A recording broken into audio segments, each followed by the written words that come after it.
Chapter 894, Plain. Li Huang glanced at the scenery outside the window. From the plain, the houses looked as small as matchboxes. He slowly brought his left hand up to his mouth, revealing a black and white die, the same one he had just picked up. However, Li Huang knew it wasn't just a coincidence. It was Shai Zi. He admired the view as he whispered to the tiny die in his hand. "You secretly followed me. What exactly do you want? Don't answer. Even if you say something now, I can't hear it. No matter how powerful you used to be, you're just a tiny, immobile trinket in my hand right now. Shai Zi, I don't know if you helped last time or not, but I'm assuming now. There's no going back for me, yet I can still influence things over there. We've had enough interactions by now. We're practically acquaintances. Why not stick to what you're good at?" Li Huang lowered his gaze, staring at the die in his palm. "You can't help me here, but over there, you can. Don't tell me that you can't even manage this as the leader of the sitting Oblivion Dao. If you do it right, I'll give you some benefits. However, don't blame me for destroying you if you fail or try anything sneaky. Right now, you're nothing to me. I could crush you easily." To demonstrate his point, Li Huang opened his mouth and tossed the die inside. His expression contorted as he gently pressed his teeth, causing the die to deform. It appeared that the die would break under any additional pressure. He spat it back out and glared at the saliva-covered die with teeth marks. "Got it." At that moment, an air stewardess walked down the aisle. Li Huang quickly clenched his fist, nodding and flashing her a polite smile. Once she was gone, Li Huang opened his palm again and whispered, "I don't plan for you to do anything too difficult. Just ensure you take care of the people I care about over there." He paused for a moment before he added, "And Li Sui, don't play dumb. You know who and what I care about." Li Huang sensed someone watching him. He quickly turned and noticed that Zhao Lei was staring at him. His mouth was slightly open, and he held his phone in shock. Li Huang whispered one last time to the die, "I know you've made plenty of enemies. Neither side likes you, so it's settled. If you can handle this, I'll protect you. From now on, you'll be my twisted one." He stuffed the die into his pocket and glared at Zhao Lei. "What are you looking at?" Zhao Lei's lips quivered slightly, but he said nothing and turned back to his phone. Outside, the landscape was drawing closer, which meant they were nearing their destination. "All right, that's enough. You'll take this plane back to our elephant when we land. This mess isn't something you can handle." Li Huang flicked the die, letting it roll beneath the seat in front of him. Li Huang had no idea where they were after getting off the plane, as he couldn't understand the local language. Still, the place was undeniably hot, like a tropical region. Zhao Shuangdian had changed into a short-sleeved shirt and proceeded to walk ahead. She quickly dialed a number to contact someone. Qing Wanglai approached Li Huang. "We were supposed to have another ally, but unfortunately, she couldn't make it. If she had, our chances would have been better." "Who? Why didn't she come? You didn't let her. You sent her back to her hometown and had her parents closely monitor her, ensuring she couldn't leave." "Yong na." Li Huang's expression darkened. He jabbed a finger into Qing Wanglai's chest. "Don't drag her into this. I'll kill you if you involve her in any way." "Li Huang, let's be reasonable. Why do you always make decisions for others? Shouldn't this be her choice to make?" Li Huang clenched his teeth, and his expression twisted with rage. "She's ill. Her thoughts aren't even her own right now. I'll say it one last time. Keep her out of this." "Fine, I get it. No need to repeat yourself. You made it very clear when you took her away." Despite Qing Wanglai's attitude, Li Huang didn't want to stir up trouble at the moment. He yanked the rubber mask off his head and revealed his actual face. The sound of car horns filled the air as a number of SUVs driven by foreigners appeared ahead of them. "Let's go." Zhao Shuangdian nodded toward the vehicles and walked toward them. After leaving the airport, Li Huang realized the place was even more desolate than he had imagined. Airports were typically situated in big cities, but this one only had a small town nearby, visible in its entirety with just a single glance. A few minutes later, the SUVs left the town and drove off the asphalt road into a desert. Li Huang instinctively reached behind him and gripped the familiar handles of his knives. Are they supposed to be here? How can anyone even live in a place like this? Li Huang asked Zhao Shuangdian, who was sitting in the front passenger seat. Who says they're even human? Zhao Shuangdian said, crossing her arms. She opened a hidden compartment, took out a pair of dark red sunglasses, and put them on. Time passed, and the sky grew darker. The SUV's headlights lit the way until they reached a low-lying area in the desert and came to a halt. Get out and grab your gear, Zhao Shuangdian said.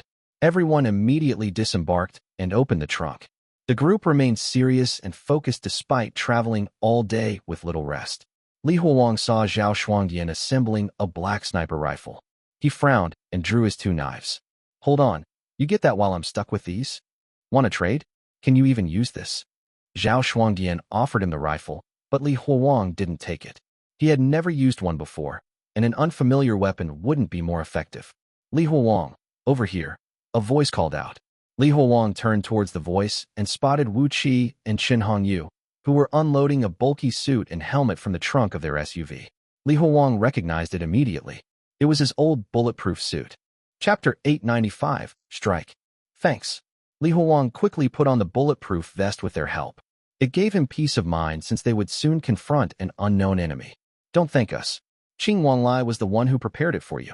You obviously wouldn't bring one. Li Huang looked at Qing Wanglai, who was loading a magazine into his handgun. Qing Wanglai smiled and nodded back at him. Wu Qi seemed like the most ordinary person in Qing Wanglai's group, so Li Huang turned to her. Sister Wu, do you really trust Qing Wanglai? You've seen what kind of person he is. You must be aware by now. Of course I know, Wu Qi said, placing a helmet on Li Huang's head. But don't you think dealing with someone like him is pretty simple? As long as you understand what makes him tick. Wu Qi knocked on Li Huang's helmet. Li Huang, don't assume that Zhao Shuangdian is any better. No one here is normal. Li Huang remained silent, turning his attention to Wu Qi and Zhao Shuangdian's weapons instead. Wu Qi appeared unarmed, carrying only a medical kit. She seemed prepared to serve as a field medic this time. As for Qin Hongyu, she pulled a nail-covered spiked mace from the trunk. We're about to go into combat, and that's what you're bringing? Li Huang asked. Qin Hongyu shrugged indifferently. No worries, I don't rely on this. I have special abilities. Li Huang sighed deeply and walked away from her. He approached Zhao Shuangdian, who was adjusting the sights on her sniper rifle. What's the plan? Follow her, Zhao Shuangdian replied, pointing with her painted red nails at the frail, twitchy girl nearby. The girl was unarmed, unlike the others. She pulled out a tablet and started to tap quickly. Once everyone was ready and gathered, Zhao Shuangdian repeated the plan. Remember, from now on, follow my instructions, no doubts or disobedience. No matter what the world looks like to you, the first thing to remember is that we're all on the same team. Never betray your comrades. Don't hesitate. Eliminate any signs of hostility. One last thing. We're currently outside the elephant while they are inside. Zhao Shuangdian nodded to the girl, prompting her to put on a pair of VR glasses connected to the tablet. She started to scan the dark desert as the group moved forward. It was nighttime, but not pitch black. Their surroundings were in a strange state, barely visible, yet shrouded in obscurity. Li Huang walked at the front, dragging his heavy gear. He gripped his knives, ready to charge at the enemy at any moment. Is this going to work? Can we really get to another elephant this way? Despite his doubts about Zhao Shuangdian's plan, Li Huang was determined to give it his all and wait for tangible results. Until he saw actual proof, everything they said was merely a theory to him, not reality. To his surprise, the search took much longer than expected. They still hadn't found anything after about an hour of walking across the desert. Suddenly, Li Huang spotted something. He grabbed Zhao Lei's flashlight and shone it on the ground. Wait! Everyone gathered around. Look, there are footprints here, and they're ours. We've been walking in circles. Zhao Shuangdian pulled her sunglasses down slightly and stared at Li Huang's face hidden inside his helmet. Her words came slowly and deliberately. Follow orders. Li Huang didn't say anything else. He tossed the flashlight aside and continued walking. He couldn't understand how circling around outside the elephant would get them inside. Another hour passed, and Li Huang began to feel exhausted. Although they were walking slowly, his gear was incredibly heavy. A gunshot rang out, and Li Huang's exhaustion dissipated instantly. He turned to see Zhao Shuangdian lower her sniper rifle, which she had previously rested on Ba Xingqing's shoulder. Li Huang tightened his grip on his weapons and charged in the direction where the rifle was pointing. He was shocked to see a vast pool of blood on the ground. Judging by the amount, it appeared as though someone had lost almost all of their blood. However, against all odds, they had somehow managed to escape. It was unbelievable. Zhao Shuangdian dipped a finger into the blood, then put it in her mouth and tasted it. They know we're here. Be alert. Our enemies are not just on one side. We still don't know from which side they'll attack. Zhao Shuangdian turned to the girl with the glasses. Ling, how's it going? Are we close? The elephant is formless, dash. Before she could finish her sentence, a bullet shredded her tongue and exited through her mouth. Her head exploded, and half of her terrified face landed at Li Huowang's feet. Get down.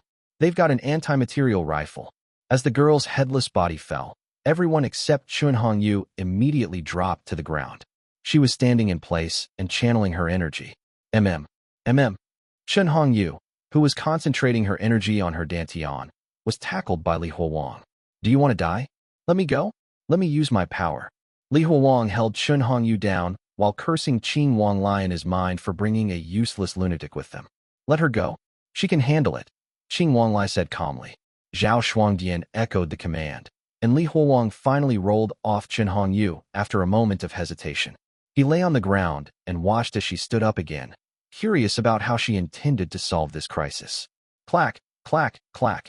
Multiple flashlights flickered and illuminated Chun Hongyu, making her an easy target in the dark desert. Gunshots rang as Chun Hongyu levitated while channeling her powers, and she fell to the ground. Enemy at 11 o'clock. Zhao Shuangdian's voice rang out. Everyone with a gun immediately opened fire in that direction. Once the shooting stopped, they tossed over a red flare, which revealed 2 corpses in the distance. Li Huowang looked at Chun Hongyu's lifeless body on the ground. He clenched his teeth in rage as he glared at Zhao Shuangdian and Qing Wanglai. So this was your plan? To use her as bait? No, she had special abilities. I simply chose to believe in her. Qing Wanglai replied with a smile. Chapter 896. On the way. Li Huowang stood frozen in place, his gaze fixed on Qing Wanglai. He trembled, trying his best to suppress his anger. Qing Wanglai looked so sincere that if Li Huowang hadn't known his true nature, he might have believed him. Although he had long known that Qing Wanglai was a wolf in sheep's clothing, every time he revealed his true colors, Li Huowang still found himself surprised. Qing Wanglai could use his companions as bait to deal with the enemy without batting an eyelid. You. Li Huowang shook his head, trying to say something. In the end, no words came out. He turned away and approached Chun Hongyu's corpse, her face a mangled mess. He reached out with his trembling hands to lift her body. Sister Chun, how could you just die like this? You were the Siming in charge of Decay. You can't die? If you die, Decay will vanish too. Li Huowang couldn't help but think of the abbess when he saw Chun Hongyu. She was now gone, just like Qianfu. The sight of someone he had previously chatted with dying like that filled him with pain. Enough. Get ready, we're moving on. Li Huowang felt someone pat him on the shoulder and flung the hand away forcefully. He turned to glare at the person who had tapped him, Zhao Shuangdian. Zhao Shuangdian didn't offer an explanation. She simply looked at Li Huowang. What did I tell you before we started? Follow orders, no matter what happens. We don't have time for grief. Li Huowang stared into her eyes and slowly laid Chun Hongyu's body down. All of you are the same. You're just like the others. You're responsible for Chun Hongyu's death too. Click. Zhao Shuangdian pressed the barrel of her black sniper rifle against Li Huowang's chest. Don't forget what I said earlier. Li Huowang, let me ask you one more time. Are you refusing to follow my orders? If you refuse to comply, whether you realize it or not, you're already one of them. As she spoke, her team coldly looked at Li Huowang and surrounded him. This included the 2 men they had recently met as well as the boss siblings. Li Huowang gritted his teeth and gripped his knife's handles tightly. As the tension peaked, Qing Wanglai stepped in and positioned himself between Li Huowang and Zhao Shuangdian. He smiled, patting Li Huowang on the shoulder as he guided him out of the encirclement. Li Huowang, this won't work. It's all right if you offend me, but if you offend Zhao Shuangdian, you won't have any friends left. Qing Wanglai's voice was filled with sincerity. I remember you once said we're friends, right? So, as a friend, could you do me a favor? Who the hell is friends with you? Qing Wanglai remained calm in the face of Li Huowang's temper. He smiled and said, just don't oppose Zhao Shuangdian for now. Let's work together to get through this crisis. Once we're back, we can think about dealing with her. Li Huowang coldly mulled over Qing Wanglai's words for a moment. Then, he shoved him aside and wordlessly returned to the group. The others saw the change in his attitude, and they dispersed back to their previous positions as if nothing had changed. Only Chun Hongyu remained lying lifelessly on the ground. Sister Zhao, I checked the 2 dead bodies over there. They're poachers, said a bearded man carrying a heavy-looking gun as he returned from the distance. Poachers? Using anti-tank weapons to poach. Li Huowang's question went unanswered. Zhao Shuangdian knelt on one knee and quickly typed on the laptop resting on the ground. We're close, just a bit further.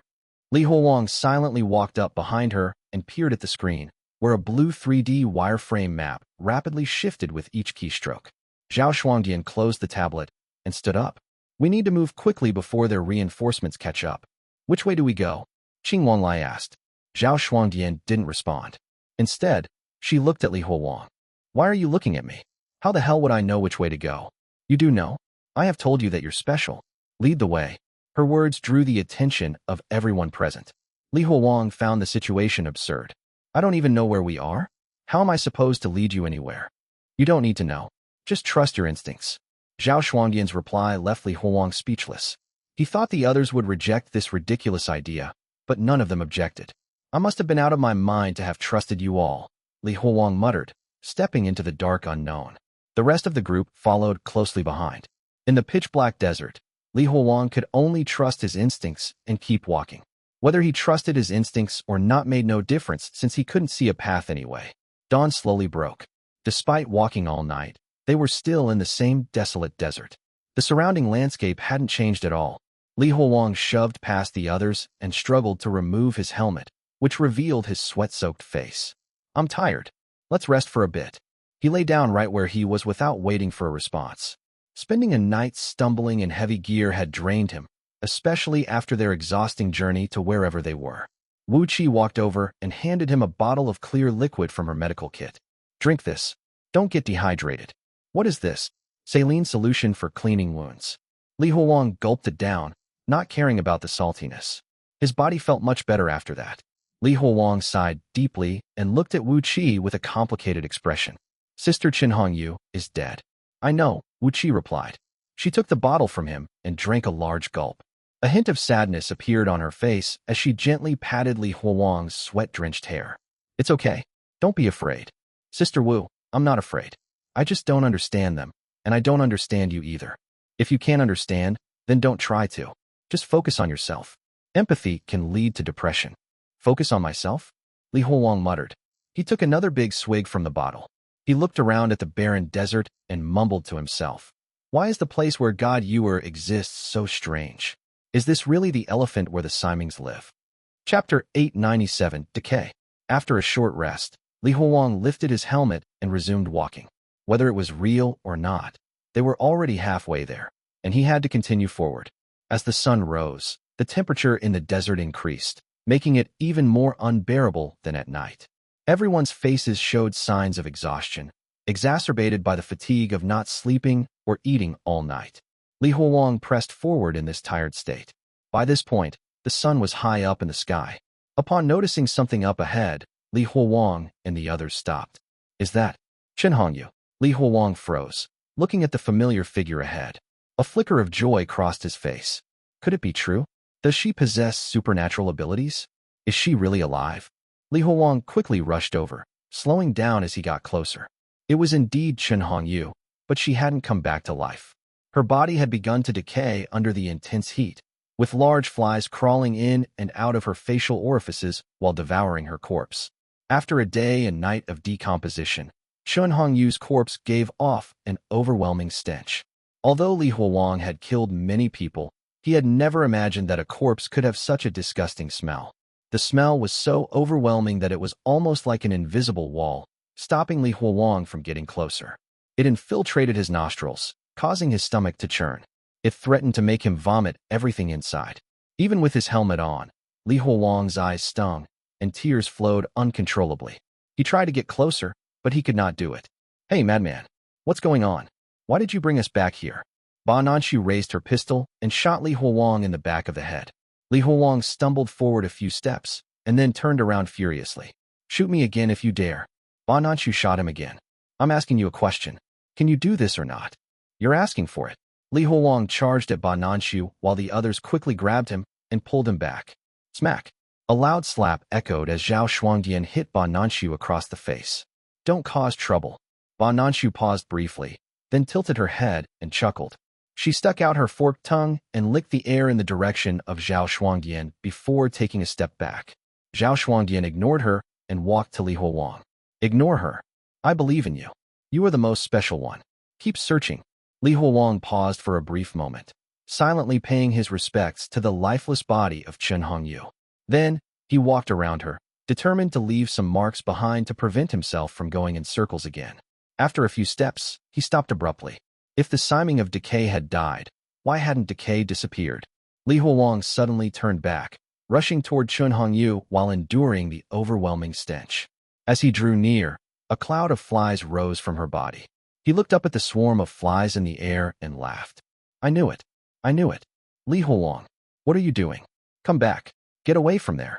Breathing in too much of that stench can cause a lung infection. He ignored their shouts and focused entirely on the movement of the flies.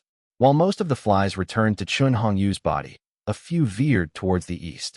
I found it. Let's go? Decay hasn't disappeared yet. With Li Huang in pursuit, the flies flew even faster. Everyone ran behind Li Huang for a long time, almost exhausting their stamina before he finally stopped. He stood at the edge of a shallow depression, watching two flies disappear into a hole in the ground. The opening was just big enough for someone to crouch and crawl inside. We found the way into the elephant. Once everyone had caught their breath, they prepared their weapons and entered. The desert heat was intense, but it felt cool and refreshing inside the cave.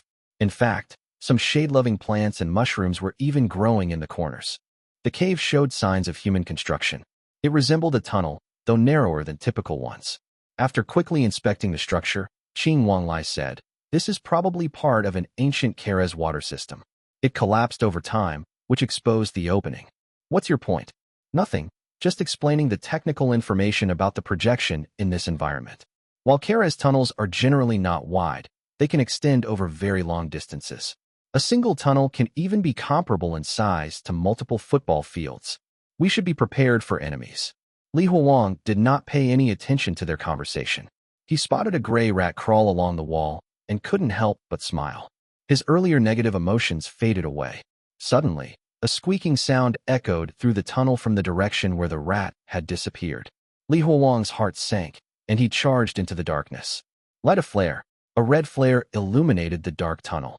Li Huang was already in motion, lunging toward a shadowy figure with his military knife. A black umbrella came from the shadows and blocked his knife, sending sparks flying. Li Huang was about to counterattack when gunfire erupted and forced him back. He looked at the figures emerging from the darkness and shouted back, "What are you waiting for? Help me." "Help with what?" Qing Wanglai asked, puzzled. "What do you mean? Can't you see them? There are so many of them. Are you all blind?" "No, we can't see anything." Li Huang turned around in shock and noticed the bewilderment on their faces. "You guys can't see them? You really can't see them? Could it be?" As the realization dawned on him, the shadowy figures disappeared into the darkness. Li Huang paced back and forth while he panted heavily. He occasionally slammed his fist against his helmeted head. The image of the swarm of flies and the gray rat flashed repeatedly in his mind. He felt a wave of suppressed anger and sorrow growing inside him. Finally, Li Huang stopped in his tracks. He raised his head and smashed it against the wall. "I knew it. I told you I wasn't okay, but you insisted I was. I'm insane. How could I lead anyone anywhere?" Chapter 898, Contact. In the dim underground Culvert, 1 of the Kerez system, Qing Wanglai reached out to catch the dust that gently fell from above due to the vibrations. The unstable structure made everyone feel uneasy. Qing Wanglai tried to calm Li Huang, who was hysterically banging his head against the wall. "Li Huang, you'd better stop. We don't know how old this Kerez system is. If you collapse this culvert, we'll all get buried here." Li Huang suddenly froze in place like a statue. It wasn't because of Qing Wanglai's words. It was because Zhao Shuangdian pressed a finger to her lips. Zhao Shuangdian hushed him, and the noise gradually died down. She seemed to have noticed something. His heart started to race as he became confident that she had unearthed something beyond his hallucinations. Ba Nanshu saw Zhao Shuangdian crouch down silently and immediately threw herself over. She kneeled on the ground and used her back and hips to support the rifle. Zhao Shuangdian stared into the pitch-black culvert ahead for a long time before suddenly pulling the trigger. Bang! Blood appeared to seep out from the distant darkness. Was I right? Could it be that what happened earlier wasn't entirely my hallucination? Li Huang felt a surge of joy at the possibility, motivating him to charge forward. The gunfire behind him didn't slow him down. It spurred him to move even faster. When he emerged from the darkness again, he grabbed a terrified black man with both hands. "Can you all see him? Can you see him now? Is this man real, or just another of my hallucinations?" Everyone nodded, acknowledging that they could see the man. Li Huang burst into laughter before raising his knife and stabbing it into the man's neck. As Li Huang yanked the knife out of the man's neck, a chunk of his trachea still clinging to it, a powerful force suddenly struck him from behind and sent him flying. The force was so strong that Li Huang was launched into the air. He saw the uneven ground below and knew that if he hit the ground, he would sustain serious injuries. Li Huang didn't want to get injured right after finding the enemy. He used all his strength to position the corpse beneath him as he fell. Thud! Li Huang landed heavily on the corpse, its face and skin grinding onto the rough ground below. Li Huang panted as he stood back up and returned to the side of his comrades. Everyone focused ahead, and more people began to emerge from the darkness. They were human and primarily black people. They all held various firearms, though many of them were injured, likely from the earlier confrontation. At the forefront was a towering black man. He looked at the body of his fallen comrade with a hint of restrained anger. Instead of lashing out, he furrowed his brow and looked at Li Huang. Na furahi kakuna too. Qing Wanglai stepped forward past Li Huang, smiling as he replied, Jumbo na gambi meridhawa 3. The man's expression softened slightly since Qing Wanglai could communicate. He stepped closer and continued, Rafiki, mungu weda nam fam wedu 4. The next moment, Qing Wanglai raised his hand and shot the man in the head. The element of surprise had allowed him to get rid of their leader. Nai 5. Furious shouts erupted as the enemy raised their weapons. Without hesitation, Qing Wanglai turned and hid behind Li Huang, pushing him forward with both hands. Get out of the way. Li Huang kicked backward, using the momentum to charge forward with his knife. Li Huang's sharp blade sliced through flesh. Sensing the vibration of the blade, he slid it to the joint and cut off the enemy's arm with a resounding crack. As he saw a heavy weapon aimed at him from afar, he roared and used his knives to impale the man. Li Huang used him as a shield and advanced on the others. Gunfire erupted, and Li Huang's human shield was quickly torn into shreds. He had crouched just in time to dodge the attack. Li Huang gripped his knife and hurled it at the shooter, hitting them with pinpoint accuracy. It wasn't over yet. He couldn't let that weapon fall into enemy hands. His bulletproof vest wouldn't stop that kind of firepower. As Li Huang was about to charge forward and clear a path, a dark object rolled to his feet. A grenade? Li Huang lifted his right foot and kicked it away. Before it could get far, a massive explosion shook the ground. Li Huang bore the brunt of the blast since he was the closest to it. If it weren't for his equipment, he might have died. Even so, when the dust settled, he found himself buried in debris, with only one hand exposed. In the darkness, he felt someone pat his hand to signal him to stay calm. After a while, his surroundings lit up as he was rescued from beneath the rubble. He finally felt a sense of camaraderie as he watched his companions work together to clear the debris from him. Are you okay? Can you hear me? Li Huang, how many fingers am I holding up? Wu Qi's face swayed before him while his head buzzed.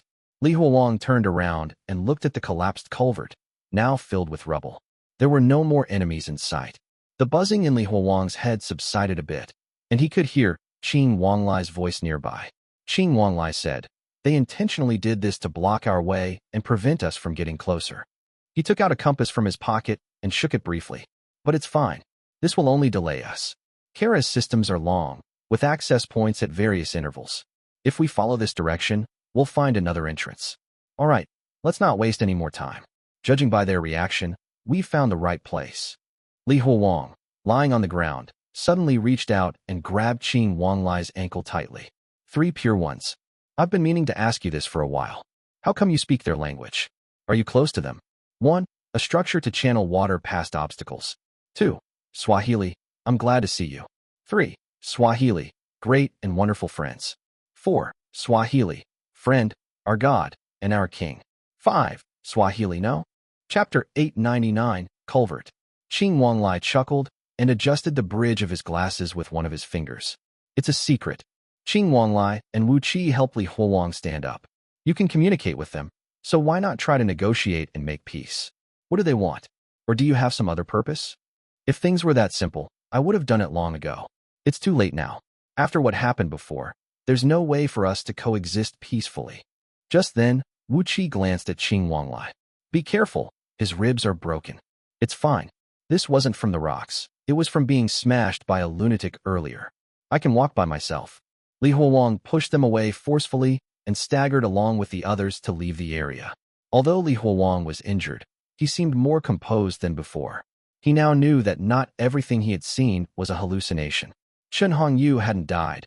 She was now another kind of existence. Li Huolong began to notice a pattern emerging, albeit vaguely. Certain aspects of these people's worldviews were untrue, while others held true to reality. For example, Qing Wanglai's projection theory had been confirmed in Chen Hongyu's case. Li Huolong quickened his pace, bent down, and picked up a fat, gray rat lying on the moss. "Are you okay?" The shockwave left it stunned, but it was still alive. Li Huolong placed it on his shoulder and walked out, ignoring the hushed comments coming from behind. They returned to the hot desert, with Qing Wanglai taking the lead this time. Fortunately, the paths he had mentioned earlier were there. After about an hour of traveling toward the collapsed area, a dark wellhead came into view. The collapse should be about a kilometer away. "If we enter from here, we won't be blocked," Qing Wanglai said, slipping the compass into his pocket. He continued, "There's just one problem. We don't know if those people are waiting to ambush us below. So, we need someone to scout ahead." The well was deep and dark, and its interior was completely unknown. Everyone looked at each other, and eventually, all eyes fell on Li Huolong. "Why me? Do I have sucker written on my face?" Qing Wanglai said. "Li Huolong, this isn't just for everyone else. It's also for yourself. Your gear is better than ours, and if you help us, I'll agree to do one thing for you. Anything within my power. Sorry, I don't buy into empty promises. If you want to be fair, let's draw lots." Li Huolong had lost all trust in them, having witnessed how they manipulated Chen Hongyu. While thinking about this, he glanced down at the rat he was holding. It had woken up and was sniffing around.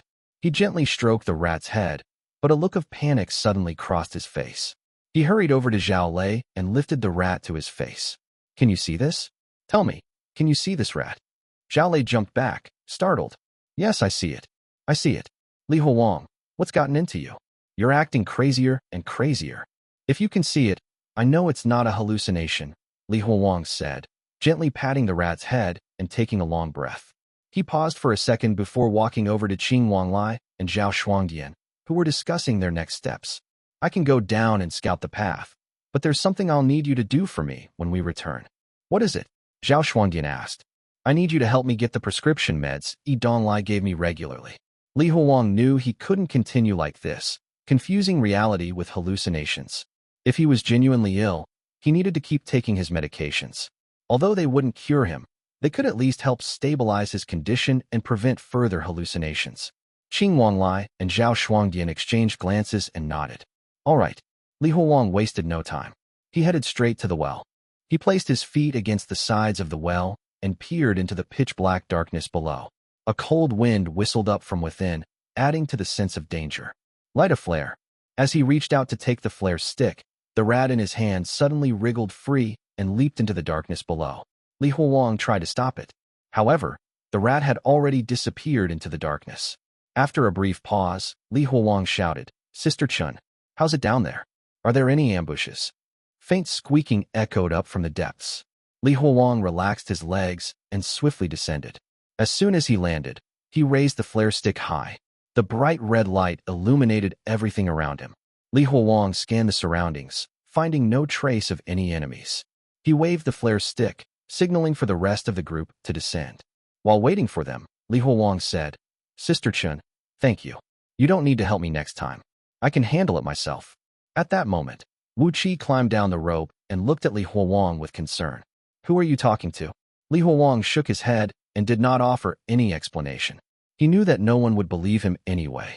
"Stay on high alert," said Zhao Shuangdian, taking the lead. "We have already alerted the enemy, so they will be on high alert now." Li Huolong had believed their side had the advantage, but now it seemed like they were walking into a death trap. "Are you sure there are enough of us? It looks like they have way more people." Zhao Shuangdian shook her head. "They're not as strong as you think, and we're not as weak as you think. Last time, we hurt them badly. They're scared now." She turned to Li Huolong. "There's no need to force yourself to understand me. It's fine. You can interpret things through your own worldview. Whether it's the elephant's tusk or leg, both are parts of the same elephant. Everything is interconnected. However you perceive me in your world, that's exactly what I am." Li Huolong looked at her delicate profile. "I'd like to know, but right now, I really don't understand what kind of Simon you are. The culvert grew quieter as they advanced. They even switched off their flashlights, moving forward in complete darkness to avoid detection. After about half an hour, the air became thick with the acrid smell of burning metal and chemicals. The stench was unbearable, even through Li Huowang's helmet. Qing Wanglai's soft voice reached his ears. That's the smell of methamphetamine. We're almost there. Chapter 900 Fight. Li Huowang panted heavily, his breath causing the bulletproof glass to repeatedly fog up and then quickly dissipate. The air in the culvert was stagnant. Li Huowang felt increasingly irritated, especially after walking for so long with nothing to show for it. That smell in the air is getting stronger. Qing Wanglai, what was that thing you mentioned earlier? Qing Wanglai didn't answer Li Huowang's question. He gripped his gun and stood behind Li Huowang as if he were a human shield. Shoo, we're almost there. Zhao Shuangdian walked past Li Huowang, deliberately lowering her voice as she spoke. Her fingers rapidly moved across the keys of her laptop, as if she were playing the piano. Only she could understand whatever was displayed on her screen. After walking through the chilly tunnel for about 20 more minutes, Zhao Shuangdian abruptly extended her hand and snatched Zhao Lei's crossbow. She aimed the weapon into the darkness ahead. The sound of metal tore through the air. There was no immediate movement, but Li Huowang knew something had died in the dark. They approached slowly and illuminated the area with their flashlights, revealing a man lying beside the tunnel with a bolt through his neck. A large iron door protruded from the wall beside him. This man had been guarding the door, but Zhao Shuangdian had taken him out before he could raise the alarm. Shoo! Li Huowang stepped forward and pulled the door open a crack. Bright light poured out from the crack, making it hard for him to keep his eyes open after being in the dark for so long. Once his eyes adjusted, he was stunned by the sight of an empty factory within. There was a factory beneath this desolate desert. This was something he hadn't expected. The area had been completely hollowed out, creating a space approximately the size of half a soccer field. Various items were scattered haphazardly throughout, with bags of raw materials, jars, and freezers being the most numerous among them.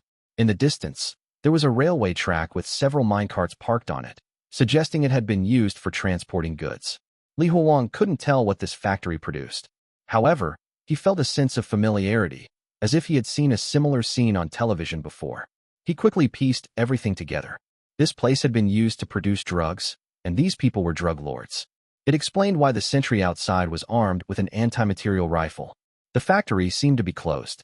Black-masked workers frantically loaded goods onto the minecarts while armed men paced nervously and shouted orders. It was evident that the earlier disturbance had alarmed them. Li Huowang quickly counted the people and was startled to see at least 100 or 200 of them.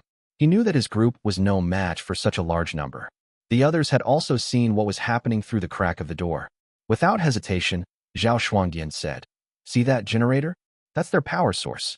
On my count, fire at it." Her tone was calm. It was as if she had anticipated this, even though the enemy outnumbered them 10 to 1.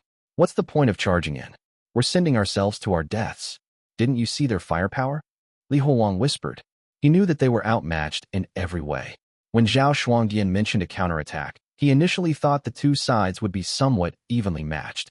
But now, it was clear that the enemy far outclassed them. With their current group, they could not win against so many Simings. To have a chance, they needed to bring reinforcements from the Simings in the Baiyu capital. Remember what I said earlier?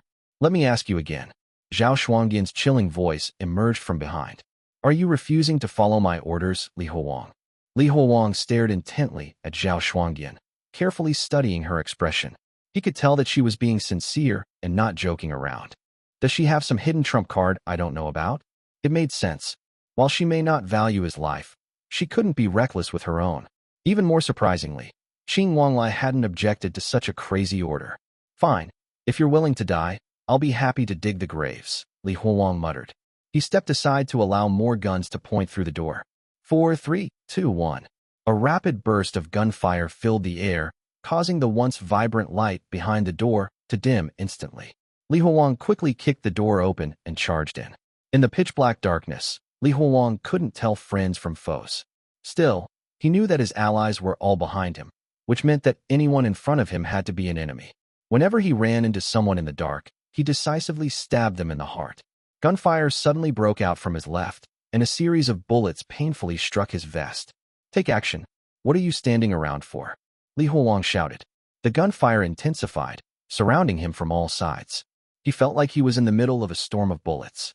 At the moment, the darkness had become Li Huolang's shield, offering him some protection from the barrage of bullets flying all around. Just as Li Huolang was wreaking havoc, a sharp pain exploded in his back, sending him stumbling to the ground. He struggled to his feet and looked around at the chaotic scene. The darkness that protected him also concealed the enemy, and he had no idea what had hit him. He cautiously touched his back and discovered a slight depression. It felt as if he had been struck by a blunt weapon, which his bulletproof vest failed to stop. Since he couldn't see anything, he decided not to bother. If he couldn't see the enemy, they couldn't see him either. He crouched down and slashed at any legs he encountered. Every time they screamed and fell, he'd follow up with a knife to silence them. He wasn't attacked with any blunt weapons again, suggesting his strategy was working. The battle had descended into chaos. Everyone was killing blindly, unable to see or know who they were killing. The sharp sound of glass shattering echoed. Moments later, Li Huolang's mind felt hazy. It wasn't just him.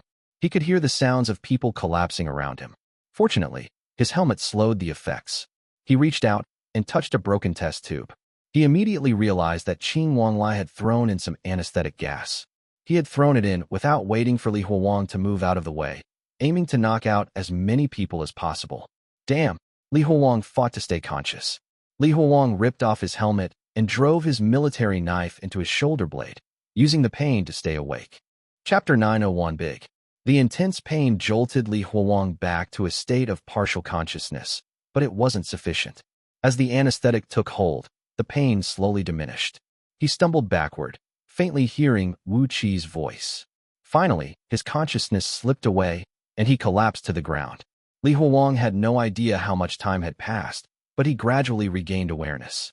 The flickering lights on the ceiling made him realize he was still in the factory, and the quiet surroundings indicated that everything was over. The pain in his head was so intense that Li Huolang could barely lift his hand to touch it, feeling as if his skull might crack open. Here, drink some water. Don't worry, this is just a side effect. It'll pass soon, Wu Qi said, helping him up. Is it over? Did we win? Li Huolang turned to see corpses lying around in disarray. They escaped, but Zhao Shuangdian said we accomplished our objective. It's time to retreat. Retreat. Li Huolang looked at the others. They were draining the engine oil from the machines and pouring it over everything in the factory. It seemed that they were preparing to set it all ablaze. Li Huolang had many questions that he wanted to ask Zhao Shuangdian. However, now wasn't the time for questions. He probably wouldn't get any answers now. With Wu Qi's help, he stood up and retreated into the dark culvert. Since it's over, let's get out of here. Li Huolang didn't fully understand what this place translated to. Based on his experience, this underground factory was likely similar to the Baiyu capital, and the people they had encountered were the Simings in charge of this place. However, the more he thought about it, the less sense it made. God Yuan Er is very powerful, so how come the Simings on its side were so weak? They couldn't even take down a small group like this. Am I wrong? Could they have torn down the Baiyu capital? Li Huolang pondered while they retreated further into the darker part of the canal. Wu Qi propped Li Huolang against the wall and went to help the others. Li Huolang shook his head violently and glared at Donglai, who was rummaging through a freezer. Before he could release his anger, he heard a strange sound coming from the left side of the tunnel. Looking in that direction, he saw many eyes staring at him from the darkness. Suddenly, a light flickered on. A flashlight rolled across the floor, stopping at Li Huolang's feet and illuminating him, just like what had happened to Qin Hongyu. Enemy ambush. Li Huolang shouted with all his might and threw himself toward the door. At that exact moment, Ba Nanshu flicked a cigarette, butt, igniting the factory in flames. With enemies behind and fire ahead, Li Huolang and the others were trapped. Li Huolang picked up a helmet, quickly putting it on as the enemies burst through the iron gate. They were all black people dressed in camouflage uniforms. They erupted in fury at the sight of the burning factory, raising their guns and shouting in a language Li Huolang couldn't understand. Gunfire erupted, and someone tossed 10 grenades toward Li Huolang and his group. Li Huolang's heart skipped a beat as he watched the black balls of death flying through the air toward him. He was sure he was done for. Li Huolang lunged forward without hesitation, grabbing 2 of the grenades before sprinting toward the enemies. They spotted him holding the grenades and panicked, shooting at him as they retreated toward the door. Thump! The door slammed shut. Li Huolang looked down at the grenades in his hands and ran toward the door. As he did, the grenades cracked open, revealing something yellow inside of them. At that moment, everything came to a standstill. Li Huowang stared in disbelief at the mooncake in his hands, momentarily unable to comprehend what was happening. "Eat it. This is the result of everyone's hard work," a nurse said, lightly patting Li Huowang on the back. Li Huowang glanced around at the peaceful break room. "Mooncake? White Tower Prison. I'm back here again. What's going on?" Suddenly, he recalled something. He took a bite of the purple yam mooncake and discovered another piece of paper inside. He unrolled the paper and saw the same words as before. Smack! Li Huowang slapped himself hard across the face. The stinging pain confirmed that this wasn't a dream, and he began to understand something. Forcing himself to stay calm, he swallowed the paper and headed to the restroom, where he once again saw a person disguised as himself. Li Huowang found that everything that followed was exactly as he remembered. The rubber gloves were the same, and Donglai questioned him again. After Li Huowang used the access card to leave White Tower, he immediately got into Ba Nanchu's car. "Take me to Zhao Shuangdian. Hurry." "Oh, you in a rush? I thought you'd want to visit your little girlfriend first." Ba Nanchu kicked the driver's seat, making her brother speed up. Before long, Li Huowang found Zhao Shuangdian at the Bloody Bonfire Tattoo Parlor again. "What's going on here? Why am I back again?" Zhao Shuangdian looked puzzled. "Sorry, I don't know what you're talking about." Li Huowang suppressed his unease and recounted everything that had happened. Only then could Zhao Shuangdian explain it all. Zhao Shuangdian looked surprised. "I don't know how you found out, but I did want to recruit you for a counterattack. However, what you're describing doesn't make sense." She continued, "The timing is off. We acted on February 6th, not February 3rd. According to our calculations, we wouldn't need a flight to reach the other elephant. It's at sea. We would have taken a boat." "How can this be?" Li Huowang was utterly shocked. He stumbled back half a step. "No, something's not right." The shock on Li Huowang's face turned into confusion. "This isn't the first time. There was the ship. The Abyss's sun really exists. And there was another time. What was the second time? I forgot. But there was definitely a second time. This is the third." His expression twisted into a mix of fury and struggle. He clenched his fists and began to pound his head, trying to force out the details he had missed. Big one." Zhao Shuangdian watched Li Huowang with great interest. "The elephant is formless." Li Huowang shook his head violently and rejected that idea. Then, his eyes suddenly lit up. "No, that's not it. It's not the formless elephant. It's the grand Siming. There are no boundaries. I finally get it. There is no before or after. It's all happening at the same time. The reason you changed the plan now isn't because that place doesn't exist anymore. It's because we have already destroyed it in another timeline. That factory was the projection of the Siming. We destroyed the factory, so everything about it, its related time and history, has been erased. Everyone forgot, except for me, just like the last two times." 1. In Chinese, elephant, da shang da xiang, begins with the character da, which means big. Chapter 902, Fake Skill. "Father, a little more to the left. Is it straight now?" Li Sui asked, extending a tentacle. She tilted her head and followed the instructions from behind while pasting the spring couplets on the wall. The aroma of meat in the air and the distant crackling of firecrackers brought a joyful smile to Li Sui's face. She loved the lively atmosphere, and the new year was the most exciting time of the year for her. Celebrating it brought her immense joy. Sui, can you recognize all the characters in the couplet?" She felt her mother gently stroke her head and nodded proudly. "Yes, I recognize all of them." "Really? That's impressive. Then tell me, what do the characters in the couplet say?" The upper line says, "Wealth flourishes in a prosperous place." The lower line says, "Blessings shine upon the home, to bring fortune and glory." Very good. And what about the horizontal inscription? The horizontal inscription says, "May all wishes come true." You're amazing, Sui. Li Sui squinted her eyes joyfully as her mother hugged her from behind. But Sui, isn't the horizontal inscription a little crooked? Is it crooked? Li Sui took a few steps back and carefully examined the horizontal plaque beneath the inscription. After observing it thoughtfully for a while, she still couldn't find any signs of the red inscription being crooked. "Mother, it's not crooked." "Father, do you think it's crooked?" However, there was no response. "Father? Mother?" Li Sui called out in confusion, turning around to find no one behind her.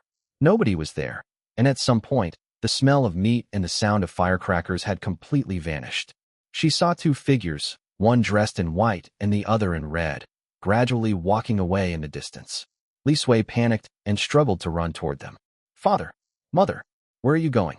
However, no matter how fast Li Sui ran, the figures only seemed to get further away.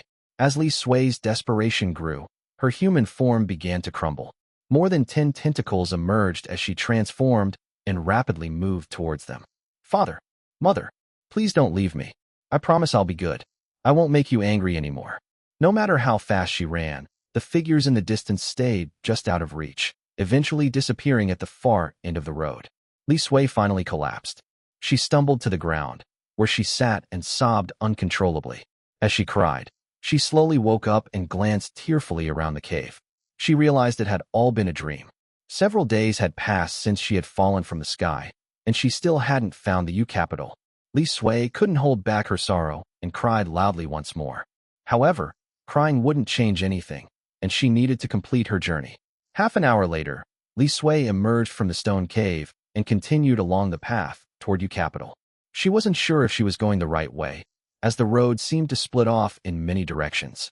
More importantly, a lot of time had passed. She wondered how her father was doing. Li Sui didn't know if he still needed Dragon Chi or if she would make it in time. After several hours of walking, the small path gradually expanded into a wider road, and Li Sui continued on. She caught wild animals in the forest to satisfy her hunger and quench her thirst. 2 days later, she finally arrived in a town. Li Sui looked around curiously at the bustling town. In the past, she would have run around excitedly and joined in the fun, but now her mind was occupied with other thoughts. I wonder how much farther I have to go. I need a map. Should I buy a cart like Father did? Walking is so tiring, but I don't have any money. Good thing I didn't throw away those animal pelts. I should be able to trade them for some money. Li Sui reached inside her skirt, where she had secured some animal pelts with several tentacles. She wore the skin of a woman, allowing her to wear a skirt and carry more things. Li Huang had always been the one making decisions for her in the past, but it was time for Li Sui to take charge and make her own choices. She decided to follow his example. As she walked, she noticed a crowd gathering ahead.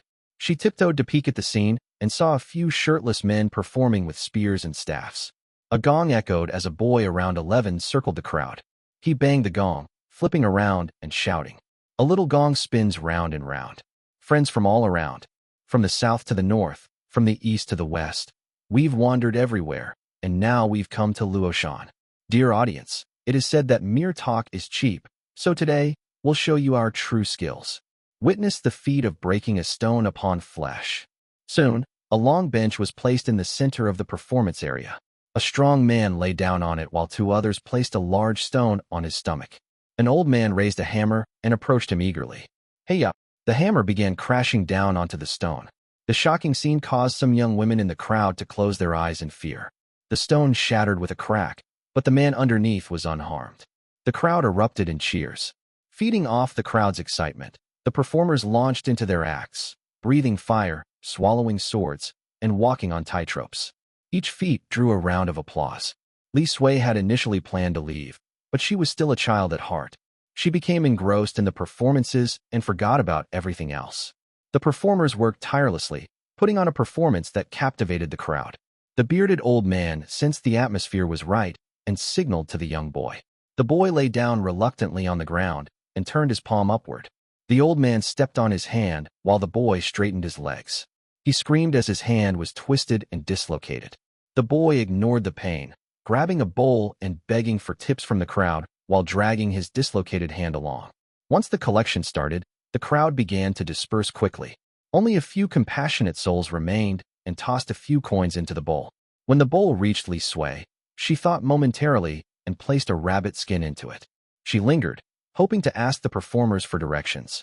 Their show had stirred memories of the Liu family troupe, making her feel oddly at home.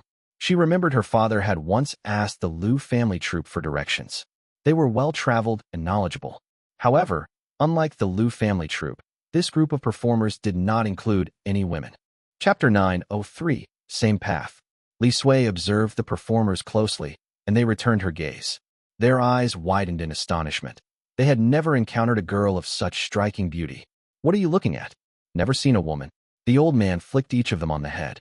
After glancing at the bronze coins resting in the bowl, the old man grabbed the boy's shoulder, giving it a twist before reattaching his hand. Let's step out of the city. Despite our efforts, we barely made enough for a meal.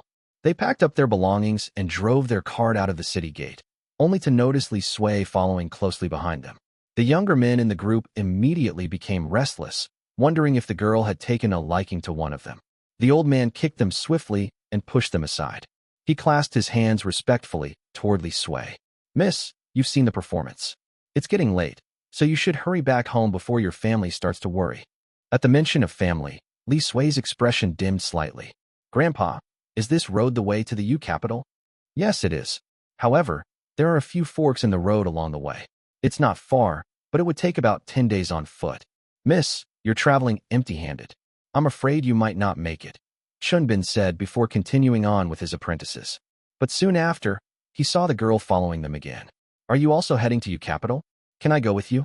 I'm afraid I'll take the wrong path. Sure. We're going to U capital too. It's on the way. Several young men, around 18 years old, responded eagerly. What do you mean sure? Are you the master now? Xuan Pin said, then solemnly clasped his hands again toward Li Sui. Miss, it's improper for men and women to travel together. The road is long, and if you need to go to U capital, it's better to travel with your family or hire guards for protection. Xuan Pin was not as lustful as his apprentices. It was too unusual for a pretty young girl to want to follow this group of men. There had to be a catch somewhere.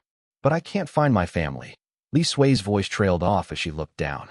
The young men felt their hearts ache, and they stumbled over their words as they rushed to comfort her. Their sympathy was of no use. Xuan Pin pushed them aside, grabbed the rabbit pelt she had given them earlier, and offered it to Li Sui with a bow. Without saying another word, he hurriedly led his apprentices away. They ran for 2 hours straight, and only stopped when the sky began to darken. Master, wasn't that a bit much? Lin Shishan, the fourth apprentice, asked while wiping the sweat from his chin. Better safe than sorry. It's always best to be cautious. Something feels off with that girl. Anyway, start the fire and cook dinner. Dinner wasn't much. There were just some coarse grain buns and a pot of wild vegetable soup. The only real flavor came from a small jar of vinegar, but even that was rationed carefully. Each person was only allowed 7 dips with their chopsticks. That was Xuan Pin's rule. They couldn't afford to let the boys eat too much. If they were allowed to eat freely, the vinegar wouldn't last a single day. As they were eating, the youngest apprentice wandered to the edge of the forest to relieve himself, still chewing on his bun. As soon as he reached the forest, he let out a blood-curdling scream, much louder than when his hand had been dislocated earlier. Everyone immediately dropped what they were doing. They grabbed their weapons and rushed over. What happened? What is it? Xuan Pin asked. The boy pointed a trembling finger toward the dark forest. Xuan Pin threw his torch in that direction. They all froze at the sight before them. The girl, who had asked for directions, now stood in the forest as she held a bloody lump of flesh in her hands. She gently squeezed it while she took small bites from it. Li Sui's cheeks were puffed up. She wiped the blood at her lips with the back of her hand and pleaded, I didn't mean to follow you, but I really do have something important to do in U capital. It's safer to travel together. If we run into any demons on the road, I can help fight them off. Xuan Pin opened his mouth, but was at a loss for words. His hands trembled as he reached into his pocket. Please. Li Sui took a step forward. Seeing this, Xuan Pin clenched his teeth and pulled out a string of something, raising it high in the air. It was a string of bronze coins, a protective artifact passed down from his grandfather to ward off evil. As Li Sui's gaze fell upon the bronze coins, memories of her father and the bronze coin sword he always carried on his back flooded her mind. Tears welled up in her eyes. As she burst into sobs, Xuan Pin and his apprentices collapsed to the ground in fear. Lin Shishan, the most quick-witted of them, threw himself flat on the ground and kowtowed. Deity, please spare me. Don't eat me. After a while, under Li Sui's tearful pleading, Xuan Pin readily agreed to let her travel with them. He didn't even bother to pack up the pot or let anyone sleep. They hitched the horses and set off under the moonlight, trembling with fear as they led the way, with Li Sui following behind. As daylight broke, they would have stopped to rest under normal circumstances, but Xuan Pin didn't dare. The image of that bloody lump of flesh haunted his mind. He feared they might end up as the next meal she stuffed into her mouth. Master, we shouldn't go this way. Isn't this Kai Shanbao's territory? We could be robbed if we pass through here, the eldest apprentice said. Xuan Pin glared at him, and then glanced back at the girl, who was staring intently at the protective artifact. He whispered, "That's exactly why we're going this way. Let the wolves fight the tigers. Remember, when they start fighting, we run for our lives." Silently cursing his grandfather for the useless artifact, Xuan Pin continued on. 3 hours later, a large tree suddenly fell across the road and blocked their path. Several burly men with knives approached them. Xuan Pin's heart leaped with hope. This might be their chance. "This mountain is mine, and this tree I planted. If you want to pass, leave." "Huh. This girl is quite something," the bandit leader said as groups of bandits appeared. They eyed Li Sui with a lecherous grin, who was lost in her memories. When she snapped back to her senses, she saw the man in front of her starting to undress. She blinked in confusion, then stepped back and waved her hands frantically. "Thank you, but I'm not hungry right now." Chapter 904, You Capital. Li Sui sat dejectedly on the belly of a dead horse. She lowered her head and pursed her lips, lost in thought. The corpses of the bandits were scattered haphazardly around her. They had died gruesome deaths. Xuan Pin stood with his troupe of street performers, frozen in terror. At this point, running away was out of the question. They didn't dare move a muscle. He had miscalculated. The bandits weren't a match for this thing. They couldn't even harm a single strand of her hair. This girl was something otherworldly. After venting her frustrations, Li Sui turned around and rummaged through the bandits' belongings, collecting any valuables she could find. "Deity, let us help you." "We'll help." Xuan Pin had now fully surrendered to her power. He had no will left to resist and had completely submitted. "Thank you." "Our pleasure." Xuan Pin nervously waved his hands, hoping he and his disciples could be useful enough to avoid being eaten. "Master, maybe this girl isn't some evil spirit. Why would a demon even need silvers?" Everyone instinctively turned their eyes toward Li Sui.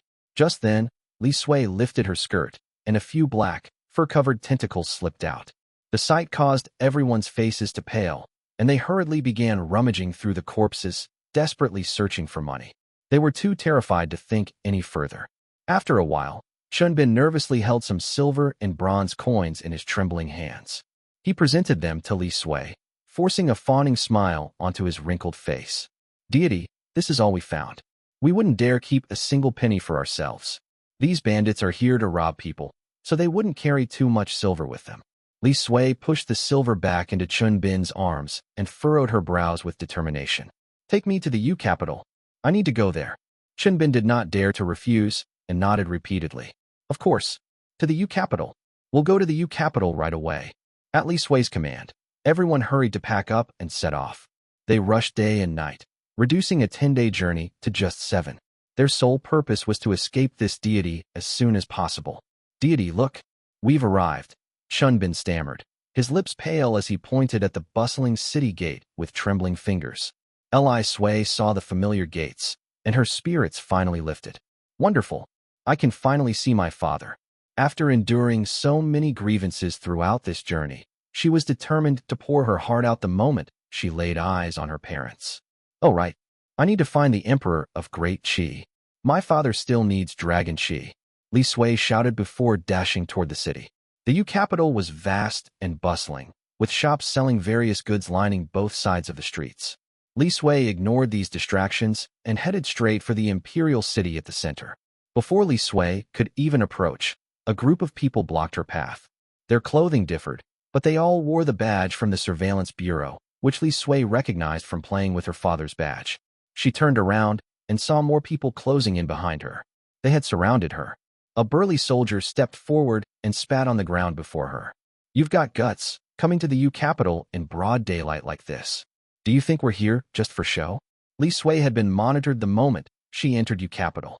She hurriedly explained, "Don't stop me. I have an urgent matter." "Is Xuan Pin here? I need to see Xuan Pin." "Who the hell is Xuan Pin? Never heard of him." Li Sui blinked in confusion for a moment. Xuan Pin was the chief of the surveillance bureau. How could they not know him? She quickly realized her mistake. Xuan Pin belonged to the surveillance bureau of the Great Liang, and this was the Great Qi. It made sense that they didn't know him. "Sorry, I misspoke. Let me try again. Is your chief here? I have urgent business with him. It's about the Dharma sect. My father is helping you fight against the Dharma sect." They didn't care about her explanation. Their weapons and magic artifacts were already flying towards her. "What are you doing? I don't want to fight you. We're on the same side." Li Sui cried and dodged the attacks, but she was overwhelmed by their sheer numbers. A silver vajra flew at her with lightning speed and pierced her left arm. "You're all bullying me," Li Sui cried out. Her human form began to split apart as she sobbed.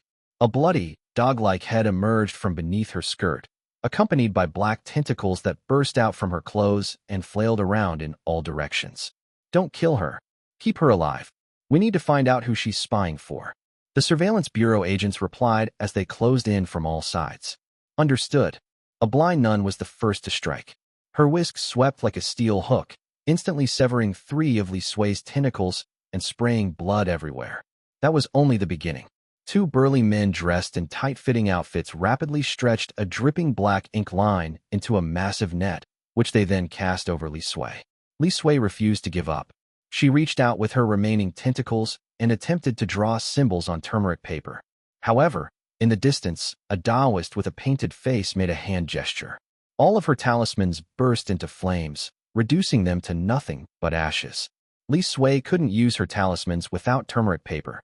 She was no match against the soldiers in physical combat, and the situation became desperate in an instant.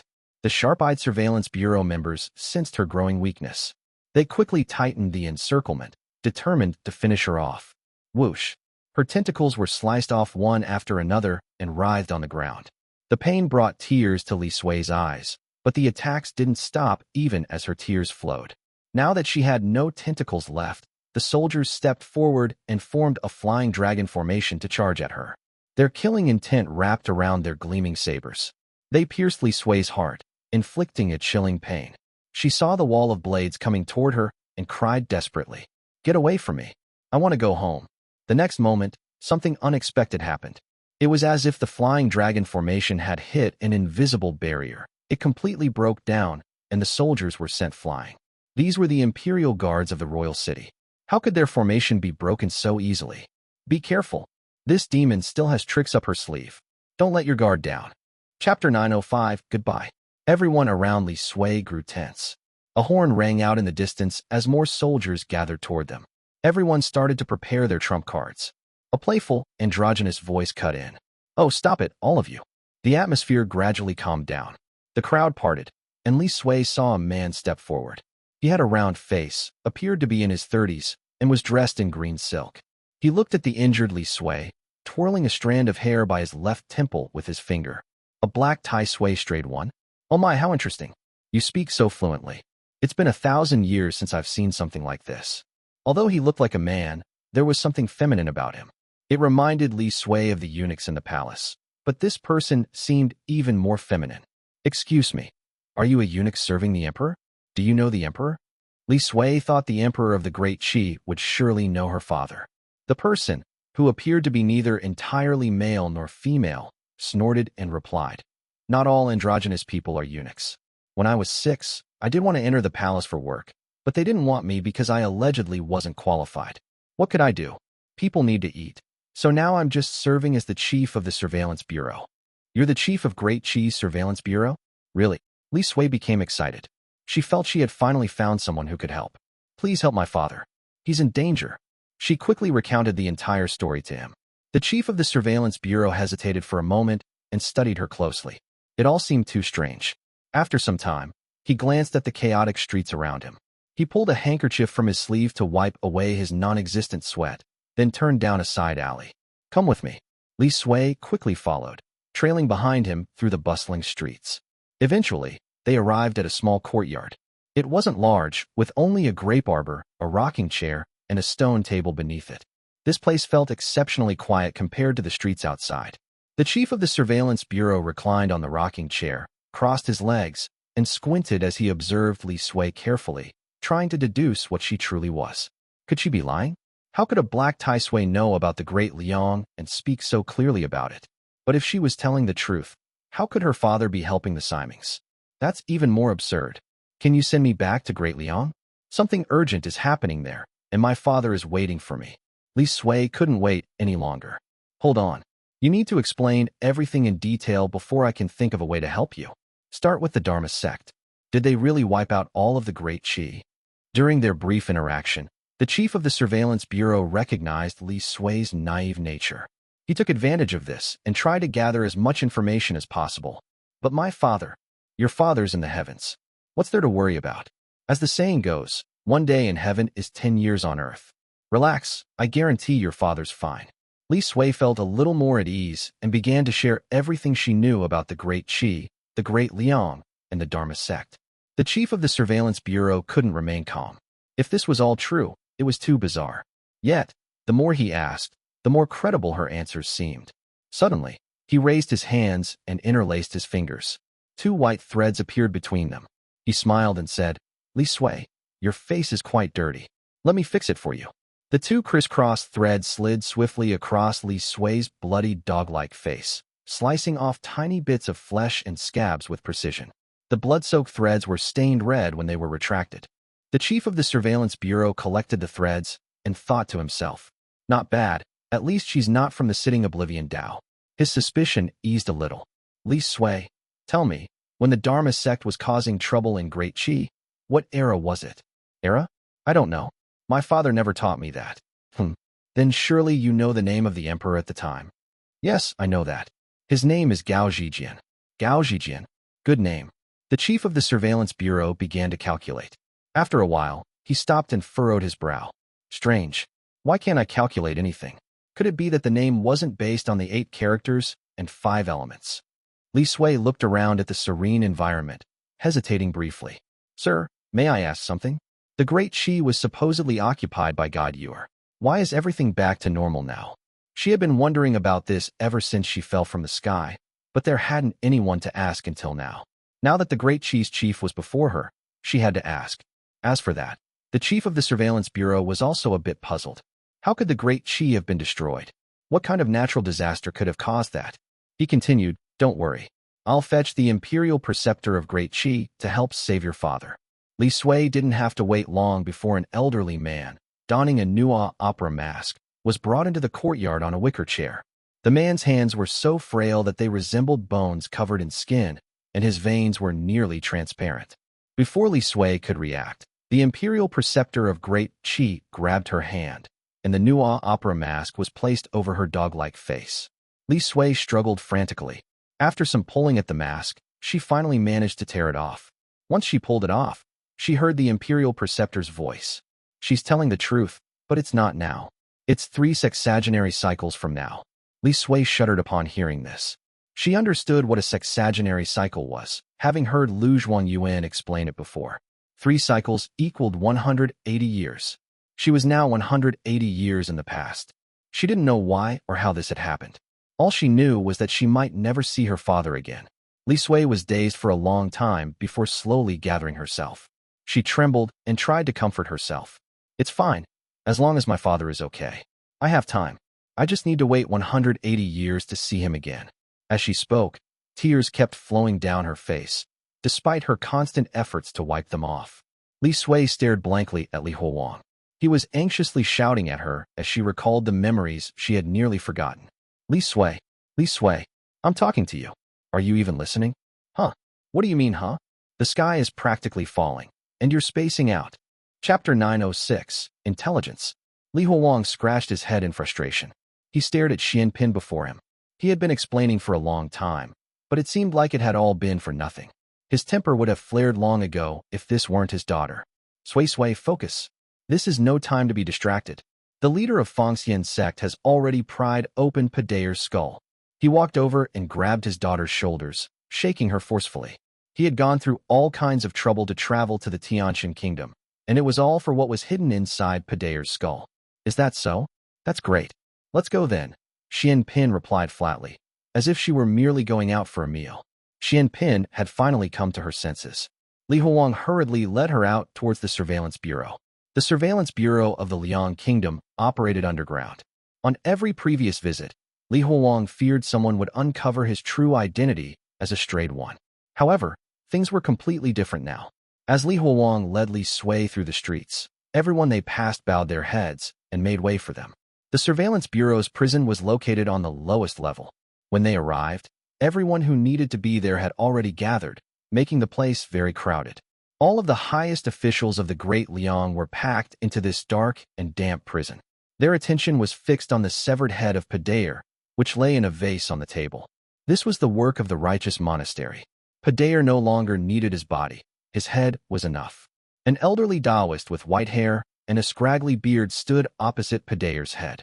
He recited incantations and gestured at the spot between Padaier's eyebrows. Li Sui glanced at Gao Zhijian before turning his attention to the Taoist dressed in purple robes. Now that everyone's here, recap the situation again. The Taoist nodded, turned around, and bowed to Gao Zhijian. Your Majesty, the Tianqian kingdom has many points of interest. Where would you like this humble servant to begin? Gao Zhijian sat on his dragon throne, thinking for a moment. How many soldiers and generals does the Tianqian kingdom have? None. Gao Zhijian's eyes widened slightly. The Tianqian kingdom doesn't even have a court, so naturally, there are no soldiers or generals, Li Huowang said. Their military forces consist solely of bandits, outlaws, and robbers. However, don't underestimate them. They're quite powerful. The people who tried to steal my sword were a group of bandits. No court. Does that mean the Tianqian kingdom doesn't even have an emperor? The imperial preceptor of the Liang kingdom asked. The person from the Fangxian sect shook his head and continued.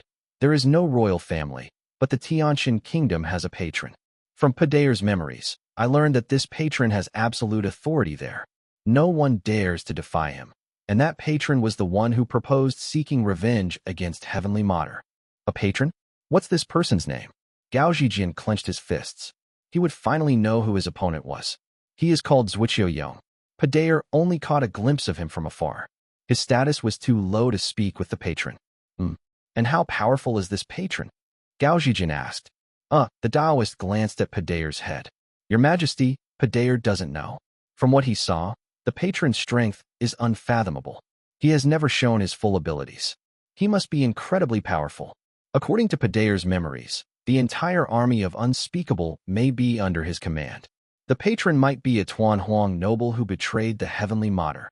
Li Huowang's words made Gao Zhijian furrow his brows in confusion.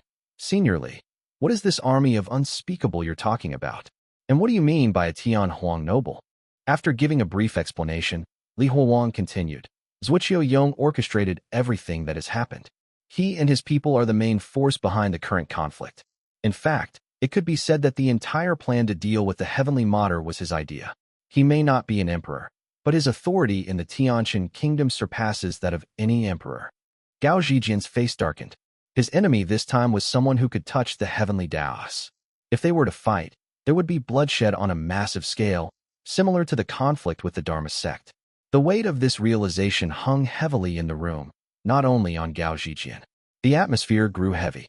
Xuan Pin said, Your Majesty, there's no need to panic. We haven't reached that point yet. They still haven't managed to steal Li Huowang's sword, so they can't cross over yet. Gao Zhijian's expression lightened slightly, but Li Huowang's face grew darker. He reached behind him and drew his spine sword. Zhuge Yuan is not the only twisted one in the Great Qi. While they are targeting me, they've also sent people to look for other ways in. Based on Padaier's memories, even if they don't get my sword, it won't be long before they find another twisted one. Li Huowang's words were like a rock that weighed heavily on their minds. If they were watching from the sidelines before, they were now directly in the line of fire. Li Sui finally understood why her father had been so anxious earlier, and what he had meant by the sky was falling. Gao Zhijian frowned deeply, clinging to a sliver of hope as he asked, Brother Li, you managed to hold off Tianqian's forces on your own in the Great Qi. As long as you're here, they surely won't be able to cross over so easily. Me? Just me. Gao Zhijian nodded. Senior Li, whether it was Shai Zi or God Yuer, they were no match for you. Surely you can handle them again. Li Huowang had always reassured Gao Zhijian, whether during their travels or after he ascended to the throne. As long as Li Huowang was around, he felt at ease, regardless of how dire the situation was. Li Huowang gave him an odd look. What are you thinking? Have you forgotten what I just said? The Heavenly Mater was torn apart by the people from the Tianqian kingdom. Li Huowang was not confident, having only gained a slight advantage with his Doulao incarnation. He understood very well the type of enemy he faced this time. Li Huowang pointed to his chest. Do you think the Heavenly Mater was stronger, or am I stronger? Don't forget, they still have the Heavenly Tao that belonged to the Heavenly Mater. Everyone fell silent as the atmosphere grew even heavier. Each person pondered how to break the deadlock. After a long pause, the Liang Kingdom's imperial preceptor, Huangfu Tiangang, said, There's no need for an all-out fight. They want to take down the White Lotus sect, not destroy the world as the Dharma sect did. If they want the White Lotus sect, why don't we just hand it over to them? Whoosh! Xuan Pin swiftly appeared behind Li Huowang, spreading her wide red Taoist robe and tightly embracing him. Chapter 907, Motivation. When Li Sui hugged Li Huowang, he became intangible. He phased right through Xuan Pin's robes and then appeared before Huang Futiangang. Everyone in the room instantly tensed up. However, Li Huowang didn't make a move this time. He stood less than 3 inches away, watching silently. Although Huang Futiangang was blind, he could clearly sense Li Huowang's killing intent. His mustache trembled slightly, but he maintained his composure and said, Li Huowang, think carefully.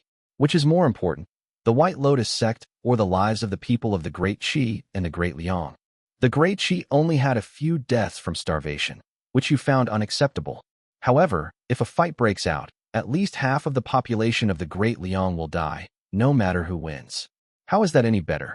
Li Huowang's murderous intent dissipated instantly. He looked at Huang Futiangang and enunciated each word. Use your brain and think. Are they truly after the White Lotus sect? No, they want the Heavenly Mater dead. Also, don't forget that they once stole the Heavenly Mater's Heavenly Tao. Have you forgotten what it was like when death ceased to exist? Do you want to experience that again?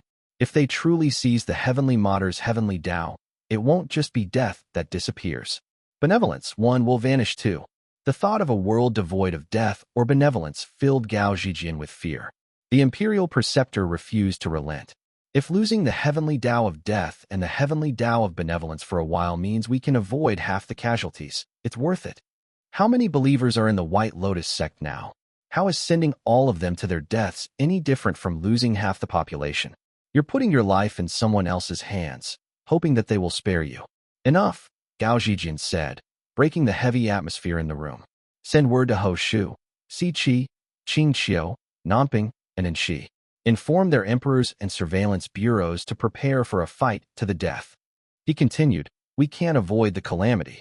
If they want to take our very lifeblood, there's no point in further negotiations. Li Huowang walked a few steps toward Gao Zhijian. To be honest, these people aren't of much help. If you really want to assist, I need more dragon qi. His best option was to go to the Baiyu capital and approach the situation from the Siming's perspective. Li Huowang's request made Gao Zhijian seem troubled. After a moment, he said, all right, I'll discuss it with the other dragon veins. Once they respond, I'll give you an answer. Do it quickly so we can minimize the deaths, Li Huowang said. Without bothering to speculate on whether Gao Zhijian was being serious or simply making excuses, he turned to leave. Li Huowang finally felt a sense of relief as he emerged from the suffocating atmosphere of the underground prison. The information from Padayer was valuable. He now knew much more about the Tianqian kingdom. However, the more he learned, the less hopeful the chances of victory seemed, which was not a good sign. 15. A familiar voice said from behind Li Huowang. He turned and saw Xuan Pin standing there. Her tentacles were wrapped around the vase that held Padayer's head. What? Tianqian kingdom has 15 divisions in a day. In the past, this information would have piqued his interest. Now, it barely stirred any emotion. Got it. If we win, the Great Qi will have a solution to its lack of divisions. By the way, is Tianqian's dragon vein alive? It is, but Padayer never interacted with it. He only knew that the golden dragon is the dragon vein and serves as Zuoqiu Yong's mount. Using the 15 divisions of the day as a mount. That's quite a show of status. Father, what do you plan to do next? What else? In their eyes, the Great Qi is full of vulnerabilities. They can come and go as they please. If we can't defend, then we have to attack. Hopefully, we can buy some time. If possible, persuade the other emperors to be less stingy. If the situation becomes critical, I won't be as accommodating as I am now. Father, don't you think something feels off? Li Huowang reviewed everything in his head, but found nothing unusual. In what way? It's too fast. The timing doesn't add up. According to Padayer's memories, they began preparing as soon as the Heavenly Mater returned, Xuan Pin said, closely examining Padayer's head. I don't think there's anything strange about that. Maybe they have a way to monitor the Heavenly Mater, Li Huowang replied. Xuan Pin shook her head, and several tentacles emerged from her red robe to pull the head closer. The Heavenly Mater must have been cautious. She possesses the Heavenly Tao of death. If she wanted to fake her death, no one would be able to tell, and that's exactly what she did. Even if the Tianqian kingdom has supernatural powers, It's impossible for them to have discovered it so quickly from 2 realms away. Li Huang realized Xuan Pin had a point. His focus had been entirely on the Tianqian kingdom's strength, and he had overlooked this detail. So you're saying we have a traitor feeding them information? Li Huang's eyes suddenly narrowed. Is it Shai Zi? It's not him. He's genuinely helping you now. True. It's not the sitting Oblivion Dao style to play such a boring game. Father, I don't think it's an insider, but another party giving the Tianqian kingdom information, Xuan Pin said and briefly paused. If they want the Tianqian kingdom and the Great Qi to fight to the death, there must be something in it for them. This made the situation even more confusing. Another party? Who else could it be besides the Great Qi and the Great Liang? Are you saying it's someone from another timeline? Li Huang continued. I'll keep that in mind. When I catch another informant of the Tianqian kingdom, I'll interrogate them thoroughly. He pulled out his spine sword and prepared to return to the Great Qi. As the rift opened, something red inside immediately set off alarm bells in Li Huang's mind. What's going on? Li Huang stepped into the rift and was immediately struck by the sounds of battle. The recently established city of the Yu capital had completely fallen. It was currently engulfed in flames and blood. Li Huang quickly scaled the city walls and was met with a shocking sight. Endless waves of bandits charging toward the city. The Tianqian kingdom had launched its attack. They intended to take over the Great Qi. Li Huang drew his spine sword and swung it back. Li Sui, get over here and help. A shadow darted from the rift, pulling Li Huang's abdomen open and climbing in. Li Sui, this isn't enough. There are too many of them.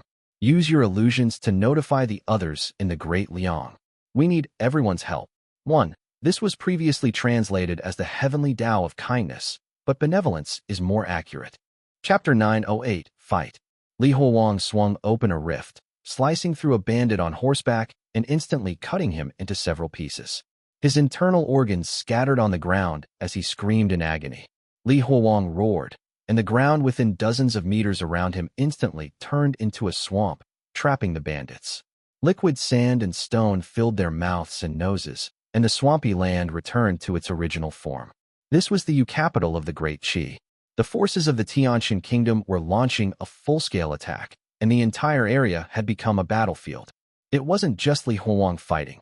Li Sui was also giving it her all. Tentacles emerged from Li Huang's back and darted at odd angles. They went from bandit to bandit, entering through their left ears and exiting through their right ears. Dozens of tentacles strung people together like a skewer. With a quick pull, all the bandits impaled by Li Sui's tentacles turned on their comrades, raising their weapons to attack them. Dealing with these bandits was overkill for them. The bandits and thieves from the Tianqian kingdom were no match for them. The bodies kept piling up, with each fallen bandit being replaced by another. There was a seemingly endless number of them. The Tianqian kingdom clearly intended to use them as cannon fodder. They had to use a more efficient method to deal with them. Li Huang let out a resounding chant, igniting himself in an instant. The flames swiftly traveled along Li Sui's tentacles, creating a breathtaking and blinding spectacle. A human bonfire that emerged at the heart of the battlefield. The flames he conjured at the cost of his own skin carved a massive, fiery trench across the Yu capital. Li Huang charged forward amidst the chaos. The bandits spontaneously combusted wherever he went, experiencing the agony he had endured. Seeing the flames engulf everyone around him, Li Huang stomped his feet and leaped onto a catapult.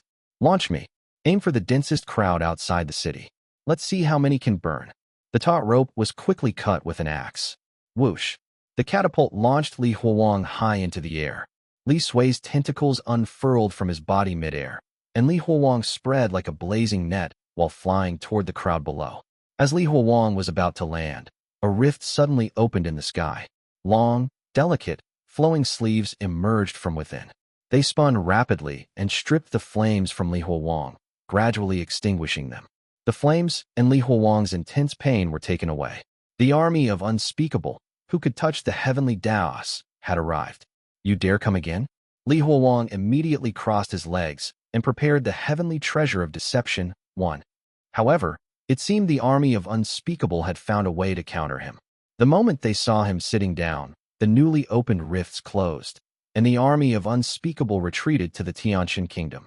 Li Huang stretched out his hands, ready to burn the endless hordes of bandits.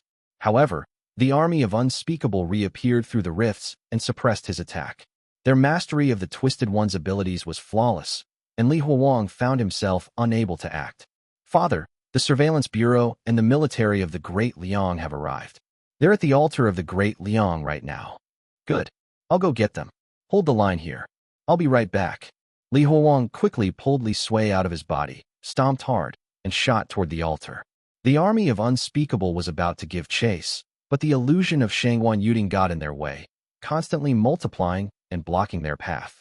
By the time the illusions were dispelled, Li Huang had already returned to the Great Liang through the rift. Li Huang descended from the sky and crashed heavily into the ground, causing the white jade tiles beneath him to shatter. A crowd had already gathered at the altar of the Great Liang, with members from various sects and groups.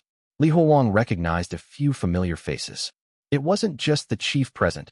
Palace guards and some elderly eunuchs holding whisks were also there. The Great Liang had quickly summoned all their available forces. With their help, the Yu capital wouldn't fall to the bandits and thieves, although dealing with the army of Unspeakable would still be tough. As the Surveillance Bureau members bowed to him at the altar, Li Huang said, "There's no time for formalities. Follow me." Just like when he was delivering grain, he sliced open a rift and quickly grabbed people by the arm before throwing them through. Pay attention. Our enemies are soldiers from the Tianqian kingdom, and they reek of death. Now that the Great Liang's chief and the soldiers from Great Liang had arrived, the situation began to stabilize. They quickly cleared the city of bandits and thieves. Then, they sealed the 4 gates once again. However, the situation soon took a turn for the worse. The Tianqian kingdom had a countermeasure. There were over 100 faceless figures painted in theatrical makeup scattered throughout the Yu capital, and they began to steal the heavenly Daos from the Great Liang Surveillance Bureau. Soon, a llama whose 10 emotions and 8 sufferings had been completely extracted fell like a dried corpse. This was just the beginning. The Surveillance Bureau was no match against the faceless enemies who could steal the heavenly Daos. They would be doomed if this situation continued. If the Surveillance Bureau were to be wiped out, they would lose before the real fight even began. This is a trap. Their target isn't me. They are targeting the Surveillance Bureau. Li Huang pressed his face against a nearby allies, crossed his legs, and began to cast the heavenly treasure of deception. The faceless ones realized what was happening and quickly opened rifts to the Tianqian kingdom to escape. At that moment, Li Huang suddenly stopped. He peeled off his face, revealing Li Sui's disguised face as Shangguan Yuding. The one casting the heavenly treasure of deception was a fake. The real Li Huang had slipped into the crowd and followed one of the faceless ones back to the Tianqian kingdom. Li Huang realized that passively reacting to the enemy wouldn't work. He needed to seize the initiative. As the saying goes, capture the ringleader to win the fight. When dealing with the Tianqian kingdom, neither the army of Unspeakable nor anything else truly mattered. The key was their Twisted One, who could open a path between the Tianqian kingdom and the Great Qi. Li Huang scanned the area as soon as he arrived in the Tianqian kingdom. His gaze locked onto a man in a red robe with a fox mask, walking on stilts in the distance. That person was the Twisted One. 1. The technique from the Sitting Oblivion Dao that he had used to summon Donglai. Chapter 909, Zuoqiu Yong. In a clearing intentionally made in the forest of Tianqian kingdom, Li Huang stared intently at the man with the fox face standing on stilts in the distance. Although the Tianqian kingdom was powerful, it also had weaknesses. Li Huang knew he still had a chance of victory. If he could take out this man, he could sever the connection between the Tianqian kingdom and the Great Qi, thus averting the current crisis. It's him. The man's eyelids twitched rapidly as various portals quickly opened and closed.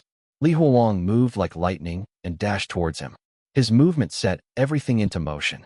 The faceless ones who had just returned and the guards around the fox-faced man all rushed to block his path. The clearer their anxiety became, the more Li Huang understood how important this Twisted One was to them. Li Huang's expression turned cold. Without hesitation, he sat down cross-legged and began to chant loudly. Golden light shines, the sun and moon lose their brilliance, and the treasured staff rotates. Ghosts and gods tremble. Reveal your presence in the mortal realm. The holy court of Yanfu. If Li Huang were to cast the heavenly treasure of deception in the Great Qi, they would be able to escape to the Tianqian kingdom. However, if he were to cast it in the Tianqian kingdom, where could they possibly run to? Another Li Huang quickly formed from his spine as false qi rapidly flowed out of him. An abnormal phenomenon appeared in the sky. and Li Huowang could feel an otherworldly presence gazing at him. It was Donglai, who was about to arrive. At that critical moment, a needle threaded with silk flew toward him at incredible speed. In just an instant, it sewed shut Li Huowang's eyes, nose, and mouth. An ordinary silver needle had easily interrupted Li Huowang's ritual. The swirling clouds above quickly dissipated. Li Huowang trembled with rage and strained his body, causing blood to splatter as he forcefully ripped his sewn mouth open. Who is it? He tore the stitches from his eyes, then finally saw who had done it. The golden dragon he had faintly seen before was now being used like a beast of burden, pulling a carriage through the sky. This was the first time Li Huowang had encountered someone who truly resembled an immortal in this bizarre world. Someone who could genuinely ride the clouds and mist. Li Huowang's sharp vision allowed him to finally spot the person who controlled the noble vehicle. He saw them through the pink veils billowing out of the carriage windows. The figure was dressed in green silk and seemed strange, with a round face and rosy lips. They were holding a silver needle in a delicate gesture, and it was hard to tell whether they were male or female. However, their exaggeratedly effeminate demeanor reminded Li Huowang of the eunuchs in the palace. Once he looked at the dragon pulling the carriage, their identity became clear: Zuoqiu Yong, the patron of the Tianqian kingdom. The carriage circled in the sky a few times before slowly descending. An effeminate voice came from inside. "Oh my, so the rumors were true. You really are Li Huowang, and quite the handsome fellow too." Li Huowang glanced at the army of unspeakable surrounding him and the fox-faced man on stilts in the distance, who had stopped moving. "You've heard of me?" I've heard quite a bit about you," Zuoqiu Yong said. "But that was all long ago." The carriage door opened, and Zuoqiu Yong stepped out while lightly embracing a stunning woman. Zuoqiu Yong gave Li Huowang a sly smile. "Li Huowang, I'd like to have a little chat with you." Li Huowang sneered and glanced at the enemies surrounding him. At this point, is there anything left to talk about? Though he appeared calm, Li Huowang could sense the disparity in strength between them. His mind raced as he pondered how to escape back to the Great Liang, harness the dragon Qi, and reach the Baiyu capital again. In this situation, he would have to rely on Jizai's abilities for any hope to turn the tide. "Oh dear, let's not be so hasty. We're all reasonable people here, aren't we? Let's talk this out instead of fighting," Zuoqiu Yong said, pulling a pink handkerchief from his sleeve and dabbing imaginary sweat from his forehead. "Tell you what, why don't you bring the Saintess of the White Lotus here? We can all sit down and have a nice chat." Li Huowang nodded and agreed readily. "Fine, wait here a moment. I'll go get the Saintess of the White Lotus." He pulled out his spine sword and slashed open a rift to return to Great Liang. As he approached the rift to step through, the fox-faced man's left eyelid twitched, and another portal instantaneously replaced the rift to the Great Liang. When Li Huowang stepped out, he found himself standing just inches away from Zuoqiu Yong. "Oh, you're naughty. Did you plan to get away?" Zuoqiu Yong lightly tapped Li Huowang's chest with the pink handkerchief. "That won't do. If you go back, the heavenly mater won't come." This time, Li Huowang intently studied the strange person before him. "Do you know who the White Lotus Saintess is to me?" "I don't actually." "What? Do you have a deep connection to her?" "Yes, a very deep one. She's my wife. If you're targeting her, you're targeting me. There's no negotiating this." Li Huowang paused and then looked directly at Zuoqiu Yong. "Another thing. I want to see if the renowned patron of the Tianqian kingdom is as powerful as they say." Before Zuoqiu Yong could react, Li Huowang's spine sword had already pierced through his chest. Zuoqiu Yong could only watch as Li Huowang delivered a powerful kick to his side, forcefully retracting the sword.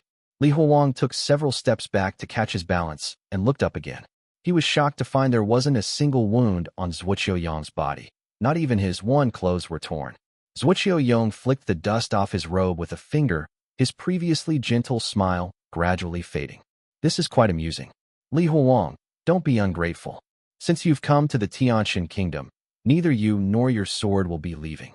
Li Huowang surveyed the enemies around him and clenched his teeth, trying to figure out a way to break free from this predicament. "Come on then.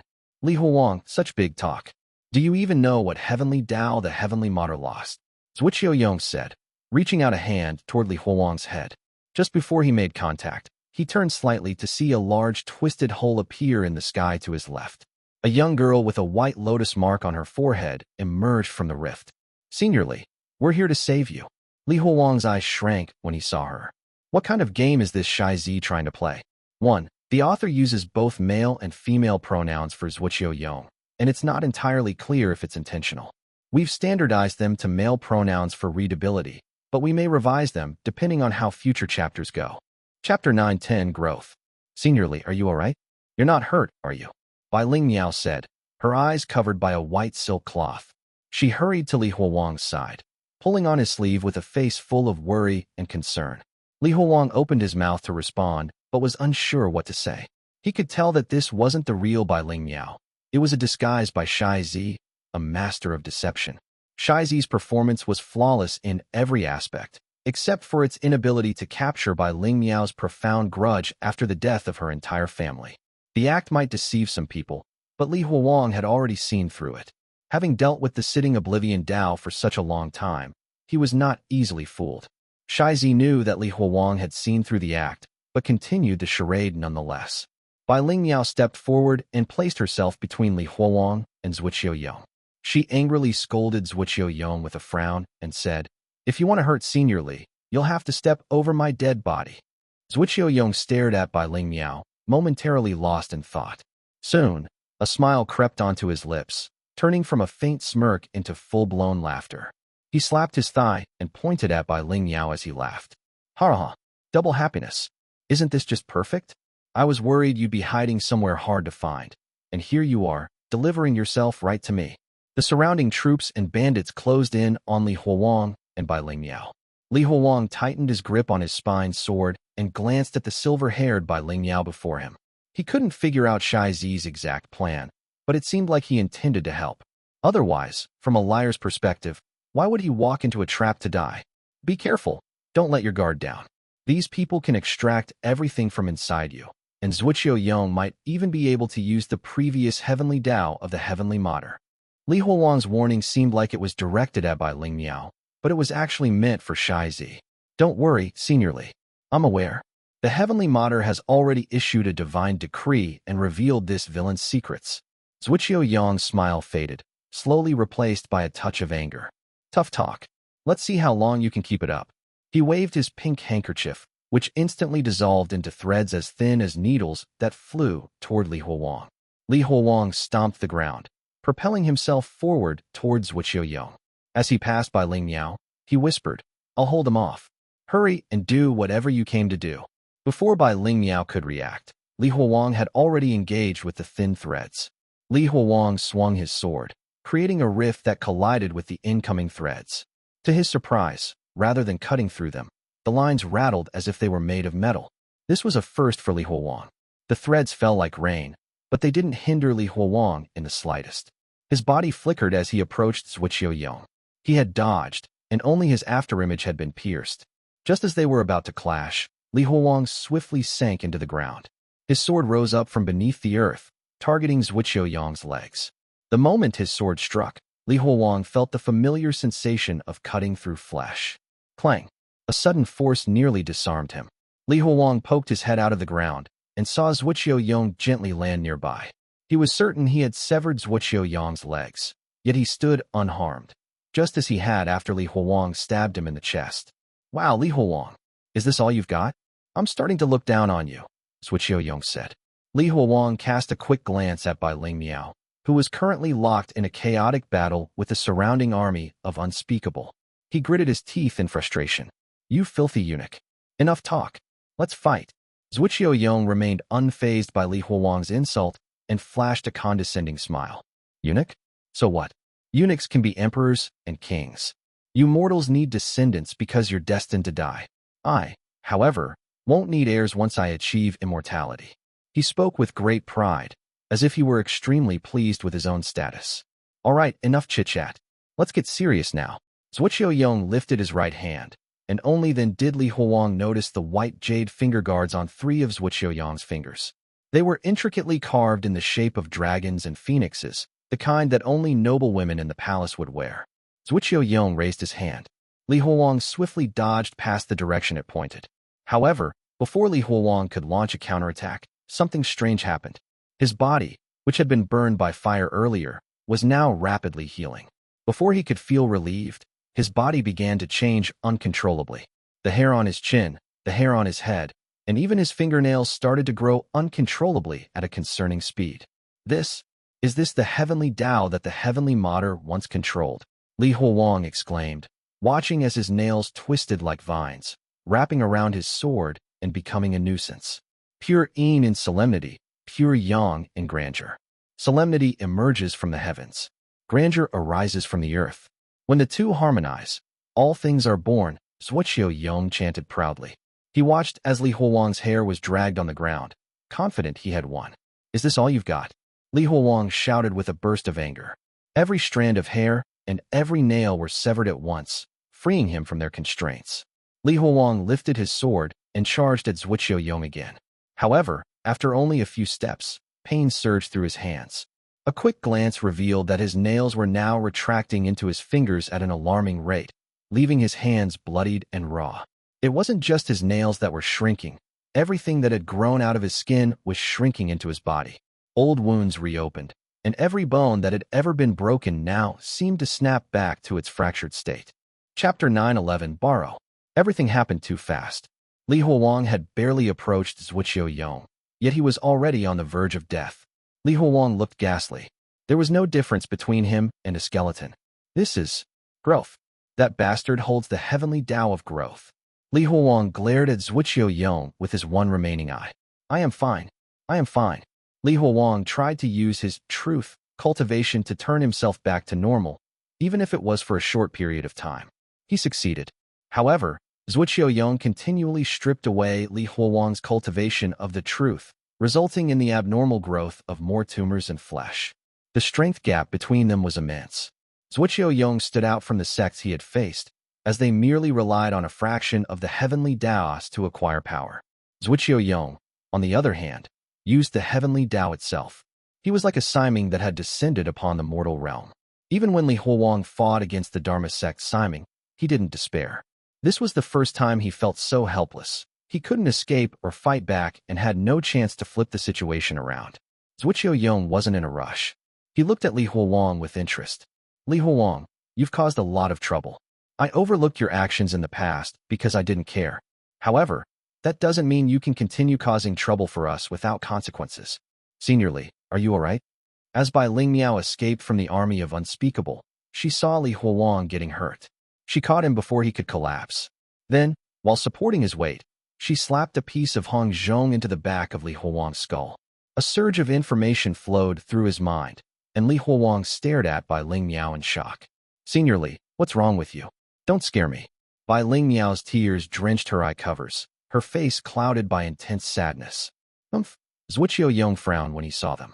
Don't worry. I'll send you both to hell together. You can start your next lives at the same time. Li Huowang suddenly laughed despite his grievous injuries. His laughter was filled with arrogance and mockery. You think you've won? You think I fought this long just to die here? Zuoqiu Yong was surprised. He eyed Li Huowang suspiciously. What could someone weaker than him possibly do? Where did such courage come from? You conspired against the heavenly Mater in the past, and now you're openly trying to suppress her. Do you think the heavenly Mater did not devise any plans to stop you? Don't you know what a diversion is? The fact you're here implies that you've left a certain place unsupervised. Li Huowang smiled proudly and hugged Bai Ling Yao's waist. Zuoqiu Yong's face froze. He swung his right arm, embedding several needles and threads into Li Huowang and pinning him down. Zuoqiu Yong stared at Li Huowang and laughed. I heard you had some connections to the sitting Oblivion Tao, but I never thought you would try to trick me like this. Aren't you looking down on me? I'm much more experienced in this regard. Li Huowang clutched his belly and burst into laughter. Ha ha, perfect. That's exactly what I needed you to believe. Now, I highly doubt you'll be able to do anything when the Siming takes action. Just as Li Huowang spoke, the skies changed. Li Huowang felt the pain in his body disappear, followed by rot. Ha ha. Li Huowang extended his arm and laughed at Zuoqiu Yong. You damned eunuch. Do you believe me now? We've won this time. Zuoqiu Yong hesitated when another heavenly Tao disappeared. This time, it was benevolence. Zuoqiu Yong no longer hesitated. He yanked his arm, cutting Li Huowang into pieces with the threads. He ignored Bai Ling Miao, the twisted one of the heavenly Mater. There was a more pressing matter at hand. Zuoqiu Yong leaped onto his golden dragon and flew towards the east. Zuoqiu Yong's departure and the changing skies indicated that something major was going on. The army of Unspeakable and the fox-faced, twisted one raced after him. Soon, only Bai Ling Miao and Li Huolong's corpse were left in the area. A small doll emerged from Li Huolong's corpse, growing rapidly as it ate Li Huolong's shadow. Li Huolong revived once again.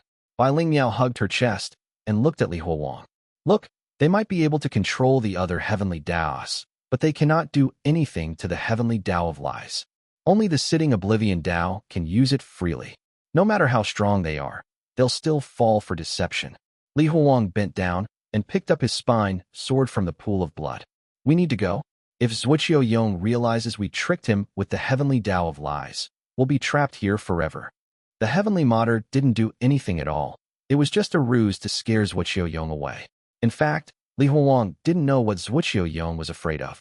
Li Huolong opened a rift to the Liang kingdom, and the two of them returned. Compared to the chaotic situation in the Tianjin and Qi kingdoms, the Liang kingdom was peaceful. They were back in the garden inside the royal palace. Some of the ladies were drinking tea and admiring the flowers with the other consorts and eunuchs. The tranquility shattered when they spotted Li Huolong, completely naked. Shrieks of shock echoed through the garden. Li Huolong tore off one of the eunuch's robes and wore it. He then looked at one of the women, who was wearing a crown. Are you one of Gao Zhijian's wives? Where is he? Call him and tell him that the trouble has been temporarily averted. The woman ran away in tears. Li Huolong sighed and collapsed onto the ground, feeling the rush of adrenaline leaving his body. That battle had been too close. One wrong move, and he would have died. Yeah, though we only forced them back temporarily. They will come back. Bai Ling Miao said, sitting in front of a table as she drank some tea. Change your damn face. I'm getting irritated just by looking at it. Bai Ling Miao transformed her face into a 12-sided die. Li Huolong glared at him. How did you know there was going to be a natural disaster? Shai Zi took a sip of tea and chuckled. Don't worry about that. I have my connections. Chapter 9:12, Plan. Connections?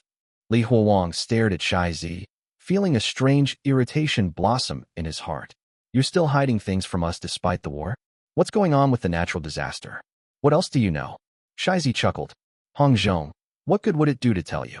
Do you even have the energy to handle it? I thought you were busy devising a plan to deal with that eunuch. You've seen how strong he is. For now, you've only managed to trick him temporarily. Once he sees through it, it won't be easy to fool him again. Li Huolong frowned, remembering how helpless he had been against Zuoqiu Yong. He was a Siming that controlled flesh, so Li Huolong had to rely on Jizai's power to deal with him. Don't place your hopes on Jizai. He's very busy right now. So you've heard the news from Jizai? Shai Zi's question made Li Huolong look up. Shai Zi continued. Oh, you have a sharp mind. See, there's no use in telling you right now. It wouldn't do you any good. The number on Shai Zi's face turned to 1. Li Huolong grabbed onto Shai Zi's collar. What else did I say? What's the key to killing Zuoqiu Yong? Tell me quickly. Shai Zi shrugged. He never said anything about that. Maybe he didn't know who Zuoqiu Yong was. Stop lying to me. He's me from the future. How could he not know who Zuoqiu Yong is? Wait. A look of joy spread across Li Huolong's face. That means the future me is still alive. I'll survive this. Shai Zi's words hit like cold water. Don't be so sure. History can change at any moment. If you die now, Jizai will cease to exist. Li Huolong pushed Shai Zi down out of anger. What else can you do except talk? What else? Are you here just to watch us fail? Of course, I could be helpful in many ways. If it weren't for me, you would be dead. Your powers as a strayed one are useless against that eunuch. Li Huolong, you owe me one. As Li Huolong opened his mouth to speak, footsteps came to his left. He turned, expecting Gao Zhijian, but it was Li Sui. Seeing that Li Huolong was wearing the robes of a eunuch from the palace, Li Sui removed her red robes and covered Li Huolong. Father, what's wrong? What happened in the Tianjin kingdom? It appeared that the siege on the Qi kingdom stopped after Li Huolong scared Zuoqiu Yong away. Li Huolong pulled on his sleeves tiredly and sighed. It's a long story. He kept his explanation short. In the end, he said, who would have thought that there would be a Siming in the Tianjin kingdom that controls flesh? I never thought I would fight against someone like that. Tell Gao Zhijian to stop preparing for war. Regular troops are useless against the Simings. I need another Siming to deal with him. Shai Zi interrupted him, saying, don't look for Jizai right now. He's very busy and doesn't have time for this. You need to think of another way. Enough, Li Huolong said. I heard you the first time. I'm not deaf. Instead of repeating yourself, why don't you help me stop their plans? Shai Zi had indeed helped him this time, but he looked more like he was just here to watch their struggle than to help earnestly. Shai Zi chuckled, and he shrunk before disappearing completely. As he did, his voice lingered in the air like smoke. Hong Zhong, you know better than this. We of the sitting Oblivion Dao should stand together. Time marches on whether you're happy or not. Why exhaust yourself? You should find joy even when you're dying. Look at his damned attitude, Li Huang said, pointing at the empty space in front of him. Li Sui didn't answer. She was trying to digest what Li Huang had told her. She paced around the place before answering. Father, I might have a plan to fight against Zuoqiu Yong. Maybe we can try something. What? Li Huang wanted to ask what the plan was, but he figured it out. Do you mean stuffing the primordial breath and inner sight of other strayed ones into me? You want me to complete my cultivation? Li Sui nodded. Yes. It was impossible last time because we had no one who could touch the heavenly Taoist directly, but now we do. Several people appeared from the doorway. They were members of the army of Unspeakable. Li Sui's tentacles were embedded in their brains, making them look like walking kebabs when they approached Li Huang. Li Huang stared at them with a complicated feeling in his heart. Li Sui had caught many people when he wasn't there. I don't know how strong I would be if I complete the final step. Can I fight against Zuoqiu Yong like this? Li Huang had another concern, even with the path to becoming stronger lying right before him. He still remembered how he couldn't differentiate between truth and lies, and that was back when he had only completed the second stage. If he completed the seventh stage, he might end up unable to distinguish reality from delusions, as Li Sui warned. It was a strong power, but the side effects were detrimental too. Li Huang had to use Hong Zhong to barely balance his cultivation of truth and lies. However, if he became stronger, the balance would be broken. Who knew what would happen then? Still, if he didn't get stronger, he wouldn't be able to stop Zuoqiu Yong's massacre. How will we ever know if we don't give it a shot? It's not as if we have any other options. Father, please don't hesitate. Yes, he is a Siming, but you are too.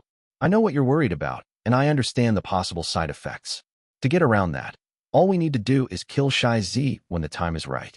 If we extract a portion of the lies inside of him, we can put them inside of you and prevent the crisis. Li Huang stared at Li Sui with shock. The difference between the Li Sui he knew before and the Li Sui standing before him was massive. He was certain that the Li Sui who had lived in his stomach would have never said that. Sui, are you hiding something from me? If so, you need to tell me everything. Li Sui nodded lightly, her voice still as soft as before. All right, father. So, do you want to try the plan? Li Huang considered it briefly before agreeing. Fine. It's not like we have a choice. The memory of Zuoqiu Yong toying with him made Li Huang's blood boil.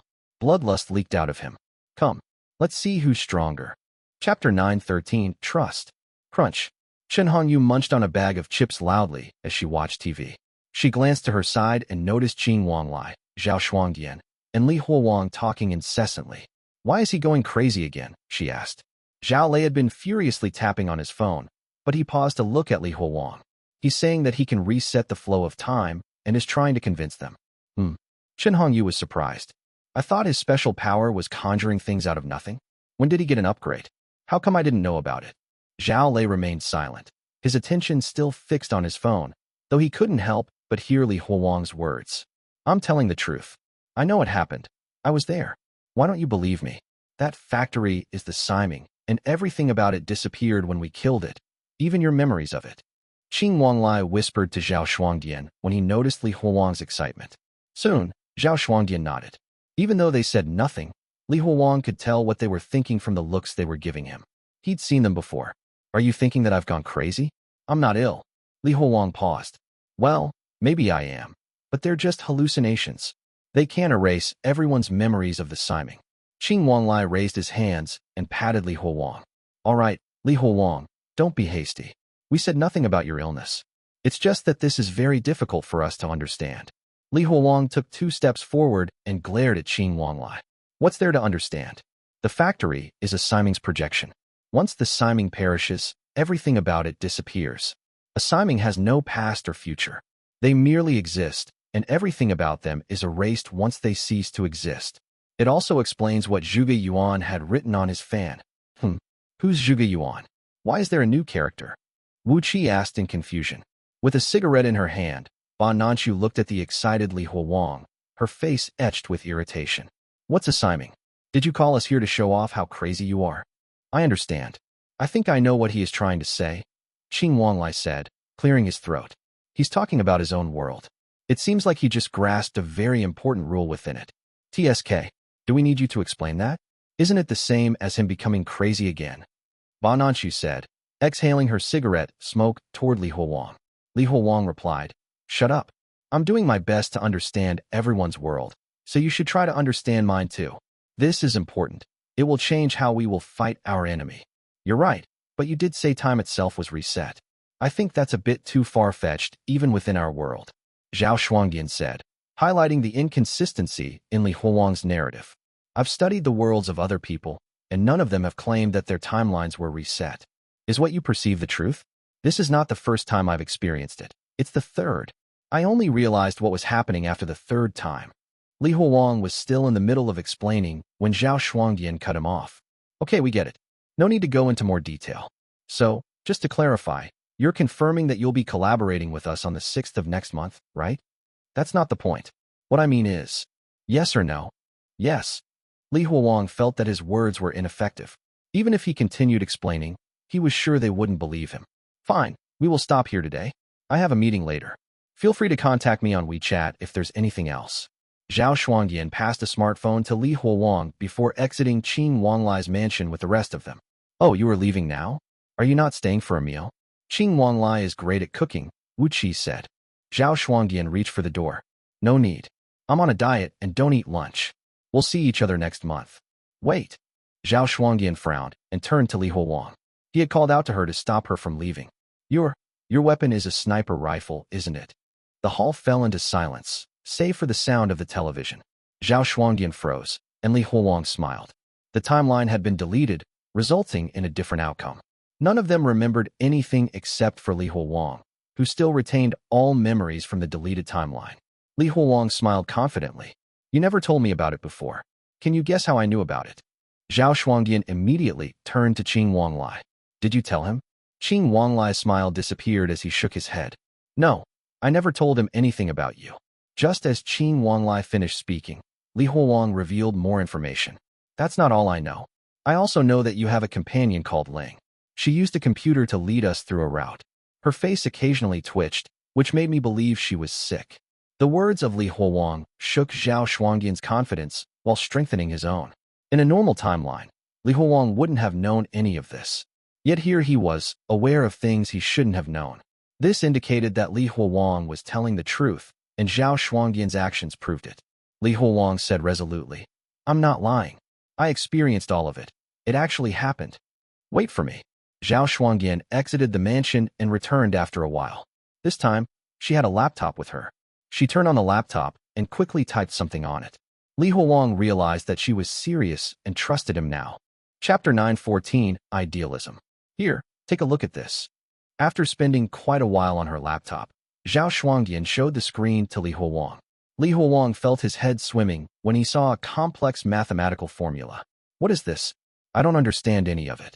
Zhao Shuangdian frowned and looked at Li Huang. Then, are you willing to learn from scratch? I can teach you. If what you're saying is real, there are only 3 explanations. Why should I adapt to your world? Is your world the truth? Why can't you adapt to mine? What if your world is fake? Zhao Shuangdian replied. Our world is in conflict. My world is healed, but your world has many inconsistencies and contradictions. Shouldn't we start from your world? I don't want to learn. This is the truth, and I've told you about the contradictions. Whether or not you trust me is up to you. Xiangshou scoffed from the side. You want us to adapt to your world? Are you trying to turn us all into crazy bastards? Shut up. Zhao Shuangdian glared at Xiangshou, who shrugged and sat on the sofa to watch TV. Zhao Shuangdian quickly opened a new notepad on her laptop. All right, Li Huang, I trust you. Now, please tell me about your world in as much detail as possible. Li Huang sighed in relief after seeing that Zhao Shuangdian trusted him. He calmed down and started telling his story. All right, I'll have to talk about the Zephyr Temple first. Back then, I was still being treated in the hospital and thought it was fake. Li Huang spent the next few hours telling her about everything he had experienced in the bizarre world. By the time he finished, it was already nighttime. Eat something before you continue. Your dishes are cold, but I saved you a portion, Xiangshou said, taking out a couple of beer bottles for Zhao Shuangdian. Shu, be quiet. I need time to think and sort this out. Zhao Shuangdian was busy scrolling through Li Huowang's statement. Hey, did you leave food for me too? I'm hungry. Li Huowang stood up. He had calmed down now that a few hours had passed. Ba Nanchu scoffed and wrinkled her nose when she looked at Li Huowang. Ho, the crazy bastard knows when it's time to eat. Ba Nanchu turned to leave, but Wu Qi gestured for Li Huowang instead. Sit here. We left you a portion too. Li Huowang, I've sorted through your statement. While I trust you, I still find that your world has a lot of contradictions. In fact, it's even worse than the others. I also found a lot of instances where it's too idealistic. Li Huowang replied as he munched on some chicken. You still don't understand? That world is bizarre, and anything could happen. Also, is your so-called healed world the truth? Maybe my world is real too. It's just that we haven't realized it yet. Zhao Shuangdian paused to think carefully as she typed, appearing to perform a series of calculations. Li Huowang was almost done with his meal when she stopped. All right, you've convinced me. Li Huowang was shocked. She's so easily convinced. That's out of my expectations. She's the first to believe me this easily ever since I left the Zephyr Temple. Li Huowang had made preparations to refute her if she still didn't believe him. What do you mean? Does my world convince you? Is our world also the ideal world? We don't have a macro world, but we have a lot of micro ones. Zhao Shuangdian proceeded to shut down her laptop. Ideal. Li Huowang stared at the chandelier above him. He looked at the leather sofa before staring at Zhao Shuangdian's pretty face. Nothing had changed. Don't worry. Even if it's ideal, we can still bravely develop a hypothesis. We just need to be careful when we gather evidence. Thank you for your help. It will help me a lot with my research. Li Huowang continued, eating his meal. Don't worry about it. My main concern is the possibility of the timeline resetting again if we kill the Siming on the 6th of February. If that does happen, I would have to explain everything to you again. Don't worry. If that happens, you can just align with my other self again. All right, as long as you are convinced later on. Li Huowang put down his plate and thought carefully. Since my world is real, we need to reconsider certain things, including your hypothesis about the elephant.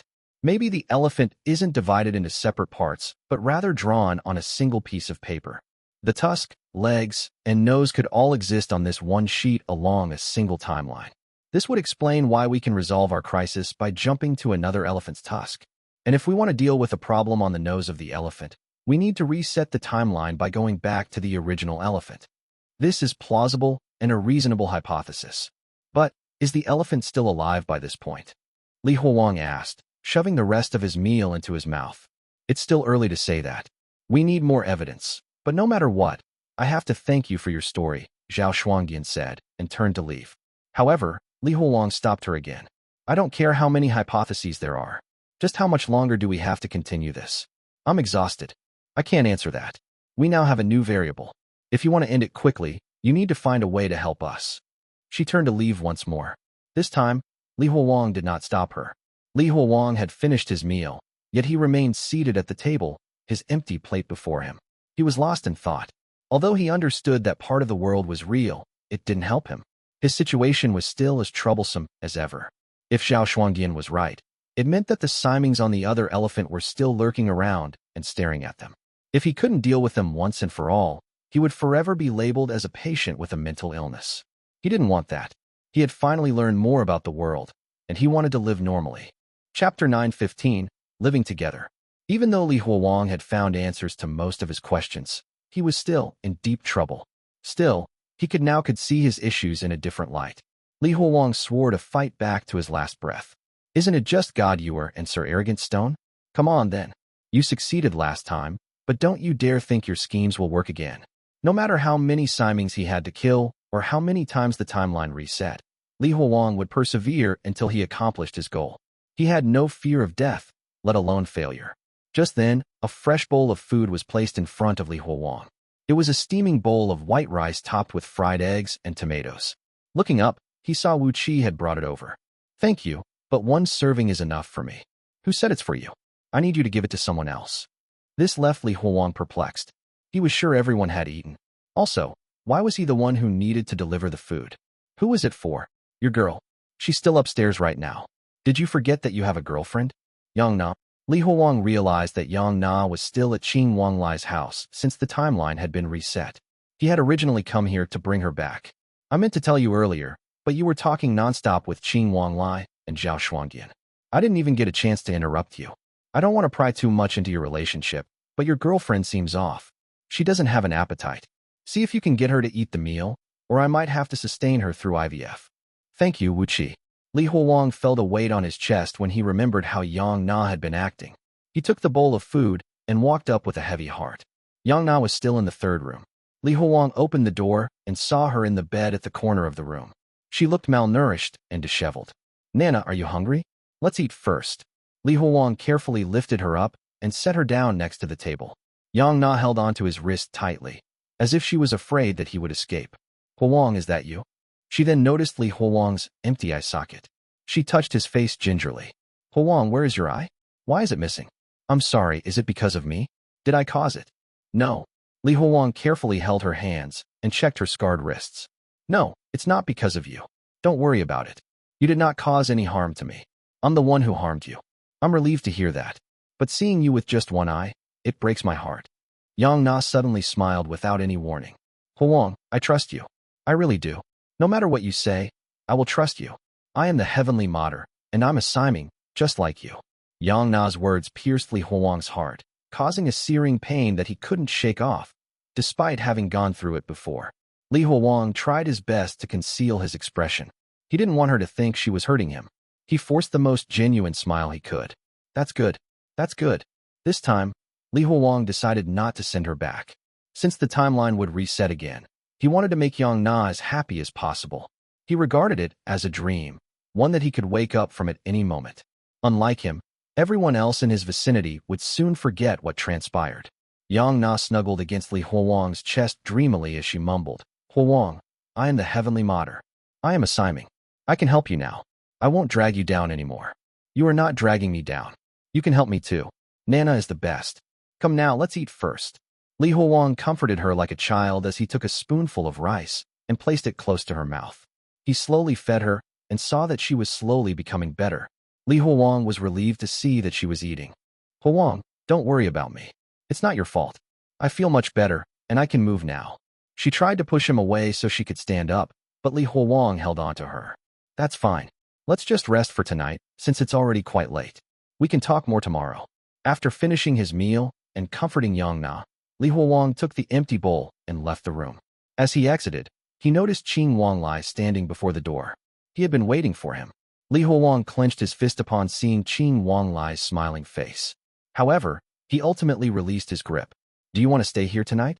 I've prepared your room. As long as no one threatened his plans, Qing Wanglai remained as perfect as everyone thought him to be. No need. I will stay in the same room as her. I need to stay by her side. Li Huowang walked past Qing Wanglai and went down the stairs. Yang Na is awake. This is good news. We now have one more ally. Bam! In the end, Li Huowang still punched him. I'm warning you. Keep her out of this. If you don't, I will kill you. Qing Wanglai chuckled and rubbed the bruise on his face. Li Huowang, I don't think that's rational. Don't you think it would be a waste if she doesn't help us? She has the power to do so now. Besides, have you even bothered to ask for her permission? Maybe she doesn't want to squander her talent. Even if she refrains from killing, having another ally by our side would still be good. Li Huowang smashed the bowl on the railings, and the broken pieces scattered on the stairs. Li Huowang picked up a sharp piece and pushed it against Qing Wanglai's neck. I said no. Are you deaf? I'm not. But what are you afraid of? You're the one who said that time would reset again as long as we kill another Siming. In that case, what's wrong with losing our lives? We don't have enough allies right now. Every single one matters. Li Huowang's anger almost boiled over when he stopped and let go of the shrapnel. All right, I will bring Yang Na to Zhao Shuangdian. I will let her join their alliance instead. Qing Wanglai frowned. Li Huowang chuckled and looked at Qing Wanglai playfully. Didn't you say every single ally counts? I will let Yang Na ally herself with Zhao Shuangdian. That should fulfill your conditions, right? Seeing Qing Wanglai remain silent, Li Huowang walked down the stairs with pleasure. He finally found a way to communicate with Qing Wanglai. A physical threat wouldn't work on him, but Wu Qi was right. As long as he understood what made Qing Wanglai tick, dealing with him was easy. Chapter 916 Medicine. Huowang, you don't need to feed me anymore. I'm not paralyzed, Yang Na said, taking the spoon from Li Huowang's hand. She scooped up some porridge and brought it to her mouth. After a couple of bites, she looked up at Li Huowang who was sitting across from her. Why are you just staring at me? You should eat too. Li Huolong had been standing there in a daze. He smiled and nodded, then sat down to have breakfast as well. Hey, you're not bad at all. You're quite skilled at looking after people. I had my doubts initially, but it seems like I underestimated you a bit. Have you studied this before? Wu Qi asked as she walked over. Li Huolong shook his head and continued to eat. No, I haven't. I just picked up a few things during my time in the hospital. Yang Na looked noticeably healthier compared to before. She hadn't been blaming herself so much, and her emotions seemed a lot more stable. She appeared much better, at least to others. Only Li Huolong knew the truth. She wasn't actually better. Her condition was getting even worse. It was just that her logic had become more consistent with her beliefs, which made her appear normal. Footsteps echoed as Qing Wanlai approached with a cup of coffee in one hand. Doesn't she share the same worldview as you? If her condition is considered an illness, what would you call your condition? Li Huolong glared at him angrily. Get lost. Li Huolong noticed the sorrow etched on Yang Na's face and the tears brimming in her eyes. Ignoring Qing Wanlai, he embraced Yang Na and gently carried her into the house. After comforting Yang Na, Li Huolong walked back outside, where Qing Wanlai awaited. I'm just trying to help you. You can't keep deceiving yourself like this. If you believe your worldview is real, then you should also believe she is the heavenly Mother. You can't claim it's a battle of Simings when it involves you, but dismiss it as mental illness when it involves your girlfriend. Isn't that a double standard? Li Huolong replied. None of this matters. Like I said before, don't expect her to get involved. Besides, if she really wanted to, she'd probably join Zhao Shuangdian's side. Regardless of whether Yang Na was the heavenly Mother, Li Huolong didn't want her to get hurt any further. She had already suffered enough. Whatever, Qing Wanlai said, abruptly changing his tone. Tomorrow is the day we take action. If she decides to join Zhao Shuangdian's faction, it would still increase our chances of winning. It seemed he had realized that Li Huolong was trying to provoke him. This time, he didn't fall for it. She's depressed. How could she possibly help? You never know. From what you said before, isn't the heavenly Mother supposed to govern benevolence and death? If she's the goddess of death, she could be helpful. Li Huolong recalled Chun Hongyu's tragic situation and knew all too well what Qing Wanlai meant by helpful. So you know we're taking action tomorrow? Do you think antagonizing me right now is a good idea? Li Huolong asked coldly as he stepped closer. Li Huolong, we're on the same side. I'm just trying to help you. Thanks, but there's no need. You've helped me enough times already. I'm sick of having this conversation over and over again. If you're so bored, why don't you pay your respects at Xian Fu's grave? Li Huolong left the villa and headed to the underground garage. He got on his motorcycle and revved the engine a few times. However, it was out of gas. He looked around and then set his sights on Qing Wanlai's luxury car. Soon enough, he inserted a hose into the car's gas tank. He sucked hard with his mouth from the other end, and premium gasoline started flowing into his motorcycle's tank. Li Huolong put on a full-face helmet and sped away from the villa. He rode down the road, returning to the city from the outskirts. He stayed on high alert, knowing full well that people were tracking him. Though the motorcycle was the same, he had changed the license plate and repainted the black bike with a red and white pattern, making it less conspicuous.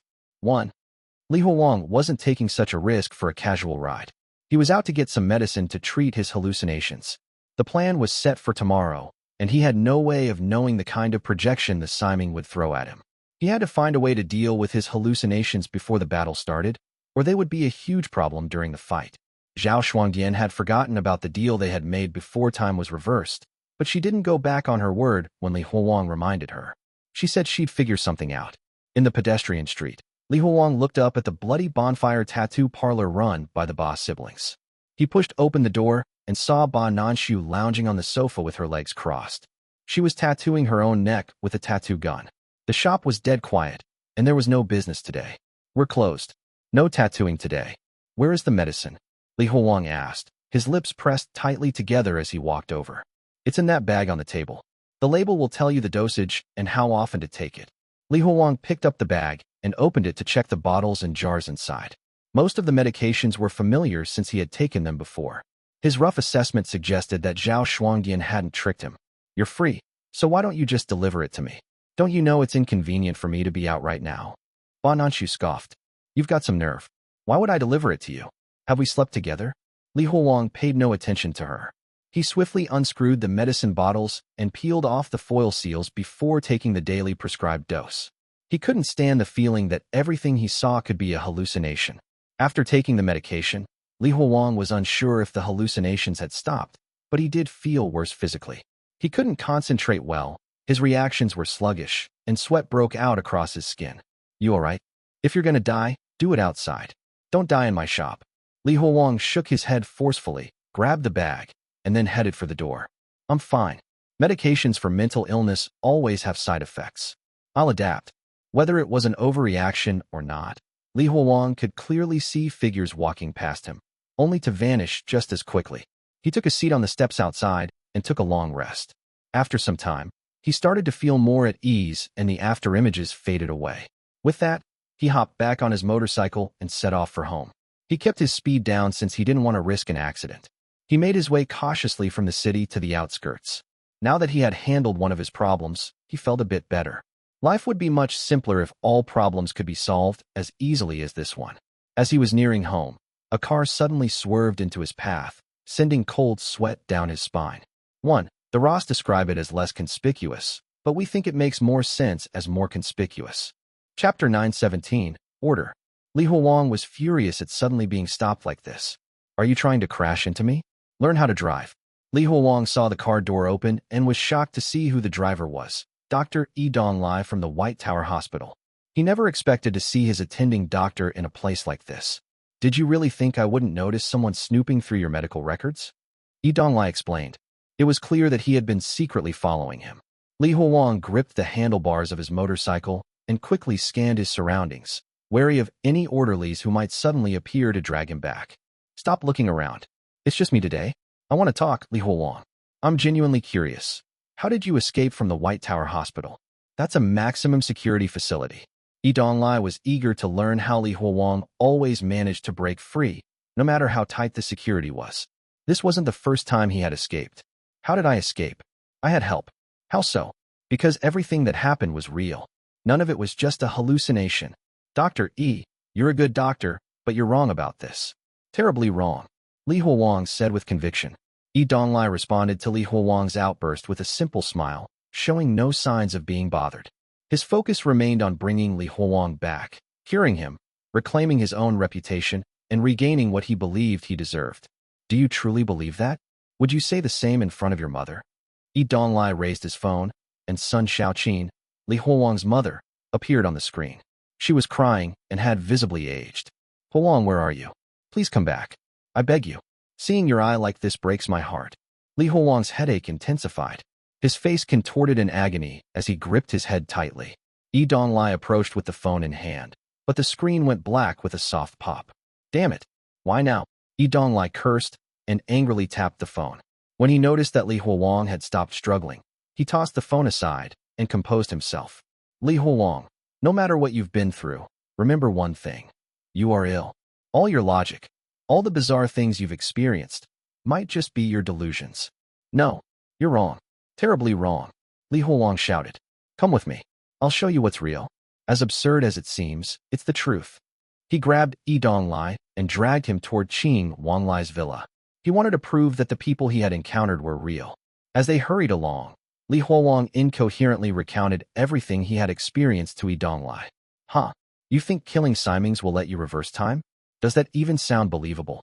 Donglai's voice dripped with skepticism. However, he was rational enough to not put up a fight, opting to continue walking alongside Li Huang. If you're saying that time can be reversed and that the world is purely idealistic, you might as well say the whole world is fake. He continued. Even in a world with magic, there has to be logic, right? Everything has to follow strict rules. If time and causality could be altered at will, the world would be so chaotic that it wouldn't function. It wouldn't hold together at all. Donglai's words hit Li Huang like an electric shock. Fear flickered in his eyes as he stared at Donglai. What nonsense are you talking about? I'm saying there are only two possibilities. Either everything you've seen is fake and a result of your delusions, or you're right, and the entire world itself is fake. By your logic, you're not the one who's wrong. The entire world is.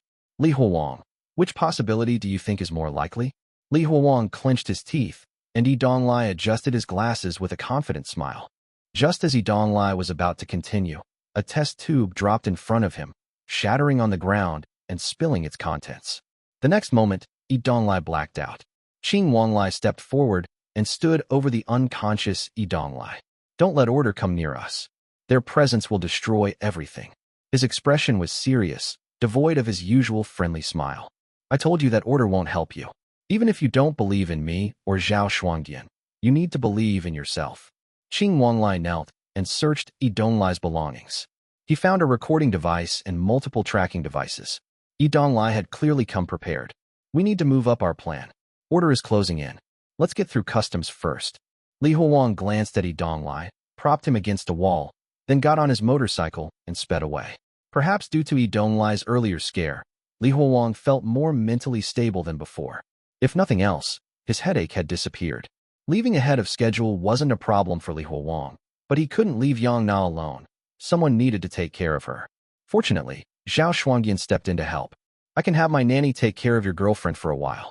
Still, since you're bound to return to the same point in time sooner or later, what's the point of all this? Her words didn't stop Li Huang from whispering to Yong Na. He eventually convinced her to let the heavenly mater help from a distance. With that, they prepared to leave. We don't need to rush. We could just kill that doctor and bury him somewhere, Bonanchu said. Her suggestion drew everyone's attention. No, temporarily cutting off order won't help. It will only attract more of them. We need to go, Qing Wanlai said, making the final decision.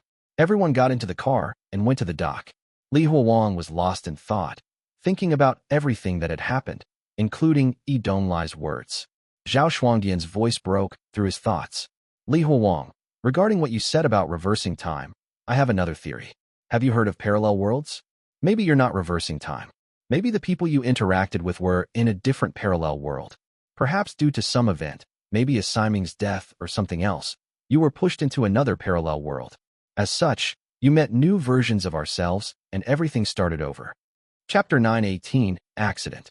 Parallel worlds? Li Huang said, his expression filled with hesitation. Yes, parallel worlds, Zhao Shuangdian said, her bangs lifted by the salty sea breeze. It's another self-consistent hypothesis. Where's the evidence? What makes you think this? There is no evidence, which is why it's just a hypothesis, a bold guess. Li Huang looked down at the frothy waves stirred by the ship's propellers. If this is just a hypothesis, what's the point of telling me? Are you expecting me to help you prove it? No, I just want you to understand more. A person's knowledge is linked to their cognition. The more you know, the closer you might get to the truth. What are you implying? That I don't know enough? I might not know everything, but at least my worldview holds up. In contrast, what you're talking about is just a hypothesis. Zhao Shuangdian's brow furrowed slightly before relaxing. Li Huang, there's no need to be so defensive. You don't have to be so certain that your current worldview is the ultimate reality. Gaining a better understanding can be beneficial.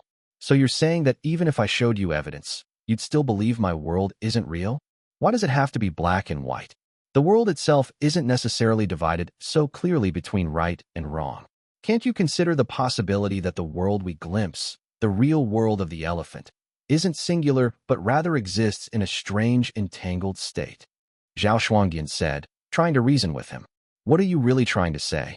Footsteps approached Li Huang from behind.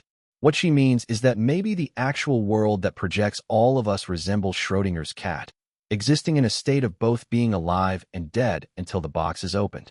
Li Huang turned to see Qing Wanlai speaking. Li Huang found the idea ridiculous. So what?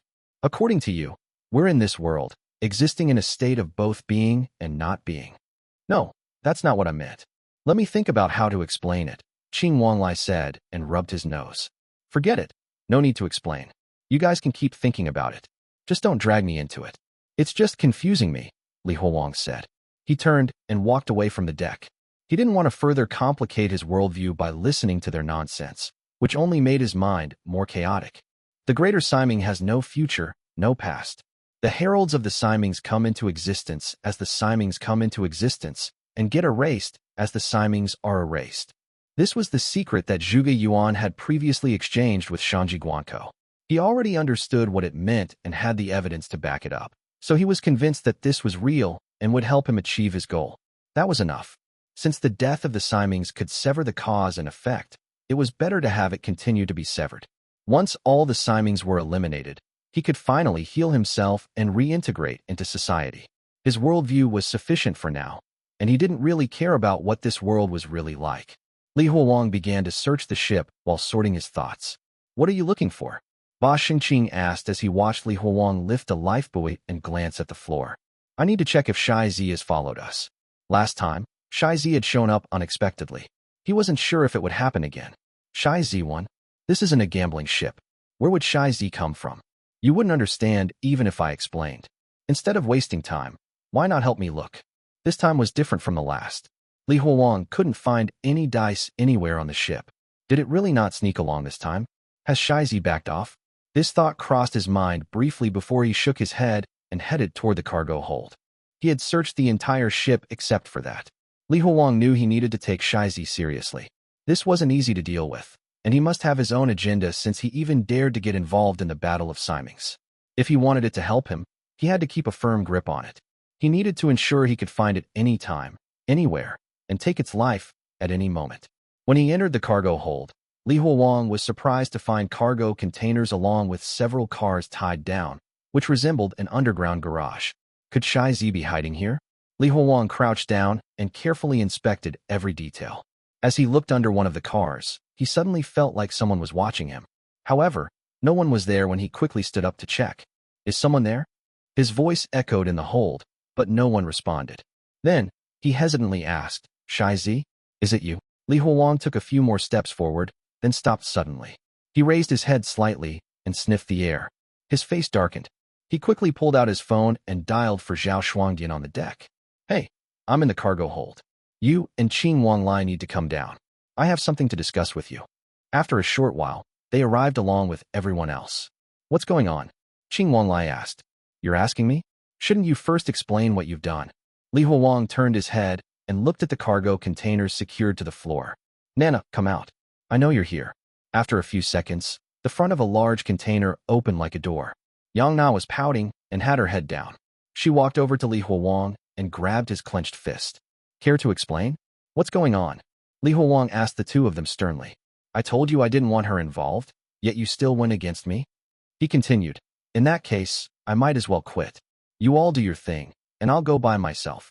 His words made the others nervous. If it had been earlier, it wouldn't have mattered. However, now that they were certain Li Huowang could reverse time, his importance had been elevated.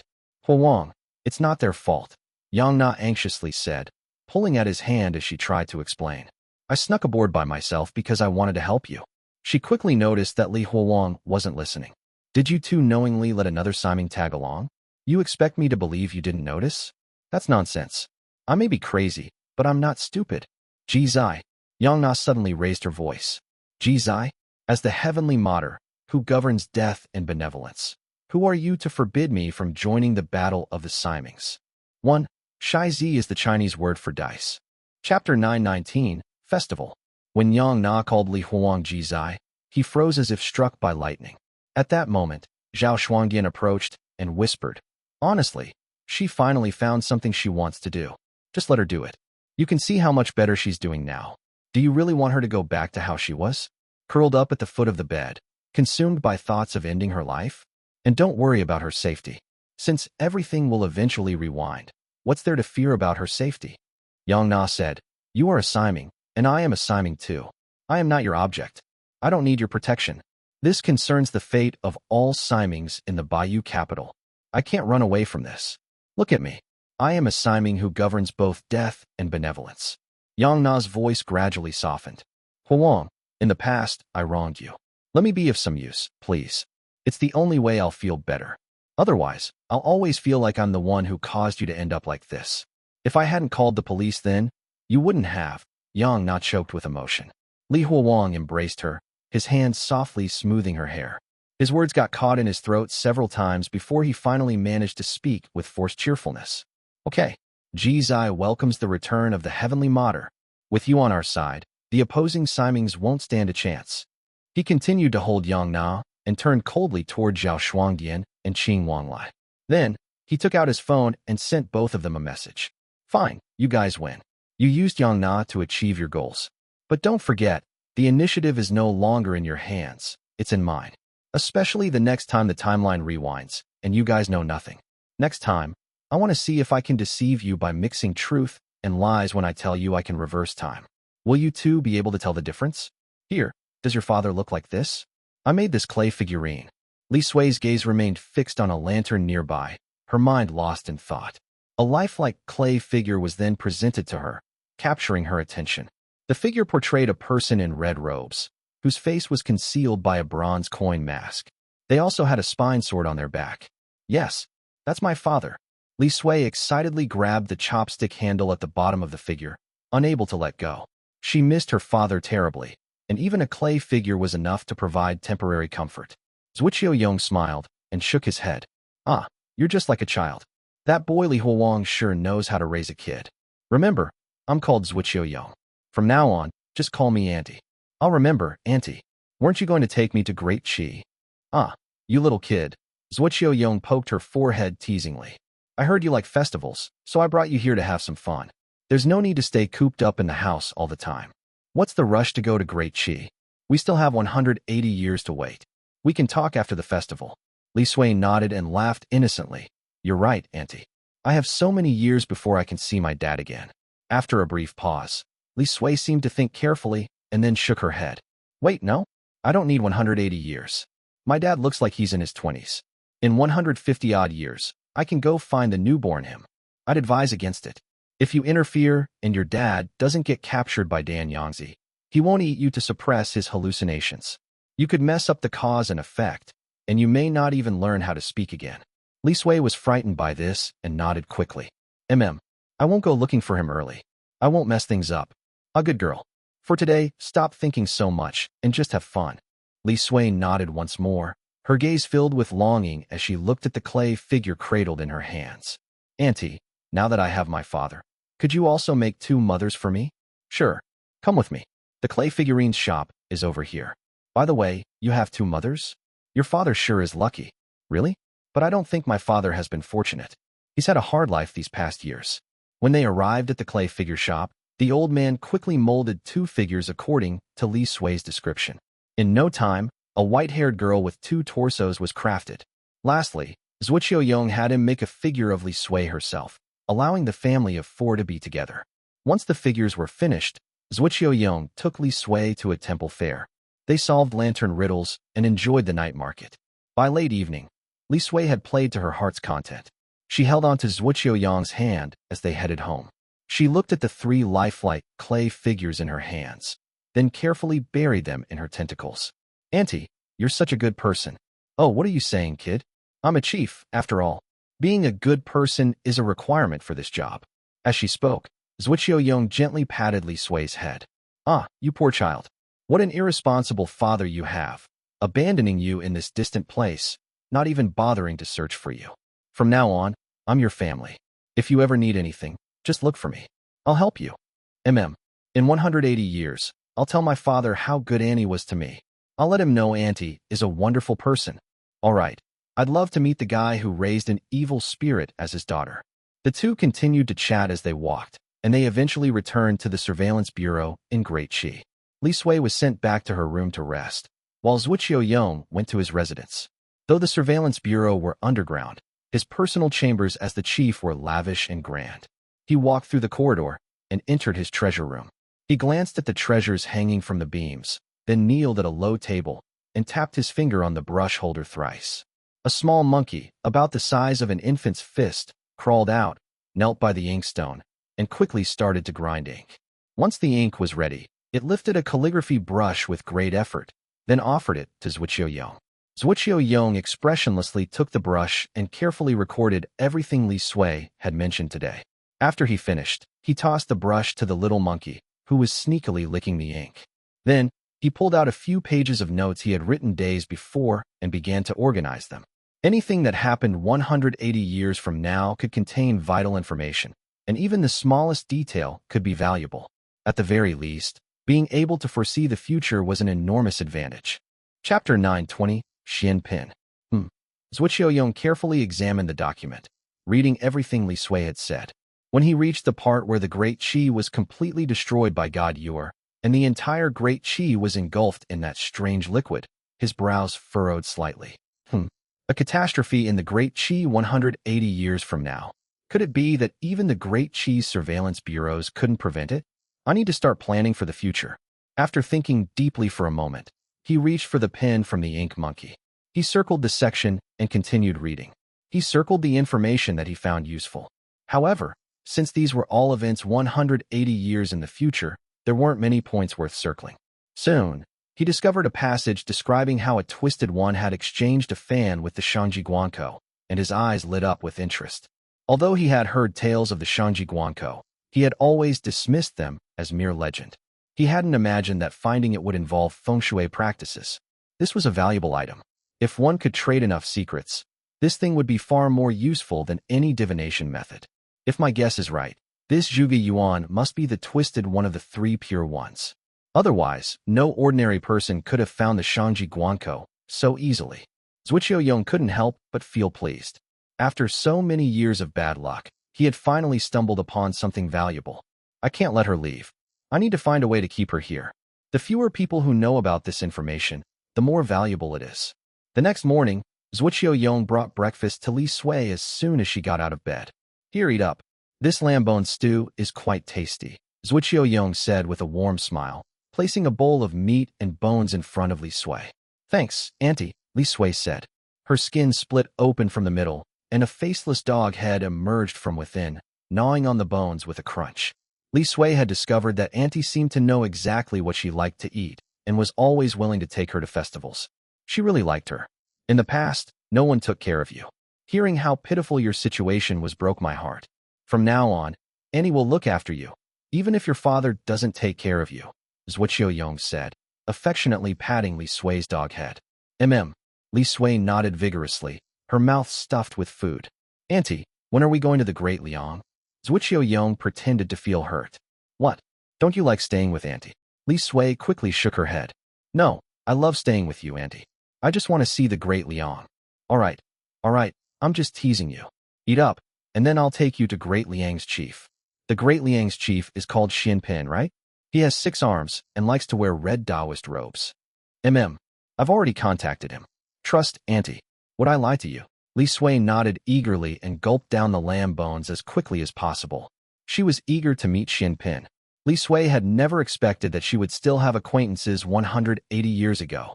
Soon, Li Sui finished her lamb stew and impatiently tugged on Zuoqiu Yong, ready to leave. Under Zuoqiu Yong's guidance, Li Sui left the surveillance bureau and boarded a carriage heading out of the city. Don't worry. Xuan Pin heard about your situation a long time ago and is patiently waiting outside the city. Really? That's great, Li Sui exclaimed, peering out of the carriage window in anticipation. Although her father had been skeptical about the mysterious Xuan Pin, Li Sui felt a sense of closeness knowing there was still someone familiar from so far in the past. This way, she wouldn't be alone across time. The carriage approached a bamboo grove and stopped as Li Sui watched. The wind rustled the bamboo leaves, creating a serene and picturesque setting. Li Sui caught sight of Xuan Pin's tall figure inside a small, green bamboo pavilion. Cloaked in a red Taoist robe, Xuan Pin exuded a sense of familiarity and comfort. Li Sui excitedly jumped out of the carriage and rushed toward the red-robed figure. As she ran, her pace gradually slowed, and the initial excitement on her face began to fade. Eventually, she came to a stop, her expression now tinged with a hint of fear, and her gaze fixed on Xuan Pin. What's wrong? Why are you just standing there? Zuoqiu Yong frowned slightly and supported Li Sui from behind. Weren't you eager to see Xuan Pin? Xuan Pin is right there. Why don't you go over? Li Sui tugged on Zuoqiu Yong's sleeve and hid behind him. Auntie, did we find the wrong person? This doesn't seem like Xuan Pin. Zuoqiu Yong's expression tightened. What do you mean? Doesn't Xuan Pin wear a red Taoist robe? Li Sui hesitated, then shook her head slightly. Xuan Pin does wear red, just like my father. But his robe usually has many moving characters. This one doesn't. What moving characters? Why didn't you mention this before? Li Sui flailed her tentacles in the air and tried to explain. I don't know the characters. My father never taught me, so I didn't know how to tell you. Zuoqiu Yong pondered for a moment before bursting into laughter. Playfully tapping Li Sui with a silk cloth, he casually remarked, You silly child, why are you so fixated on this? Do you think people wear the same clothes for 180 years? After so many years, isn't it normal to change clothes? Whose wardrobe stays the same? Li Sui had a sudden realization, and a smile formed on her face. Oh, of course. After 180 years, Xuan Pin must have changed his attire. My mom bought me lots of different outfits too. Good. Now that you understand, tell him everything you need to. Li Sui entered the bamboo pavilion and looked at Xuan Pin. She suddenly felt nervous again. She took a moment to gather her thoughts before saying, "You have to help my father. 180 years from now, the Siming of the Dharma sect and my father will face off in the Baiyu capital. If my father loses, not only will the great Qi be doomed, but so will the great Liang." Once she uttered her first sentence, her words flowed effortlessly, and she promptly told Xuan Pin everything she knew. After finishing, she waited patiently for Xuan Pin's response. Although her father often complained about him, Xuan Pin had always seemed like a good person to her. As the chief, this should be his responsibility. However, since 180 years separated them, Li Sui had no idea what kind of person Xuan Pin was at this time. After a long pause, Li Sui finally saw Xuan Pin slowly nod his head, cloaked in the red Taoist robe. "I understand. I will handle it." Chapter 921, Contact. Li Sui didn't suspect anything about Xuan Pin's changed voice. After all, there was a gap of 180 years. It was only natural for his voice to be different. Li Sui felt excited, having finally explained everything to Xuan Pin. "Oh, really? Yay, that's great news. Could you possibly take me back to the Liang Kingdom? I would like to wait there for my father. By the way, my father needs a significant amount of dragon qi. We need to have a lot of it ready to help him." Li Sui was shocked to see Xuan Pin shaking her head. "No, you cannot come." "Huh? Why? I want to go back." Li Sui thought she could finally return now that she had found Xuan Pin. She never expected Xuan Pin to reject her like this. "You know too much, and you are still immature. Taking you back to the Liang Kingdom will only disrupt the timeline there. It's best if you stay here. I won't tell anyone anything. I will seal my mouth shut," Li Sui said. Zuoqiu Yong approached the two of them. "Tsk, you're still a little girl. You can barely keep your mouth shut, and you nearly revealed your secret to everyone you met along the way. Well, I've sent some men to handle them, so there's no need to worry. For now, stay here with me. I'll teach you how to stop others from deceiving you." "But," Xuan Pin insisted, "no excuses. Consider it as a favor for your father. I'll return to pick you up in 180 years. Having said his piece, Xuan Pin disappeared like smoke. "You better not come back here. If I see you again, I will beat you up." Li Sui pouted with tears in her eyes. Although Xuan Pin was right, she still didn't like how Xuan Pin didn't trust her. The current Xuan Pin was too rigid. "All right, let's go back now. We still have a wait of 180 years ahead of us. What's the difference between staying here and staying in the Liang Kingdom?" Zuoqiu Yong patted Li Sui's head. "I will treat you as my daughter from now on. I don't have any children, so I hope you don't mind seeing me as part of your family." Li Sui wiped off her tears. "No, I don't mind. You're a good person. All right, you can go back using the carriage. I have something to do, so I won't see you off. You know how busy being the chief of the surveillance bureau is." Li Sui unwillingly sat on the carriage before she returned. Zuoqiu Yong, on the other hand, stood in the bamboo forest. He stared at the leaves while waiting for something. Only after the carriage's sound had completely disappeared did Zuoqiu Yong speak up, saying, "Come out." A large red Taoist robe fell down from the skies. It was Xuan Pin. Xuan Pin took off the red robes to reveal three people standing on each other's shoulders. Two men and a woman. They looked like siblings, and they had masqueraded as Xuan Pin. The three of them separated and quickly kneeled on the ground. "Chief, what are you doing? Do you really need my assistance for such a trivial matter? Did a cat get your tongue, or should I get your tongue?" The three of them started sweating from Zuoqiu Yong's threats. Their mouths would have been gone for good if they had said the wrong thing. "Chief, enough. Go back now. Remember, this is the last time. There's no next time." Zuoqiu Yong then turned to leave the place. "Don't throw the robes away. We might need to use it if we want to control that little evil entity." The trio sighed in relief. "Yes, Chief. We'll be ready at all times. Soon, I will get all of the information I need from her. You can then refine her into an artifact. Thank you for the reward, Chief." A strayed one was a walking treasure, and even more so when it was an evil entity too. Li Sui soon got used to life in the Qi Kingdom under the care of Zuoqiu Yong. Li Sui realized that Zuoqiu Yong was strangely interested in the things that would occur 180 years in the future, so she told Zuoqiu Yong everything. She even tried her best to recall some of the past that she had forgotten. At first, Li Sui was reluctant to stay in the Qi Kingdom. She felt she could have been closer to her father if she were to stay in the Liang kingdom instead. However, she soon got used to life here. She felt that Zuoqiu Yong was correct. Her father would come here frequently in the future. She could wait for her father whether she was in the Liang kingdom or the Qi kingdom. One day, Li Sui entered the room with a grin, hiding something behind her back after lunch. Zuoqiu Yong, who had been sewing, rolled his eyes and asked, "What are you doing?" "Auntie, close your eyes." Zuoqiu Yong showed the needle in his right hand. "What if I pick myself with the needle when I close my eyes?" "Come on, Auntie, just close your eyes." Zuoqiu Yong closed her eyes because she couldn't win against Li Sui's endearing request. When he opened his eyes, he saw a clay figurine fashioned into her appearance in front of him. "Auntie, I love you. You take care of me just like my father did. You are my family now." Li Sui's happiness was overflowing. She joyfully jumped into Zuoqiu Yong's arms and shoved the clay figurine into his hands. Wait. The needle. Be careful of the needle. You little runt." Zuoqiu Yong hurriedly moved his needle and embroidery to the side. "All right, that's enough. Please get off me. It's very hot. Are you hungry? I left some food for you in my study, so go and get it." Upon hearing that there was food, she quickly released Zuoqiu Yong and sprinted to the study. "Don't run, and don't play with my ink monkeys. Their knees shake a lot every time they see you." "All right." Zuoqiu Yong smiled as he continued embroidering while listening to Li Sui's disappearing footsteps. When he bit off the final thread, the three siblings appeared and kneeled before her. "Chief, we are ready for your orders at any time." Zuoqiu Yong's smile slowly faded, and he realized what he needed to do. "Oh, look at how forgetful I am. I've already asked her almost everything I needed, so it's time to remove her from the equation. It's best if the others remain unaware." He took the clay figurine and inspected it. He hesitated momentarily. "Chief, go." Zuoqiu Yong threw the clay figurine. "Make it painless for her." Just after the siblings departed, Zuoqiu Yong wept. He dabbed away his tears and resumed his embroidery. Saying goodbye after sharing a life together is not easy. Chapter 922, Fuse. Li Sui sat in Zuoqiu Yong's study while munching on raw flesh.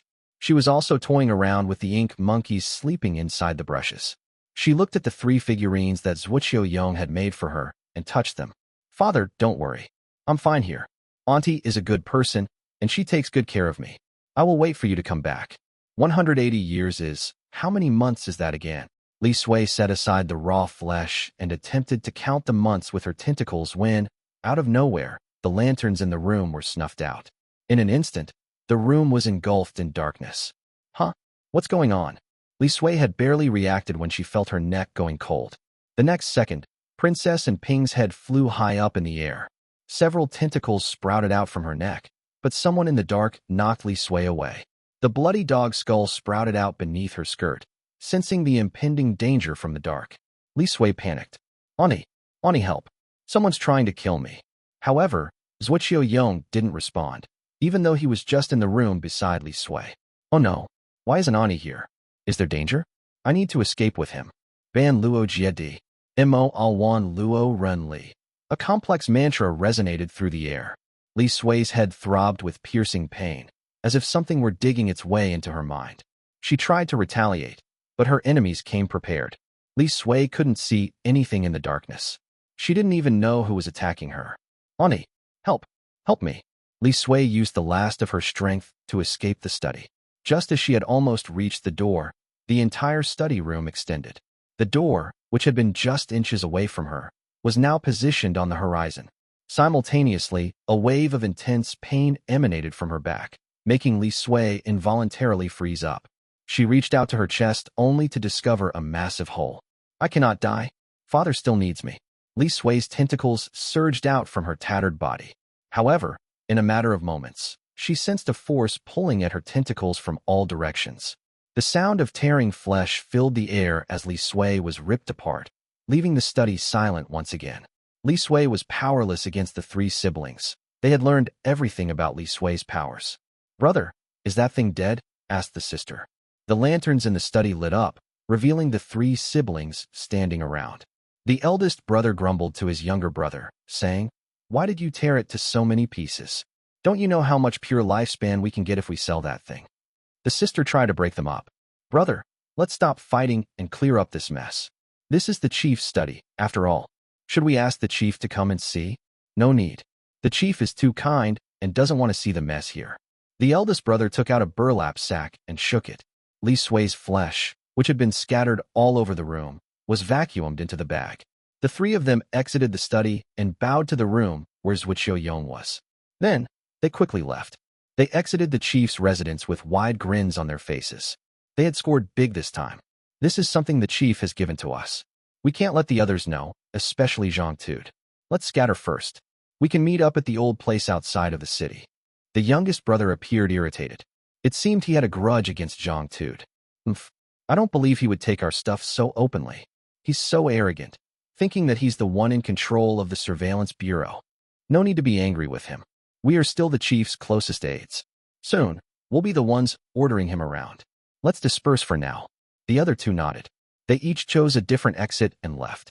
Since the eldest brother was the one carrying the sack, he might have been targeted first.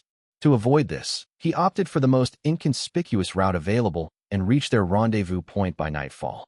It was a dilapidated temple, but only the three of them knew there was a hidden chamber beneath it. A rat-like evil entity had dug it out in the past. The two younger siblings had been anxiously waiting and immediately greeted their elder brother when they saw him climbing down with the sack. "Brother, why are you so late? We would have thought you ran away if we weren't siblings." As soon as they made contact with their older brother, he opened his mouth. From his mouth, numerous flattened tentacles swiftly emerged, entering his sister's body through her openings. "Why did you kill me?" The eldest brother shouted as the sack on his back wriggled. Li Sui was still alive. Taking advantage of the surprise, Li Sui attacked the final sibling. The youngest brother tried to escape, but it was futile. He was consumed by the flattened tentacles too.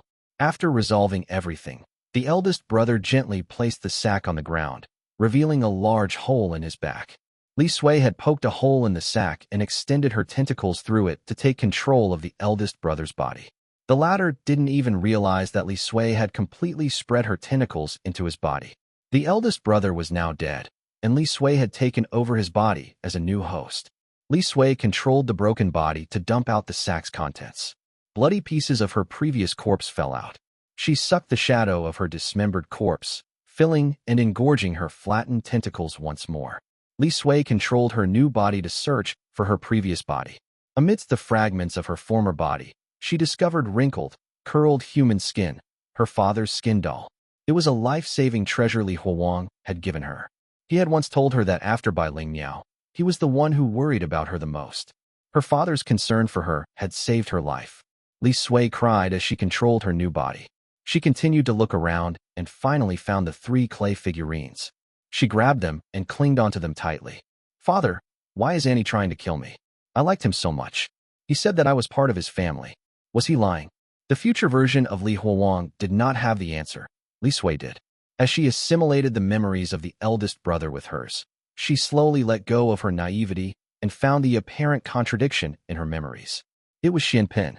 Could the chief of the surveillance bureau from the Liang kingdom really travel to the Qi kingdom so easily? Furthermore, could the chiefs of the different kingdoms really be on good enough terms to call each other just like that? Li Sui then noticed some of the minor inconsistencies, such as the absence of runes on Xuan Pin's robes and the differences in his voice. After carefully analyzing these clues, Li Sui concluded that Zuoqiu Yong had lied to her. Chapter 923, Help. That person is not Xuan Pin. It was a fake planted by Zuoqiu Yong. He deceived me instead of helping me. He was just using me for information. Why? Why would he do this? Why? Li Sui struggled to get up with her new body. As she laid her eyes upon the corpses on the ground, a wave of panic surged through her. Why? Why did I kill my own siblings? What have I done? Li Sui froze, stunned by her own words. She held her head and shook it rapidly. No, I'm not him. I'm Li Sui. I'm Li Sui. She tried to break free from the person's body, but found herself trapped. Gazing at the corpses scattered around her, a wave of grief washed over her. She had instinctively merged with the eldest brother to save her own life, just like she had done with Bun before. The eldest brother did not die. He became a part of her. Wiping away her tears, Li Sui scanned the cave for an exit. She was no longer the naive girl she once was. She needed to escape. One wrong move could cost her everything. The three siblings were working for Zuoqiu Yong. If he found out the three siblings were missing, Zuoqiu Yong would immediately suspect Li Sui was still alive. She needed to escape before Zuoqiu Yong realized what had happened. As the chief of the Qi Kingdom's surveillance bureau, Zuoqiu Yong controlled the entire bureau. It would be difficult for Li Sui to live. I can't stay in the Qi Kingdom, and the Qi Kingdom to the west isn't an option either. My only hope is to take a boat and set out to sea. Li Sui didn't hesitate and ran for the exit. However, just as she appeared in the dilapidated temple, she froze. When had she become so clear-headed? Something had fundamentally changed within her. Li Sui realized what had happened. She had absorbed the eldest brother, making him a part of herself, just as she had assimilated Bun before. Back then, she had grown more affectionate for her father and developed a peculiar love for bones. Li Sui trembled as she took out Li Huang's clay figurine and stared at it. Father, the Black Taisui's assimilation is too strong. The people I assimilated became part of me. I can even gain half of their intelligence, but I cannot continue doing this. I fear that I will stop being your daughter if I assimilate more people. Father, don't worry. I'm smarter now. I can definitely help you in the future, in 180 years. Li Sui then ran out from the temple and escaped into the darkness. Li Sui slowly opened her eyes as she shook herself from her daydream. She looked at the three people in front of her. Although they were of different ages, they all looked at her with the same fearful gaze. The strayed ones, who had been imprisoned and raised by certain sects, wore a variety of clothes and had different disabilities. The sects had shaved some of their body parts when they needed them. You're all here because you're strayed ones. But today, we'll use our methods to set you free. Li Sui's words did little to cheer them up. She understood their skepticism. I know that strayed ones who've lived as long as yourselves can't trust others easily. However, I don't need your trust. Just follow me. It's not like you have a choice. Li Sui brought the three of them into the surveillance bureau. After walking in the confusing underground path for a while, Li Sui brought the three of them to Li Huang's cultivating room. Li Huang had been cultivating, which distorted the room beyond recognition. Various bizarre things were unfolding in the room. Bricks would occasionally sink and dissolve into springs of water, which would then float and metamorphose into a weeping woman. Moments later, the woman turned into a statue. Li Sui walked over and patted Li Huang to shake him out of his cultivation. Li Huang opened his eyes and looked at his daughter. What's wrong? The strayed ones are here. Li Sui moved to the side, and Li Huang finally saw the three people in front of him. There's just three of them? I don't think I can reach the 7th stage with them. Li Huang frowned, feeling anxious. Zuoqiu Yong could arrive at any moment, and he was worried. It's not that easy to find strayed ones. 2 of them were in our vaults, but we had to raid an evil sect to find the 3rd one. Most of my men are also constantly searching for more. Didn't you give me a lot of primordial breath last time during my fight with Shai Zi? Where did you get it? Father, I spent over 100 years preparing those. I didn't have so much time to prepare them this time. Also, those weren't meant to be used against Shai Zi. They were supposed to help Jiang return to his status as a strayed one. Li Huang knew that Li Sui was right. Jiang was the key, not Shai Zi. Without Jiang, everyone would have been killed by the Dharma sect. Li Huang sighed and approached the 3 strayed ones. What about the other places? Are the other surveillance bureaus looking for the strayed ones too? I've ordered them to do so. They will send any strayed ones they find to Xiangshou, but there have been no replies. Li Huang faced the 3 strayed ones. I'm one of you. I've lived through exactly what you're experiencing now. Letting me strip away your primordial breath and inner sight would be best for all of us. Li Huang then looked at their broken limbs. I won't say much. When you become regular people once more, head to a place called Cowheart Village. You can live out the rest of your lives there peacefully. Li Huang then gestured at Li Sui. Let's start immediately. We don't have much time. Li Sui nodded. Several unspeakables entered the room. Their heads were skewered together by Li Sui's tentacles, making them look like a massive flesh spider as they walked in. The 3 strayed ones were filled with panic. However, before they could react, Li Sui took control of the unspeakables, retrieving the primordial breath from the strayed ones and stripping the inner sight from their eyes.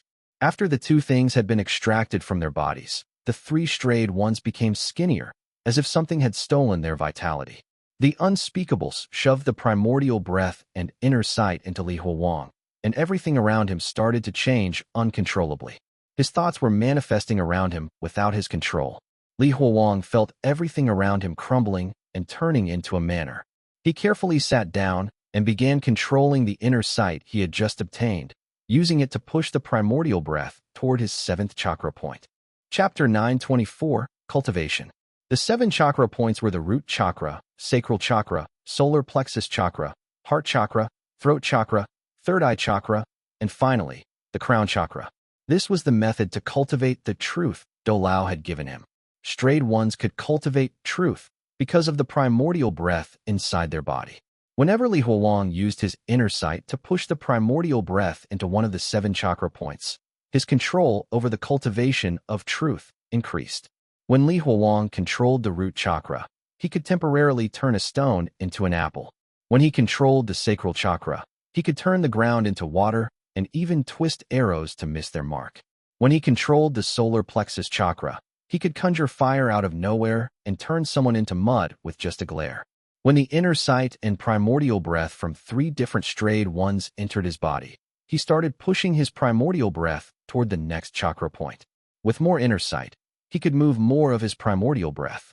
His cultivation started to grow faster. However, Li Huolong felt that the power was slowly slipping out of his control, as it wasn't his to begin with. He dared not let his guard down. Li Huolong lost track of time, oblivious to everything happening outside. His focus was entirely on cultivation. Li Huolong locked in as he focused on using his inner sight to move the primordial breath. Thanks to the 3 strayed ones, his cultivation speed had increased significantly. His primordial breath, once as heavy as a skyscraper, slowly moved up to the next chakra point. The moment it did, Li Huolong felt his mind explode, and his consciousness spread out thinly. He then lost consciousness altogether. When he finally regained consciousness, he found himself suspended in midair, with Li Sui glaring at him as if he were an enemy. The old furniture in the room had disappeared entirely, and the entire room was painted completely white. Everything around him had completely changed. Li Huolong looked around, and as he willed, the rafters, chairs, and floorboards returned. He restored the room to its former glory. Li Huolong was stronger than before, and his range had improved dramatically. He was confident that he could now influence things tens of meters away. Father, it looks like my method was correct. You only spent... Wait. Li Huolong interrupted Li Sui, his forehead glistening with sweat. Hold on, don't say anything just yet. Give me some food and water first. He soon ate and drank his fill before laying on the floor to sleep. It took some time before Li Huolong woke up again.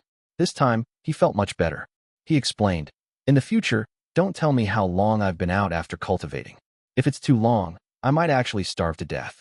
Li Huolong had to eat, sleep, and drink before the others told him how long he had been cultivating. Only then could he prevent his death. All right, you can talk now. What were you trying to say? Li Huolong said, plucking out one of his hairs and using it as a toothpick. I wanted to say that you only took 2 days to finish your cultivation. At least my plan worked. Li Huolong shook his head. No, it's not enough. Shai Zi and I tricked Zuoqiu Yong last time, but it will not work next time. Zuoqiu Yong could utilize the entire Tianqian kingdom next time. Having a Siming that controls the heavenly Tao of growth and an entire world as our enemy is not a joke. Since this plan works, we need to quickly find more strayed ones and raise my cultivation to the 7th stage before Zuoqiu Yong attacks. I'm only at the 4th stage right now. Still, a quiet worry lingered in Li Huolong's mind. He wasn't sure he could defeat Zuoqiu Yong, even if he reached the 7th stage of his cultivation. Thankfully, he wasn't alone this time. Both the Qi kingdom and the Liang kingdom were on his side. Li Huolong patted Li Sui's shoulder before he resumed his cultivation. I need more strayed ones. Find a way to search the entire world. Cultivating truth required more than primordial breath and inner sight, but it was the best option right now. Father, are there strayed ones in the Qi kingdom? Maybe they can help. Huh. Almost everyone is dead there. I doubt that there are any strayed ones there. Tell Gao Zhijian not to plan everything in detail. Don't hope for the Qi kingdom alone to fight off the Tianqian kingdom. It's impossible. I know that the dragon veins are precious and that it takes a long time to accumulate dragon qi, but we need to use it now. If we fail here, we won't ever get to use it in the future. The dragon veins will become Zuoqiu Yong's mount if we are conquered. Li Huolong believed that he needed to go to the Baiyu capital to win this time. He refused to believe that the Simings he had saved last time would ignore his plea. What are they doing to begin with? All right, father. I will find more strayed ones now. I'll take care of everything while you cultivate. Seeing Li Sui exit the room, Li Huolong sat down to start cultivating again. But before he could, he realized that he had forgotten something very important. Wait, what am I forgetting? Li Huolong pondered a moment before he reached for his head. With a light swipe of his fingernails, his scalp opened like a flower. Li Huang did it again, and his skull split open. He reached into his brain to search around before he found Hong Zhong's mahjong tile inside his brain. Shai Zi had initially placed the mahjong tile into his brain to let him know about the incoming natural disaster in the Tianqian kingdom, which he used to trick Zuoqiu Yong. However, Shai Zi had intentionally left it there. Shai Zi couldn't have forgotten something like this. He's a bastard that refuses to give up on either side. I need to be careful when I deal with him next time. Li Huang proceeded to crush the mahjong tile into dust. Li Huang continued his cultivation once more. Unbeknownst to him, Li Sui stood outside the cultivation room to observe him. Compared to the insides, the outside of the room had been completely twisted. Old rotting wood had fused with brand new boards. Li Huang's cultivation caused this. Even Li Sui didn't know how Li Huang did it. Rather than being unstable to the brink of collapsing, the room stood firm and breathed like a beast.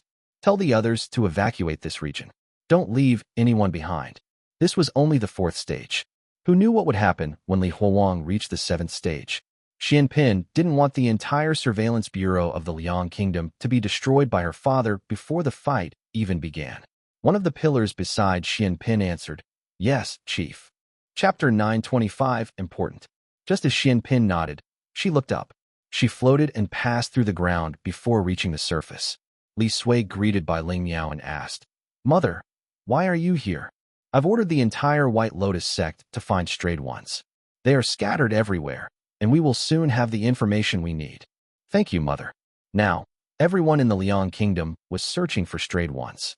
Xuan Pin doubted that the strayed ones could hide for long. "We are family. No need to thank each other. Has your father eaten?" "I've brought some food for him," Bai Ling Miao said, holding out a food box. "He's busy cultivating. Let's eat without him." Li Sui took the food box and held Bai Ling Miao's back.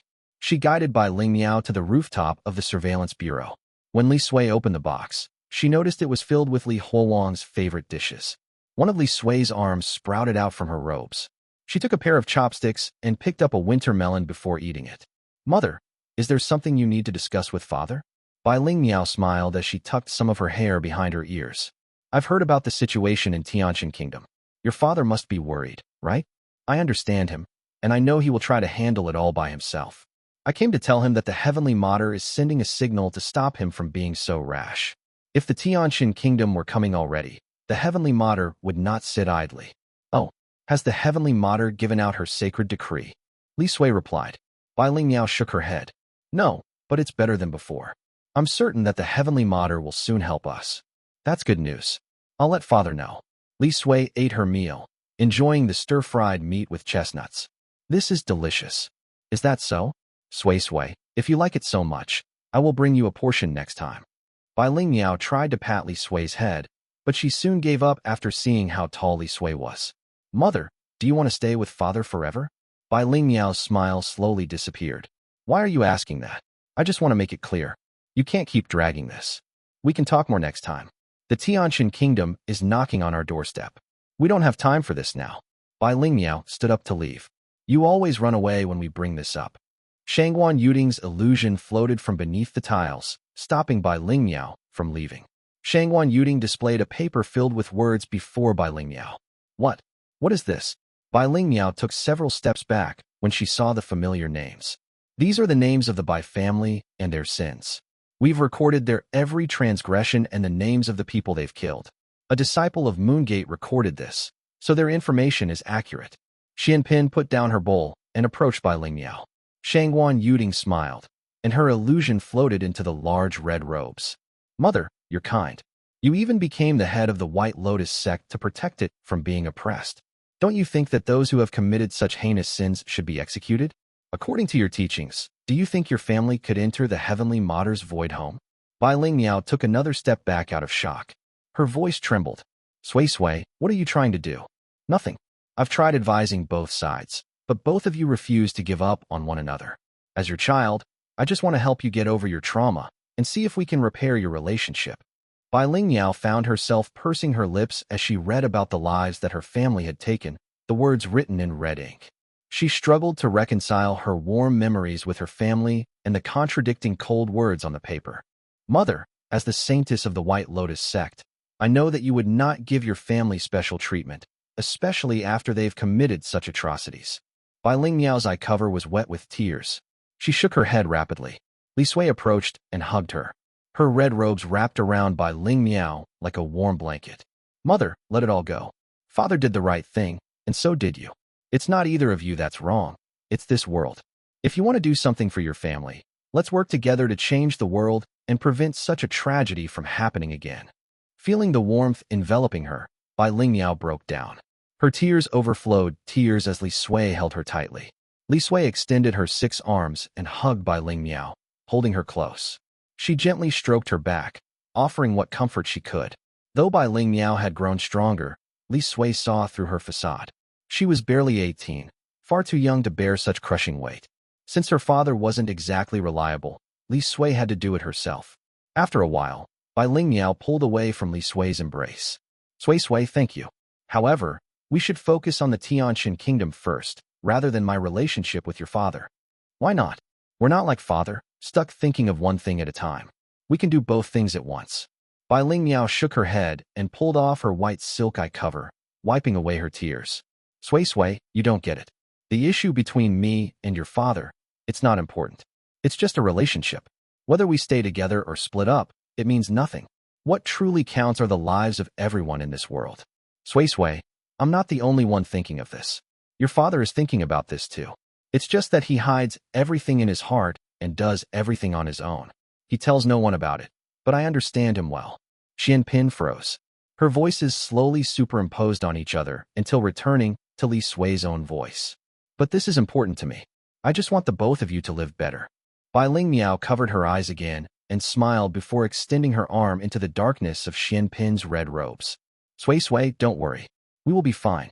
We are both working hard for our goals. This is good enough. Go home now. I know you're working hard too. I'll try to establish contact with the Heavenly Mater as soon as possible. That way, she can help when the Tianqin kingdom attacks. Bai Lingmiao turned and slowly descended from the roof. Just as she was about to reach the lower floors, the second deity sprouted out from her back. The second deity fixed her beast-like eyes on Xuan Pin. Sui, be careful when you and Li Huang face Zuoqiu. The Bai family's life sacrifice ritual means the previous Heavenly Mater held on to more than just the Heavenly Tao of growth. I'm certain Zuoqiu Yong didn't take just one Heavenly Tao. She must have kept some hidden cards up her sleeves. Chapter 926. Target. Glory over 18,000 lands. All earth turning golden. All life in 6 realms under a single light, free from the dust of the mortal world. Today, hearing this scripture chanted in person, realize that every verse is a treasure. In the deepest part of the hall belonging to the White Lotus sect, the 36 white donkeys chanted continuously. Amidst them, Bai Lingmiao sat upon the enormous lotus throne, her legs crossed in a meditative position. She was utterly transformed from her earlier demeanor with Li Sui. Now, her face was filled with compassion and divinity, and even the second deity's fearsome face was the same. She had 2 torsos, with 4 gracefully extended arms. Her 20 slender fingers were positioned in lotus seals, resembling the branching of a tree. The white lotus marks on Bai Lingmiao's forehead flickered amidst the chanting, and her consciousness drifted beyond. Bai Lingmiao sensed the emotions of the Heavenly Mater. She opened her heart completely and strove to merge her compassion with the Heavenly Mater's boundless mercy. Bai Lingmiao began floating in the air, exuding compassion that radiated outwards and enveloped the white donkeys nearby. They now wore expressions of pure benevolence. In the chaos, Bai Lingmiao felt a deep connection with the Heavenly Mater. Their emotions blended into one, becoming indistinguishable from each other. Unlike before, the overwhelming sense of death that had almost materialized vanished, leaving only compassion. Bai Lingmiao knew that this feeling hadn't disappeared entirely. It had simply been concealed. Bai Lingmiao carefully gathered her memories of today's events and offered them reverently to the Heavenly Mater. She hoped to re-establish contact and attempted to implore the Heavenly Mater to intervene with divine powers. That way, the White Lotus sect could help fend off the Tianqin kingdom. Tianqin kingdom harbored a deep-seated enmity against the Heavenly Mater and mobilized a massive force specifically to fight her. The Heavenly Mater would surely act out of self-preservation, but Bai Lingmiao remained uncertain, without any explicit confirmation. Despite her pleas, Bai Lingmiao received no concrete answer from above, only some vague emotional feedback. There was neither explicit acceptance nor rejection. It seemed as though the heavenly Mater was distracted. Bai Lingmiao tried to push further, but her connection with the heavenly Mater began to fade. When she opened her eyes again, she found herself back inside the hall. Looking around at the gazes of the white donkeys, she took a deep breath. With her 4 hands raised, she proceeded to attempt another ritual. The Tianqian kingdom and the heavenly Mater shared a deep grudge. Bai Lingmiao needed to ensure that the heavenly Mater would lend her assistance when the kingdom launched an attack. Somehow, the heavenly Mater of the past seemed different from the one now. A voice suddenly interrupted Bai Lingmiao's ceremony. Saintess. Bai Lingmiao sensed who it was and realized it was Lian Jibei. She had helped her ascend to the position of saintess. With the growing influence of the White Lotus sect, Lian Jibei's status had also risen, and she was now Bai Lingmiao's right-hand woman within the sect. Though Lian Jibei appeared to be a woman in her 30s or 40s, she showed no disrespect toward the young Bai Lingmiao. She bowed deeply. Saintess, there's news regarding the strayed ones. There are 4 of them, and I've already sent people to bring them back. Bai Lingmiao nodded lightly. Good. Don't use force right away. Speak to them gently first. Tell them there's a way to help them find clarity and rid themselves of their bewilderment. If they still refuse to listen, we'll think of other methods to bring them back. This would actually benefit both sides, but the living strayed ones were unlikely to fully believe it. Even Senior Li would probably have doubted them. Yes, Lian Jibei replied with a bow. Still, to mobilize the entire White Lotus sect and only find 4 strayed ones. I wonder how many Sui has found. It still doesn't seem like enough. 4 strayed ones might not be sufficient for the 7 chakra points of truth, cultivation to succeed. Upon hearing this, Lian Jibei hesitated momentarily. Saintess, some of the disciples have heard rumors from the elders. It is said that some of the strayed ones have conspired together to go into hiding. Hiding? Does that mean there are more? There may be more, but their hiding place is very difficult to locate. I've heard they've concealed themselves within the karmic obstacles of a Muddled One. Muddled One. Bai Lingmiao's heart skipped a beat. The Muddled One was not easy to deal with. They belonged to the same family as the strayed one. They had a unique ability, forgetfulness. They could make people vanish entirely from the recollections of every person in the world, banishing them to a lost realm. That place was not good. It was utterly dark, with no heavenly Tao of death. No matter what happened there, one would never die. More importantly, once someone was forgotten by the Muddled One, it was nearly impossible to escape. They had to be remembered by someone. Otherwise, even killing the forgotten individual wouldn't release them. Communication with the Muddled One was nearly impossible. They would forget everything even as they spoke. However, Bai Lingmiao was vastly more powerful than before. The Muddled One was troublesome, but no longer so dangerous. Bai Lingmiao just hadn't expected that some of the strayed ones had voluntarily chosen to be forgotten by a Muddled One to survive. The second deity cut in from behind. Is the information reliable? Lian Jibei carefully explained. Yes, I confirmed it with the masters of the Fengxian sect. It's true, and several others have heard the same. Bai Lingmiao pondered the matter carefully. There's one issue. Even if we know the strayed ones are hidden, we still don't know which Muddled One has forgotten them. Lian Jibei hurriedly explained. Saintess, that's not a problem. All the realms of forgetfulness of the Muddled One are interconnected. No matter which one we use, it'll lead to the same place. Interconnected? Bai Lingmiao was surprised. If that were true, then being forgotten by any Muddled One would result in banishment to the same realm. Bai Lingmiao thought seriously for a while. Do we have a Muddled One? We don't, but the Surveillance Bureau has one. They captured a living Muddled One 2 years ago. With the relationship between Saintess and the Surveillance Bureau, we should be able to borrow it. Bai Lingmiao rose from the Lotus throne without hesitation. Go to the Surveillance Bureau and borrow the Muddled One. We'll retrieve those hidden strayed ones. The Tianqian kingdom could attack at any moment. The sooner they acted, the better their chances. Yes, Saintess, Lian Jibei said, then bowed deeply with both hands raised above her head. Bai Lingmiao glanced at the 36 white donkeys, her demeanor completely different from when she was with Li Huowang. Prepare your weapons and artifacts. We're going to claim the strayed ones. Yes, Saintess. Chapter 927, Muddled One. Lian Jibei left and returned just as quickly. When she returned, 8 strong young White Lotus followers carried a tall black coffin into the hall behind her, grunting as they worked. The Muddled One was clearly inside the coffin, sealed to prevent mishaps. This entity was dangerous and couldn't be released in the hall. Under by Ling Miao's instructions, the coffin was relocated to an underground chamber initially intended for the Heavenly Martyr statue. Remember, once the Muddled One comes out, it could erase your memories of me. That's why I suggested you write it down on paper or even etch it into your skin, the second deity impatiently said. The people on the periphery nodded and gripped their brushes tightly, hurriedly recording everything on paper. They would vanish if the Muddled One forgot them, but they could force it to remember them and release them when the time came. The timing was crucial. If it was too early, they might not find what they needed, and if it was too late, something worse could happen. Meow meow. Maybe. Let the white donkeys go instead. You don't need to go in there. I've heard it's terrifying. What if something happens to you? Chun Xiaoman said with concern. She was in charge of coordination outside. Bai Ling Miao glanced at the coffin and shook her head gently. Sister Xiaoman, I'm not that weak anymore. Besides, how will the others bring out all the strayed ones if I don't go in? I have plenty of experience with them, so don't worry. The coffin's nails were pried off, releasing black mist.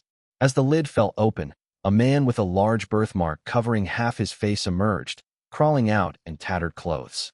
He looked around in confusion, his eyes filled with deep bewilderment. It was as if he'd forgotten who or where he was. Everyone leave. Shut the door. Don't let him see you. In 3 days, show him our portraits to remind him, and then force him to release us, Bai Ling Miao said, leading a group of white donkeys toward the man. Where am I? Why am I here?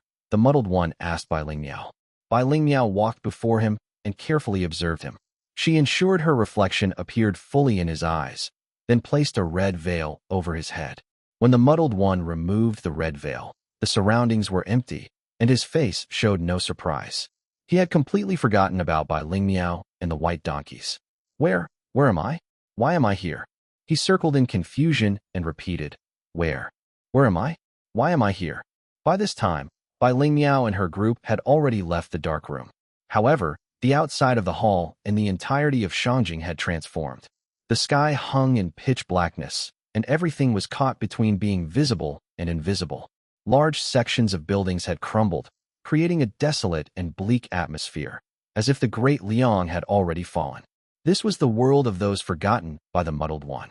Let's go. Stay alert. The people trapped here have been tormented a lot. They are caught between life and death, and they are neither humans nor ghosts anymore. They can be very hostile toward the living. Bai Ling Miao guided the white donkeys through the ruined imperial city, intending to capture someone for directions. Given their unique abilities, if there were any strayed ones here, they would likely be well known among those trapped here. Their journey was short-lived. Bai Ling Miao's keen senses had quickly noticed frenzied murmurs echoing from within the 3 palaces. Ha ha ha. Strange weird. The grandson marries the grandmother. This way. The voice is coming from over here, Bai Ling Miao said, leading the white donkeys toward the sound. Pigs and sheep sit on the stove. 6 relatives boil in the pot. Women eat their mother's flesh. Sons beat their father's skin. Ha ha ha. The strange voice didn't seem to expect anyone to come. Bai Ling Miao approached and saw the source of the voice. It was from a monk sitting upside down on a lotus seat. His shoulders twitched as he spouted incomprehensible words. Everyone comes to celebrate, but I see only suffering. Suffering. Ha ha ha. With a wave of her hand, 2 white donkeys wearing robes with talismans rushed forward. They took some chains out and wrapped them around the monk, pulling him to the ground before Bai Ling Miao. The monk looked emaciated, barely skin and bones. He seemed long gone mentally, and he had used his claw-like hands to pull out his intestines and spin them like prayer beads. Master, have you seen any strayed ones around here?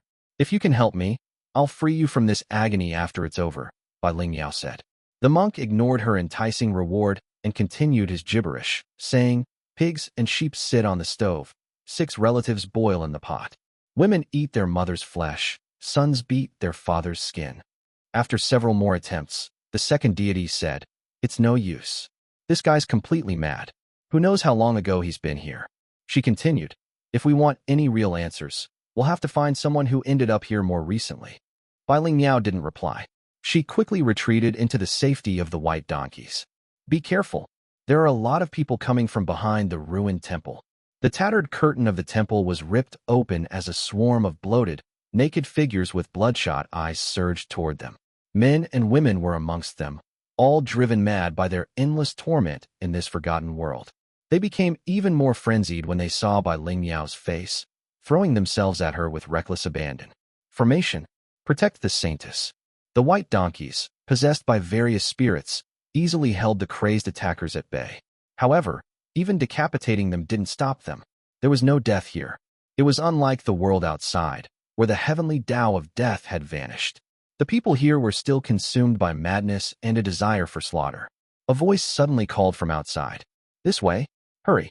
If you stay here, they'll only keep coming." Bai Lingmiao was surprised to recognize the person who spoke. It was Tuoba Danqing, the former superior of Senior Li in the Surveillance Bureau. He had been left behind back when Li Huowang and other members of the Surveillance Bureau fought against the Muddled One. From his expression, Bai Lingmiao deduced that he hadn't been here long enough to lose his sanity and could still communicate. Retreat southeast. Follow that man. Chapter 928. Information. Dong dong dong beneath the high mountains of the Hong and Huang sects. For large pythons and snakes leave the Serpent Mountain, and a gust of wind departs from the high tomb. As rhythmic drumbeats and chants filled the air, a sharp claw swiftly tore a person in half. Twisted beast faces hidden beneath red veils surrounded by Lingmiao, encircling her to prevent sneak attacks from the insane creatures around them. There were too many of these beings. Despite the defense of the white donkeys, a few still managed to slip through and reach Bai Lingmiao. Bai Lingmiao led the white donkeys on the wide road, following Tuoba Danqing from behind as they dodged the crazed mob that had lost all reason. More and more lunatics gathered behind them, surging toward Bai Lingmiao like a tidal wave. Although their individual strength was weak, their overwhelming numbers made them dangerous. More importantly, they were immortal in this place. The two people that the second deity had just torn in half were now dragging their spilled intestines and crawling toward her on all fours like spiders. "Take the small path. Hurry this way," Tuoba Danqing said. He urgently led the way forward, his hair disheveled and whipping through the air. After a tense but brief chase, Tuoba Danqing took a sharp turn and crawled into a drainage hole. Bai Lingmiao used her senses to quickly scan the area, ensuring there was no ambush lurking within. Satisfied with her findings, she wasted no time and hurriedly followed him inside, urging the others to keep up. The tunnel was dark and narrow. After a short while, Bai Lingmiao felt the space before her widen unexpectedly. It was connected to a cellar. As the 36 white donkeys crawled out from the tunnel, Bai Lingmiao lashed her ritual whip at the entrance, causing the entire passage to collapse and crush the creatures that had just begun to emerge. Dust filled the air as Bai Lingmiao and her group stepped back, covering their noses. Finally, silence returned. Before Bai Lingmiao could catch her breath, Tuoba Danqing rushed toward her excitedly. I wasn't mistaken, was I? You're Ergio's wife, right? We met a few years ago, didn't we?" She greeted him with a bow. "Senior Tuoba, long time no see. I am Bai Lingmiao." Tuoba Danqing's voice trembled. "Did you come here to save me? You must have come to take me out of here, right?" "That's right. Ergio sent me to rescue you." Bai Lingmiao had no reason to refuse. Saving him was just a secondary task. In fact, by helping him, she might even obtain the information she needed about the strayed ones. Tuoba Danqing seemed to deflate. He collapsed to the ground, his hands pressed against his face. His shoulders shook with raw, uncontrolled sobs. Bai Lingmiao recognized he was emotionally overwhelmed. Though he hadn't gone mad yet, he was dangerously close to breaking down after being trapped in this place for so long. She handed him a handkerchief and gently said, "Senior Tuoba, I know you've suffered a lot, but my purpose here goes beyond just getting you out." Tuoba Danqing looked up at her while holding the handkerchief to stem his tears and snot. "Senior Tuoba, you've been here for quite some time now. Do you know of any strayed ones in this place? Have you heard rumors about them?" Tuoba Danqing hesitated before urgently standing up. "Let's get out first. We can talk about strayed ones later. Forget the strayed ones for now. There are plenty of them outside. I'll help you catch some once we're out." "No, there are none outside anymore. I'll explain everything to you from the beginning." Bai Lingmiao spent half an hour explaining the situation outside to Tuoba Danqing. Upon learning everything, Tuoba Danqing sat in stunned silence. His mind struggled to process the sheer volume of events that had unfolded in just a few short years.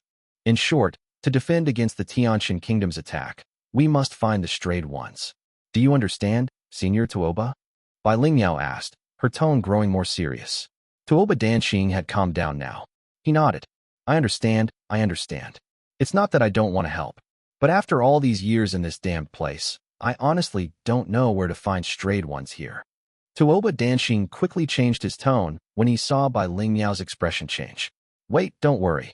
Although I don't know, there's someone here who's well-informed. Who? Tuoba Danxing immediately started to rummage through the cellar and prepared to leave. Come with me. I'll take you to them. Bai Lingmiao followed him cautiously as they headed toward the city's outskirts. She did not want to be entangled by those creatures again. Soon, Bai Lingmiao saw what Tuoba Danxing meant. There were withered human heads hanging down from a willow tree. These decapitated heads should have been dead, but in this place, they remained alive. While Bai Lingmiao wasn't surprised that they were still alive, she was shocked that the heads hadn't gone mad. Tuoba Danxing whispered, Miss Bai, you can ask them. These heads are the most well-informed beings in this place. If there are any strayed ones here, they'll know. One of the heads hanging from the tree took over the conversation. Strayed ones? You mean those daydreaming lunatics? Haha, of course I know. Bai Lingmiao immediately stepped forward and asked urgently, where are they now?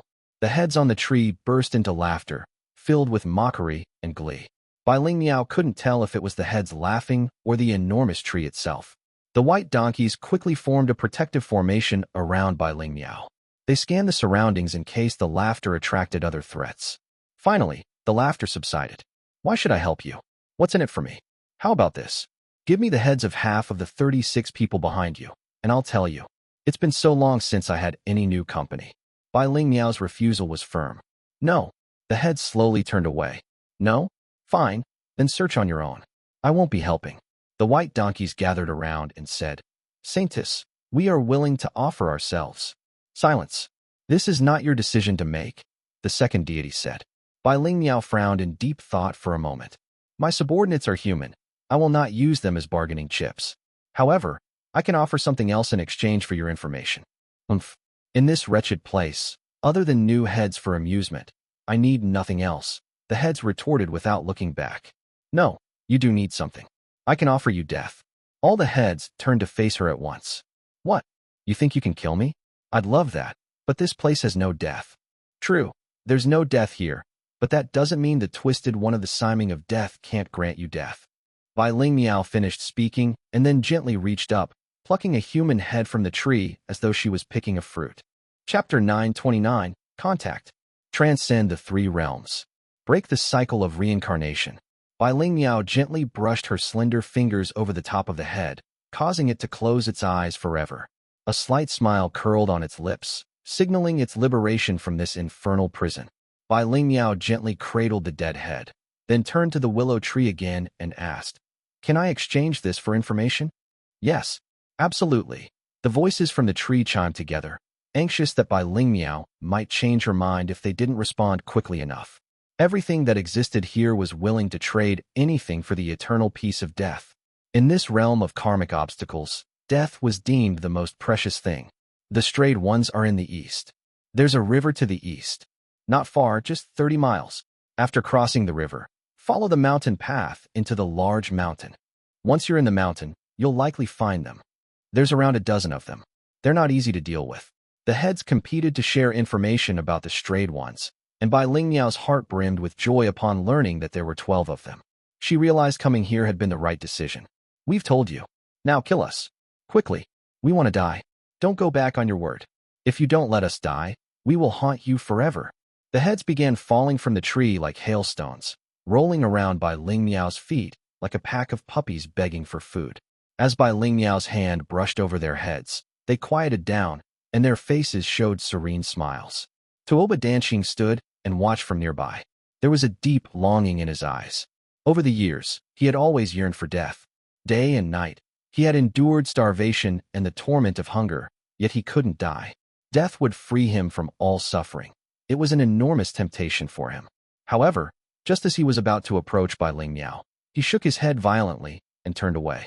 No, I can't. I must live. I must find Feng Erniu and get my revenge. Suddenly, he began to laugh hysterically. Ha ha, Feng Erniu. You never thought I'd make it out, did you? Just wait. I'm going to kill you. I will definitely kill you.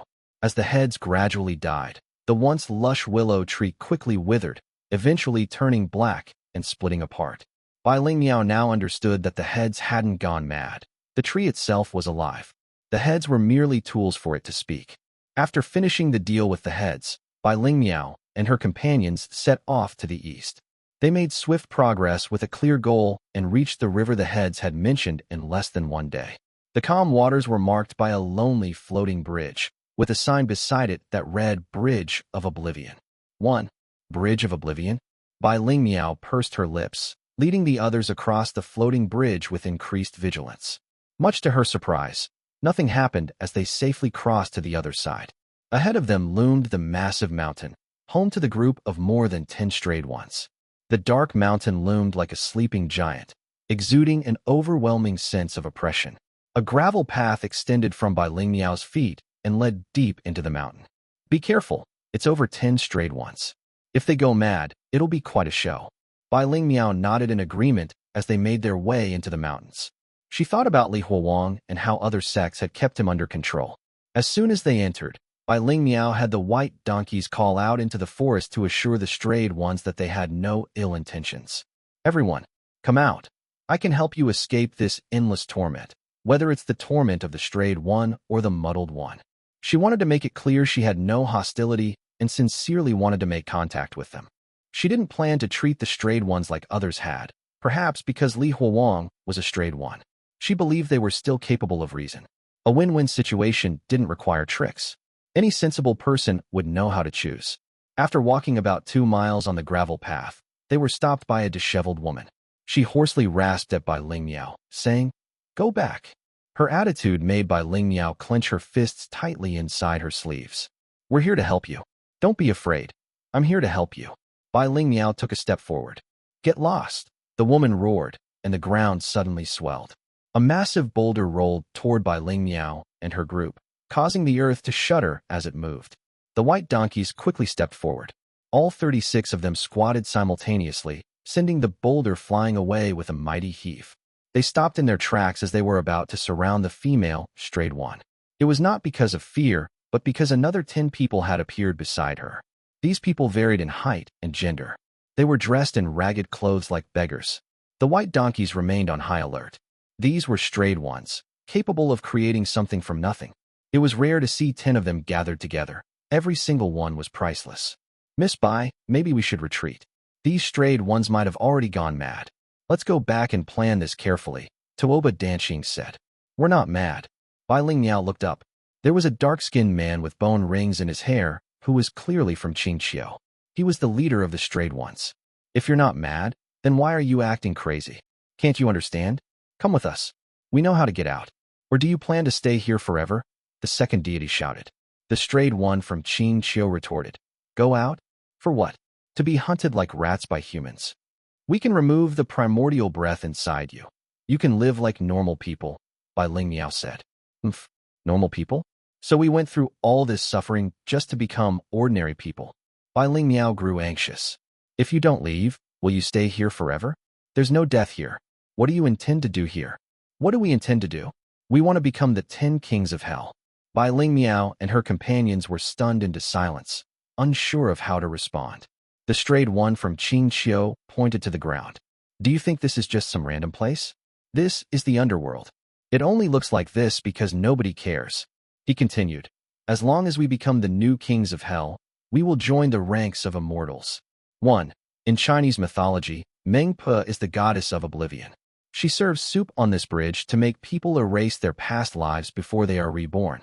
Chapter 930, Yuan Er. The Underworld? King of Hell. Bai Lingmiao's mouth fell open slightly. She stared at the strayed ones, her disbelief etched across her face. She truly hadn't expected these people to come here just for something like that. She tried to understand what they were saying, but their words were too shocking. What underworld? And joining the ranks of immortals? The second deity hesitated momentarily. "You guys didn't get tricked by the sitting oblivion Dao, did you?" Her words struck a nerve with the leader of the strayed ones. His face twisted with rage. "Don't mention those frauds. They couldn't possibly deceive us. Now get lost, or don't blame us for being rude." Sensing the hostility from the strayed ones, Bai Lingmiao and the second deity quickly conferred in their minds. In the current situation, persuasion seemed unlikely. They needed to stabilize things first. Force wasn't an option with so many strayed ones present. They would have to take a different approach to deal with them. After a moment's thought, Bai Lingmiao spoke again. This time, she followed the leader's lead instead of contradicting him. Since you want to become kings of hell, you've been here for a long time and still haven't succeeded. There must have been some difficulties. If it's stumped 11 strayed ones, it must mean it's no easy task. Bai Lingmiao said this with confidence because she knew they couldn't become kings of hell. The dead belonged to the place underneath Xiangshou, so this couldn't be the underworld. Moreover, the heavenly Tao of death was governed by the heavenly Mater. If there were a king of hell, it would be her. Regardless of whether they had been deceived by the sitting oblivion Tao or something else, they would not leave willingly unless their obsession was shattered. Force was out of the question.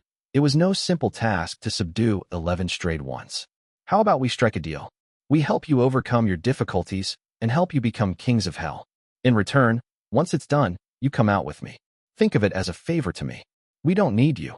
The leader of the strayed ones flatly rejected her. He retreated along with the others, his eyes filled with profound hostility. He clearly didn't trust the strange woman with 2 upper bodies and had no intention of negotiating. As they prepared to leave, Bai Lingmiao clenched her fists and stepped forward. How much longer do you plan to stay here? You might be able to waste your time here, but what about your families in the world outside? Can they afford to wait as long as you can? Have you ever thought about how they've been doing all these years? The strayed ones, who had just turned to leave, stopped abruptly and glared at Bai Lingmiao. Their expressions had completely changed, clearly affected by her words. Bai Lingmiao wasn't speaking out of nowhere. She had been by Li Huawang's side for long enough to understand some things about strayed ones. She gazed into the eyes of the strayed ones and noticed the exhaustion and numbness hidden beneath their determined expressions. It became evident that they were barely holding on, much like Tuoba Danqing. These strayed ones weren't as resolute as they seemed. Bai Lingmiao and the second deity quickly devised a new strategy. Haven't you suffered enough here?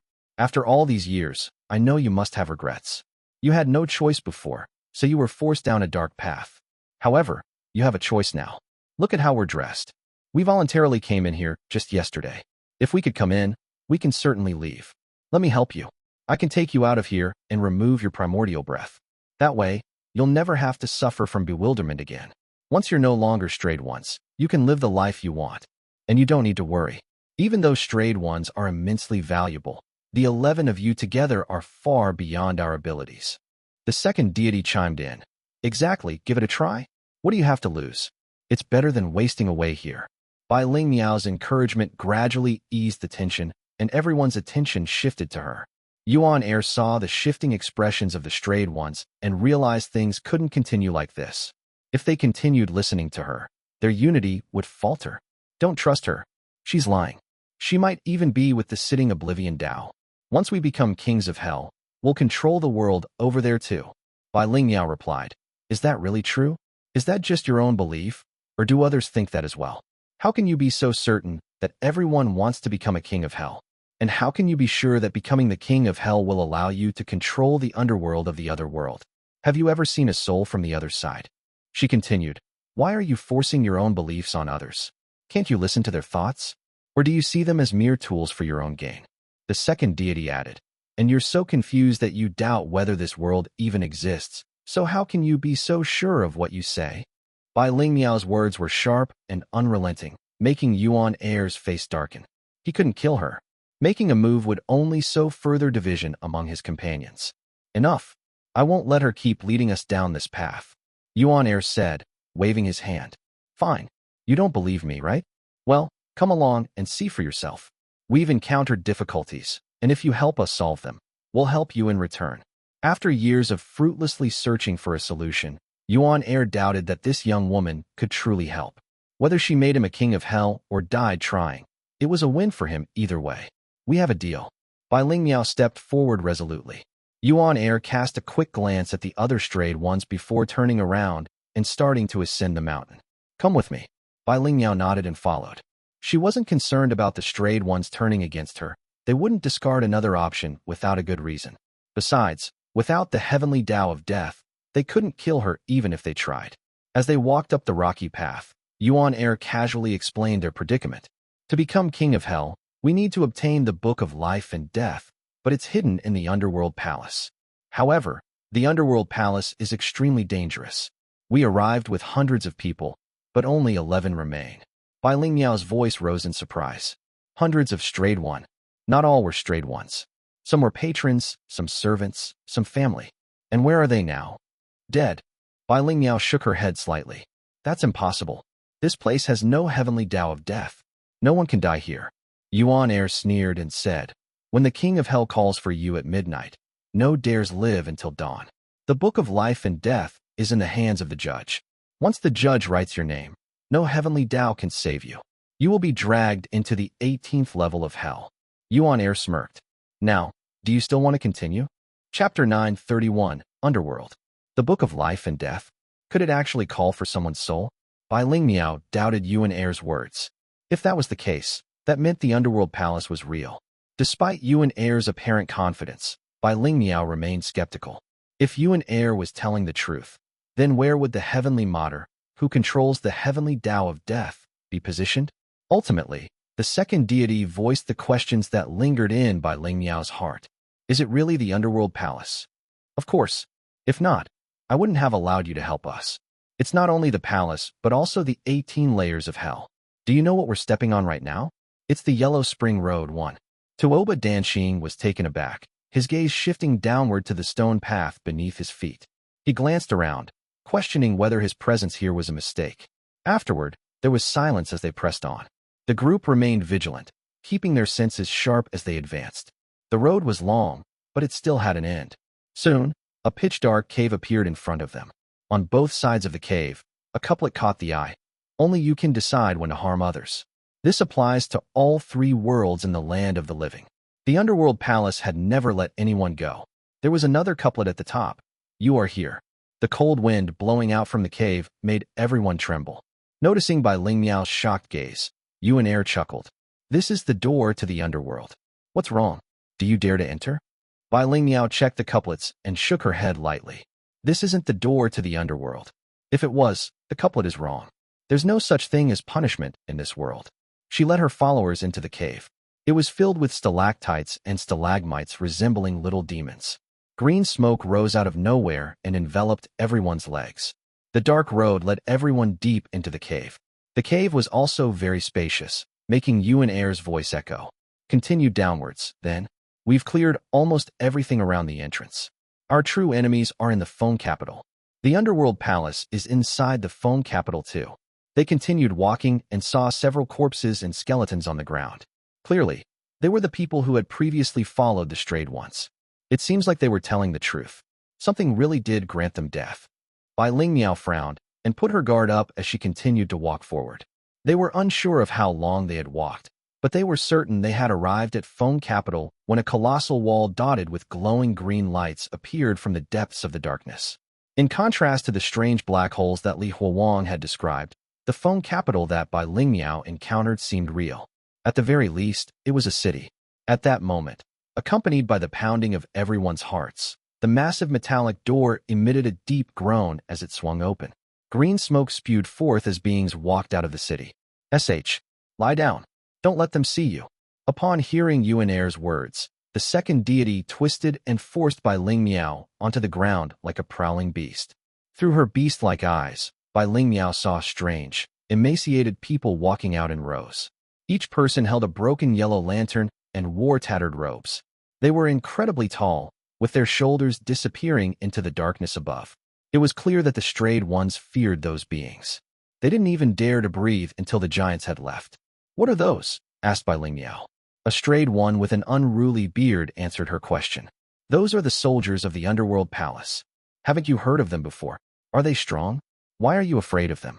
We aren't afraid of them, but we cannot provoke them. The little demons on the city walls would sound the alarm if we did. By then, everyone in the city would know we're here. If that were to happen, how could we possibly steal the book? Yuan Er pointed at the gates. I thought you were here to help. Come, this is our problem. Go and deal with it for us. Those soldiers are swarming the Foam Capital. If you can help us, we will help you. Still, you guys are strayed ones. Even if they all poured out from the city, I doubt they'd be able to defeat you, Bai Lingmiao said. In her eyes, a group of 11 strayed ones were nigh unstoppable. So what if we can fight? There's no death here, and we can't kill them. They'd surround us and keep us here until we eventually lose all our strength. If it weren't for the 3 comrades who helped us escape last time, none of us would still be alive today. Yuan Er recounted the events that had taken place, noting that while the soldiers had the power to kill them, they were unable to kill the soldiers. Given the unfair nature of the fight, it was no surprise that they found themselves trapped. No, Bai Lingmiao shook her head firmly. As long as I'm here, there will be death. Just fight. The strayed ones didn't trust Bai Lingmiao, so they refrained from acting. Bai Lingmiao commanded her 36 white donkeys to charge into the phone capital, using their techniques simultaneously. Several demons emerged from the darkness, each about half the size of an average human. They were naked and had large pot bellies. The demons struck their gongs with all their might, and the entire phone capital soon buzzed with life. The city gates opened again, revealing a large minotaur wielding a heavy chain. It charged forward in the direction of the white donkeys. The disciples carry the 33 heavens. The masters surrounded them along with the 18 arhats and the 24 celestial beings. Turn our body into bronze and our bones into metal. Mold us into Mount Tai. We were the 12 metal hats and the 12 armors. Wrap us in 3 layers of bronze and 3 layers of metal. The large chain crashed into the white donkeys, producing sparks and making the minotaur's hands go numb. It wasn't over. With their reinforced bodies, the white donkeys turned their palms into knives and cut into the minotaur's legs. The minotaur cried in pain and crashed down. The white donkeys surrounded it and cut off its neck. A wave of joy swept through the strayed ones as they realized the minotaur had truly died. The woman hadn't lied. She was able to kill the soldiers. 1. The road that the dead walk on as they travel to the underworld. Chapter 932, Hellhounds. Everyone, charge. Kill those soldiers and snatch the book of life and death. This place is ours. Yuan Er shouted, leading everyone to charge into the city. Bai Lingmiao was surprised to see them use techniques from various sects rather than cultivating truth. They were just like Li Huang, learning techniques from other sects. Soldiers poured out non-stop from the city, and Bai Lingmiao's doubts increased. The cowhead, horseface, and even the black and white impermanents. Is this really the underworld? Is my family here then? Bai Lingmiao halted her wandering thoughts, noticing the others were engaged in a fierce battle. She retrieved a bunch of prayer beads made from human bones. Every time she rotated it, a soldier who had been severely wounded would die. As Bai Lingmiao chanted, the second deity took control of her lower body. Her snarling face split open as she wrapped her black fingernails on her drum. Step firmly and stand tall. Wear your armor while you hold the whip. I call for the red family before the yellow. I call for the pythons and spiritual ferret to bring the king of sadness. In no time, her beast-like features melded together and multiple organs extended out of her body. With her limbs contorted inside out, the second deity charged forward, leaving a trail of blood in her wake. Despite the relentless steam of soldiers pouring from the city gates, Yuan Er and the others had finally glimpsed a glimmer of hope in the fallen soldiers littering the ground. This breakthrough invigorated them and motivated them to fight even harder. As more and more bodies piled up around them, something unexpected happened. The wind carried down a judge of the dead, split in half. One half had a snarling beast face, while the other had a rotting face. The second deity stopped chanting from the shock. There's actually a judge of the dead here. This is the underworld. Bai Lingmiao momentarily halted, then quickly resumed her chanting while tightly gripping her prayer beads. The judge stood atop a roof and observed everything below it. It stared with an unblinking eye at them, and its voice resembled an actor in the theater. Such impudence. It raised its brush and wrote furiously in a purple book. As it did, the corpses on the ground revived and surrounded Bai Lingmiao's group. Bai Lingmiao's chanting came to an abrupt halt, her lips trembling. Her gaze was fixed on the book held by the judge. That thing is real. They are telling the truth. It's the book of life and death. I can revive my entire village with it. The second deity howled and shouted, "Grab it!" Everyone, from the strayed ones to the white donkeys, ignored their enemies and rushed towards the judge. The judge scoffed and raised its brush. It looked at one of the white donkeys before crossing something in the book. Without warning, the white donkey collapsed, lifeless. The moment the judge looked at the strayed one with the unruly beard, Bai Lingmiao appeared behind the strayed one. The judge crossed another name off his list, and Bai Lingmiao placed her hands on the strayed one's head. With a swift stroke, the judge crossed out the name, but the bearded man was still alive. The book had not taken his soul. Bai Lingmiao held on to the heavenly Tao of death, so she would have been embarrassed if she hadn't been able to intervene. Do not be afraid. It cannot decide your fate with me here. Grab the book. Upon hearing her, everyone stopped defending themselves. They charged recklessly at the judge, allowing the soldiers to attack them relentlessly. Since they couldn't die, there was no reason to defend themselves. Now that the book had become useless, the judge panicked. Despite crossing off name after name, no one died. It floated upwards to retreat. Immortal families. Don't forget to bring the 3 treasures when you are here.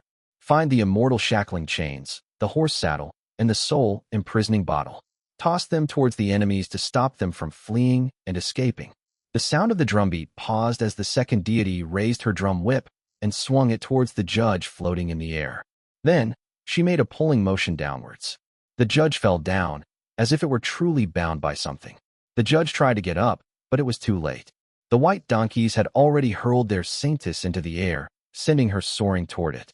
The second deity let out crazy laughter as she sunk her black fingernails into the judge's face. She pulled and tore out the judge's cheek.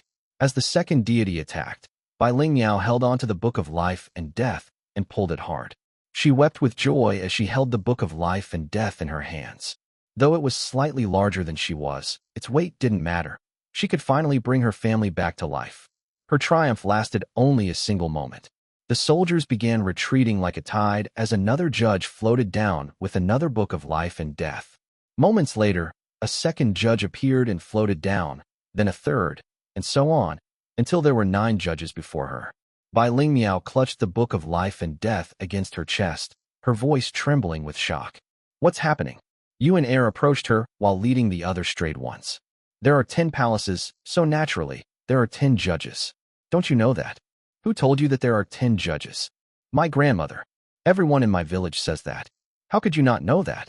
A terrifying thought gripped her as she processed his words. Sorry, I underestimated you. I never thought you could actually kill the judge. I suppose you could do it 9 more times. Yuan Er said, firmly gripping his own weapon.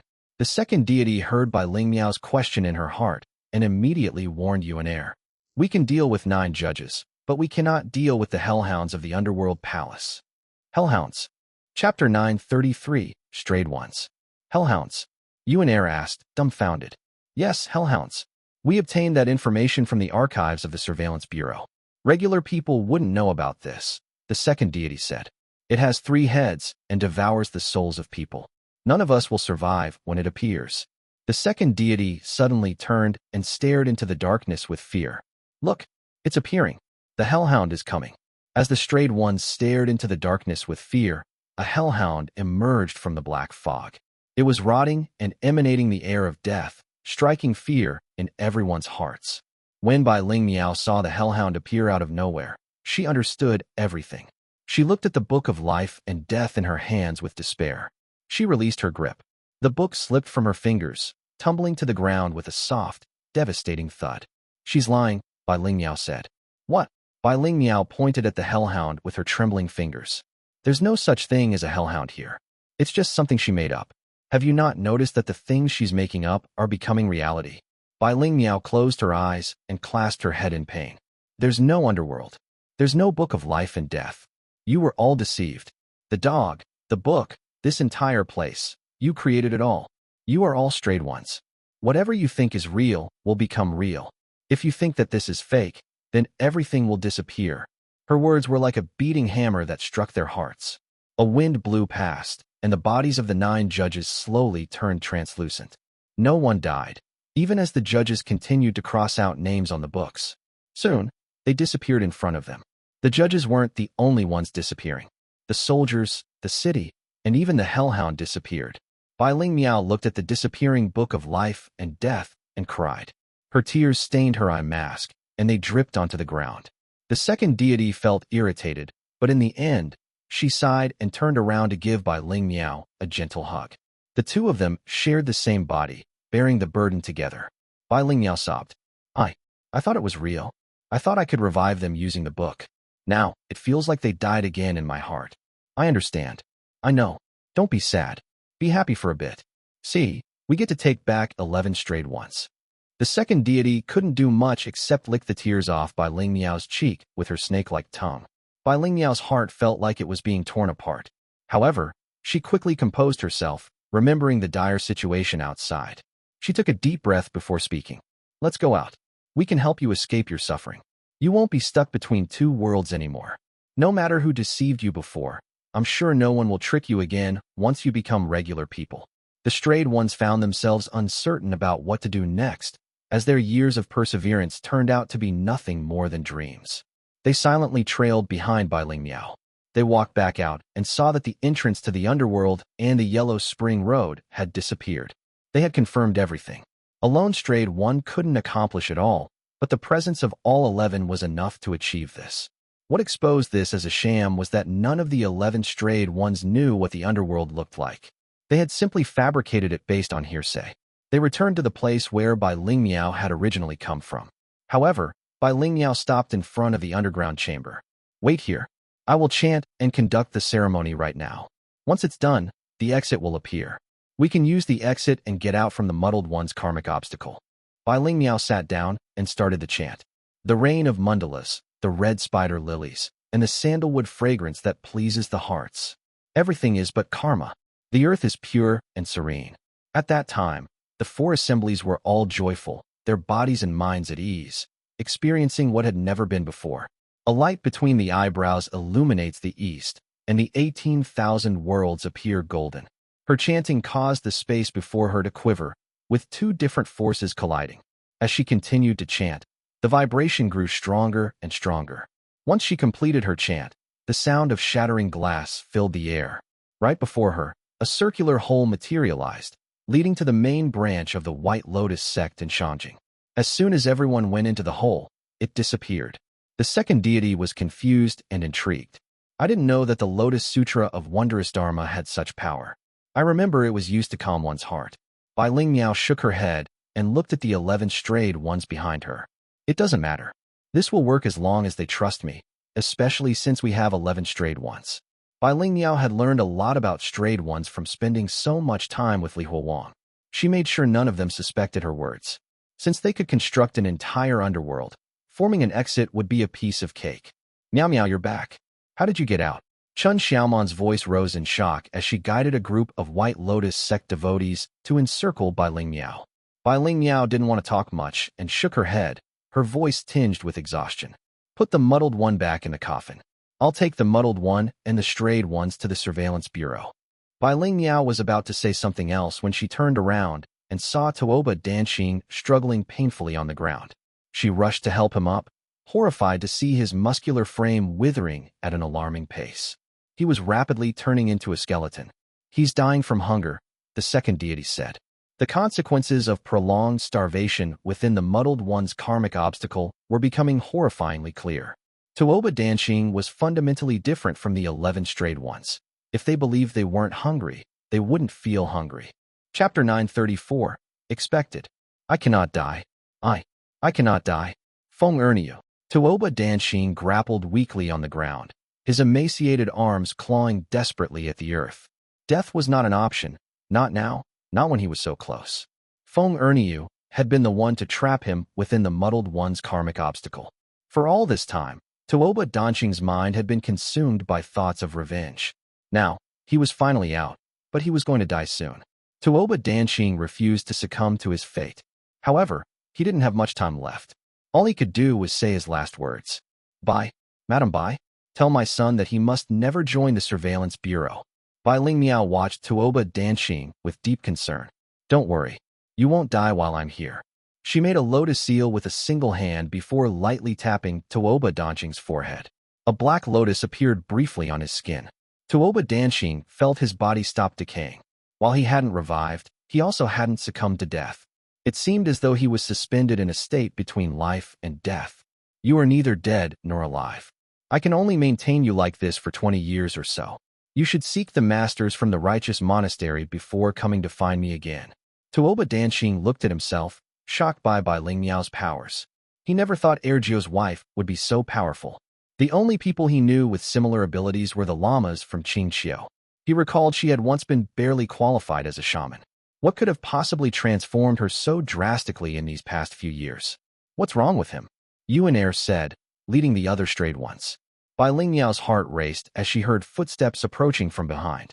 She quickly lifted Tuoba Danqing with her forearms. It's nothing. He's just dealing with internal injuries, and we were tending to him. Let's move on. They grouped all of the strayed ones into a single carriage. They departed from the White Lotus sect and headed towards the surveillance bureau. When they arrived, they were all shocked by the twisted room where Li Huowang was cultivating. As Li Huowang continued cultivating, his surroundings twisted and changed even further.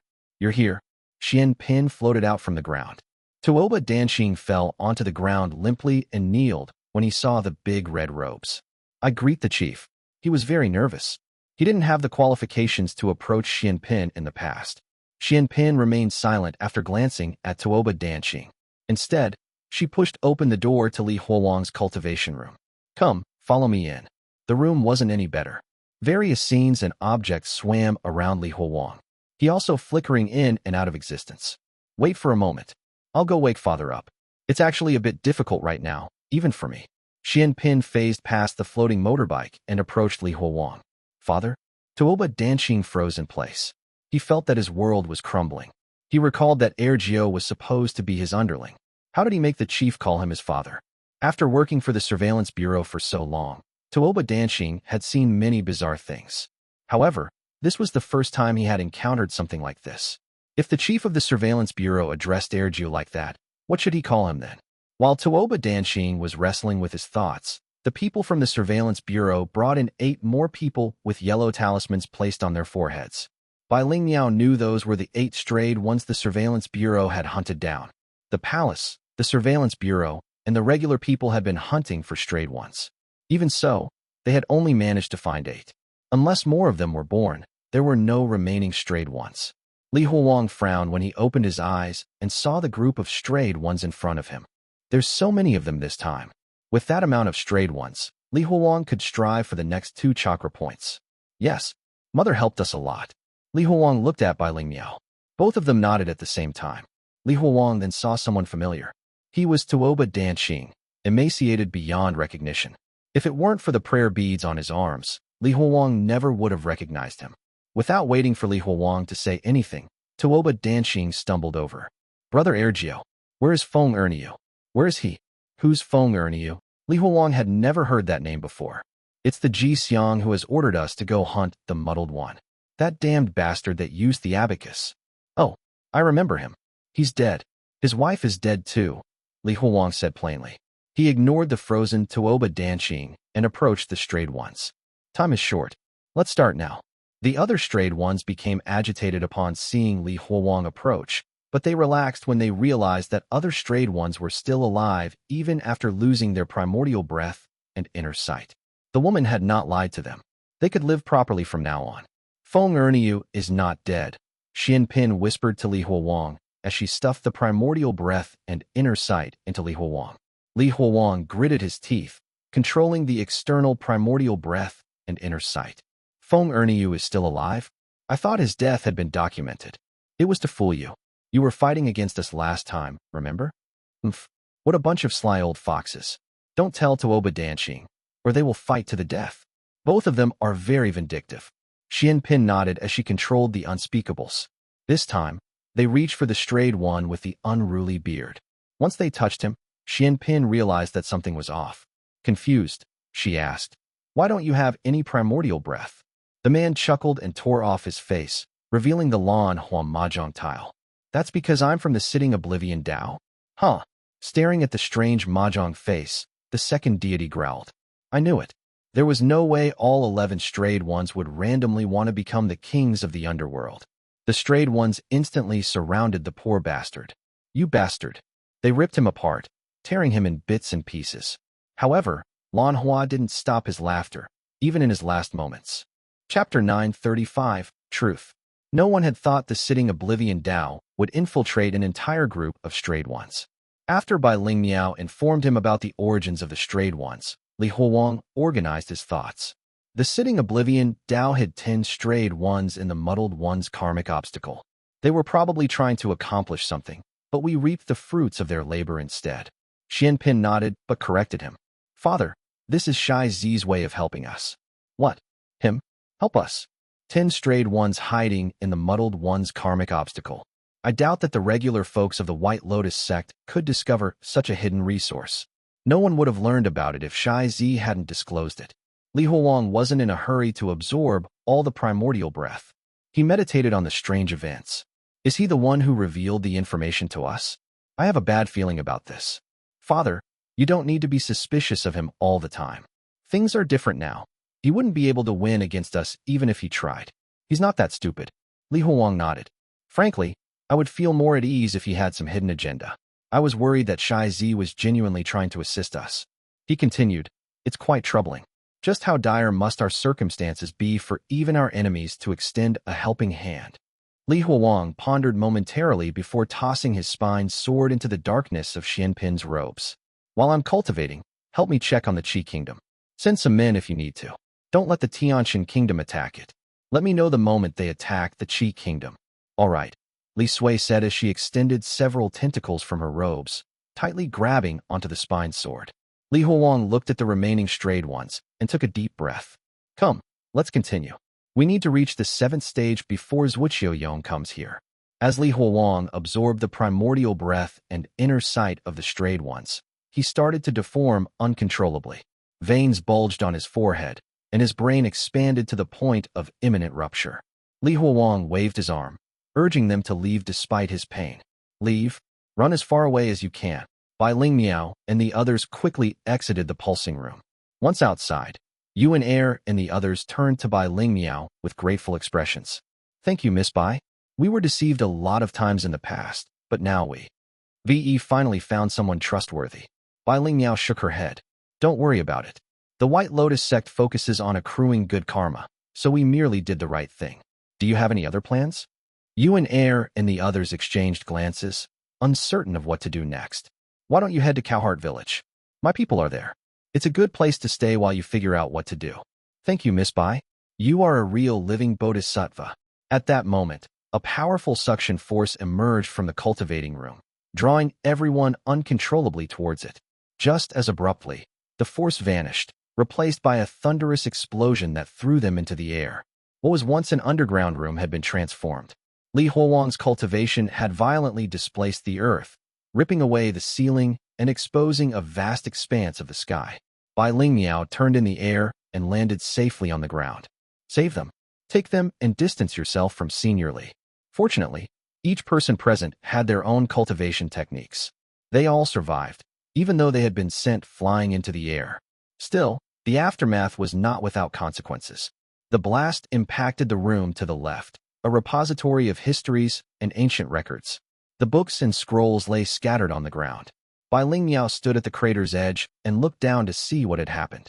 They were shocked to find something weird down in the crater. Something was slowly growing upwards from the crater like a distorted tree. It kept replicating and pasting itself repeatedly. A distorted tree was slowly growing upwards from the crater, replicating itself repeatedly.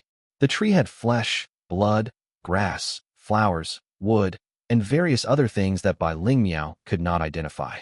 The tree stopped growing an hour later, though its roots kept growing underground. Bai Lingmiao stared at the large tree in front of her. It was both chaotic and majestic. She reached out and plucked an apple from a flat piece of a black mirror. She stared at the apple for a long time before the second deity chomped into it. This is something seniorly conjured. Don't eat it. The second deity swallowed with delight. Don't you understand? This isn't a conjuration or an illusion. This is the real deal. From now on, everything that Li Huang conjures will be real. It will never fade away, even if he stops channeling his power. This is the true power of his cultivation. Bai Lingmiao frowned as she looked at the chaotic crater. Maybe the others had forgotten, but she had not forgotten the side effects of truth cultivation. Li Huang, let's talk. I'm listening. Li Huang hugged his chest and stared at Qing Wanglai and Zhao Shuangdian. I understand that you aren't trying to break up with us at this moment, especially since you reached out to discuss this. Regardless of our current situation, we are all literally and figuratively tied down in the same boat. Li Huang turned to look at the seagulls flying past their boat.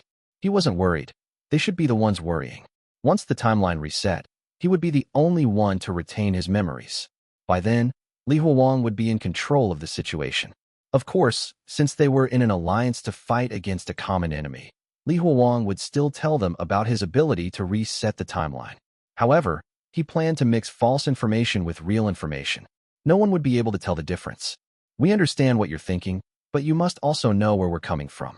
We worked hard to fulfill some of your demands, such as bringing you the medicine to suppress your hallucinations. We also understand that you're worried about your girlfriend. We promise that this is the first and last time.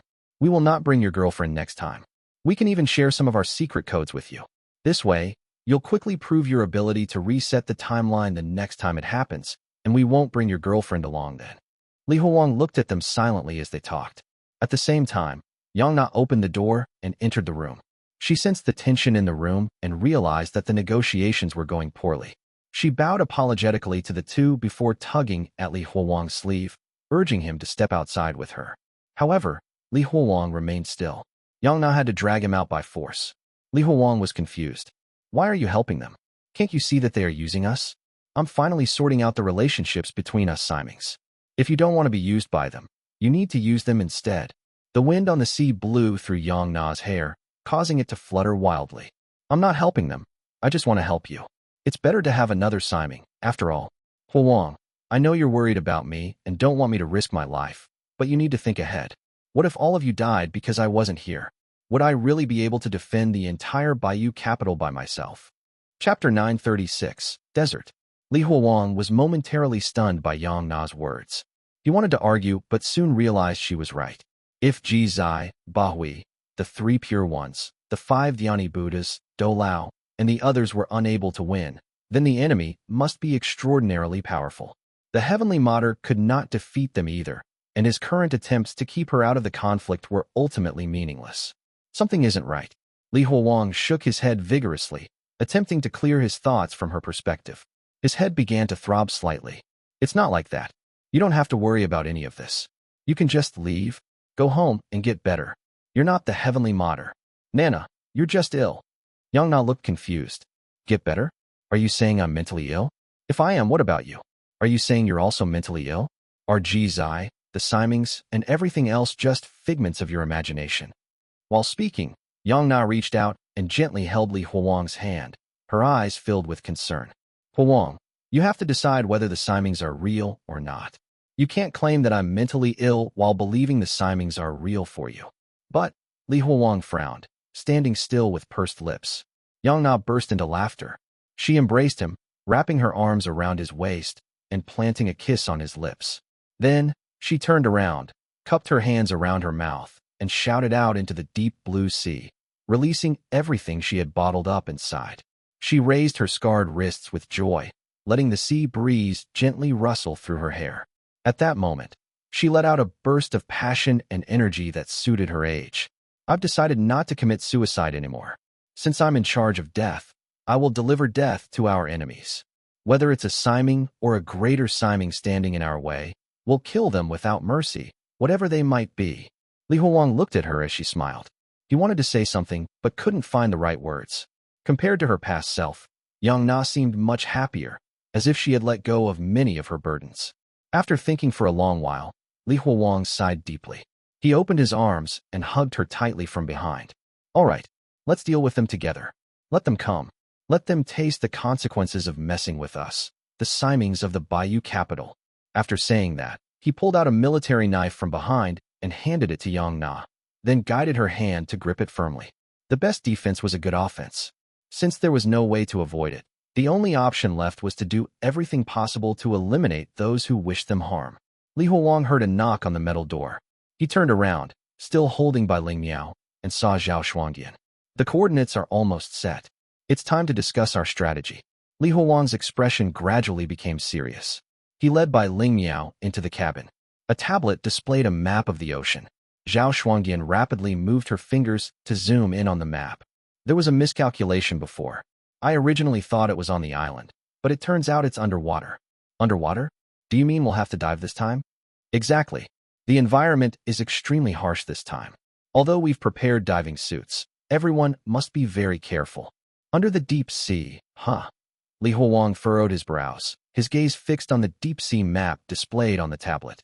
What kind of projection is this illusion? Could the place where this Siming lives truly be so bizarre? Maybe the Simings of the Baiyu capital have to prepare for this. There will be headsets in the diving suits. This time, Ling Er and I won't be going down. We'll be guiding you from above using your cameras. Once underwater, follow my instructions. If communications are cut off, follow Qing Wanglai's orders. And Li Huang, your bulletproof vest won't work underwater, so don't be too reckless. If my vest won't work, will your firearms work underwater? Don't worry about that. Ours won't work, but neither will theirs, Qing Wanglai said. Are you sure the projections we're dealing with now are still human? Li Huang's words sent a chill through everyone present. Li Huang didn't believe there would be some kind of illegal drug factory underwater this time. He began to observe the people in the room. The girl whose lips twitched was naturally there, just like Chen Hongyu, who had returned to life. Since she was here, the two men had naturally arrived as well. One was a cold-faced skinny man, and the other was a burly man with the word courage tattooed on his shoulder. They seemed like mere spectators, rarely offering any opinions. Li Huang couldn't figure out what Simings the three of them were. However, since they were Zhao Shuangyan's people, they were surely Simings from the Baiyu capital. Still, there was no point in speculating without seeing it for himself. Everyone put on their diving suits and began to descend the metal ladder. Li Huang removed the oxygen mask from his mouth and looked up at Yong. Once we're down there, stay close to me. I'm not that weak. After all, I'm the Siming of death. I can't die. Li Huang didn't have a chance to explain the story of the previous Siming of death, Qian Fu. Yong jumped into the icy water before he could. The water was extremely cold. Li Huang shivered when he jumped in, and Zhao Shuangyan's voice immediately came through his earpiece. Hello? Can you hear me? If you can, please cross your hands in front of the camera. Li Huang crossed his hands and then lowered them. He carefully observed everything underwater. He trembled at the sight of the seabed. It was a desert. There was an entire desert underwater. Golden dunes rose and fell, appearing dreamlike under the shimmering reflection of the water. What is going on here? Is this the strange place where God Yuan Er lives? As Li Huang observed the scene below, Qing Wanglai pulled out two sticks from behind and broke them apart. A thick green mist began to dye the surrounding water green. What is he doing with his heavenly Tao? Li Huang watched the scene cautiously, realizing that the three pure ones had come well prepared. At that moment, Zhao Shuangyan's voice explained through his earpiece. This is shark repellent, meant to prevent attacks from sea creatures. Stay close to Ling Er and don't fall behind. While they were all wearing diving suits, Ling Er's occasional twitches were still very noticeable. Even underwater, she continued to type away at her small computer. However, the keyboard was now embedded in the sleeve of her diving suit. Chapter 937, Danger. Li Huang moved his flippers in the cold seawater. With his military knife clenched in one hand and Yongna's hand held firmly in the other, he followed closely behind Ling. Glancing downward, he found himself hovering just above the desert-like seabed. Oddly enough, it felt as if he were floating instead of swimming. Could their Simings really be in a place like this? Last time, the Simings projection was a factory. What could it be this time? Li Huang looked around for anything that could be the projection of the Siming. The area was barren, allowing them to see far into the distance. There was nothing apart from the occasional fish and the large expanses of sand at the seabed. It didn't seem like there was anything substantial enough to serve as a Siming's projection. If it was the projection of a Siming, it should at least be able to move and pose a threat. It would be like the drug factory from last time, where the drug lords were likely the limbs of the Siming. At that moment, Li Huang felt someone tug his arm. It was Yongna. She couldn't speak with her oxygen mask on, so she pointed upwards toward the surface. Li Huang carefully examined the water and noticed ripples forming on the surface of the inverted water. It's raining. Zhao Shuangyan's anxious voice rang in their ears, saying, Attention! Everyone, return to the ship immediately. A typhoon is heading this way. I repeat, return to the ship. They abandoned their search and turned rapidly toward the surface. Ocean weather was notoriously unpredictable, and this typhoon was closing in faster than anticipated. Li Huang removed his mask upon reaching the surface. The sight that greeted him was shocking. Dark clouds loomed in the distance like a collapsing sky, accompanied by the deep rumble of thunder. His face paled. What's going on? Could this be the Siming's projection? Why is this Siming so powerful? He was a Siming himself, but his projection was a human. The terrifying force before him was beyond human, so what could it be? Hurry, he shouted desperately. Get on the ship. We've been discovered. It's a trap. It was clear that after the successful ambush last time, the Simings from the other elephant would not fall for the same trick. It had been lying in wait for them, whatever it was. Ignoring the downpour, they pressed on, swimming toward the distant ship as the waves crashed around them. The storm was intensifying. Fortunately, they still had their diving equipment. When swimming on the surface became impossible due to the wind, they could dive underwater to get closer to the ship. However, it was dangerous even underwater. The undercurrents posed a threat, threatening to drag them away multiple times. The sight of the ship's barnacle-covered hull spurred Li Huowang to swim hard, breaking the surface and reaching for the metal ladder. Creak! Just as his hand was about to grasp the ladder, the ship began to lift, accompanied by an eerie creaking sound. It was as though a large invisible hand had grabbed it. As the ship bobbed in the water, Li Huowang glimpsed what was concealed behind it. A towering waterspout reaching between the sky and sea. Waterspout. There was little Li Huowang could do. He pushed his companions' heads back underwater. Don't surface. Head to the seabed and bury yourselves in the sand. There was no escaping now. Their only chance was to dive to the seabed and minimize the impact from above. Li Huowang felt a shadow above him. When he looked up, he was hit by a wave of suffocating fear. The ship, which had been spinning in the air, was now directly above him and plunging down with the rain. A sharp ringing sound filled Li Huowang's ears. He reacted instinctively, diving as deep as possible into the water. Before he could swim far, a powerful shockwave from above flung him away. Luckily, the area was free of hard objects. Li Huowang crashed into the sand dunes below, and a deafening roar replaced the ringing in his ears. Li Huowang struggled to regain his strength, eventually managing to crawl out of the sandy pit. As he did, he came face to face with the severed head of Ba Xingqing. Ba Xingqing seemed alive, and his tattooed eyes blinked slightly at Li Huowang. The sacrificial god is dead? Li Huowang suddenly thought of something and immediately started to look for Yong. The ship had completely disintegrated, and its parts sank to the sandy seabed like a dying whale. Li Huowang searched frantically and suddenly noticed movement in the upper left corner. To his dismay, it was Ba Nanxiu, crushed in half. She had likely been hit by debris from the shipwreck. Without her mask, she continued to struggle to swim away as though searching for something in the shipwreck. Although she was still moving, Li Huowang knew such injuries were fatal. Ba Nanxiu wouldn't live long. The two Simings that controlled pain were dead. Next, Li Huowang spotted Qing Wanglai, who was still alive and uninjured. Qing Wanglai was dragging Zhao Lei to an area free of debris. He noticed Chen Hongyu's large frame rolling continuously in the water, so he quickly swam over. He steadied Chen Hongyu's body, but noticed a steel plate impaled through her face. Decay had also perished. Yong Na. Li Huowang was consumed with worry. No matter how desperately he searched, he couldn't locate her. It was Yong Na, but not as he remembered her. Her body had been severed at the waist, and her lower half was gone, replaced by a crimson tail formed by spilling intestines and blood that mingled in the water. She looked like a grotesque parody of a mermaid. Yong Na had clearly died. Her skin was pale from blood loss, making her look like a withered rose. It was a beautiful embodiment of death. The ocean currents shifted Yong Na's corpse, circling around Li Huowang while moving its tail. Chapter 938, Projection. Hurry up, we're going to miss the bus. Dressed in a blue school uniform, Yong Na shouted impatiently at Li Huowang, who had just opened the door. Yong Na smiled brightly at Sun Xiaoqin, who was in the back wearing an apron. Good morning, Auntie. Nana, here to pick up Huowang for school again? You'll be starting middle school next year, right? Will you still be going to the same school as our Huowang? Yes, Auntie. If you're late, why aren't you running? Li Huowang shoved her aside and bolted down the stairs. Hurry up, Yuan Er. How dare you shove me? Yong Na grabbed the railing and raced down the steps after him. She crashed heavily onto Li Huowang's backpack, causing him to stagger forward. She wrapped her arm tightly around his neck. They wrestled and laughed, racing to the bus stop just in time to catch their ride. Both of them sighed in relief as they finally sat down. Without exchanging a single word, they silently retrieved something from their bags. One took out a handheld game console, while the other pulled out a romance novel. They immersed themselves in their worlds, side by side, as the bus rumbled along. Good times were short-lived. They reluctantly put their things away at the 7th stop and prepared to get off the bus. Wait, you're crying? You actually teared up from reading a book?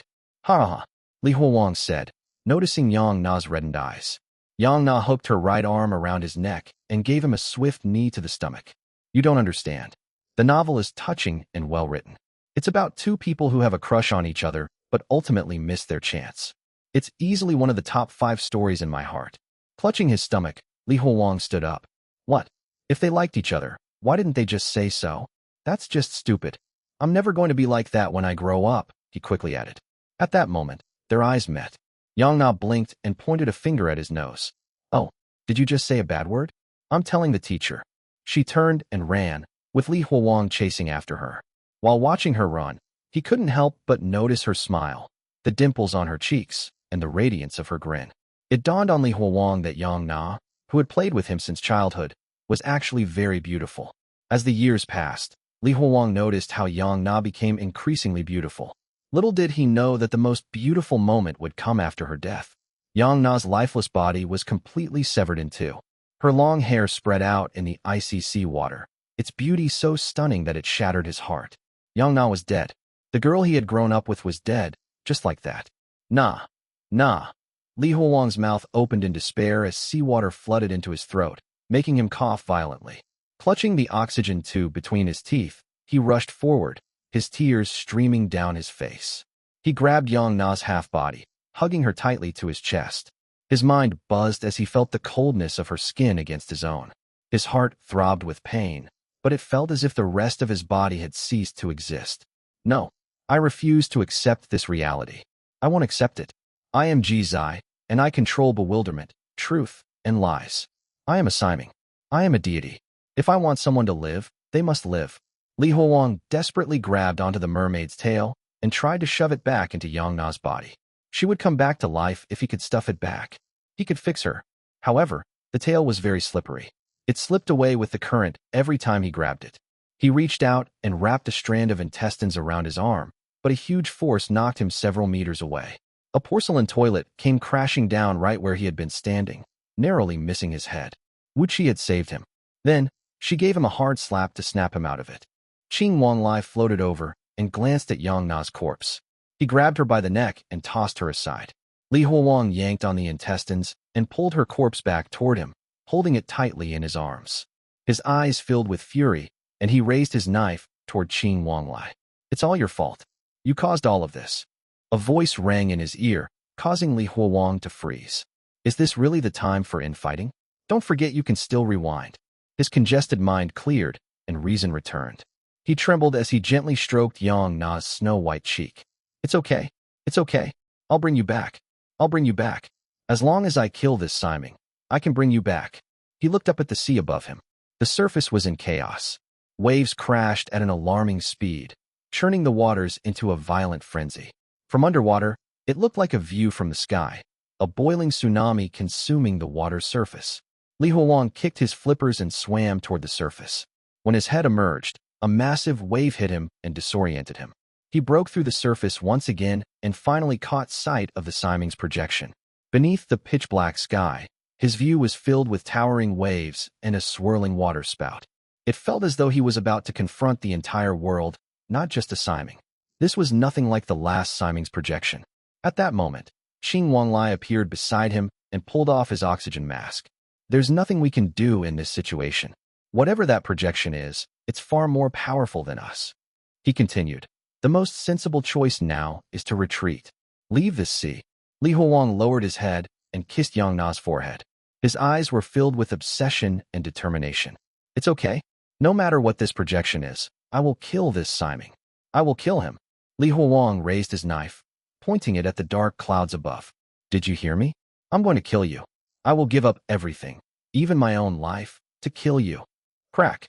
Lightning split the sky, and a bolt of silver struck the knife in his hand. Chapter 939 Li Huang was suddenly overcome by a constant ringing in his ears, causing him to lose all sensation. Convulsing uncontrollably, he sank into the water. Hua, hua. Several faint voices seemed to come from the distance. His hearing suddenly snapped back, and the voices became incredibly loud. Li Huang. Two large hands burst from the water and laboriously pulled him up. Li Huang. Are you crazy? Holding up metal in a thunderstorm? Do you have a death wish? Wuqi shouted furiously at him. Li Huang glanced downwards, his eyes landing on the knife in his hand. It had turned completely black. Burn marks traced their way along his veins, starting from his hand and spreading everywhere. He replayed the events in his foggy mind and realized he had been struck by lightning. He wiped the seawater from his face and lifted his gaze to the vast, swirling black clouds overhead. Li Huang took a deep breath, then tilted his head back and unleashed a hysterical scream toward the sky. You want to kill me? No way. He hoisted Yang Na's corpse with some difficulty, clutching her tightly. Death is on my side. If you're so powerful, strike me down. You can't fight it. Now is not the time to go crazy. We need to go. Qing Wanglai grabbed Li Huang's shoulder and tried to pull him underwater, but Li Huang violently pushed him away. His face twisted in rage as he shouted, No, I can't leave. If I go, it's all over. Yang Na will never come back. We still have a chance. If we retreat, they will seize the heavenly Daos of decay, pain, and death.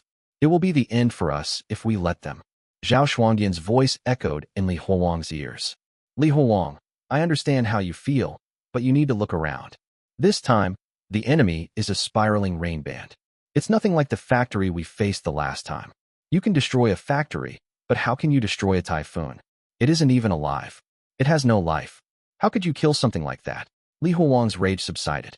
He looked down at Yang Na and said, Nana, did you hear that? This Siming isn't alive. It doesn't even have death. He flashed a sudden, gentle smile. But that's all right. We have you. You are the Siming of death. You can give it death. Exactly. The realization hit Li Huang like a thunderbolt.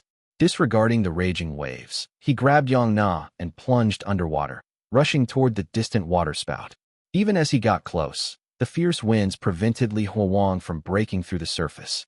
Li Huang took off his oxygen mask while still underwater. He held Yang Na close, kissed her passionately, and then pushed her towards the surface with both hands. Yang Na reached the water's surface, and the strong gusts of wind quickly swept her upward, flinging her toward the sky like the cruise ship. As he watched Yang Na sway in the wind like a rag doll, a wave of reluctance washed over him. It's okay, don't be afraid. I won't let you face this alone. I'll be with you. Li Huang kicked hard with his flippers and burst through the water's surface. The violent wind and rain instantly swept them up toward the towering waterspout. The fierce wind chilled Li Huang, soaked to the bone, yet he could barely feel it. The lightning had already numbed him. It's all right, Yang Na, don't be afraid. Li Huang squinted through the fierce storm, gripping his military knife tightly with both hands as they approached the waterspout. I figured it out. Zhao Shuangdian's voice suddenly rang in Li Huang's ear. It's topology. I was approaching it from the wrong direction earlier. As the waterspout loomed closer, Li Huang roared. What the hell is topology? Li Huang, listen carefully. Zhao Shuangdian's voice turned uncharacteristically urgent. I'll guide you. Don't do anything rash. Let go of Yang Na and grab her again after 1 second. Li Huang hesitated briefly, then released his grip. Though he didn't fully understand her reasoning, he trusted her. Zhao Shuangdian was on his side and wouldn't betray him now. Yang Na drifted from his grasp and floated leftward like a kite in the wind. Now, Li Huang's hand shot out and grabbed the kite string tightly. With the lift from the kite, Li Huang was instantly pulled higher, narrowly skirting past the left side of the waterspout. Let go of Yang Na and strike it. He tightly gripped his knife with both hands, letting out a fierce roar before slashing at the swirling waterspout. A powerful force instantly engulfed him, causing the world around him to spin rapidly. When Li Huang's vision stabilized, he found himself upside down, plummeting down with a terrifying sense of weightlessness. Thump! Li Huang crashed into the water. Intense pain shot through him, as if he'd been smashed to pieces. He summoned his last reserves of strength and dragged himself onto a nearby shipwreck, despite his multiple fractures. He panted heavily and looked around. The sea was eerily calm and quiet compared to before. Although the thunderclouds still loomed low and the sky was dark, there was no wind at all. The sea was so calm that it resembled a mirror. Where is this? Why is it so strange? Li Huang muttered as he reached into the water and pulled Yang Na up. Yang Na had done it. Death was now in place. Soon, he could kill the Siming. This, the eye of the typhoon. Zhao Shuangdian's voice cut off with a crackling sound in his earpiece. The eye of the storm? I see. So this is the Siming's weak point. Li Huang stood up, aching all over. He looked at the calm sea around him and gripped his military knife tightly.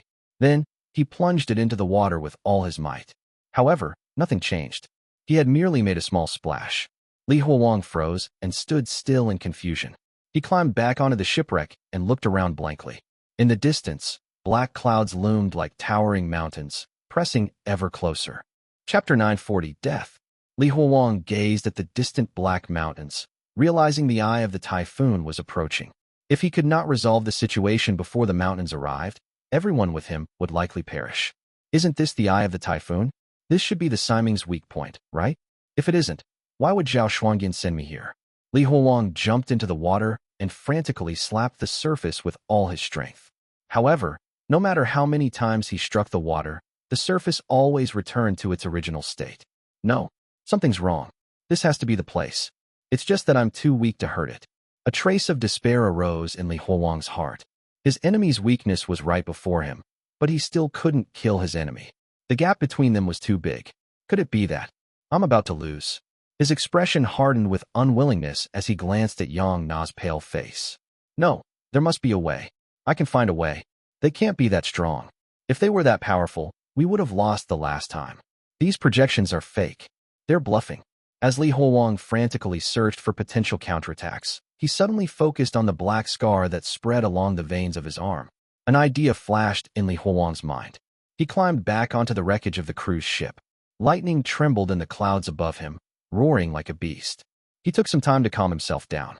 With one arm holding death, he used his other hand to raise the military knife toward the sky. Come on. If you're strong enough, kill me. I am Jiang. Do you want the heavenly Tao of bewilderment? Then come and take it. Crack. A powerful bolt of purple lightning descended from the sky, heading straight toward Li Huang. It was noticeably stronger than the previous one. Just as Li Huang was on the brink of annihilation, he roared and gripped his knife. He fiercely stabbed at himself, with lightning coursing through him. Die! In the blink of an eye, everything around him turned white. He felt his remaining eye burst, much like the salted egg yolk within a mooncake. Egg yolk. Li Huang stared blankly at the salted egg yolk mooncake on the table. He was now seated inside the White Tower prison. He realized what this meant. Time had rewound, and he had won. Ha! Li Huang's sudden laughter startled the other patients and caregivers around him, making them shrink away in fear. Hey, Li Huang, calm down. It's the Mid-Autumn Festival today, a nervous orderly said. Li Huang was notoriously difficult to deal with, and unfortunately, the orderly had been assigned to him today. Ha! Tears of joy rolled down Li Huang's face. He was elated. He lowered his head and rummaged through the mooncake box, searching until he found the purple yam mooncake, the one with the hidden note. He stuffed it into his mouth and began chewing in big bites. Crazy, the other patients muttered. They gradually lost interest in him and returned to watching the TV programs. 3, 2, 1. Li Huang silently counted down, and the band of inmates with serious crimes commenced their performance in the prison yard as if on cue. The majority of the people in the room gravitated toward the exercise area. Once Li Huang saw that most people had left, he stood up and headed to the men's restroom, following the same steps as before. This time, after putting on his disguise, he deliberately waited a few more minutes to avoid running into Donglai again. Thump! The car door slammed shut. Li Huang ripped off his mask and coldly spoke to Ba Shengqing at the wheel, saying, "Drive to Qing Wanglai's villa." With the Simings dead, the siblings who had died in the water returned to life. Everything was back. Sitting beside Li Huang, Ba Nanshu gave him a teasing look. Do you really know who pulled you out? Do you think getting someone out of a psychiatric hospital is that easy? You should show some gratitude, Huang. Dial Zhao Shuangdian's number. I'll talk to her, Li Huang said. Ba Nanshu frowned slightly and licked her lip piercing with her forked tongue. Something felt off about Li Huang. He seemed different from the crazy person he used to be. Hello, it's me. Li Huang just left the psychiatric hospital, and now he wants to go to Qing Wanglai's place. Li Huang snatched the phone from her hand before she could finish. Hey, Zhao Shuangdian, this is Topology. You were thinking in the wrong direction earlier. Li Huang could feel Zhao Shuangdian's shock even through the phone. After a long silence, Li Huang added, have your people take me to Qing Wanglai's place. You should also come quickly. I'll explain when we get there. He returned the phone to Ba Nanshu. She spoke a few words in acknowledgement to Zhao Shuangdian before hanging up and looking at Li Huang with a strange expression. What are you looking at? Drive. Ba Nanshu kicked her brother's seat, and the car started moving. As they drove, Ba Nanshu kept glancing at Li Huang. He was staring out the window, deep in thought. This expression was something she had never seen on him before. She had expected him to be more agitated. After all, he had spent months confined in a psychiatric hospital. And what was that topology he mentioned? If she wasn't mistaken, wasn't that a mathematical term? Given what she knew about him, how could he possibly understand something like that? When the car entered the area of the villa in the suburbs, Li Huang didn't even wait for it to stop. He threw the car door open and rushed inside. He ignored Chun Hongyu, who was watching TV in the living room, and headed straight to the third floor. With a single kick, he broke down the door of a room and rushed in. He tightly hugged Yang Na, who was curled up at the foot of the bed. He stroked her soft hair repeatedly, his hand trembling. His heart finally felt calm. Huang, you're finally back. I'm so glad. I've waited so long for you. Why are you crying? Did I do something wrong? I'm sorry, it's my fault. I shouldn't have called the police. Li Huang shook his head. He let go of Yang Na and carefully examined her face for a moment. Then, he hugged her tightly again, laughing through his tears. No, you're perfect, Nana. You're amazing. Your death saved us all. Chapter 941. Explain. Shouldn't you ensure the room is empty before getting intimate? Wu Qi said, holding onto a bowl of food. She had been trying to feed Yang Na the food when Li Huang barged in. Li Huang had been so focused on Yang Na that he failed to notice Wu Qi's presence. Wu Qi, thank you for taking care of her for the past few days. Noticing the changes in Li Huang's appearance, Yang Na asked, Huang, what happened to your eye? Why are you missing one eye? What happened? Li Huang took a deep breath and carried her out of the room. Nana, don't worry. I will explain everything that has happened to you later. They bumped into Qing Wanglai as they were exiting the room. Oh, you're out of prison. Congratulations. I was just thinking about how to rescue you. Li Huang glanced at Qing Wang's smile before spitting on him. Without giving him another thought, Li Huang headed downstairs. Qing Wanglai could only be counted on outside of critical situations. He always seemed to go missing during important times, and Li Huang had overestimated him in the past. Li Huang sat on the sofa, holding on to Yang Na. He began to recount the events in a quiet whisper. Yang Na was clearly in disbelief. The story was too ridiculous. Still, Li Huang didn't need her to understand. He simply wanted to hear her voice and confirm that she was truly alive again. Li Huang was just about to finish his story when he heard the sound of screeching tires outside. Zhao Shuangdian had arrived. Zhao Shuangdian greeted Qing Wanglai before sitting in front of Li Huang. This time, she appeared very serious. Why did you think I was wrong? And regarding the topology, is it point set or algebraic topology? Li Huang frowned, completely lost. He didn't even know what topology was. Sensing his confusion, Yang Na whispered, Huang, topology is the study of space or geometric shapes that retain certain properties even after changing. No. Li Huang shook his head before standing up. That's her world. There's no reason for me to learn. She should calculate it herself. He turned and faced all of the Simings. Is everyone here? Good. I have some good news to announce. We've just won a significant battle. Shocked expressions swept across the room. Ba Nanshu, munching on something, whispered to Zhao Shuangdian. I think we should send him back. I know this might not make sense right now, Li Huang said, but I'm certain you'll understand once I explain what happened. He proceeded to recount the events. While many did not believe him, Qing Wanglai and Zhao Shuangdian became serious after Li Huang said certain keywords. They came to believe in the truthfulness of his account after confirming some details. Li Huang, you mentioned we went to the ocean to find another Siming on a different elephant. Can you describe that Siming's projection again? That Siming's projection? Isn't it simple? It's that Siming's projection is. Li Huang was left in a state of shock. He vividly remembered his fierce struggle against it, yet its appearance had completely vanished from his memories, replaced by fuzzy white spaces. Li Huang, you can't just make stuff up. No, something's wrong. Quiet down and give me time to think.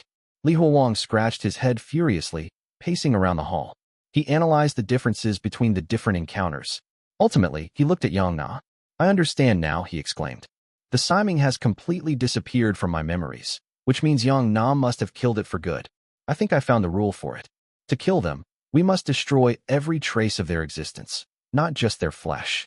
We must completely erase every record and memory of them, even within their allies. Only by bringing death can we truly kill them. Li Huang quickly recalled what the factory looked like and frowned. The Siming with the factory projection is not dead, it's just injured. Why do you say so? It's because it's still in my memories. As long as they exist in any form or in any shape, they are not truly dead. He returned to Yang Na, gently stroking her hair as he looked at her. His previous experiences had hardened his resolve. He would never again risk her life. Unfortunately, Yang Na would need to accompany him from now on. He needed to take death to the enemy Simings to truly kill them. Uft. Li Huang turned around to find Ba Nanshu laughing. He slammed the table, his voice rising. I'm telling the truth. Don't try to twist this around. I don't mind if you don't trust me, but don't poison others with your doubts. The atmosphere grew thick with unspoken tension. Then, a woman with an elegant black umbrella suddenly walked into the house. Sorry I'm late. Is there any reason you were looking for me so urgently? She looked elegant, probably in her 20s, with long black hair and a pretty face. Li Huang was certain he had never encountered her in any of his previous loops, and yet, something about her made him feel like he had met her before. Wait, umbrella? The umbrella. That was it. Back when he had first been discharged and was staying at home, this same woman had been monitoring him.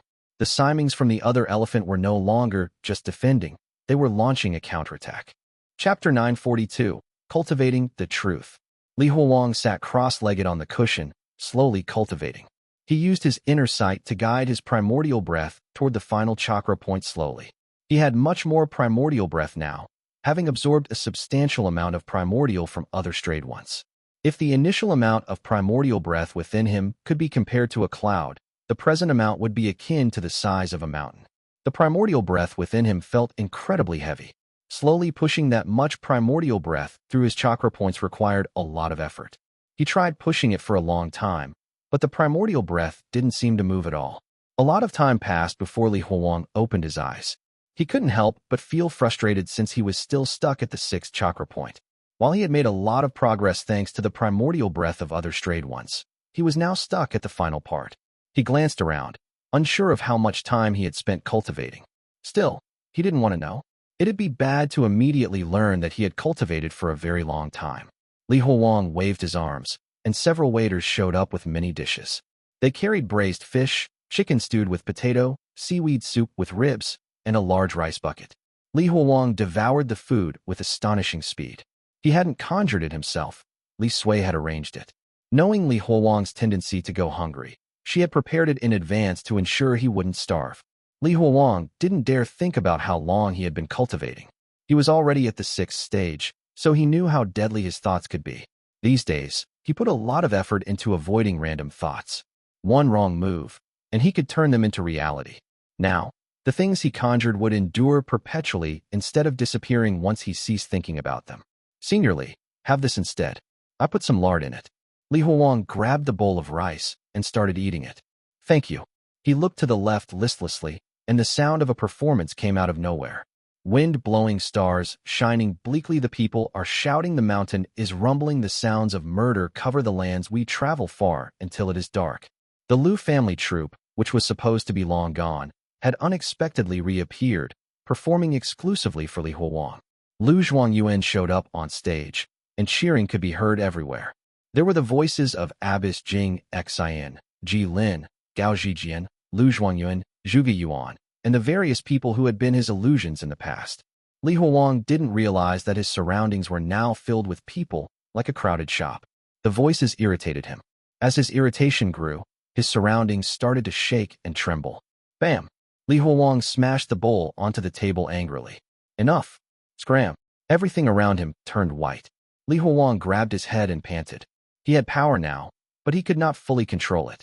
Just then, a slender white arm extended and gave him a green bamboo slip. Seniorly, your heart is in turmoil. Here, read this silently. This is the heart-calming mantra from the White Lotus sect. It should help. Li Huang took it and started chanting.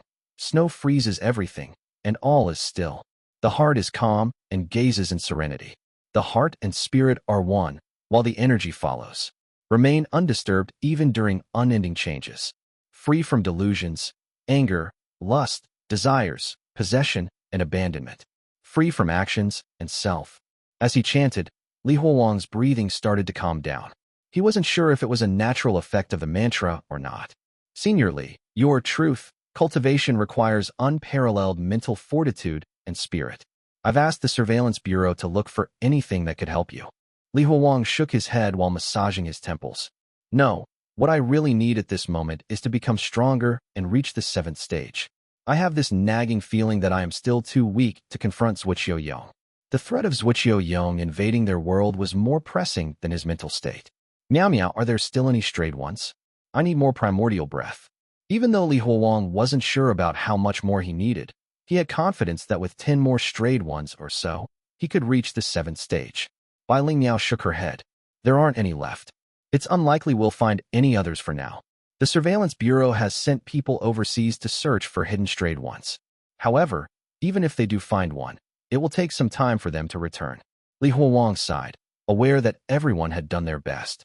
Strayed ones weren't vegetables that grew by the road and could be plucked anywhere. All right, you can leave first. I need to start cultivating again. There wasn't much hope, but Li Huowang still wanted to pursue the small chance of reaching the 7th stage through cultivation. Li Huowang sat back down as Bai Ling Miao left the place. At that moment, a familiar voice came from beside him. Father. Li Huowang looked around him. He witnessed Bai Ling Miao's back being torn apart like a tapestry as Li Sui walked right through her body.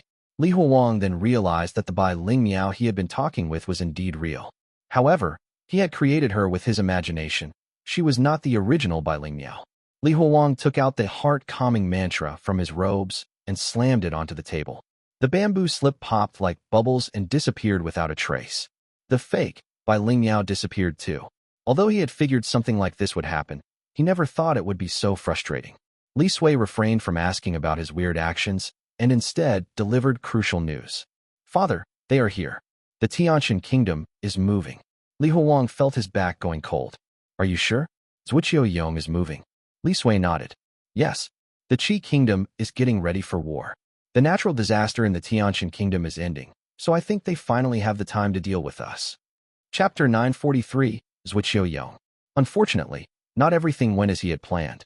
Li Huowang scratched his head, trying to devise a plan. Father, are you not at the 7th stage yet? No, I'm just 1 stage away, but I don't have time to cultivate now. Li Huowang lowered his hands and said, Call the dragon veins to prepare the dragon qi. This is not a request, it's an order. Also, all of the techniques of the Surveillance Bureau should be used. I know you're withholding classified ceremonies used only for emergencies. This is an emergency. Li Huowang had to use everything to fight against Zuoqiu Yong. I understand. Li Huowang stood up and steeled himself.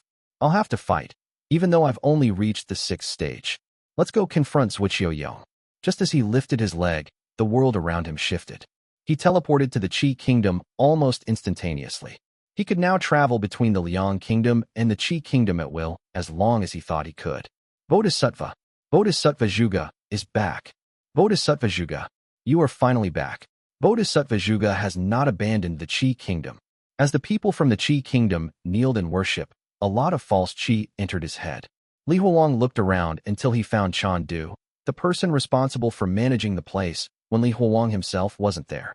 Chandu looked the same as ever. He bowed to Li Huowang. Amitba, tell me about the recent situation. Li Huowang waved his arms, and the scenery around him changed like tapestries.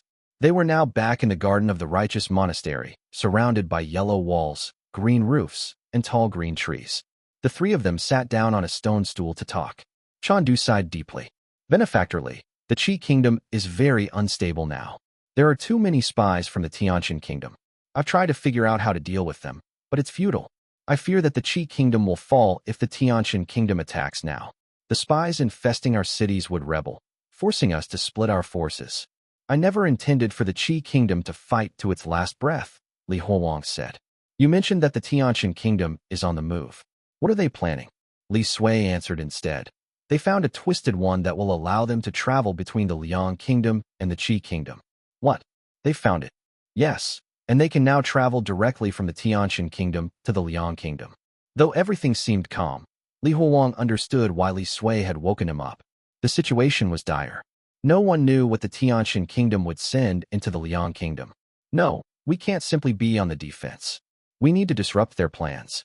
After a moment's contemplation, he declared, Tell your men to get ready. We're taking the initiative. Li Huowang was confident he would lose to Zuoqiu Yong, even though he was already at the 6th stage. Thankfully, he wasn't fighting alone. All right. Li Sui nodded. Don't worry about it. I've told every sect about the Xiangshou kingdom. They understand that they need to work together in this situation. They have agreed to fight for the sake of the Liang kingdom. As he listened to their conversation, Chan Du felt a growing unease. Benefactorly, you might be right in acting first, but how do we get to the Tianjin kingdom? Li Huang clenched his fist decisively. If I say we can go, then we can go. Gather your strongest men and get ready. Zuoqiu Yong will be our biggest enemy. They quickly formulated a plan, agreeing that taking down Zuoqiu Yong was their best path to win the war. Zuoqiu Yong was still unaware of Li Huang's significant improvement in cultivation. He had become capable of bringing people to the Tianjin kingdom. Even though Zuoqiu Yong was the Siming that governed growth, Li Huang was confident that he could put up a good fight since he could borrow the power of a Siming too. Zuoqiu Yong would face not just one but two distinct timelines at the same time. Li Huang returned to the Liang kingdom to make the final preparations. All the sects had assembled in the Liang kingdom, presenting Li Huang with a combination of sects he was both familiar and unfamiliar with. Li Huang approached one of the nuns. Shai Zi, where is Zuoqiu Yong right now? I don't know. Stop lying. If you want to help, you better help all the way. You have spies in the Tianjin kingdom, after all. Shai Zi chuckled. Zuoqiu Yong had the same idea as you. He's already closing in on the headquarters of the White Lotus sect. He plans to kill the Twisted One of the Heavenly Mater first. What did you say? Li Huang didn't have time to be angry with Shai Zi. He swiftly closed the distance between him and the White Lotus sect headquarters, reaching it in just one step. He reached the White Lotus sect headquarters just as its roof exploded skyward. Bai Lingniao's dual bodies burst through the roof, while the white lotus markings on her forehead blazed with an intense light, desperately trying to hold back the abnormal tumors growing on her. Li Huang swept in, positioning himself protectively before Bai Lingniao. He stared directly into Zuoqiu Yong's eyes. However, Zuoqiu Yong completely ignored Li Huang and instead looked at Li Sui. Oh, and here I was wondering who you were. Aren't you Li Sui? So you are the chief of the Liang Kingdom's Surveillance Bureau?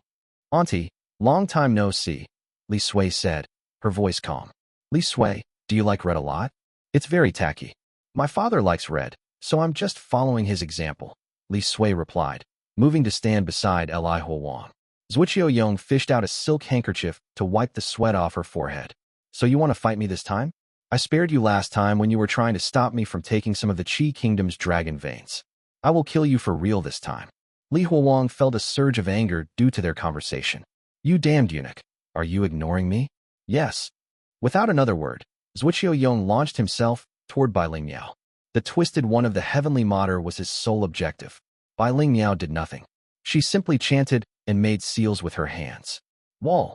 Li Huang let out a fierce roar as multiple earth walls erupted from the ground, effectively blocking Zuoqiu Yong's path. He halted inches from the wall, plucking something from her body and throwing it on the ground with disgust. Ho-Hu plastered the heavenly Tao of death onto me. So disgusting. Chapter 944. Wait. Zuoqiu Yong turned and looked at Bai Lingniao playfully. I see that the heavenly Mater has the heavenly Tao of death again. Unfortunately, it's useless against me. I am not immortal, after all. He snapped his fingers toward Bai Lingniao. Trees and bushes burst out from the ground to envelop Bai Lingniao. Li Huang snarled and swung his arm. The plants magically disappeared as if they had never been there. Li Huang's action finally caught Zuoqiu Yong's attention. TSK, TSK, TSK. Now who have we here? To think that you would grow so much in just a few days. Zuoqiu Yong spoke with arrogance, still dismissing Li Huang as a threat. Li Huang couldn't tell if Zuoqiu Yong was serious or pretending, but it didn't matter. Surveying their surroundings, Li Huang realized they couldn't fight in the middle of Shanjing. Millions of people were there, and the collateral damage could be catastrophic. Change. Li Huang pushed his arms forward, and everything around him changed rapidly. Now, everyone was back in the Tianjin kingdom. The prosperous Shanjing had turned into the forests of the Tianjin kingdom. Oh, not bad, kid. It looks like you've learned quite a lot, Zuoqiu Yong said. Li Huang did not waste his breath and glared at Zuoqiu Yong's burgeoning form. Under his gaze, Zuoqiu Yong quickly disintegrated. With his cultivation, he only needed a short amount of time to reduce someone into nothingness. However, Zuoqiu Yong's body continuously regenerated, mending itself faster than Li Huang could break it down. Zuoqiu Yong had the heavenly Tao of growth. Any wounds that could be healed by growing back her flesh weren't a threat to her. He smiled as his body regenerated. Unfortunately, you're still too weak. You were smart last time and managed to trick me, but tricks cannot last forever. Today, I'll show you the true gulf between our powers. Zuoqiu Yong raised his arms into the air and appeared to struggle, holding onto an invisible weight. Wait! A voice interrupted their fight. They looked to the left and saw a familiar sight running out from the forest. It was Shai Zi. He didn't wear any disguises. He had his distinctive dice-shaped head. Standing between the two, Shai Zi gestured for Li Huang to step back. Then, Shai Zi turned to Zuoqiu Yong. Stop! They tricked you. We're on the same side here. His words confused both sides. Li Huang saw Zuoqiu Yong's confusion and realized that Shai Zi was up to something. Who is he talking about? What does Shai Zi know? Wait, since he's from the sitting Oblivion Dao, he might be lying again. While Li Huang was thinking, Zuoqiu Yong replied to Shai Zi. Who told you that? Shai Zi looked at Li Sui and chuckled. It was the chief of the Liang Kingdom's Surveillance Bureau. She said you were moving too quickly. The Heavenly Mater had just been reinstated, and yet you were already on the move. It was too strange, so she sent me to check. And lo and behold, my spies discovered something interesting.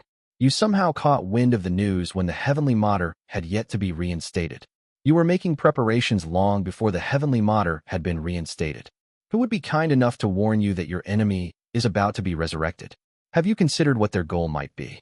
Zuoqiu Yong stood still with a blank face. No one knew if he was listening to Shai Zi or not. Hee. Shai Zi approached Li Huang and placed his arms on Li Huang's shoulder. Can't figure it out? Think carefully. The Dharma sect had invaded both the Liang Kingdom and the Tianxin Kingdom. Li Huang's pupils shrank from the realization. Do you mean the people from Fuxingtian? Seeing that Li Huang was smoothly working with him, Shai Zi clapped vigorously. That's right. It's them. He turned and looked at Zuoqiu Yong.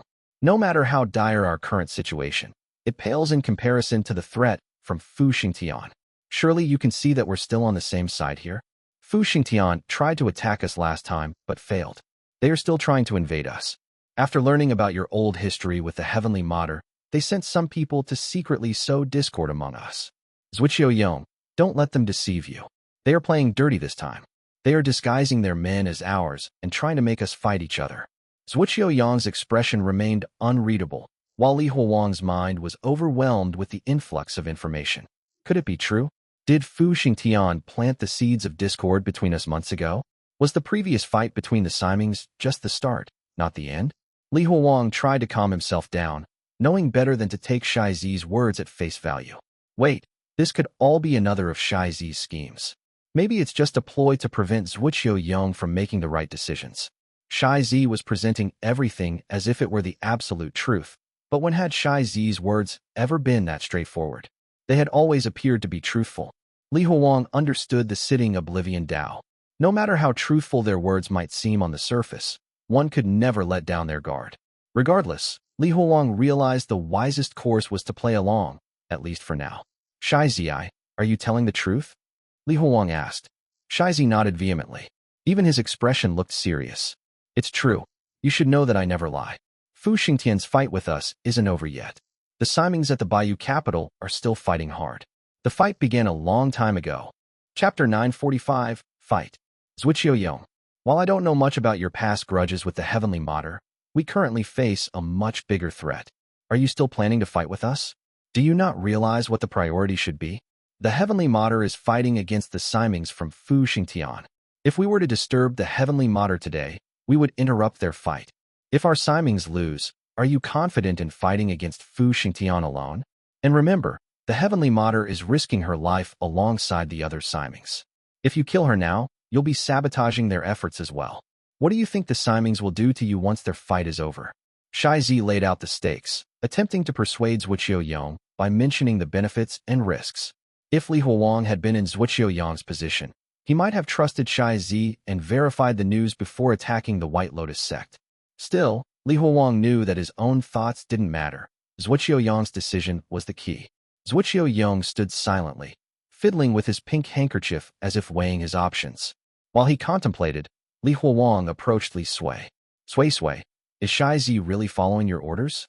Is he telling the truth? Li Huang wasn't entirely convinced by Shai Zi. However, he trusted Li Sui. Xuan Pin said nothing, but words materialized on the surface of Li Huang's shimmer mirror. It's the truth. Father, he's on our side. We must trust him. If we can't trust him, we can't trust anyone else. Li Huang hesitated but nodded, even as a separate thought lingered in his mind. A hazy image suddenly flickered before his eyes.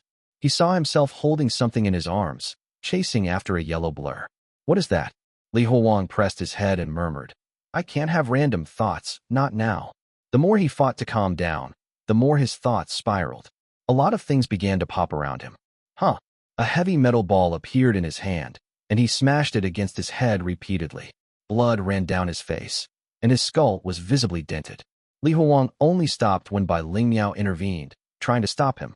He grabbed her arms and shook his head. His head throbbed from the pain on the side of his skull.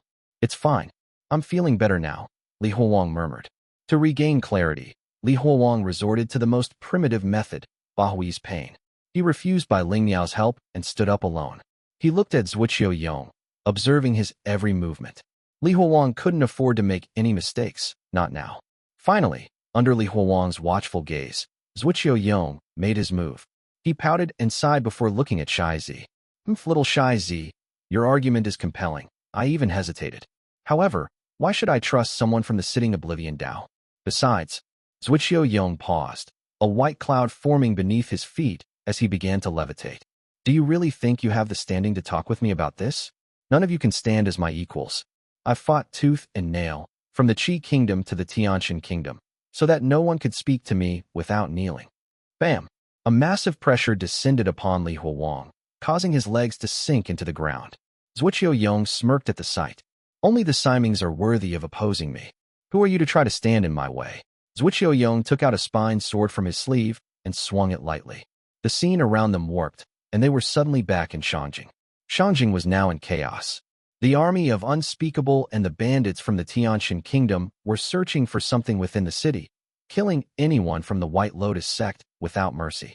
The city became plagued by the sounds of killing and murder, prompting the soldiers and surveillance bureau of the Liang kingdom to take action. Xiangjing had turned into a battlefield. Zuoqiu Yong floated in midair as he looked down at the fleeing civilians with glee. You've forgotten something. I've invested a lot of resources, and not just to kill the saintess of the White Lotus sect. I plan to destroy the entire White Lotus sect. A rift opened up in the sky. People from the Tianqian kingdom rained down from above. Li Huang saw the man with the fox face and stealthed through the hole. He seemed taller now that he had absorbed the Twisted One who could travel between the Qi kingdom and the Liang kingdom. It's a diversion. That bastard is targeting the entire White Lotus sect. Li Huang roared, taking out his spine sword. He stomped hard before launching himself towards Zuoqiu Yong. Li Huang persistently murmured to himself, expressing absolute confidence in his ability to kill Zuoqiu Yong. The blade sliced him in two, but both halves of his body smiled as they regenerated, creating two versions of him. Little runt, kneel. Zuoqiu Yong shouted, pointing at Li Huang's body. He began aging rapidly, his face quickly melting. Just as Li Huang tore off his oversized eyelid, he caught sight of Li Sui's massive frame shielding him. She was taking the brunt of Zuoqiu Yong's attack. Li Sui's red robes gradually fell off, revealing her massive frame covered in black tentacles. Her body was covered in it as her tentacles splayed outwards. The decapitated heads she had been propping up with her tentacles started bubbling out. The heads were all preserved after being covered by Li Sui's tentacles. There were the heads of Shangguan Yuding, a dog, a bear, a youth, and many others. As her tentacles danced wildly, a tower of heads rose from her body, standing between Li Huang and Zuoqiu Yong. Chapter 946, Change. This was the first time Li Sui showed her actual appearance to Li Huang. In the past, she had relied on illusion techniques to conceal her real face. Her suspense eased as she met Li Huang's gaze. What had to happen eventually was finally unfolding. Immediately after, Li Huang saw Bun's dog head open its mouth and speak to him. Father, I'll hold them off here. You gather help from the other sects and the other chiefs of the surveillance bureaus. You're the only one who can pull this off. Li Huang saw the shimmer mirror by his side expand rapidly, transforming from a mirror into a door. Various scenes appeared inside the door. There were temples, Taoist monasteries, caves, and yamens with stone lions at the entrance. Can you handle this? Li Huang shouted to the figures before him. I can barely hold them off for a while. The faster you return, the safer I'll be, Li Sui said, her voice coming from all her heads. All right, I'll get reinforcements. Meow meow. Shai Zi, help out. Li Huang shouted. He knew that getting more allies would improve their chances. At the very least, They needed more people to block the army of Unspeakable from assisting Zuoqiu. Once Li Huang had dived into the shimmer mirror, all of Li Sui's eyes turned back to Zuoqiu. Well, Li Sui, you've possessed so many people, huh? Zuoqiu said with a smile. It was as though they were just having a simple chat, just like the conversations they had over 100 years ago. It's all thanks to the assassins you sent after me. I had to learn quite a lot from them to stay alive. Thank you, Auntie. Oh, now I see how you became the chief of the Great Liang Surveillance Bureau. You probably possessed the former chief too, didn't you? The hair and tentacles sprouting from Li Sui's heads began to writhe, growing rapidly and intertwining.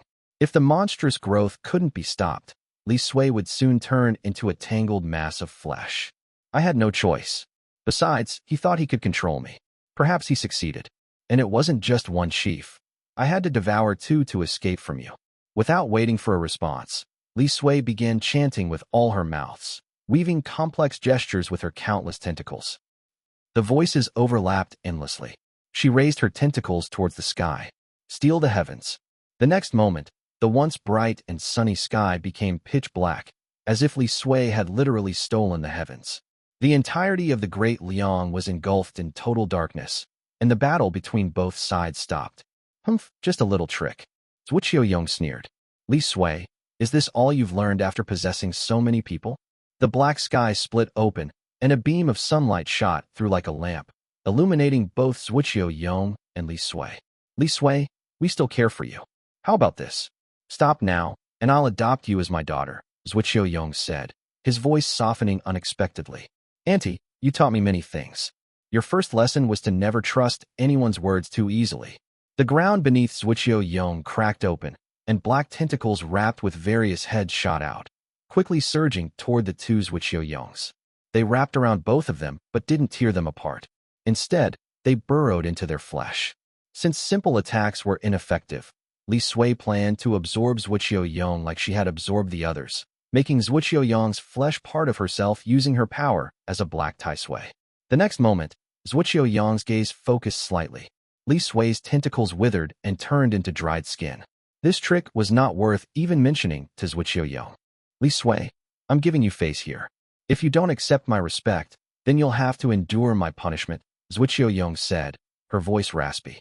Long needles threaded with silk shot toward Li Sui, accelerating the fusion of her flesh and blood. At that moment, the chanting of the White Lotus Sutra echoed across the battlefield. Here lies the dry field, with flowing canals. These small streams are covered with green grass. There are lotus pools full of joy. The sound of mandarin ducks in the air is covered with mandala flowers. White and blue lotus. Bai Ling Miao sat cross-legged, a 12-merit jade lotus gently rotating above her head. Soft white light spread outward, enveloping the battlefield as the devotees chanted. Zuoqiu remained unmoved at the sight of the white light. However, the surrounding army of Unspeakable retreated in fear as though facing their nemesis. Bai Ling Miao sat there emotionlessly, just like a divine white jade sculpture. The mercy and kindness that radiated from her affected everyone in the area. Anyone who heard the White Lotus Sutra felt a surge of compassion and dropped their weapons, refusing to see more bloodshed. Heavenly Mater? Zuoqiu hesitated before smiling. No, you're not her. If you were, you should be thanking me. After all, I wiped out all the Tianhuang nobles who held a grudge against her. Now, the Tianshan kingdom belongs to me. Zuoqiu raised a hand, and Bai Ling Miao was instantly pulled towards Zuoqiu. The solemn chanting of the White Lotus Sutra was abruptly cut off. Just as she was about to collide with Zuoqiu, the heavens suddenly shifted.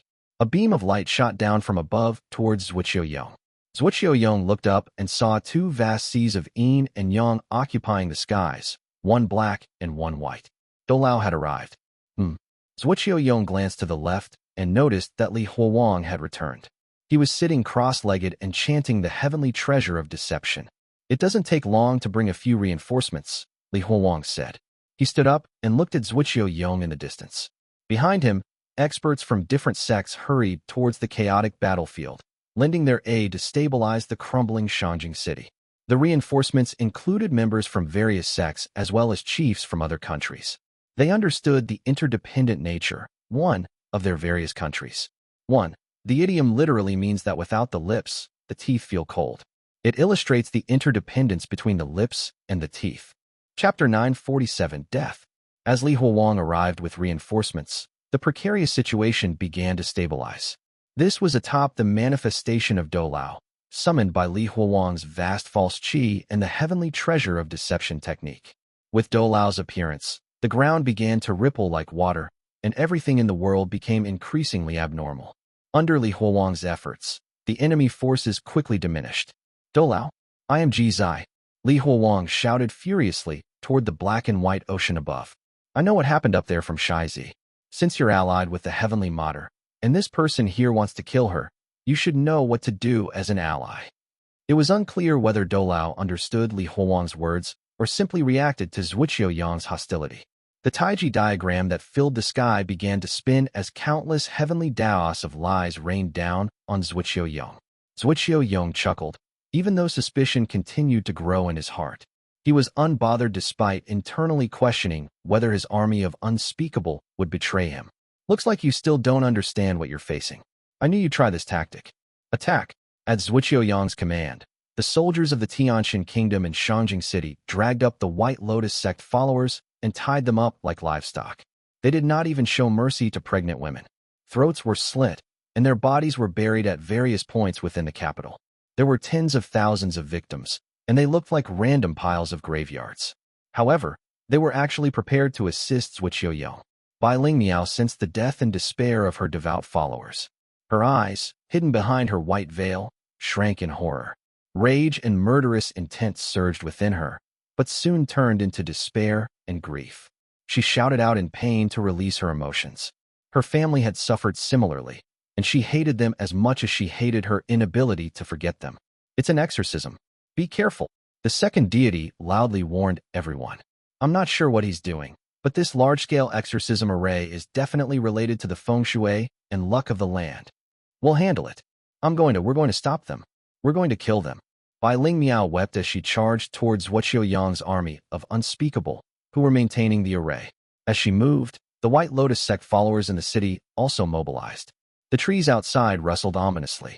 Evil spirits marked with White Lotus symbols joined the battle under the dark, chaotic sky. The White Lotus followers, seemingly spiritually linked with their saintess, clashed with the forces performing the exorcism, and fierce combat ensued.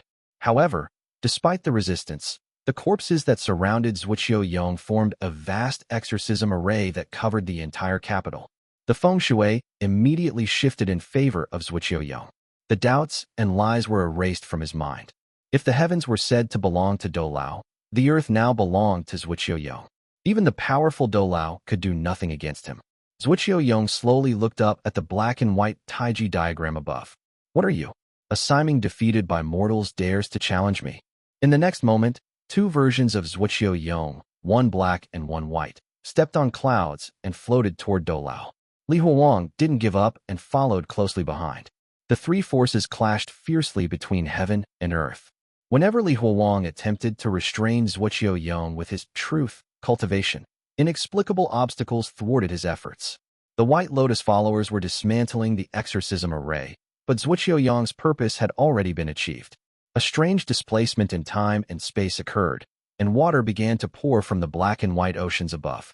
With the chaos, lies across the kingdom of Great Yong turned unstable. Some people grew suspicious of everything, while others believed everyone without question. Some even became compulsive liars. It was a natural disaster. Zuoqiu defeated Donglai's manifestation, then hovered in midair and laughed maniacally. Ha ha ha! Who still dares call me a eunuch who wets his pants? Who dares call me a barren, childless trash? If I want someone dead, they must die? Even Simings will bow before me. I will be the king of this world, the ruler of all. You castrated loser. What? Zuoqiu's eyebrows shot up as he glanced down. He immediately spotted Li Huowang's grinning face. You're dead, you little pest. Zuoqiu dived toward Li Huowang. Li Huowang immediately tried to flee, but the entire Xiangshou seemed to conspire against him, throwing obstacles in his path. Wherever he went, something would block him, trip him, or hit his head. After a few moments, Zuoqiu had caught up with him. He slashed Li Huowang's neck with his hand, which had a dragon phoenix ring on it. Li Huowang's head flew into the air, flipping several times before transforming into a 12-sided die and landing back in place. Shai Zi sniggered at Zuoqiu. Haha, You've been tricked. The next moment, a spine sword pierced through Zuoqiu Yong's chest. A look of disdain crossed his face. This trivial wound from an ordinary mortal won't harm me. Is that so? You might want to check who's holding the sword. Zuoqiu Yong froze and turned to look behind, only to see Li Huowang's face. The spine sword was pulled out, and Zuoqiu Yong tried to heal the wound with his growth's supernatural ability. For the first time, his abilities failed. The pain intensified as blood poured out and drained his vitality. Impossible. I removed death from my body. He can't kill me. Before he could finish, Li Huowang's face peeled away to reveal by Ling Miao's determined expression. Her forehead was marked with a glowing white lotus. You don't have death, but I can return it to you. After all, the heavenly mater governs the heavenly Tao of death. Bai Ling Miao gritted her teeth and swung her sword, decapitating Zuoqiu Yong in one clean strike. His lifeless body collapsed as vitality left him, and he was unable to move ever again. Everyone around looked up simultaneously and focused on the remaining Zuoqiu Yong. Chapter 948, Dragon Vein. Zuoqiu Yong floated midair and gazed down at Li Sui, Li Huowang, Bai Ling Miao, and Shai Zi. Despite having executed their plan to kill his other half, there was still no trace of seriousness on Zuoqiu Yong's face. Oh, I admit I underestimated you earlier. I didn't expect you to cooperate like that. But if you think that little trick is enough to defeat me, this Siming's physical body, you're sorely mistaken, Zuoqiu Yong said. Li Huowang looked intently at Zuoqiu Yong. You may be a Siming, but do you think I'm not? Without hesitation, Li Sui moved behind Li Huowang, lifting the skin on his back to squeeze herself inside him. Her writhing mass of tendrils and human heads slithered through. The black tendrils covered in heads emerged from different parts of Li Huowang's body and writhed in the air. Go! He tugged on by Ling Miao's sleeve, and they shot forward at Zuoqiu Yong. They planned to use the same tactic that had worked on the previous Zuoqiu Yong. However, Zuoqiu Yong was prepared. He raised his hands toward the sky, and a dragon's roar echoed through the air. 16 golden dragons surged from all directions, coiling around both Zuoqiu Yong's. They transformed into intricate golden tattoos that spread across his skin. Li Huowang's face darkened. The 16 golden, shimmering tattoos would block any heavenly Daos, including Bai Ling Miao's heavenly Tao of death. This wouldn't work. If Bai Ling Miao couldn't inject death into Zuoqiu Yong, he would never die. We need to strip the dragon veins from him first, Li Huowang said. The tendrils from his body shot out to entangle Zuoqiu Yong. Li Sui's tendrils flattened like murals, adhering to Zuoqiu Yong and coiling tightly around the dragon veins. However, with a mere wave of his hand, Li Sui's tendrils crumbled into dust and disintegrated bit by bit. Zuoqiu Yong quickly morphed into a half-dragon, causing everything within a radius of 100 feet to freeze in place. Zuoqiu Yong smiled slightly. It seems you don't understand the origin of these dragon veins. These come from the heavenly Tao of the Siming of Order, Panchi. Do you think you can challenge me when I control 16 heavenly Daos of order? Should I call you brave fools, or pigs too dumb to know better? Li Huowang struggled desperately in the air, but he couldn't move an inch. It was as though he had turned to wood, incapable of motion. His eyes widened right as he was about to be beheaded. A fiery Peng Longting appeared beside Zuoqiu Yong, riding a massive horse. She rose her blazing halberd up high, ready to strike down. That wasn't all. Zhuge Yuan, dressed in white and brush in hand, leaped out from behind her, charging towards Zuoqiu Yong. Li Huowang's mind reeled as more allies materialized. Everyone he had ever fought with appeared one by one, rushing towards Zuoqiu Yong. Yet, under the influence of the heavenly Tao of order, they could freeze at any moment, transitioning from a state of life to one of death. However, every time this happened, the immobilized person gradually turned transparent and vanished. Then, they reappeared again, fresh and whole. Though their strength varied, none of them could match Zuoqiu Yong. They were simply buying Li Huowang time to break free. Abbess Jingxin's massive, greasy body came crashing down onto Li Huowang and the others. She rolled them away like a meatball, propelling them far beyond Zuoqiu Yong's 100-feet domain. Regaining control of his body, Li Huowang looked up to see a downpour of flesh and blood. Every ally he had conjured, including Dan Yangzi and Zhuge Yuan, had been torn apart, their remains scattered to the ground. These people were real. They were blood and flesh. Zuoqiu Yong's power was beyond anything Li Huowang had ever encountered. Father, don't panic. He may have the dragon veins, but so do we. Senior Li, a familiar voice called from behind. Li Huang turned around and saw 5 dragon veins slithering toward him. They were led by none other than Gao Zhijian. Draped in dragon robes, Gao Zhijian lay on top of the stacked dragon veins as they moved toward Li Huang. Senior Li, we've come to help, Gao Zhijian said. Gao Zhijian had already sensed the gravity of the situation from the palace. He had mobilized the other dragon veins to assist without hesitation, arriving just in time. Li Huang could sense the dense dragon qi around them. He gave Gao Zhijian a firm nod and pressed his hands to the ground. The earth quaked, and a massive bronze tree shot up from the soil, lifting the 5 dragon veins. Li Huang and Li Sui's countless tendrils began to form gestures and cast the dragon-slaying, immortal-killing array.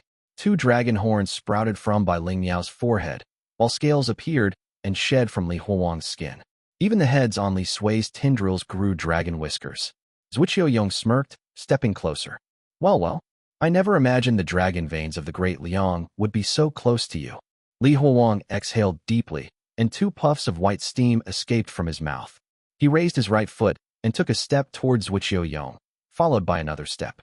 The previous feeling of paralysis had vanished, and even the heavenly Tao of growth and exorcism array no longer affected him.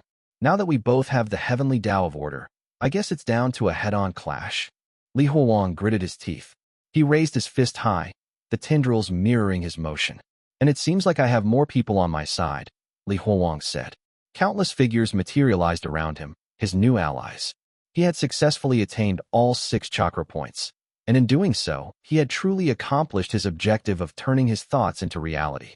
Zuoqiu chuckled, casually picking up a broken bone and scraping the flesh from his hand as if he were peeling noodles. Really? I don't quite see it that way. Chapter 949, End. Zuoqiu continued to slice away at his flesh with the broken bone. The pieces that fell to the ground quickly wriggled and grew. In just a few seconds, a few Zuoqiu appeared on the ground, writhing and regenerating. Thanks to the power of the heavenly Tao of growth, every piece of flesh and bone he cut off grew into another Zuoqiu. Turning flesh into soldiers? Li Huang's face turned grim. While the heavenly Tao of growth no longer worked on him, it still worked on Zuoqiu. Over 10 Zuoqiu had risen from the ground in just a short time. With a stomp of his foot, Li Huang charged at Zuoqiu to stop his cutting further. The half-formed Zuoqiu rushed forward to block him, but Feng Erniu charged up to shield Li Huang from them with his abacus. A fierce battle erupted between both sides, each with their unique abilities. Li Huang paid no attention to the others. His focus remained solely on the Zuoqiu with the dragon veins. The other Zuoqiu were insignificant. What mattered was the one with the 16 dragon veins. Li Huang swiftly projected his image. This time, instead of shifting a short distance, he appeared directly in front of Zuoqiu. Li Huang clamped on Zuoqiu's hand, with the broken bone clenched within it. As he did, he quickly coiled around the dragon veins on Zuoqiu with his tentacles. At that moment, 2 fully formed Zuoqiu jumped out from the side and rushed at Li Huang. Die, Li Huang! They lunged at Li Huang, but their hands twisted and stabbed towards Zuoqiu instead. Zuoqiu couldn't believe what was happening. The next instant, their faces quickly melted, and their heads turned into Shai Zi. The 2 Shai Zis attacked from both sides, reaching for Zuoqiu's dragon vein tattoos. One of them shoved a fake dragon vein inside, while the other forcibly pulled a real one out of Zuoqiu. The sound of dragon roars filled the air, and the surrounding space trembled. Shai Zi realized that brute force wouldn't work and quickly switched tactics. They pulled out several more dice and forcefully pressed them into the heads of the dragon veins. The dragon veins on Zuoqiu seemed to take on a will of their own, as if they wanted to escape from him. Zuoqiu wasted no time and started chanting a spell to regain control. However, Li Huang had already closed in on him, cutting off any chance to complete it. Li Huang's mouth stretched open wide, emitting a retching sound. He spewed out a mixture of blood and Li Sui onto Zuoqiu's mouth. The bloated body of Li Huang shrank rapidly. Zuoqiu, on the other hand, swelled up. Pop! 2 black, slimy tentacles burst from Zuoqiu's eye sockets and thrashed wildly. Li Huang's expression hardened. Those fighting the other Zuoqiu vanished and reappeared by his side to restrain the main Zuoqiu. In the past, his truth Cultivation would have dispersed once upon encountering the dragon veins, but things were different now. These allies were undeniably real in Li Huang's heart. Li Huang and the others seized the opportunity while Zuoqiu Yong was restrained by Li Sui. They quickly ripped out all 16 dragon veins. Finally, Bai Ling Miao injected death back into Zuoqiu Yong.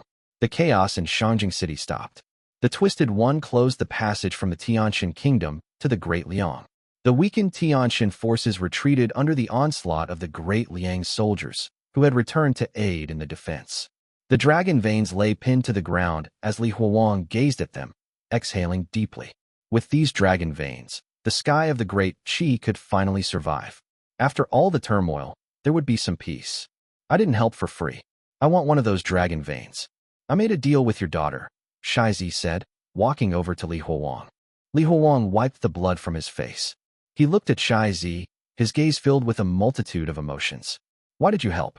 I just can't figure it out. Zuoqiu Yong was dead, and Shai Zi had not played any tricks, at least in this matter. Shai Zi laughed and said candidly, I help whoever wins. His honesty left Li Huang speechless. You can have a dragon vein and consider it your payment. But next time, don't wait until the last moment to share any news. Of course, Lord Jizai. Shai Zi grinned and went off to pick a dragon vein. Meanwhile, Li Huang stared at the remaining 15 dragon veins, troubled by their amount. While there were plenty of dragon veins, they wouldn't be enough. The Great Qi had none of its own, after all. Moreover, they couldn't take all the dragon veins from the Tianxin Kingdom, as there were still people living there.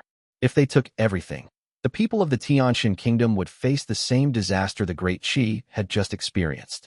Li Huang was deep in thought when a shadow suddenly appeared overhead. He looked up and saw a tower of heads wrapped in countless tentacles. It was Li Sui, his daughter. Li Huang smiled at her. Sui, we won. Yes, we won, Li Sui repeated. At that moment, Bai Ling Miao quietly leaned against Li Huang. Just then, one of Li Sui's tentacles reached into Bai Ling Miao's ear. Bai Ling Miao paused briefly, nodding slightly before walking toward the White Lotus Hall. Why did you send her away? Is there something you want to say to me? Li Huang looked at the heads on Li Sui before looking back at the dragon veins. Look at these dragon veins. You're also a chief, so help me figure out how to distribute them across the 3 timelines. How many dragon veins are left in the Great Liang? Do we have enough divisions?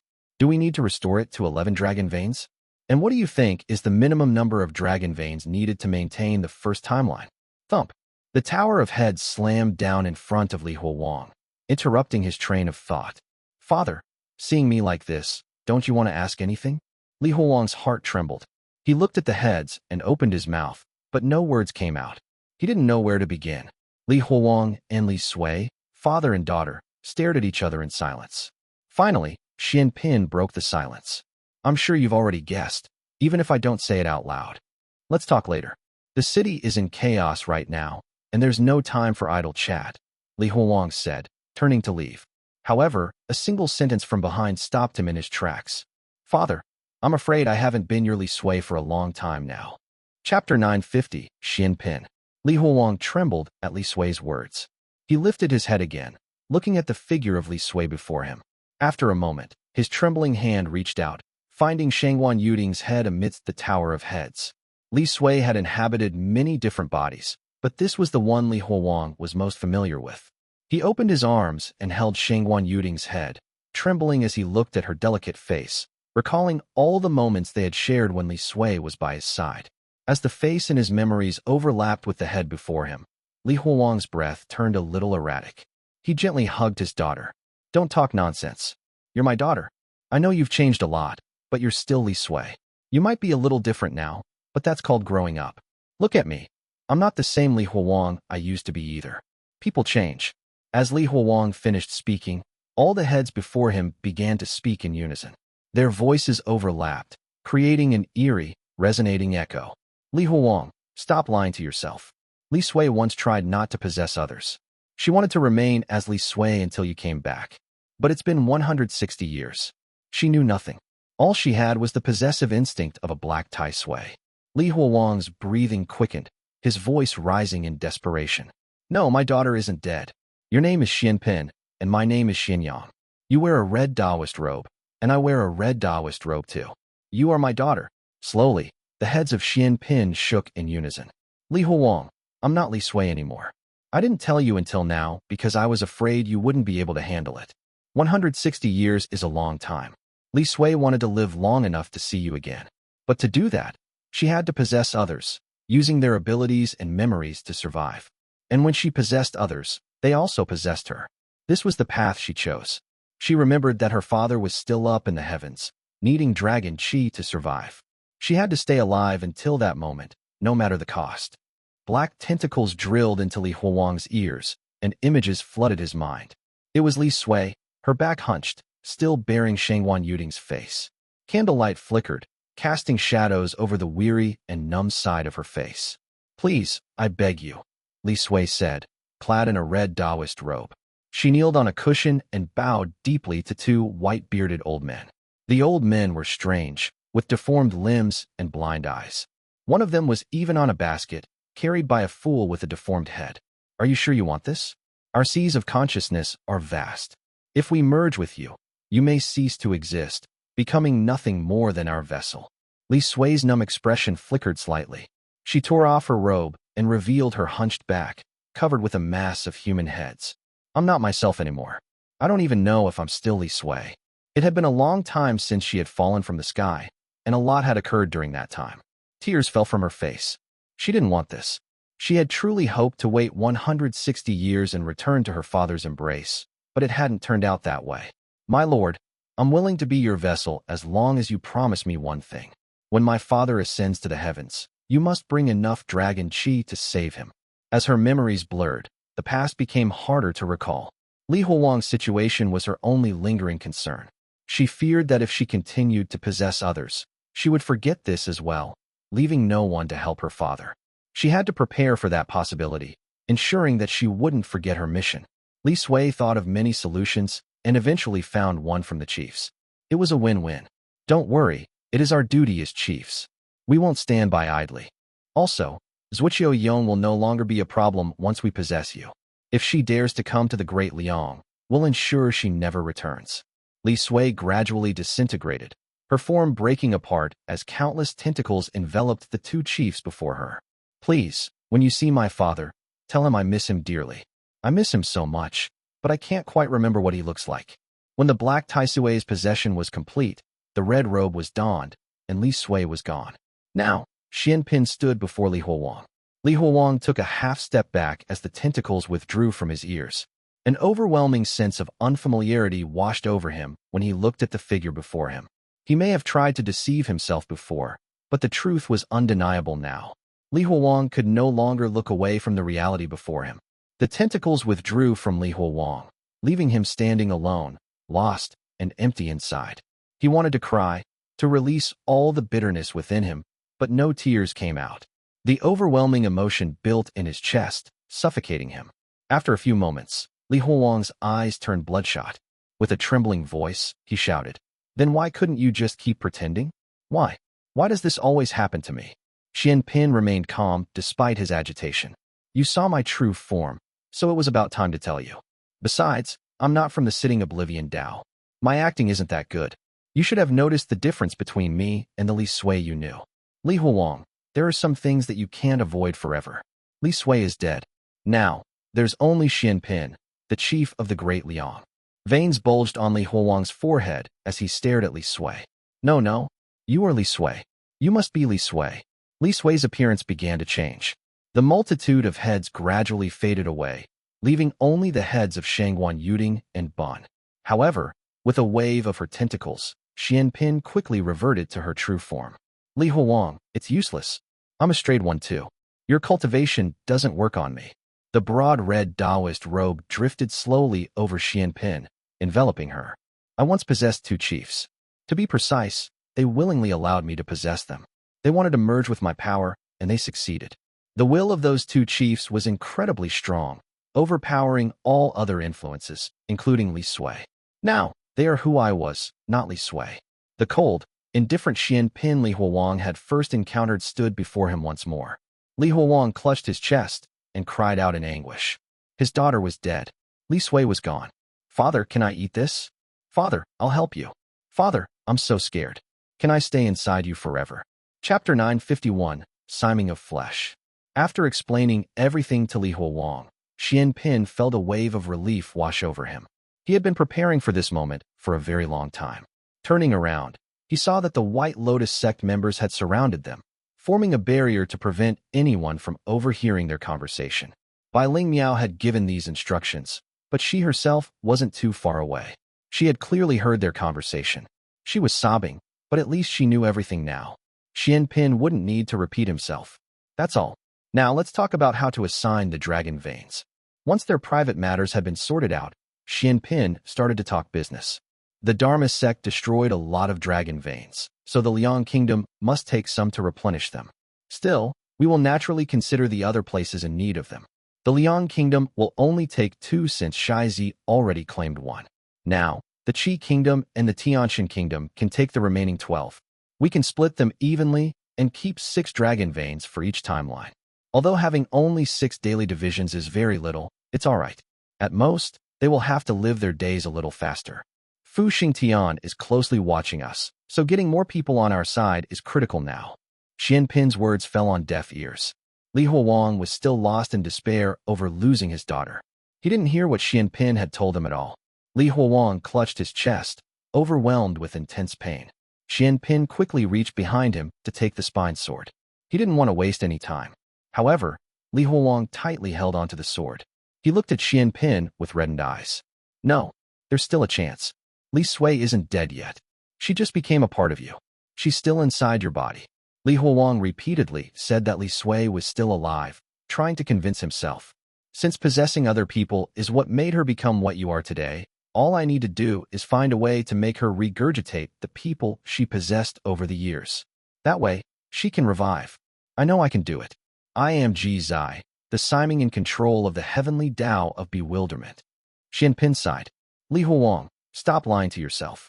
Li Sui would remain dead, and you would even harm me. How can you find the first drop of water in a water-filled basin? Despite cutting Li Huawang's palm, Xuan Pin unhesitatingly took the sword from his grip. Xuan Pin swung it, revealing the rift that connected the Liang kingdom with the Qi kingdom. However, a strange pulsation came from the other side of the rift. Wait, something's wrong. Xuan Pin pulled Li Huawang into the rift and arrived at the Qi kingdom. Xuan Pin realized that the heavenly Daos within the Qi kingdom were completely irregular. The Qi kingdom, which was supposed to be stuck in eternal daylight, was currently enveloped in a lush forest. Even the Yu capital, which the Mo family had restored, was covered by it. Li Huawang, you need to get a hold of yourself. This is not the time to think about familial matters.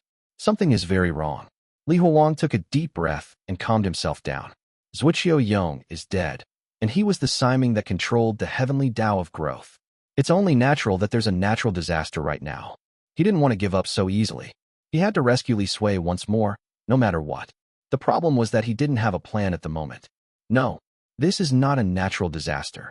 Xuan Pin muttered, leading Li Huawang to inspect their surroundings. At a clearing, they encountered a monstrous sight. A colossal flesh Buddha towering as high as the righteous monastery and sitting just outside of it. Li Huawang suppressed his emotions when he saw the massive flesh Buddha. It's not over yet. The hair of the flesh Buddha was made up of multiple monks. Chandu was embedded at its forehead, like a jewel. The monks who formed the Buddha changed in unison. As they did, a blood-red light ring shimmered behind the Buddha's head. There was a rift just in front of the flesh Buddha. Various beings poured out from the rift, spreading outwards. Li Huawang noticed that the thing coming out from the rift resembled a massive centipede wriggling in the air.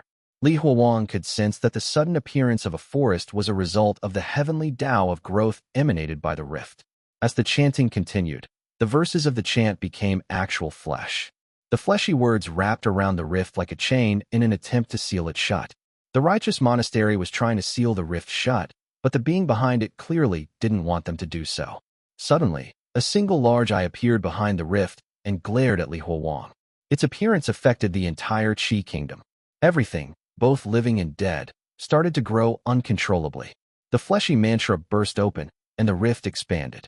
It quickly grew, tearing the world in half as it did. A massive foot the size of a mountain stepped out from the rift. A few more seconds passed before another foot passed through. Finally, the entire giant figure stepped into the Qi kingdom. It was none other than Zuoqiu Yong. Li Huang thought they had killed her just now. Li Huang now understood the Siming of Growth's true nature. He also understood why Zuoqiu Yong had quickly retreated when Li Huang deceived them with a made-up natural disaster. The Zuoqiu Yong he fought against was just a small fraction of his true body. His true body had always been lying in the Tianqian kingdom. He was able to control the heavenly Tao of growth because he could grow his body to that size. Zuoqiu Yong stood still, and the entire Qi kingdom began gravitating towards him. It was as if he was pulling everything towards him. Li Huang, Zuoqiu Yong shouted, causing strong wind to blow everywhere. I shall show you the difference in our strength today. I will show you the consequences of opposing me. Zuoqiu Yong lowered his head, parting the clouds as he looked down. Pain erupted from Li Huang's feet, and suddenly, he felt the intense pain of being torn apart. Bloodied bamboo shoots burst from his throat and ripped through his flesh. The growth pushed him upwards, impaling and pushing him high into the air. The bamboo kept on growing, tearing apart his flesh. Chapter 952, Siming. The bamboo shoots had impaled Li Huang, leaving him completely motionless. He could feel them continuously growing within his body. Suddenly, Bai Lingyao appeared beside him. The second deity cut the bamboo poles in half with her black fingernails. Xuan Pin also intervened, quickly waving his tentacles. He drew a single red line across the middle of Li Huang's face. He used 4 of his arms and pulled Li Huang apart, splitting him in 2 without waiting for him to say anything. Xuan Pin quickly removed the bamboo shoots that were still growing inside Li Huang. Once he did, he glued him back as if nothing had happened. With just a single swing of his arm, the blood-red line that bisected Li Huang was utterly gone. Xuan Pin pulled Li Huang away from the front lines to create as much distance as possible from Zuoqiu Yong, minimizing the influence of the heavenly Tao of growth. Everything happened within a few breaths. In that brief span of time, Li Huang freed himself from the bamboo shoots and recovered from his wounds. Even though he was safe for now, Li Huang was far from happy as he looked at the mountain-sized Zuoqiu Yong. Their enemy was too strong this time. He felt pressured, finding it hard to breathe. He knew his chances of winning were slim. Despite that, he refused to give up. Zuoqiu Yong wanted to kill Bai Lingyao, and Li Sui was already gone. Now, Bai Lingyao was all he had. After quickly looking at the Siming of growth in front of him, Li Huang realized that he had to rely on the strength of the other Simings to win this. Xuan Pin, tell me, is Sui Sui really dead? Yes. How many times must I tell you that your daughter is dead? This time, Li Huang chose to accept those words wholeheartedly. He tore open his body again and spread coarse salt into his body cavity as he raised both hands upwards to summon Baiyu. When he accepted that Li Sui would never return, his facial features merged as he shouted in despair. He felt as if 1,000,000 burning needles had pierced his heart. He pushed both hands into his mouth and tore off his tongue with his bare hands, spraying blood everywhere. He then slammed his tongue onto the glowing profound records. The moment Li Huang's tongue touched the profound records, it came alive. A tongue to turn the wheel of reincarnation. An eyelash for the boundless universe. Words cannot describe the intricacies of the realm. The sinister heavens reveal what was hidden. My master, the highest authority. Who dares disturb it? When the chant was completed, Li Huang's 5 senses superimposed on each other. The pain from his physical flesh and mental anguish turned into something else. Li Huang exuded an overwhelming air of despair, one that did not stem from the mortal realms. Everything around Li Huang creaked and bent as something spread out with him as the center. It was pain, extremely intense pain. The Xiangshou ascension allowed Li Huang to temporarily wield the heavenly Tao of pain.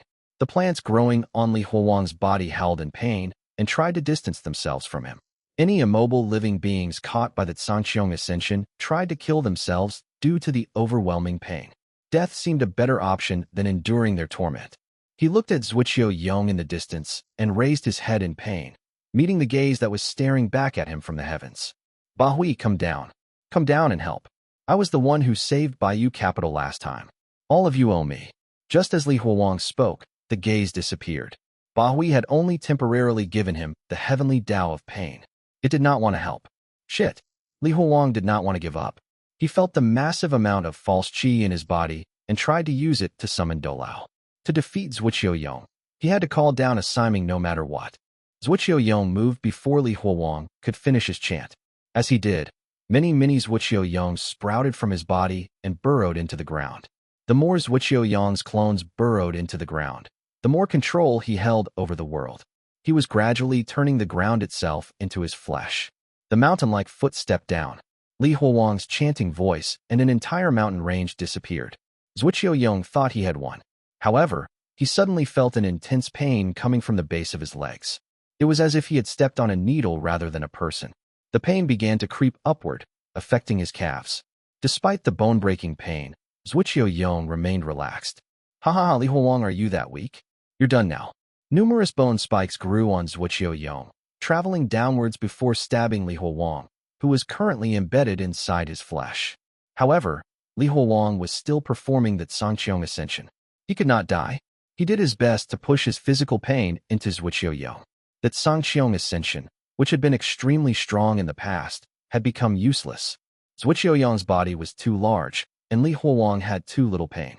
Li Huolong used his cultivation to turn everything within several li into seawater. Li Huolong quickly grew scales and fins to swim away from Zuoqiu Yong. Li Huolong escaped and stood atop a mountain, but Zuoqiu Yong did not chase after him. Instead, he looked at him like a cat toying with a mouse. Little brat, you are slippery and hard to catch. Don't worry, I will deal with you later. Just wait. I know you don't fear death, and you will never yield even if I kill you. Unfortunately, I know what you care about the most. I shall show you the consequences of your transgressions. Zuoqiu Yong's massive left palm slammed down and caught Bai Ling Miao. Bone spikes grew inside his fleshy arm, impaling Bai Ling Miao. Bai Ling Miao and the second deity were impaled, their limbs, heads, and organs all pierced through. Chapter 953, Truth. Miao Miao. Li Huolong felt at a loss for words when he saw Bai Ling Miao in Zuoqiu Yong's hands. Zuoqiu Yong didn't stop there. Fleshy tumors grew in Bai Ling Miao's body. The ball of flesh exploded. Bai Ling Miao exploded along with the bone spikes. Whether it was intentional or not, a single bone spike impaling Bai Ling Miao's head fell in front of Li Huolong. Miao Miao, Li Huolong shouted in despair. Zuoqiu Yong laughed. Ha ha, savor this well, for this is just the start. You have a lot of people you care about in the Liang Kingdom, don't you? All of them shall die. Zuoqiu Yong turned around and grabbed the fox-faced Twisted One in his palm. As the Twisted One danced, a rift connecting the Qi Kingdom to the Liang Kingdom appeared before Zuoqiu Yong. Zuoqiu Yong was too big for the rift, but it wasn't an issue. He only needed a path into the Liang Kingdom. He stuck 2 fingers into the rift and pulled it apart. The rift slowly widened like the rift that Chan Du had desperately tried to seal shut just now. However, Li Huolong remained standing in place, his gaze fixed upon Bai Ling Miao's head. Xuan Pin stood beside him, but did not stop Zuoqiu Yong. He knew that he could not stop a Siming's rampage. He was still thinking about what to do when he heard Li Huolong's voice. Xuan Pin. Xuan Pin. He looked down and noticed that Li Huolong was abnormally calm. Li Huolong said, Miao Miao isn't here with us. The one in front of us is fake. The moment he uttered those words, Bai Ling Miao's head disappeared, as if it had never been there.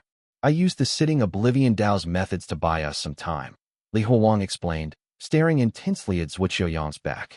You've only bought a little time. Is that enough? Can we defeat the Siming with this much time? Li Huolong didn't respond to Xuan Pin, as he didn't know either. He tried every trick in the book, including the Xiangshou ascension, but nothing worked. He still couldn't defeat Zuoqiu Yong. Xuan Pin sighed. I never thought Zuoqiu Yong would be able to take over the Tianjin kingdom and even control a heavenly Dao with just his physical body. You are the chief of the Surveillance Bureau. If Zuoqiu Yong reaches the Liang kingdom, everything will be over. Use everything at the disposal of the Surveillance Bureau. Xuan Pin shook his head. The Surveillance Bureau's method is to use the dragon veins to set up a barrier and prevent the Simings from entering our plane in the first place. However, Zuoqiu Yong is already a Siming in our world. The Surveillance Bureau cannot do anything to him. Li Huolong felt helpless. He didn't want to sit and do nothing. They hadn't lost yet, and they still had a chance. Ji Zai, Ji Zai. Li Huolong shouted into his shadow to find a solution, but there was no response from his future self. Perhaps he no longer had a future. Neither Doulao nor Bahui wanted to help, and even Ji Zai proved to be useless. No, I haven't lost. I haven't lost, Li Huolong said, glaring at Zuoqiu Yong. His head started to grow uncontrollably. This was the first time he had used so much strength after reaching the 6th stage of his cultivation. Li Huolong clenched his teeth and forcefully stomped on the ground. He tore a large hole in Zuoqiu's chest. What would typically be a mortal wound was nothing more than a scratch to Zuoqiu, who laughed it off. Disappear. Li Huolong howled. Zuoqiu's head exploded, and his fleshy form also disappeared completely. However, Zuoqiu regenerated slowly, and his blood, flesh, and bones grew layer by layer. While Li Huolong could make Zuoqiu's physical body disappear, he could not do anything to his heavenly Tao. He was the Siming that controlled the heavenly Tao of growth and would continue to regenerate as long as he held on to it. Li Huolong fell to the ground and saw that half of Zuoqiu's body had already regenerated. He felt helpless, unable to do anything substantial despite using everything he had. Li Huolong angrily shouted, "Maybe if I was at the 7th stage, I could defeat her, as long as I can reach the 7th stage." He abruptly glanced up at Xuan Pin. "Wait, aren't you a strayed one too?" The black Tai Sui assimilates its victims. "After eating so much of my flesh, you must be a strayed one too, right?" Li Huolong's plan completely took Xuan Pin by surprise. He had never imagined Li Huolong would think of something like that. Xuan Pin nodded thoughtfully. "Take it back then. I suppose it's a form of repaying her parents." One of the heads of an unspeakable popped out from the Tower of Heads. Xuan Pin reached into his own body and extracted his own primordial breath and inner sight. His tentacles were already trembling from the ordeal. Looking at Zuoqiu, who was trying to enter the Liang Kingdom, Li Huolong embraced his last hope and absorbed the primordial breath. He started cultivating immediately. This was his final chance. If he didn't take it, Bai Ling Miao would truly die. It would no longer be an illusion. He didn't know how long it took, but when he stood up, he realized he hadn't reached the 7th stage. Zuoqiu was gone, and Li Huolong found himself back in the Liang Kingdom. Li Huolong dared not think about what was happening because one stray thought could wipe out the Liang Kingdom. Why? What's going on? Why isn't it working? I'm already so strong, but I still can't protect my family. Li Huolong shouted, his mental state crumbling. Everything around him swiftly changed. The people and scenery changed randomly. Zhuge Yuan suddenly appeared in one of the scenes and stopped him. "Junior Li, remember that you are not cultivating the 7th stage. You are cultivating the truth." The words of Zhuge Yuan hammered into Li Huolong's mind, revealing the reason behind his inability to reach the final stage. He had always believed he was stuck in the 6th stage, which had prevented him from ever progressing to the 7th stage. "I'm not cultivating the 6th stage. I am already at the 7th stage," Li Huolong declared firmly in his heart. As he spoke, several familiar scenes flashed before his eyes. Chapter 954, Superimposed. "Li Huolong, what are you doing? Stop. She's your family. I knew that he was unreliable. Why must we still rescue him from the prison?" Li Huolong shook his head at the annoying voices, but the voices persisted. Although Xuan Pin appeared to be saying something, Li Huolong could not hear him. The voices were too loud. It wasn't just the voices. The world started to unravel as strange sights flashed by, as if two worlds were getting superimposed onto each other. The strange changes gradually overlapped, eventually merging into a world that was both strange and bizarre. The elephant became whole as the world transformed into a higher dimension, a projection of both worlds. However, Li Huolong had something more important to do. He didn't have time to deal with them. "I've succeeded in my cultivation. I must go and rescue the Liang Kingdom. I must stop Zuoqiu and kill her." Li Huolong shook his head, and everything around him stabilized. With a single stomp from his right leg, he returned back to the Liang Kingdom. The world turned dark, and Li Huolong looked up. Zuoqiu's massive frame was blocking out the sun.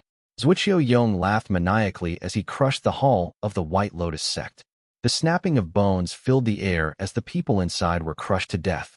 The other places were also in bad condition. Zuoqiu's heavenly Tao had started to influence the Liang Kingdom. Leaves sprouted from rafters, and buds popped out from chairs.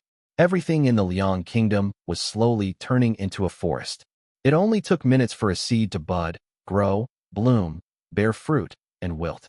The disaster also affected the people of Xiangshou, and strange sights filled the city. Xiangshou had become a living hell. Zuoqiu had only just appeared, but the effects were already significant. Everyone aged 20 years, and corpses grew new life. Li Huolong knew he had to stop Zuoqiu quickly. If he let this continue, everyone would die. "What do you intend to do?" Xuan Pin asked, uncertain of what to do. He could only place his trust in Li Huolong. The Surveillance Bureau will cooperate with you.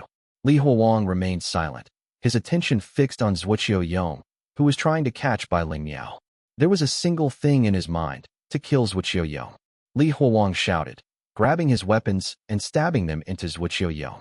The woman hit Li Huang with her yellow umbrella, but Li Huang did not stop at all. Li Huang even increased his strength to drive his weapon deep into her. However, several arms pulled him back. Let me go? She's the spy. She's one of Fu Xingtian's Simings. You don't know anything. We killed them last time. That's why they are attacking us now. Zuoqiu Yong took a few steps back, his expression a mix of shock and wariness as he gazed at Li Huang. His power had grown too rapidly. Feeling the arms grabbing onto him, Li Huang struggled and shouted, "Trust me. I'm telling the truth. Trust me. This woman never appeared in the past at all. She was never our ally. She's Fu Xingtian's Siming, secretly sent to sow discord." Some of the arms let him go. 2 pairs of the arms had tattoos, while another pair were pale with long and slender fingers. With 6 of the arms letting go of him, Li Huang seized the opportunity to shake off the remaining ones. He grabbed onto his knife and ran after the wounded woman in the yellow skirt. Li Huang relentlessly chased the panicked woman. He kicked the door open with his right leg, and a large field of white brain matter appeared in front of him. He knew that it was just a tiny trick placed by his opponent. The woman was inside, and he had to find her. Li Huang dove into Zuoqiu Yong's brain and grew fins. He swam inside to find the spy. At first, he searched blindly, but a bright light soon started shining from behind. He squinted and turned around, only to see the woman attempting to crash into him with her car. She had driven there to begin with. Still, Li Huang wasn't afraid of the speeding car. He jumped and crashed squarely into the car's windscreen. Li Huang's knife scraped loudly across the window, leaving a deep scratch. Bam! Li Huang's head hit the windscreen and cracked it open. Even then, he was still glaring at the woman without looking away. "You madman! You crazy bastard!" the woman screamed. Crying in fear, the woman frantically swerved her car, attempting to shake him off. As they were locked in their struggle, a sudden honking sound pierced the air from the left. Glancing to the left, they saw Qing Wanglai trying to crash into them with his own car. Bam! A loud explosion filled the air as Qing Wanglai's car collided with the woman's car. The force of the impact sent Li Huang flying. Li Huang sustained injuries, but so did the woman. The force of the impact caused her car's engine hood to open, with smoke billowing out from the engine. Ignoring his wounds, Li Huang grabbed his knife and stood up. He approached the car and grabbed the woman's neck before pulling her out of the wreck. He stopped just as he was about to kill her and shouted towards the mansion, "Meow meow, come out. We need you to place death into her before I can kill her." The Simings of Fu Xingtian didn't have death. Only by injecting part of the heavenly Tao of death into them could he kill them for good. Wait, wait. The woman clutched onto Li Huang's wrist and attempted to negotiate. "Li Huang, you can't win. We have something you want. Work with us." Chapter 955, Spy. The women's offer did not make Li Huang hesitate. He knew for a fact that she was a spy. "The only thing I want from you is your death." Li Huang stabbed his knife into the woman's mouth, twisting it around until he cut off her tongue. Yang Na was stumbling over at this point. She held Li Huang's hands, shocked by the bloody scene in front of her. "Li Huang, what are you doing? Trust me. She's a spy. She's Fu Xingtian's spy. Nana, trust me." Li Huang was howling at them at this point. Yang Na was stunned by his outburst. She looked at the pitiful woman in a yellow skirt and then at Li Huang. At that moment, something clicked in her mind. "Li Huang, I trust you, no matter what." Yang Na took out another knife and then slowly stabbed it into the woman's chest. Yang Na did not release her grip until the woman had breathed her last. She looked at her trembling, bloodied hands before smiling radiantly. Yang Na's actions surprised Li Huang, but he quickly nodded. "Yes, you're right. You are amazing, and we have one. Yay." Yang Na hugged Li Huang and jumped happily. "I managed to help you. I'm the heavenly Mater." Li Huang let go of the corpse and patted Yang Na's head to calm her down. "Let's go. We've stopped Fu Xingtian's attack. We can head back and talk in peace now." They walked towards the estate, and Li Huang opened the door. "All right, the spy is dead. We can talk properly now," Li Huang said, still covered in blood and brain matter. Zuoqiu Yong sat on a stone stool with his pink handkerchief in his mouth, deep in thought. He had been fighting to the death just moments ago, but now it was as if he had changed entirely. They were still in Shangjing, but everything had been reversed. There was no chaos anywhere, and the people of Shangjing carried on with their daily routines. There was no massive siming in the city, and no one was affected by the heavenly Tao of growth. All traces of the information Fu Xingtian had leaked to Zuoqiu Yong had vanished. Zuoqiu Yong nodded after some time. All right, let's talk. I will first agree to your proposed truce. I will not trouble the heavenly mater before we deal with Fu Xingtian. Li Huang wasn't surprised by his proposal. Now that the spy was dead, every event that had occurred thanks to her intervention had been reverted, including Zuoqiu Yong's decision. Li Huang slowly said, "Another thing is that I'd never met that woman, even in the past few times I went back in time. She was the one who had been monitoring me ages ago when they were trying to kidnap me. She was a siming from another elephant. I'd already expected them to retaliate since we killed some of their simings, but I never thought they would send someone to create internal strife. Thankfully, I managed to stop them before any major problems occurred. If we had fought against each other, we would have fallen for the spy's trap. A fight between simings is not something simple." Zuoqiu Yong understood the situation after Li Huang explained. "I see. If there's nothing else, I will go back. I'll contact the other simings to see what I can do. However, I need to make this clear. I cannot go to the Baiyu capital.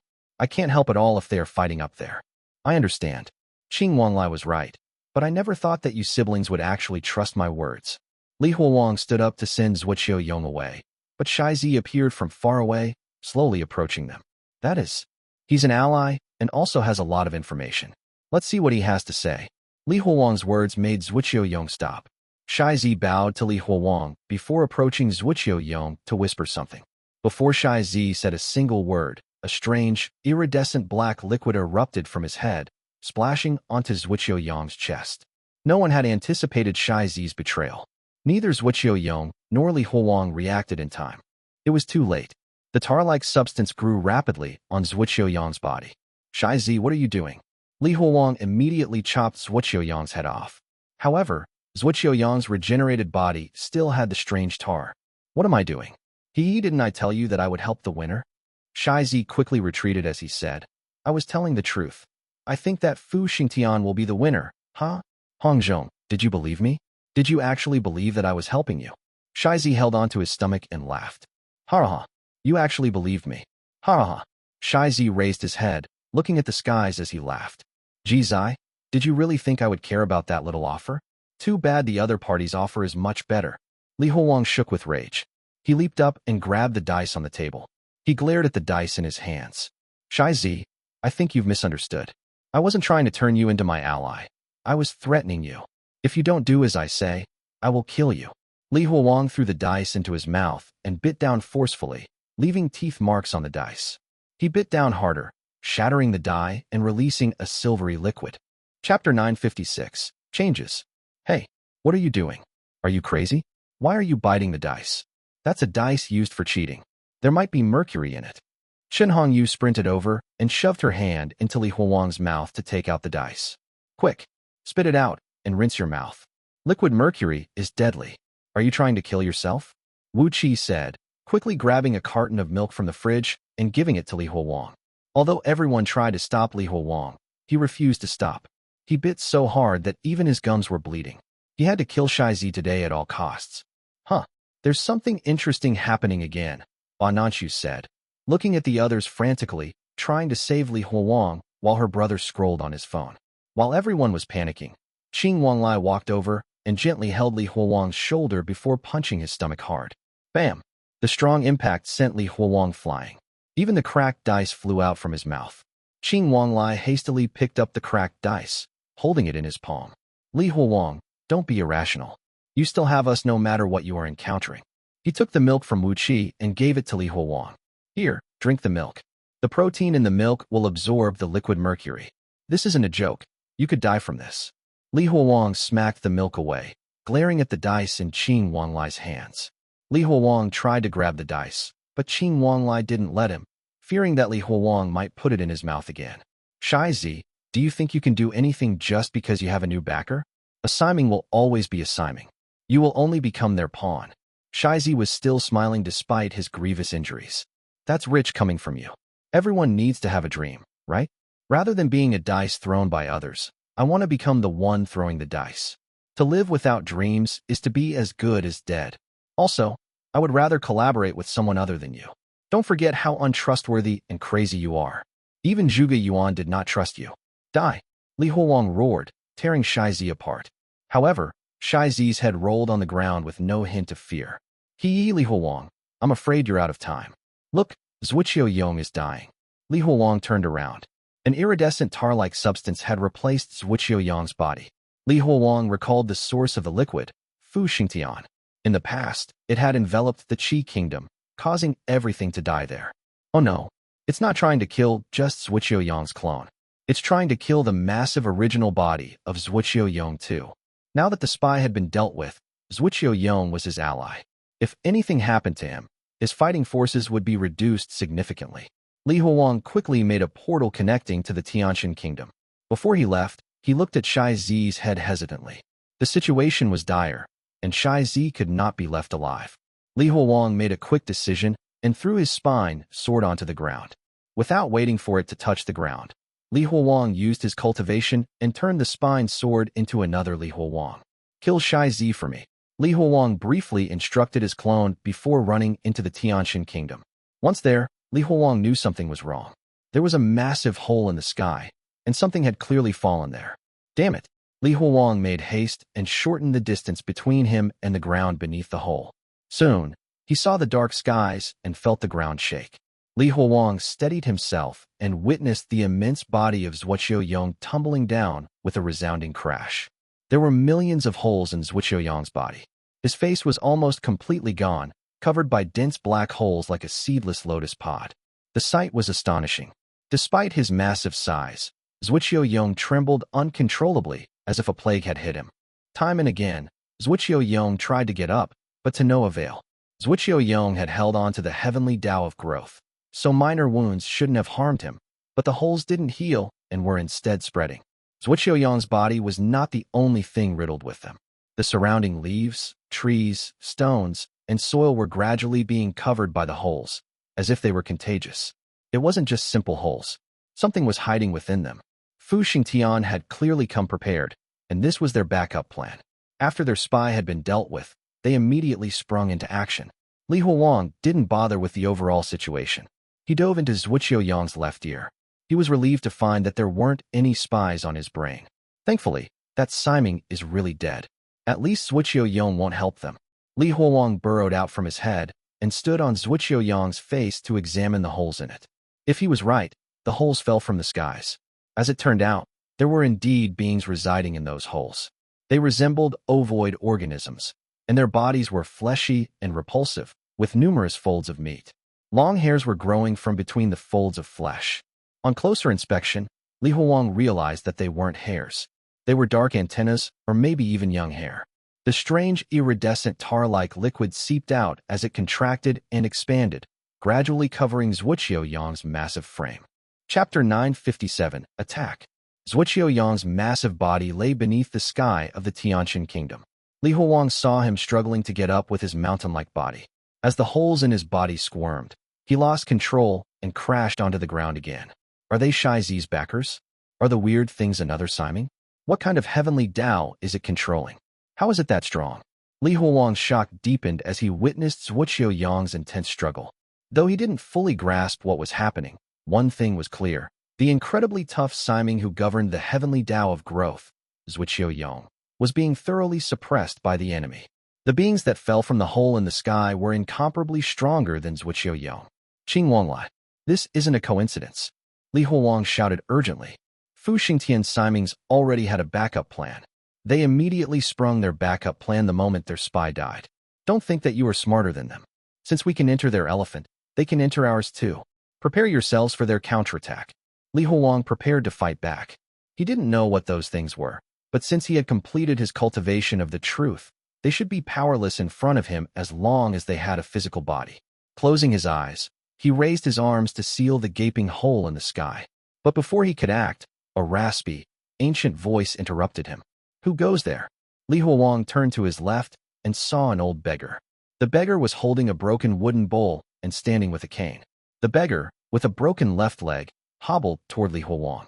His clothes, seemingly never changed before, were so small that they barely covered his body and appeared to be made from various rags. The beggar's dirty face was covered in wrinkles. He looked just like the beggars in Shanjing, but Li Huang knew that the man was no regular beggar. Zuoqiu Yong was the Siming who controlled the heavenly Tao of growth. How could a regular beggar be unaffected by the abnormal growth despite standing on the Siming itself? The beggar's eyes suddenly bulged, revealing several iridescent flesh worms inside. Li Huang was more than sure that the beggar was another Siming from Fu Xingtian's side. Aside from the weird things in the holes, the beggar was the second Siming. Li Huang looked at the holes in Zuoqiu Yong's body and then at the beggar. Did Fu Xingtian only send the two of you? Li Huang remained cautious, unsure of the techniques or heavenly Tao possessed by the old beggar. To be able to defeat Zuoqiu Yong was no simple feat. Li Huang knew that the heavenly Taos from Fu Xingtian's world were unique, so he really didn't know what kind of heavenly Tao the beggar had. Even after mastering his cultivation, Li Huang couldn't help but believe that he wasn't entirely safe. Don't worry, we're here. Li Huang relaxed a bit after hearing the words of Zhao Shuangdian and the others. The old beggar took a deep breath. Li Huang could hear the gurgling of heavy phlegm coming from the beggar. Two is enough. The beggar reached into his clothes, indicating that he would attack. Li Huang could not let him move, so he immediately tried to turn the old beggar's body into mush. The old beggar's body quickly dissolved into mush and died. However, that did not stop the old beggar. Despite his head being reduced to mush, his body continued moving, flinging the object hidden in his clothing toward Li Huang. Li Huang shielded his face with his right palm and took several steps back. But there was nothing, no overflowing heavenly Tao, and no destruction of heaven or earth. The enemy's attack had been much lighter than he had thought. The old beggar's rotten arm finally fell off. The item inside his palm rolled towards Li Huang. This is... Don't look, an unknown voice said. However, it was too late. Li Huang had seen it. The attack wasn't deadly, and there was no danger. The item was a simple red button regularly seen on female coats. A button, Li Huang murmured, looking at it in disbelief. Something about it tugged at him. It was as if the button had a deadly, mesmerizing effect. What's wrong? Are you all right? Xuan Pin arrived, gripping the spine sword, with the others close behind. They all paused at the strange sight before them. Li Huang couldn't hear their voices. His attention remained fixed on the button. The superimposed images around him started to waver. He bent down and picked up the button. Wait, I recognize this. This is the button on my mother's blouse. She liked the blouse a lot. His pupils constricted. Slowly, he raised his head to look at the hole in the sky. It all came flooding back. When he was at the benevolent nunnery, he had deliberately hidden the button to distinguish the real world from the false one. But when he returned, the button was gone, convincing him the other world was an illusion. Wait, if I actually brought this button over, does that mean the other world is real too? Wait, which world? Which world am I talking about? Various thoughts exploded in his mind as the stream of information surged into his brain. He remembered everything. Donglai had hypnotized him to forget everything in the past, but he finally remembered everything. I'm not someone from here. I transmigrated from the other world. A sharp, unbearable pain erupted in his skull as something snapped. He collapsed to the ground, clutching his head. When he opened his eyes again, he realized that his cultivation had fallen from the 7th stage to the 6th stage. The changes around him had disappeared. No, I cannot regress now. Fu Xingtian Simings are just beside me. I can't win against them if I'm not at the 7th stage. Chapter 958, Escape. The enemy's attack was too weird. Li Huang had never thought a single button could regress his cultivation from the 7th stage to the 6th stage. The enemy was right beside him, and his cultivation had plummeted. If things stayed this way, he could die. Fighting them at his current stage was impossible, especially since there were two of them. Li Huang tried to convince himself that he was at the 7th stage. As long as he believed it, he would naturally be in the 7th stage. He kept murmuring to himself, and his surroundings gradually changed to their superimposed state. However, the Simings from Fu Xingtian were not going to let him succeed so easily, especially after going to great lengths to drag him down a stage.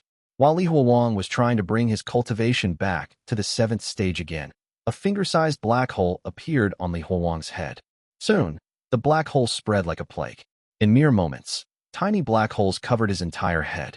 Each time he tried to think, his thoughts liquefied, dripping out of the holes and pooling at his feet. No matter how hard he tried to focus, his thoughts leaked out, and his cultivation slipped back to the 6th stage. Li Huang tried to dig out the things inside the hole, but it was futile. They were spreading faster than he could dig them out. In the end, worms suddenly emerged from the holes in his head. Li Huang's head inflated and looked terrifying. Boom! A massive, house-sized flesh worm erupted from Zuoqiu's face, sending viscous slime crashing onto Li Huang. Li Huang's bones snapped. Even the white worms on his face were crushed and squeezed out. The nightmare continued. As worms filled his body, black humanoid figures began to emerge from the holes in his flesh. The small humanoids stumbled around. Every time their feet touched the ground, a small black hole would form, and more worms would come out. Sensing that they were about to attack him, Li Huang tried to use his cultivation to fight back, but he simply could not focus. Whenever he did, his thoughts would leak out from his head and drip to the ground. Li Huang grunted in pain as he reached down to the puddle of his thoughts and tried scooping them back into his head. The Simings didn't let him. The black humanoids reached out and touched Li Huang's arms. As they did, they scooped out his flesh using the holes in their hands. They shaved Li Huang's body away little by little until Li Huang lost his chance to fight back. If Li Huang's body completely disappeared, he would be dead for real this time. Zhao Shuangdian, Qing Wanlai, Wu Qi, Shen Hongyu, where are you? Help me. Li Huang shouted into the sky for help. But the people who swore to help him didn't reply. Li Huang was really about to die when an angry voice came from afar. Scram! A strong wind blew, causing the black humanoids to distort and fuse into a single amalgamated being. Using this chance, Xuan Pin appeared and quickly brought Li Huang to safety. The flesh worms crawling on Zuoqiu's body launched into the air and rained down to stop Xuan Pin. The strange wind blew them away, their bodies twisting into different shapes. After Xuan Pin brought him to safety, Li Huang finally saw who had helped him. It was his clone, holding onto his spine sword. Another Li Huang had saved him, the same one he had asked to kill Shai Zi. Why are you here? Is Shai Zi dead? Li Huang pressed onto his head, filled with painful holes. Ignore him for now. The situation here is more dire. Xuan Pin saw that you were in trouble, so he brought me here to help you. Li Huang's clone looked at Zuoqiu's massive body and saw how she had changed entirely. The small holes had completely covered his body, and strange worms crawled out from them as they secreted slime. Zuoqiu had been transformed into a fleshy hive for the worms.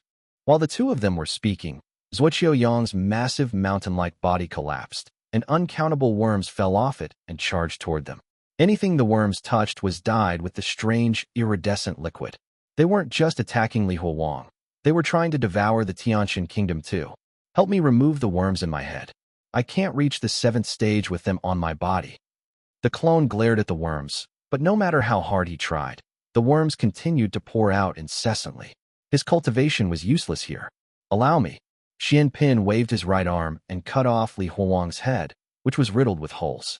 Then, he kicked the head away without waiting for it to touch the ground. How about now? After the worms were gone, Li Huang could finally focus. The headless Li Huang sighed deeply. Much better. He then clenched his fist and muttered in his heart. The 7th stage faintly reappeared in his mind, and the strange superimposed state appeared once more. He turned and scolded both Zhao Shuangdian and Qing Wanlai, saying, "Are you guys just waiting and watching a show? Is this how you help?" Are the words of a Siming that fickle? Li Huang's outrage left them completely clueless. What do you want us to help with? You seem to lose it just now, and we have no idea what you were talking about. Chapter 959, Enemies Counterattack. Li Huang deflated. He didn't know what to say. Let's put that aside. I don't have time to explain. They're already here. Prepare yourself. The moment he finished speaking, a faint clicking sound came from outside the door. Shoo. It's dangerous outside. That's the sound of someone loading their magazines. Qing Wanlai quickly took out his gun and opened up the safe. Why did none of us notice that before? How come everything he says ends up happening? What a jinx. Ba Nanchu stood up, chewing something with visible annoyance. Zhao Shuangdian said nothing. She looked at Li Huang with interest. Li Huang, your condition is still unstable. Stay here and don't move. I will bring the others up front, Qing Wanlai said, picking up his weapon and exiting the mansion with the others. Now that's more like it, Li Huang said, chuckling before bringing his clone towards the mountain of worms. With their help, Li Huang could fight against the two Simings on his own without worrying about getting intercepted by the other Simings from Fu Xingtian's side. Fu Xingtian's Siming were gravely mistaken if they thought they could enter this world as they pleased. After fighting for a while, Li Huang and his clone realized that the two Simings weren't pushovers. No matter how hard they tried to use their cultivation, the holes continued to spread, and the fleshy worms continued to devour the Tianqin kingdom. Shit. Li Huolong stopped and called Qing Wanglai using his phone. Hey, it's me. Where's your insect repellent? Don't question me about it. Just tell me if you have it or not. After getting the answer, Li Huolong threw the phone aside before reaching for the shoe cabinet. He opened it and saw the yellow insect repellent. Li Huolong shook it vigorously before spraying it. Nana, come and give it death. We will kill Fu Xingtian Simings here right now. With a hiss, the massive worm mountain slowly disintegrated, revealing Zuoqiu Yong's massive body covered in holes. Li Huolong looked at the holes and didn't know what to do. The other Simings had suppressed Zuoqiu Yong. Dealing with the worms was easy, but not with the holes. The worms would persistently grow out if he didn't remove the holes. Li Huolong looked at the disgusting holes in Zuoqiu Yong's body before figuring something out. He quickly grabbed his phone again and called Qing Wanglai. Asked Chen Hongyu to come here. I need her special abilities. Soon, the fleshy worms hidden inside the holes were expelled from Zuoqiu Yong's body, like pimples were popped. They were washed out by the pus, just like the ones on Chen Hongyu's face. Now that the worms were gone, Zuoqiu Yong's body started to rot. Her melting flesh fused together, and her body soon became a rotting mountain. The rotting flesh was gone soon after, and Zuoqiu Yong regenerated herself. As long as the holes were gone, an injury on this level wouldn't be able to harm her. Li Huolong sighed in relief. Then, he heard the window shattering, and a black object rolled before him. Li Huolong hissed in surprise. Grenade. Run. Li Huolong grabbed Yang Na and ran into the washroom. They couldn't get very far before it exploded. The explosion blasted Li Huolong off his feet. The hall was now filled with dust. Yang Na winced in pain, holding her bleeding head. Her eyes widened when she saw Li Huolong lying in front of her, his back a bloody mess. He had used his own body to shield her. Tears welled in her eyes. She couldn't bear to see him like this. She frantically tried to pull him up, but she didn't know what to do. Yang Na kept patting his face, attempting to wake him up. Li Huolong was still unconscious, and Yang Na was afraid. She was terrified that he was dead this time. Li Huolong, you can't die. You don't have permission to die. Cough, cough. Li Huolong coughed and reached for his waist to pull out a shard of glass embedded into his body. Li Huolong weakly fell into her embrace. It's okay. It's okay. I can't die for now. Why did you shield me? I control the heavenly Tao of death. I can't die. Yang Na was very worried and felt guilty because of it. Li Huolong smiled bitterly and tried to steady his breath. Go find the first aid kit in Wu Qi's room. Since the enemies decided to attack them face-on, the battle would surely take a long time. Li Huolong dared not rest, even though he was hurt. All right, sit here and don't move. Yang Na said before quickly running into Wu Qi's room. Damn, there's so many people outside, and yet they threw the grenade into the house. They are trying to kill me. Li Huolong continued to pull off the glass shards embedded in his body. Qing Wanglai's home was pretty, but the glass shards were deadly. Thankfully, the wounds are not fatal. Li Huolong forced himself to reach the wine cabinet and took a bottle of strong alcohol. He drank a large gulp for himself before pouring the rest onto his back. The intense pain made his body shiver. Li Huolong almost broke his teeth by biting too hard, but it worked. His head was no longer buzzing, and he felt much better. Li Huolong called Qing Wanglai again, but no one picked up this time. He tried calling the others, but none of them picked up either. They must be in the middle of a fight. Just, why aren't there any gunshots outside? Li Huolong dragged himself towards the door. However, before he even got close, another black object rolled towards his feet. His mind went blank. It was too late to run, so Li Huolong instinctively picked it up before throwing it out of the window. Chapter 960, Wounded. Boom. The explosion shattered the window and rocked the entire room. Though Li Huolong had managed to hurl the grenade away, it had detonated far too close. The force of the blast slammed into him, sending him flying backward until he crashed into the wall. His back, which had barely scabbed over, tore open again from the impact. He started bleeding profusely. Shit. What the fuck are they doing? A ringing filled Li Huolong's ears as he pushed himself up with his right arm. His right arm didn't touch the ground. He stumbled and fell onto the ground again, realizing his body was different now. When he glanced at his right hand, he discovered that all of his fingers had been completely blown off. Yet strangely, there was no pain, even as he stared at the bloody, mangled remains. Li Huolong acted quickly. With his left hand, he loosened one shoelace and tightly tied it around his wrist to stem the bleeding, about 3 inches above the injury. Then, He untied his second shoelace and secured his knife to his left hand. He was severely injured, but he was also very worried about the situation outside. The battle outside was too bizarre. Although the Simings of Baiyu capital had intercepted them, the Simings from Fu Xingtian had somehow managed to lob grenades into the house. The situation was far worse than Li Huawang had anticipated. It wasn't just a skirmish. Fu Xingtian could be trying to wipe them out completely. The best-case scenario was that Qing Wanglai and the others hadn't been quick enough to block the grenades. The worst-case scenario? That everyone outside was already dead. Li Huawang assumed the latter. He'd lived long enough to always expect the worst. Still, this reassured Li Huawang that their previous actions were steps in the right direction. Zhao Shuangdian's plans to destroy the drug factory and the forgotten Siming on the sea had indeed threatened them. Li Huawang ran into Wu Qi's room and saw Yang Na. She was about to run out with a first aid kit. Huawang, your hand. Ignore it. Listen to me. I will rush outside in a moment. When you hear explosions, I want you to escape through the back window. Got it. Li Huawang recalled Yang Na's figure in the sea and shuddered. He didn't want it to happen again. Li Huawang planted a kiss on her lips before mustering the strength to drag his battered body and sprint into the messy hall.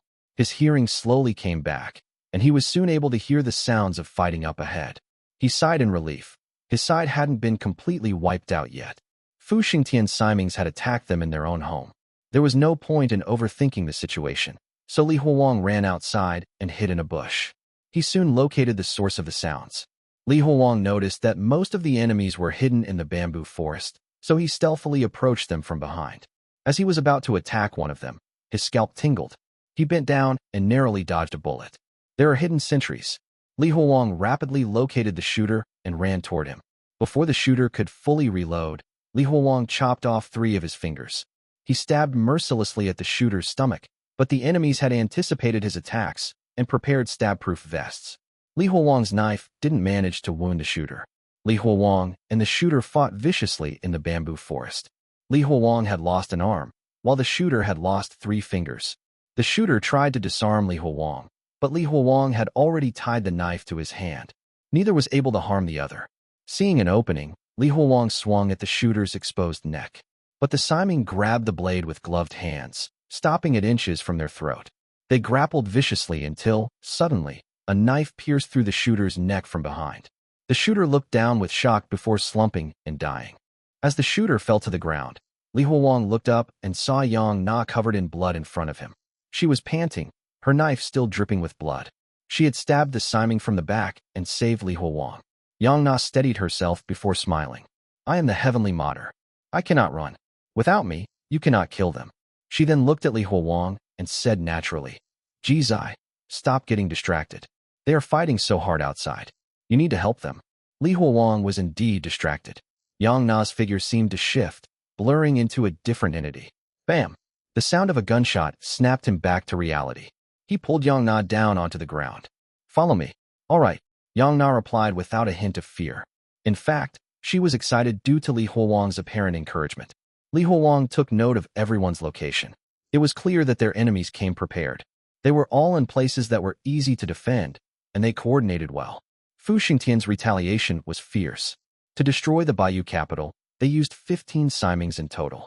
However, the biggest problem was the 2 Simings situated on the roof of the mansion opposite Li Huawang.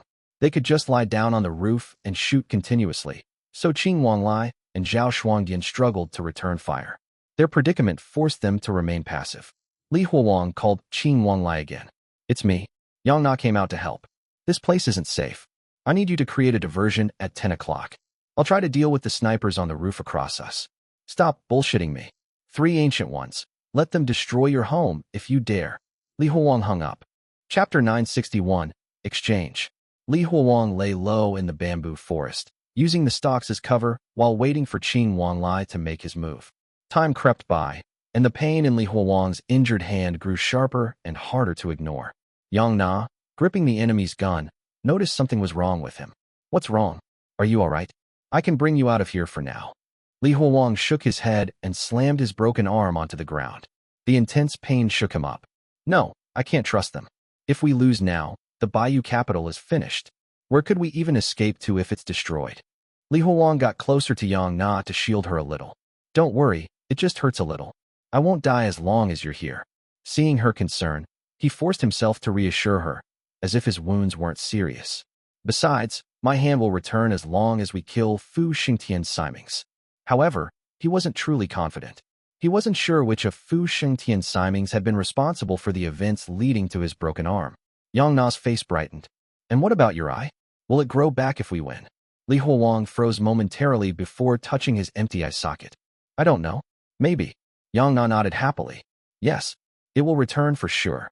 She clenched her fist, convincing herself to do whatever it took to restore his lost eye, an eye that represented chaos. Suddenly, they heard loud noises in the air. 3 drones with blinking green lights flew past them, attracting everyone's attention.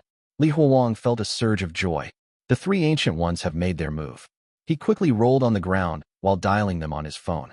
He also directed Yang Na to run to the mansion's first-floor window. I'm moving now. Cover me. The heavenly Tao of death is with me. The people you kill won't die unless we are the ones who kill them.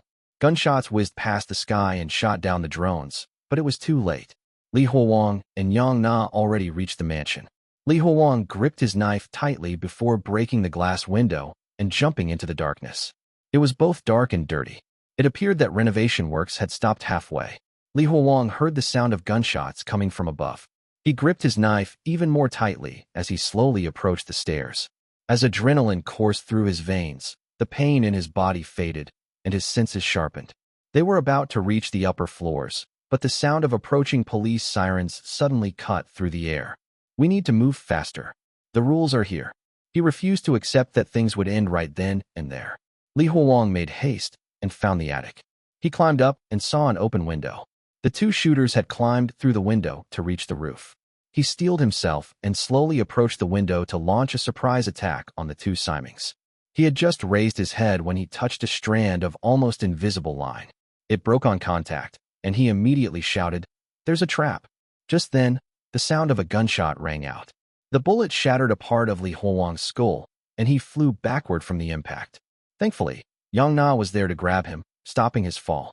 "I'm fine," he said, his blood streaming from his forehead and obscuring his vision in a crimson haze. "Damn it, they know we're here. We need to act now." Li Huang took off his shirt and threw it out of the window. Bullets rained down and tore his clothes to pieces. When the gunshot stopped momentarily, Li Huang jumped out of the window.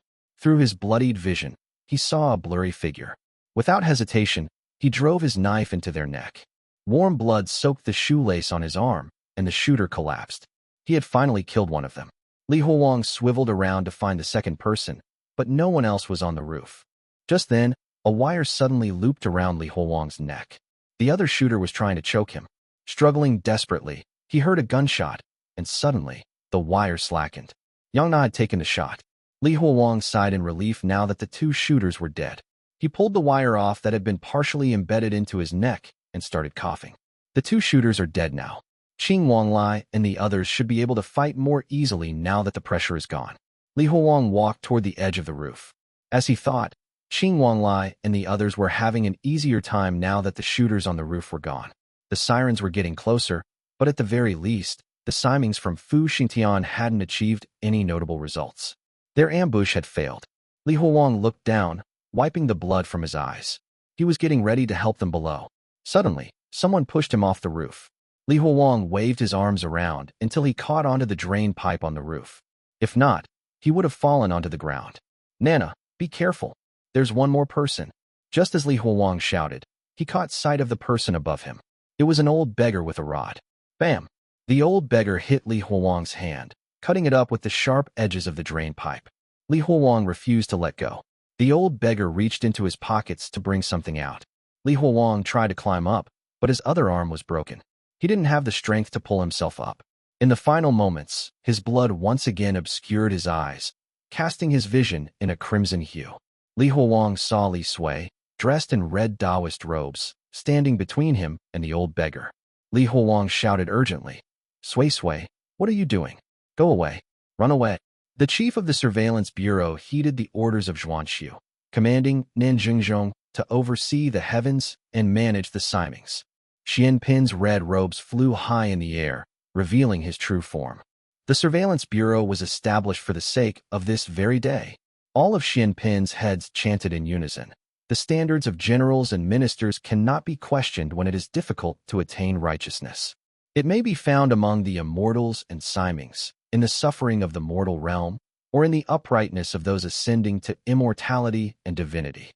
Xuan Pin raised 2 tentacles with tiger skulls high up into the air. An extreme amount of murderous aura poured down from the heavens, enveloping Li Huowang. The sound of thunderous war drums could be heard, while soldiers came from all different directions. They were chanting and howling in unison with Xuan Pin. Grant me the sword of the superior divine beings to guard the 4 corners of the heavenly jade gate. Without anyone noticing, millions of soldiers equipped with armor and swords stepped into the Tianqian kingdom, bringing an incredibly intense murderous aura. Chapter 962, Jiang Xiangshou. There were so many soldiers that they covered every inch of land around them. In addition to the soldiers of the Liang kingdom, there were soldiers from Qing, Hoshu, Siqi, and Shi, and even the Qi kingdom. Each soldier raised a blade behind their head and severed their hair ties in unison, their long black hair cascading down like flowing capes. The soldiers' eyes were cold and resolute as they faced the Simings. Although they were mortals, they had no fear. Even the heads of Xuan Pin had their hair flowing in the wind. With the body standing tall and with black hair flowing in the wind, all the generals and ministers will come and greet me. The heavenly constellations and Tai shall follow around me. The twin souls of Jia and Gang shall follow me. I care not if they are door gods and the gate guardians. I care not if they are the various wicked evil entities and wicked gods. I care not if they are the mountain gods and the misfortune souls. I care not if they are evil demons or evil deities. With the rhythm of the war drums, the soldiers' swords inched closer to their necks. Place your praise onto the altar. Sever the heads and turn the bodies to dust. I serve the people, not the master. The broken heavenly Tao. The soldiers paused. Then, they shouted their final verse with all their strength, saying, "The broken heavenly Tao shall be mended by us." Splatter. The millions of soldiers beheaded themselves, including Xuan Pin. Xuan Pin beheaded all of his heads at the same time. A dense cloud of burning murderous aura and blood rose into the air. The huge plume rapidly condensed into a gigantic, roaring, chaotic head. Li Huowang finally realized what the Siming was, as his own anger and bloodlust were affected. It was the Siming of the soldiers, Jiang Xiangshou. Fu Xingtian's Simings and Jiang Xiangshou crashed into each other viciously. As they did, heaven and earth started to unravel along with the divisions. The rampaging heavenly Daos were destroying the Tianqian kingdom. Although Jiang Xiangshou was injured in the clash with Fu Xingtian's Simings, its power did not diminish. As the Siming that controlled massacre and war, its existence vastly differed from that of the other Simings. It appeared anywhere strife and hatred existed. The more intense the battle was, the stronger it was. Fights between Simings were one of the most intense clashes the universe had to offer. Li Huowang's sanity couldn't contain his bloodlust. He swung his broken arm at the beggar's leg and managed to knock him down. Li Huowang's veins bulged as he hoisted himself up with one hand, harnessing the power of his newfound strength. Die! Li Huowang ignored the beggar shooting at him. He was shot in the abdomen many times, but that didn't stop him from carving the beggar into pieces. Li Huowang only stopped when his knife broke on the beggar's bones. By then, he was already completely drenched in blood. He wasn't sure if it was his own blood. The gunshots and sirens had entirely stopped, as if they had disappeared. Snapping out of his frenzy, Li Huowang ignored his injuries and frantically began searching the piles of headless corpses. There were too many headless soldiers. Their bodies became mountains, and their blood became rivers. Sway sway, sway sway, Li Huowang shouted while panicking. He dug around the mountain of corpses and the rivers of blood, holding on to the faint hope that he would be able to find his daughter. Sway sway, where are you? At last, his fingers brushed a limp tentacle. He followed its trail, digging through the carnage until he unearthed a pile of tentacles with a pair of eyes nestled within. Li Huowang jumped and hugged the pile of tentacles tightly. Sway sway, don't be afraid. Your father is here. Don't be scared. Father. Joy washed over him, but Xuan Pin's calm voice shattered it. Li Huowang, Li Sui is dead. How many times must I tell you? Li Huowang shook his head in denial. It's all right. It's all right. As long as you're alive, I will find a way to turn you back. I just need to remove the things devouring you from the inside. Li Huowang, there's no chance of saving me. I will die soon. Xuan Pin's voice was very calm. without any hint of sadness or anxiety. Summoning Jiang Xiangshou to help comes at a price, human lives. What kind of war doesn't have casualties? That would just be putting on a show. Xuan Pin's tentacles started to shrivel, with fluid seeping out. No, no, Miao Miao, come quick. Sui is dying. Take death out of his body. Bai Ling Miao rushed over and placed her hands on Xuan Pin's body. No, it's no use. He doesn't have the heavenly Tao of death anymore. Bai Ling Miao's voice trembled as she spoke. It's useless. I now belong to Jiang Xiangshou and not the heavenly mater. Xuan Pin's body gradually grew weaker, and his voice became quieter. It's time to talk about official matters, Li Huawang. You might be Ji's twisted one, but I know you are different from the other Simings. Ji's is different from the other Simings because he doesn't even know what he is. Maybe he's different, just like Jiang Xiangshou. Perhaps he can help us navigate through these difficult times, but I fear that it's not enough. Fu Xingtian would never stop. I fear that the suffering our ancestors went through will occur again. If you don't want the people here to return to how they once were, incoherent, not knowing right from wrong, not knowing truth from lies, we must fight back hard. Do not trust the other Simings. They are not tied down to us. We alone can control our own lives. We let the people prosper and breed so that we can use their lives for ceremonies like these. Do not be afraid of sacrificing people. As long as some people survive, and as long as the heavenly Tao of lust is still here, people will continue to give birth and multiply again. But Li Huawang wasn't listening. He was holding on to Xuan Pin while mumbling something fervently. I don't have much time left. Once I die, go and find the imperial preceptor of the Liang kingdom. He will tell you everything you don't know. Also, my advice is still the same. We can use Simings, but we cannot. Enough. Stop talking, Li Sui. You won't die? You won't die. Li Huawang shouted, persistently using his cultivation at the 7th stage to try to revive Li Sui. It wasn't working. Only his surroundings were being affected. I really am not. Li Sui. Li Huawang. You cannot fool yourself. The bonds between the child and the parent are insignificant. You must let go. Xuan Pin's body slowly crumbled. The pile of tentacles slowly withered and went limp. As it did, something appeared from the deepest part of the pile of tentacles. They were the 3 clay figurines. The clay figurines looked ancient. The color had faded and there were cracks on it, but Li Huawang could still make out the faces of the figurines. They were the 3 clay figurines of Li Huawang, Bai Ling Miao, and Li Sui. I am not Li Sui. I am not. I am not her. A single black tentacle hugged Li Huawang's clay figurine, struggling to pass it to Li Huawang with its final strength. Li Huawang was about to accept it, but the tentacle went limp. The cracked clay figurine fell onto the ground and shattered into pieces. Chapter 963, Escape. Rain poured from the sky, drenching the ground. Leaves bent under the downpour as the forest swayed violently in the wind. The path was muddy from the rain, making it very difficult to traverse. Even so, someone was running on the path. The small figure was covered in a coat and a veiled hat. The person looked back occasionally, as though afraid that someone was chasing after them. A wind blew past and parted the veil a little, revealing Shangguan Yuding's face. Her face was dripping with rainwater by this point. Several black tentacles extended out from her clothes to wipe off the rain. Ha ha. Hearing the laughter behind her, Li Sui felt a surge of panic. Shit. Ha ha. After all these years of trying to be a scholar, luck finally smiles on me. To think I've stumbled upon a strayed one. The person's laughter was rough and dissonant, as if it could be seen through wood. The sound of bell chimes could be heard as a strong wind blew past. A massive tree fell in front of Li Sui, blocking her path. Li Sui turned around and saw the man chasing after her, his form covered with excess flesh. He chuckled. It's useless. You've taken my drug. You can't use your techniques as a strayed one. The scars on his scalp betrayed his past as a monk, but the tufts of hair now sprouting from his head revealed he was no longer one. More importantly, if he were a monk, he wouldn't be holding onto a butcher's blade right now. Damn, you have a good face. I never played with a strayed one before. Go away. Don't come here. Li Sui's cries of panic only fueled the man's excitement.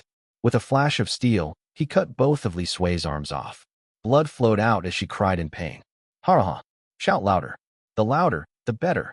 The man chuckled, grabbing Li Sui's legs and pulling them apart. However, just as Li Sui's skirt parted ways, a dense layer of tentacles surged out and enveloped the man's face. The man roared angrily as he tore off the tentacles. but Li Sui had a good hold on his face. All the man did in the end was tear his own flesh away. After traveling alone for so long, Li Sui wasn't the same helpless girl she once was. Although the man was grievously injured, he refused to fall. Murderous intent radiated from him as he raised his butcher's blade and swung it at Li Sui. Li Sui swung a dark golden-colored rod to block the blade. As she did, she used another tentacle to paste a silver talisman onto the man's forehead. The man's skull cracked open, and the silver talisman slipped into his skull. The man's bones became bloated, and his joints locked. The man froze due to the talisman. He couldn't move a single joint in his body. Li Sui quickly swung a dagger and cut down the man's ears. She wasn't done. She revealed 10 more tentacles, each holding onto a bladed object. She shaved the man down little by little. She worked until nothing remained but a bloody skeleton. Finally, she drove a dagger into his heart, ending his life. Li Sui nodded with satisfaction at her handiwork. She took a piece of the man's heart and ate it. As she was savoring the taste, she saw her bloody surroundings and suddenly panicked. No, this isn't me. This isn't me. Li Sui spat out the heart and ran. She ran for 4 divisions straight. By the end, the rain had stopped, and the blood on her coat had been washed clean. Li Sui calmed down and continued to travel. The more people she assimilated, the more she felt she was changing. Ever since she'd assimilated the first person, a lingering question haunted her. Would she lose herself completely? Would she cease to be Li Sui? Would her father still recognize her? However, her safety was more important. She had to protect herself and had no choice but to assimilate people. The Surveillance Bureau of the Qi Kingdom had sent out warrants, and everyone was looking for her. Zuoqiu Yong publicized the information that she was a strayed one, enticing people to kill her. This made it difficult for Li Sui to work with anyone. Now, anyone she encountered could be hunting her down. It wasn't just the Surveillance Bureau she had to be wary of anymore. To stay alive, she had to grow stronger.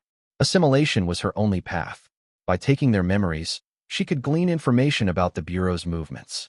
I wanted to head back to the Liang Kingdom, but it seems that's impossible for now. I need to find a way to hide my identity as a strayed one, just like my father did. It's too annoying. But how? I don't have the bronze coin veil or the black spindle. Li Sui was still trying to figure out how to proceed. Her mind churned with ideas as she trudged forward. Eventually, she spotted a village through the morning fog. She was tired. She used her techniques to scan the village and found nothing unusual. She braced herself and walked into the village carefully. At the entrance, a boy was playing with a ball. Li Sui changed her face from Shangwan Yuding's to a kind-looking middle-aged woman. Who are you? What are you doing here? The boy asked, clutching his ball. Are you a performer? Or a kidnapper? I'm neither. I'm just a facial hair trimmer one. I've been walking in the rain, and I'm cold. I'd like to rest in your village if I may. Li Sui revealed a kind and welcoming expression with her new face. This was one of her identities. She'd changed her identity multiple times and assimilated multiple abilities to evade her pursuers. 1. An ancient occupation. Someone who threads on a bride-to-be so that her facial hair is well-groomed. Chapter 964, Makeup. The child's eyes lit up with excitement upon hearing that Li Sui was a facial hair trimmer. Really? Can you do that? My sister's about to get married, and my mother has been searching for someone to help her. Can you do it? With that, my sister will finally get married, and I'll get to have some wedding candies. Sure, but my price is expensive. I need at least half a dough, one for fresh rice. Li Sui pretended to be very careful when it came to money. I have rice at home, and my future brother-in-law is a landowner.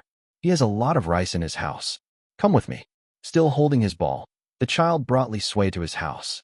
Li Sui tried to get some information from the child and learn more about the village. The child was called Qin Junyu, and the village was Qin's family village. The closest county was roughly 100 li away, so it was quite remote. Based on what Li Sui had learned, she deduced that the Surveillance Bureau's spies hadn't reached this area yet. Knowing she was safe, she relaxed a bit. Little lady, sit on the stool. I need you to take a seat so I can help you clean your face. Li Sui grumbled at the young lady in front of her. A tan lady pinched her daughter's arm. She's calling you to sit over there. Are you deaf? Once the girl took her seat, Li Sui took out a small bundle from her robes, pulling out a wad of cotton and some fine powder. She dabbed the cotton lightly in the powder and tapped it against the girl's face. Then, Li Sui took out a thin thread and crossed it, holding the ends with her thumb and index finger. She held one end with her left hand while biting the other end with her mouth. As her right thumb moved, The threads glided lightly across the girl's face, neatly removing the fine hairs along with the powder. Soon, the girl's face looked bright and clean. The mother's eyes sparkled with joy as she saw her daughter's transformation. Wow, your handiwork is amazing. Half a dough of new rice isn't expensive at all. Dear lady, could you give me an empty room to rest in? I'm tired from traveling and would like to stay here for a night. You can keep my rice payment as the young lady's bridal gift. All right. Overjoyed at not needing to pay, the mother cleaned one of the empty rooms. Letting a stranger stay for one night was far cheaper than forking out money to buy half a dough of rice. It was a deal even an idiot wouldn't refuse. After the woman left, Li Sui tried to gather some information from the young girl. Unfortunately, she was younger than her brother, so she didn't know much either. Li Sui licked the threads and started to trim the young girl's eyebrows. Little lady, what kind of brows would you like? Crescent brows or a consort's brows? Anything is fine, the girl murmured, her voice barely louder than a mosquito. Since you're going to get married, I will give you a consort's brow. As she worked, Li Sui continued her gentle questioning. Although the girl didn't like talking and sometimes ignored Li Sui, the scraps of information she shared further reassured her that the surveillance bureau hadn't reached this remote village. It was safe here, and she could finally rest before she started traveling again. Nearly 2 weeks had passed since she'd last had a good night's sleep. Fearing the surveillance bureau would track her down, she'd opted for several short naps rather than one long sleep. After trimming the hair on the little girl's face, Li Sui did her hair too. Like that, Li Sui finally earned a night of good rest in one of the empty rooms. Li Sui opened the bedsheets and dug out the straws. She placed them in a pile before taking off her skin. Li Sui slept in the middle of the straw pile while holding onto Li Huowang's clay figurine. She didn't like beds. She preferred the feeling of being buried in warmth. Father, I am doing fine. I've lived here for 3 years. Another 177 years more before I can meet you again. Li Sui stared at Li Huowang's clay figurine from inside the stack of straw. She then took out a clay figurine of her mother and murmured her frustrations. Mother, I've assimilated too many people. I can barely keep them under my skirt. What should I do if I can't hide them anymore? The figurines couldn't respond, but talking to them brought her some comfort. She could only remind herself that she was Li Sui by talking with the clay figurines. She was about to hug the clay figurines and go to sleep when the wooden door was slowly pushed open. Li Sui quickly threw her clothes and skin into the straw pile and patiently waited to see what was happening. She was already clutching her weapons in case of an ambush. A young girl cried in the dark room, saying, Madam, please take me with you. I will learn how to trim facial hair from you. I don't need money. I just want some food when we travel together, that's all. Li Sui peeked out from her pile of straw. She saw that it was the young girl whose facial hair she had just trimmed off. Thankfully, it wasn't the chief of the surveillance bureau. The young girl was groveling on the ground with several bronze and silver pieces in her hands. She was offering them to Li Sui. Madam, please help me. I can't get married right now. If I do, I will die. Li Sui appeared out from the pile of straw after listening to the young girl. Little lady, what are you doing? Tell me everything. Li Sui consoled the young girl as she explained everything. Her name was Xiangshou. Her mother was trying to marry her off to an older man. However, it was more of a transaction than a marriage. The man had previously married 5 wives, but all of them died. No one knew how they died, but the young girl was sure that if she married the man, she would also die soon. Li Sui didn't know what to do after hearing the story. She couldn't even protect herself right now. It would slow her from escaping next time. Just then, the girl's mother yelled from outside. Where are you, stupid daughter of mine? The pigs in the sty are already calling. Can't you hear them? Quickly go and feed them. Li Sui didn't move, and the young girl's eyes died down as if her soul had been lost. She turned to leave the room. I'm sorry, madam. I will hang myself soon. Staring at her back, Li Sui couldn't bear to see someone so young die. Wait, let me think about how I could help you. In the end, Li Sui chose to help. While her situation wasn't ideal, she was sure her father would have helped the young girl. How about this? Li Sui looked at Xiangshou's eyes, filled with renewed hope. Go and feed the pigs. Come find me again late at night. 1. A measurement unit for grains. Chapter 965, Father. Xiangshou's face lit up with joy when she realized that Li Sui was willing to help her. Auntie, you are my savior. Dropping to her knees, Xiangshou cowed out to Li Sui several times before darting out. Sigh. Li Sui dove back into the straw pile before looking at the clay figurines in her tentacles. Father, I will help her find a good family once we reach a county. I can do that much, I suppose. Li Sui was confident in her ability to quickly do a simple background check on a family. No matter who she chose, they would be better than the old man with the 5 dead wives. At the very least, marrying someone from a county would increase her chances of surviving. As Li Sui inhaled the scent of the straw, she slowly closed her eyes and drifted off to sleep. It had been a long time since she had slept so peacefully. Li Sui had only slept for a few hours when Xiangshou quietly entered her room in the dark, carrying a sack filled with her personal belongings. "Auntie, I'm here." Li Sui said nothing. She gently held Xiangshou's hands and walked out of the house at night. Xiangshou's heart raced. This was her first time disobeying her parents. If she were caught, she'd be punished. A dog's sudden barking startled them. "Woof! Woof woof!" Li Sui silenced the dog with a single glare. The dog whimpered and sulked. Under the cloak of night, they left the village and headed south along a dirt path. They continued until dawn, finally resting by a river. Xiangshou splashed her face with cold water, a smile breaking across her lips. "Auntie, thank you so much for saving my life. I will take care of you when you are older." After being granted a second chance at life, Xiangshou hugged Li Sui tightly and held onto her arms. Li Sui felt uneasy. She hasn't felt genuine gratitude ever since she had been separated from her father. The people who approached her had always tried to kill her. "Eat something first, then we can head to the county." Li Sui took out some jerky and shared it with Xiangshou. Xiangshou spoke a lot during their journey. She kept talking about her hopes for her future too. Soon, Li Sui let her guard down and even laughed while talking with Xiangshou. The feeling was strange, almost reminiscent of the first time she had met Bun. They soon reached the county, but Li Sui was hesitant to let Xiangshou go. Maybe she wouldn't be so lonely with Xiangshou beside her during her journey. However, Li Sui ultimately chose to leave Xiangshou in the county. She had to make certain choices, no matter what. Once there, Li Sui started finding a new husband for Xiangshou as soon as possible. The county was crowded. Every second here increased the risk of her being discovered by the surveillance bureau. Soon, Li Sui found an older merchant selling glutinous rice cakes on the street. The merchant was an honest man with a house inherited from his ancestors. After finding a suitable candidate, Li Sui told Xiangshou about the person. But Xiangshou's reaction wasn't something she had expected. "Auntie, I'm not getting married. I want to learn your craft from you." Xiangshou was adamant about following Li Sui around. "You can live a good life here. Why do you want to travel and suffer with me? I can't trust anyone. I can only trust you." Xiangshou hugged Li Sui tightly. On that day, Li Sui experienced new emotions and understood the truth behind certain past events. She attempted to push Xiangshou away, but found herself unable to do so. "You wish to follow me? Do you know what I am?" Li Sui let her go and revealed the tentacles in her own body. Xiangshou screamed extremely loudly. But even though her face was pale, she still braced herself and chose to hug Li Sui in the end. I'm not scared. Even if you are a monster, I won't be scared. You are a good monster." Li Sui sighed. "Very well. You can follow me, then. You should be able to help me find information." Before she could finish her sentence, a chakram ripped through the paper window. "Careful." Li Sui pushed Xiangshou to the side, but the chakram still cut off Xiangshou's left ear. Rage surged through Li Sui as she ran out with Xiangshou, only to find themselves surrounded. Tens of people in black spun their chakrams as they surrounded the building. They stood on the roof while waiting for Li Sui. Li Sui had overstayed and attracted the attention of Zuoqiu Yong's informants. "You evil entity. You are a strayed one that killed thousands of people.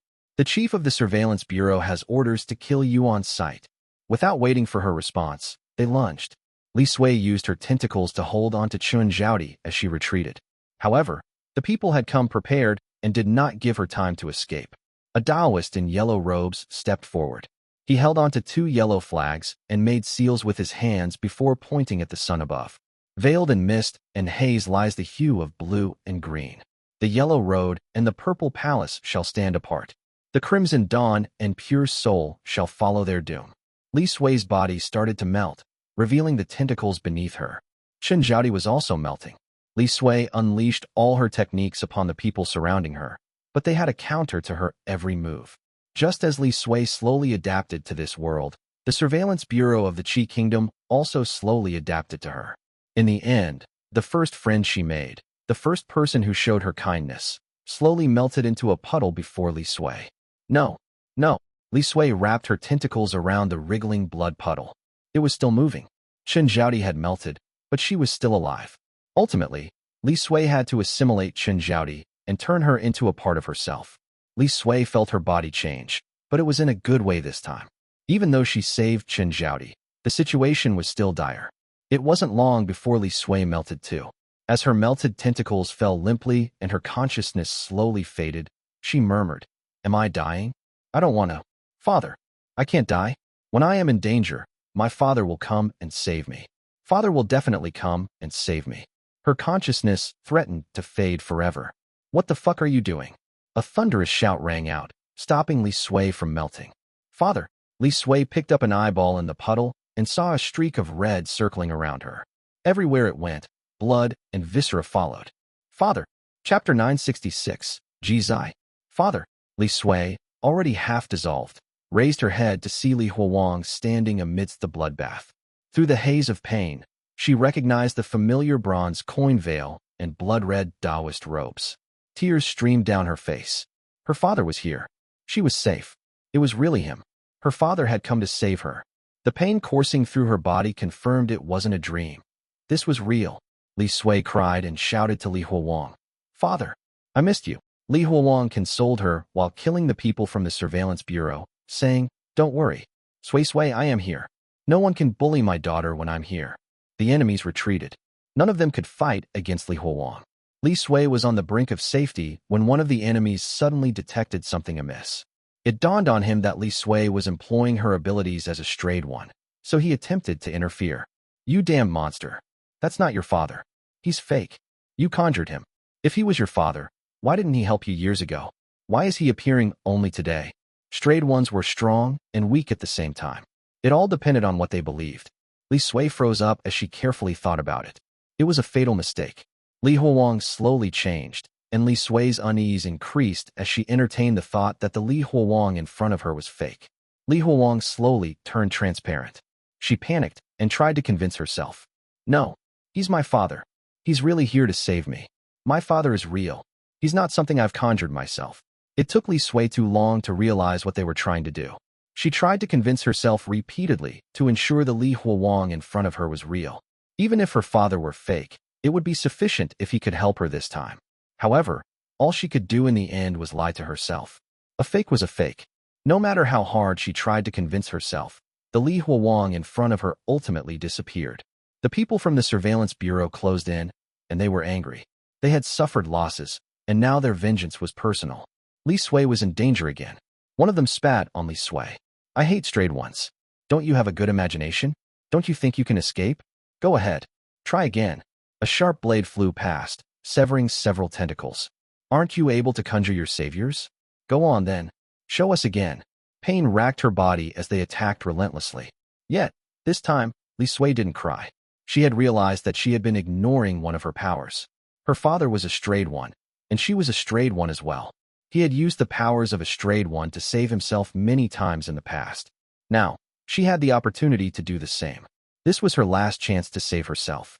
She only needed to think about what she could do to rescue herself. Still, self-deception was no easy task. The powers of a strayed one relied on genuine belief, so she had to convince herself completely.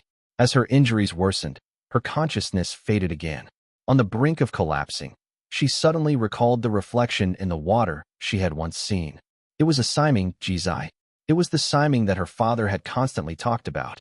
"My father is Ji Zai? A Siming has no past nor future.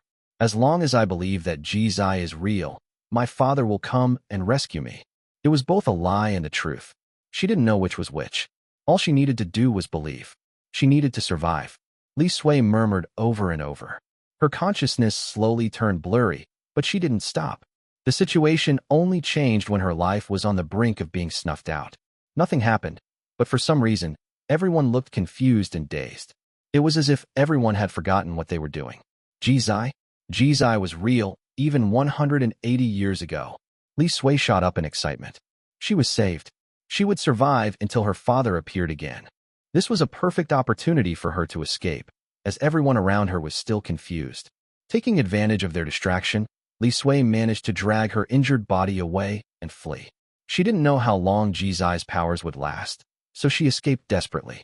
After half a day, She finally stopped running and confirmed she was safe. This time, she tried her best to avoid inhabited places. She took over the cave of a bear as a temporary resting spot. The bear ended up becoming her dinner. After feasting, Li Sui slept in the cave peacefully. She could finally rest here. Once she had rested enough, Li Sui started to plan for the future again. She suddenly recalled Ji Zai and ran out to pick up a log. She shaved it into a praying tablet using a small knife and carved several words on it. Ji Zai, the Siming of Bewilderment. Li Sui placed the tablet inside the cave and lit up 3 pine needles before praying. She stuck the 3 lighted pine needles in front of the tablet. Then she kowtowed and prayed. Since the others could pray and obtain the powers from their respective Simings, I shall pray to you from today onwards. I will be your disciple, Ji Zai. If I'm your disciple, will you impart some knowledge and techniques to me? I don't need anything strong for now, just something to protect myself. I just need a technique to hide my identity as a strayed one. Li Sui had just finished her prayer when she noticed the tablet softly flashing. It was then that she realized a technique had been bestowed upon her, its knowledge now embedded within her mind. After checking it, she realized it was an illusory technique that could conceal her identity. She felt warmth in her heart. Her father had not forgotten her. He was still helping her even though he had become a Siming. As long as her identity as a strayed one wasn't discovered, she would no longer be hunted down on sight. That meant she didn't have to assimilate the others constantly. She could finally wait for the day to reunite with her father again. She wouldn't have to turn into someone else. Li Sui smiled happily. Her future finally seemed a little brighter. Chapter 967, Funeral. It felt weird to worship her father as a god. Still, Li Sui didn't mind. She preferred it this way. It meant that her father was constantly watching over her. Father, wait for me. I will come back and meet you again as Li Sui. I swear. Li Sui's intelligence was growing from the people she had assimilated. She started planning for when things went wrong, and she was no longer overly optimistic. But Li Sui hated it. She preferred to remain as she once was, where everything was simple. Looking down at the clay figurine, she murmured sadly, If only. If I weren't me. If I stopped being myself in the future, I'll hide it from you, Father. That way, you won't have to be sad too. Li Sui, come back. May your soul return.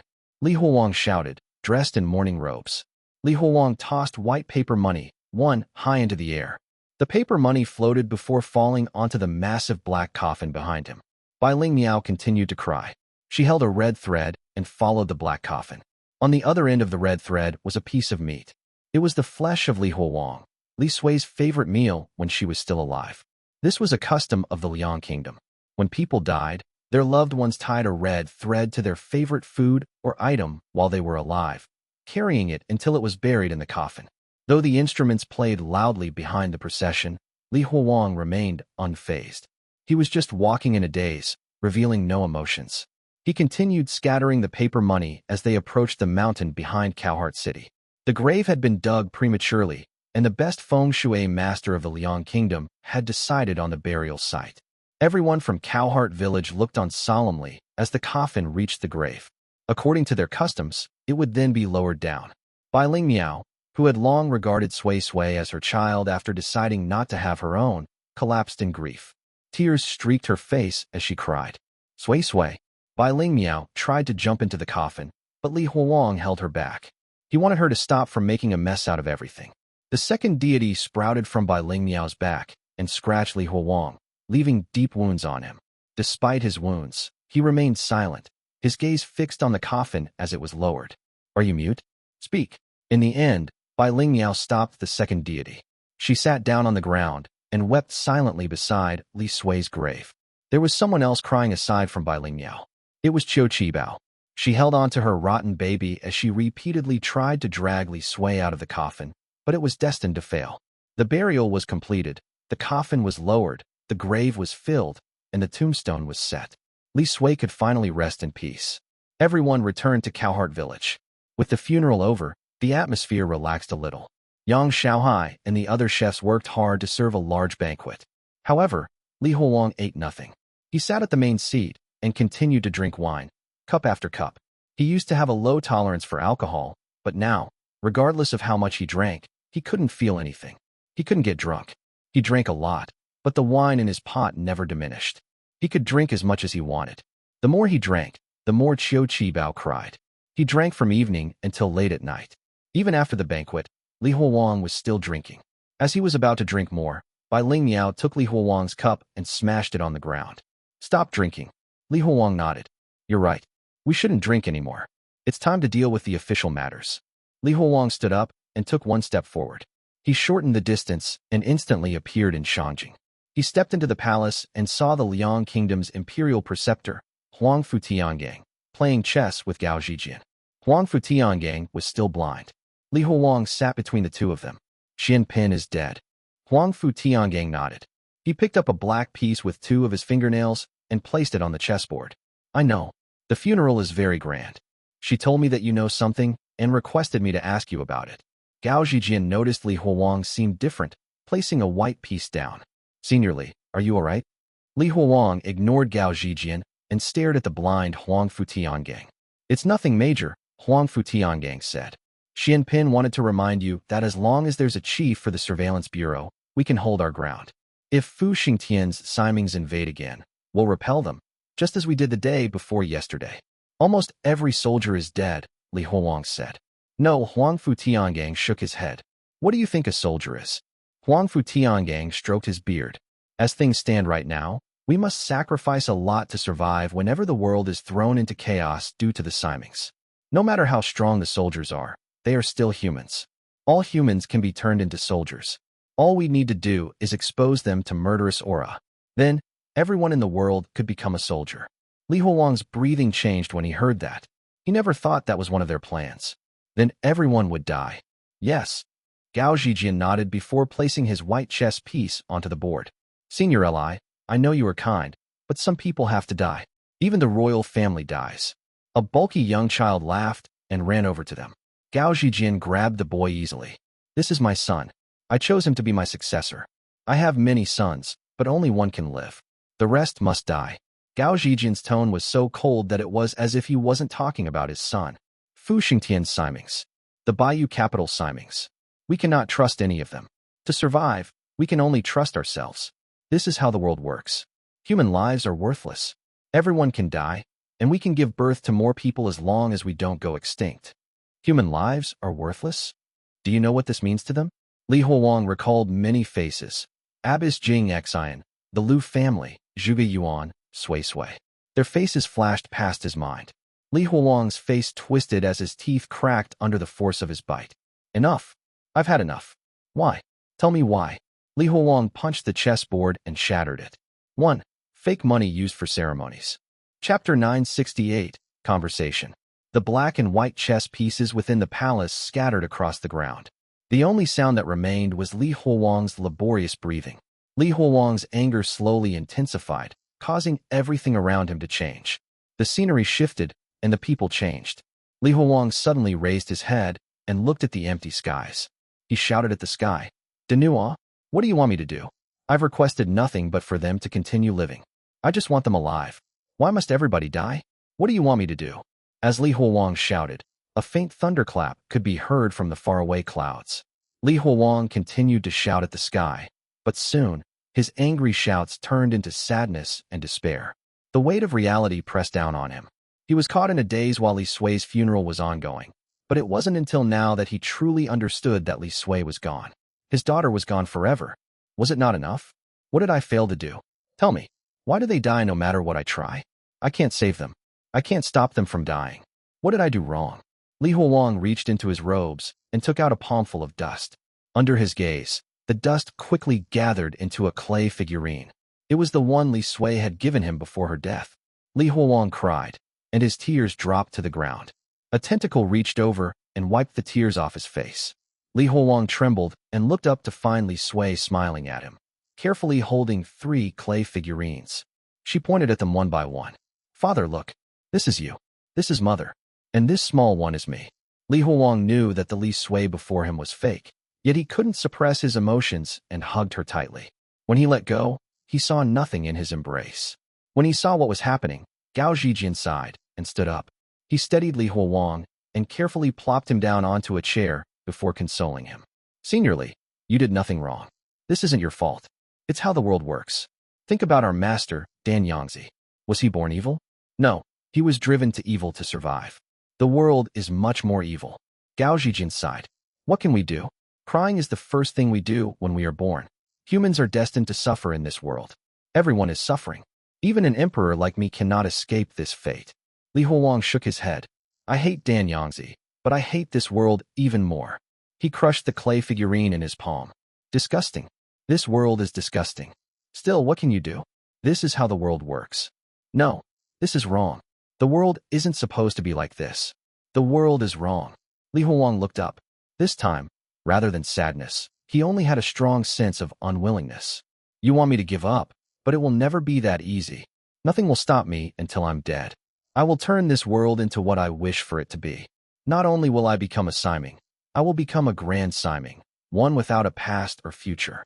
I will save everyone. It sounded ridiculous, but Li Huang was resolute. He would believe it forever. Qiu Qibao cried, tightly embracing her child when she heard Li Huang's words. She cried and shouted and jumped and danced until she smiled. She laughed, then slowly turned transparent before disappearing. Li Huang was finally alone. He no longer had any illusions beside him. As his emotions settled, he looked around. Qiu Qibao and the shimmer mirror were gone. Ever since Li Sui's death, everything strange in his life had faded away. Gao Zhijin frowned at his words. Senior Li, I don't care what you think, but we must first deal with Fu Xingtian's Simings.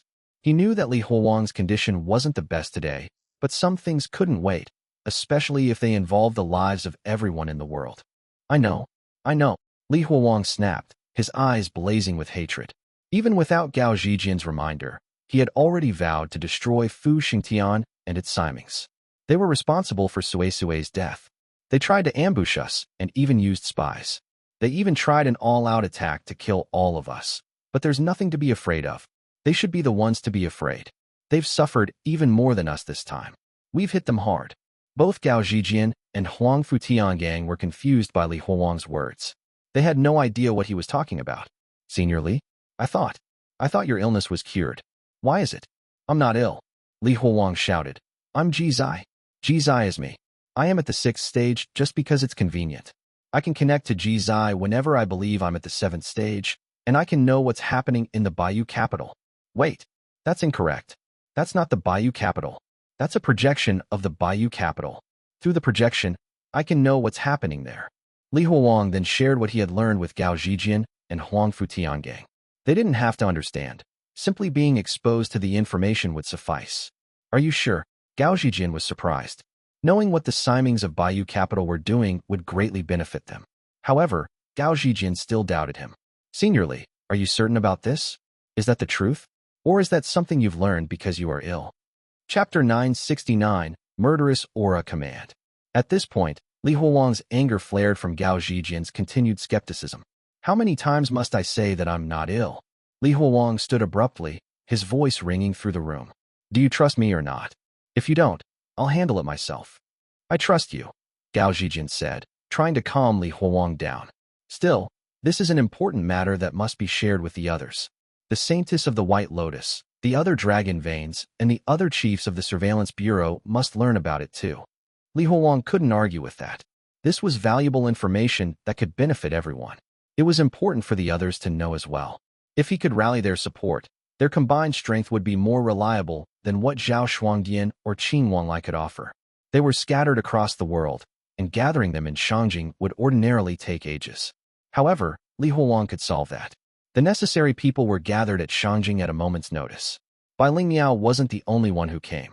There were also the other Dragon Veins, the Righteous Monastery, the Mo family, the Mingluan Hall, the Ao Jing sect, and the Luo sect. Everyone had gathered. The only exceptions were those who were caught in exceptional trouble. The main hall, where Gao Zhijin usually held his morning meetings, was filled to the brim. Jiang Xiangshou's appearance wasn't exactly low profile, so almost everyone knew what had happened. Before Gao Zhijin could say anything, murmurs filled the air, with many casting glances at Li Huang. Li Huang did nothing to hide his status as a strayed one. He revealed it to everyone. Still, no one dared to do anything. His standing was now higher than theirs. Gao Zhijin lifted his arm, and an old eunuch waved a golden horsetail whisk in the air.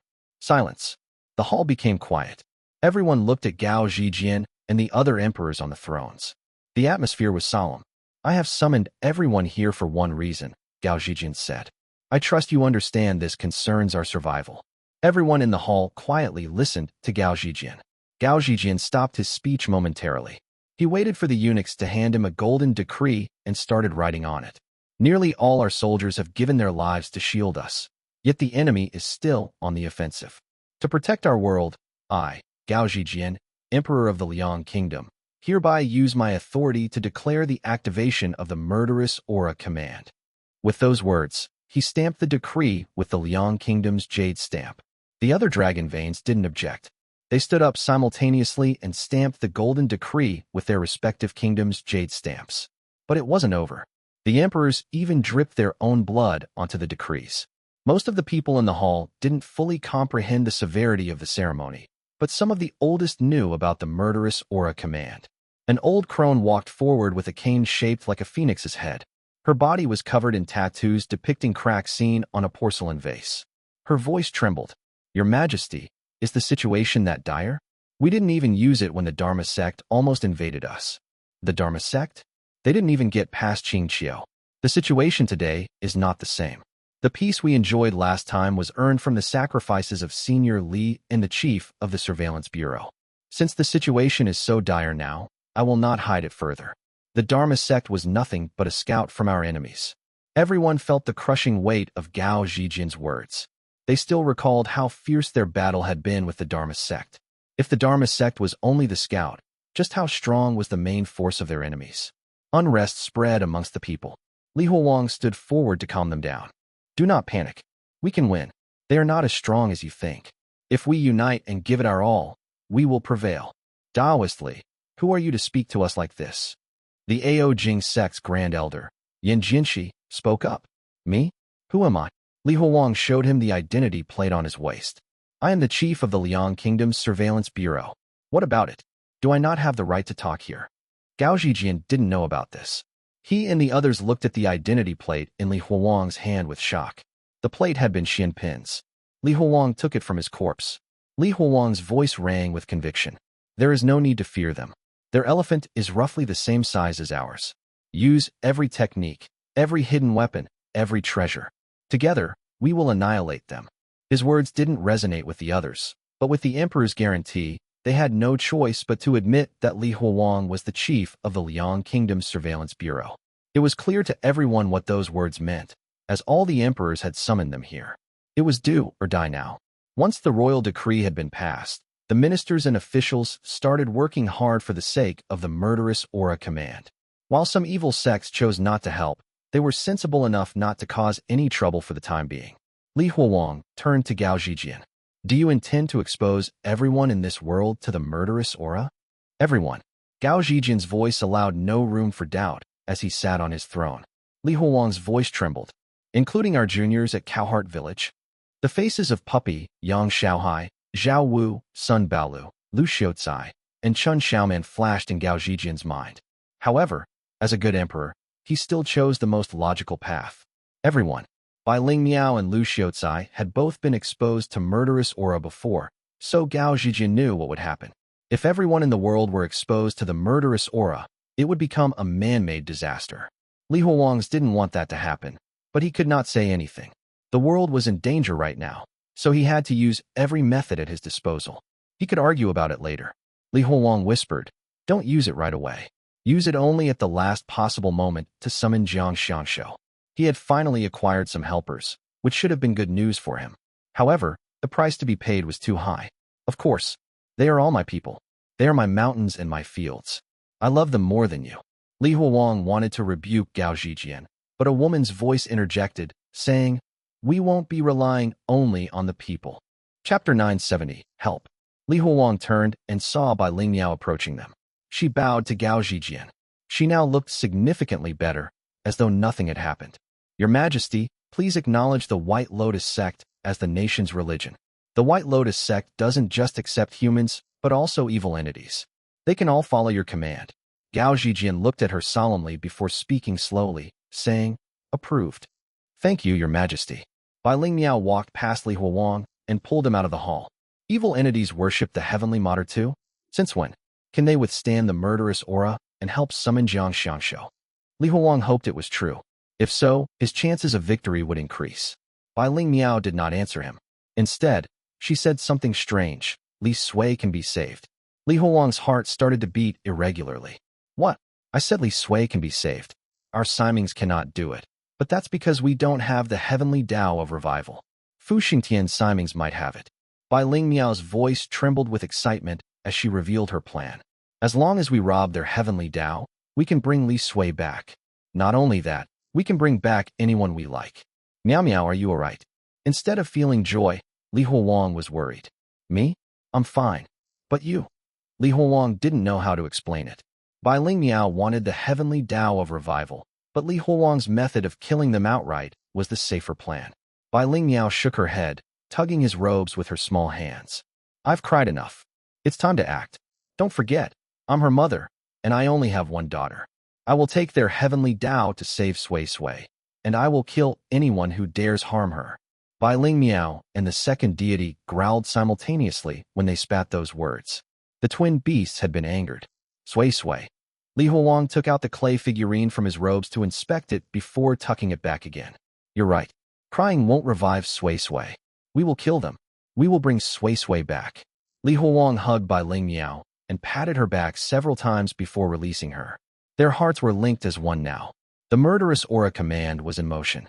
Weapons from fallen soldiers were collected and distributed to the commoners. As more and more commoners were exposed to the Murderous Aura, the number of fighting incidents increased in Shangjing.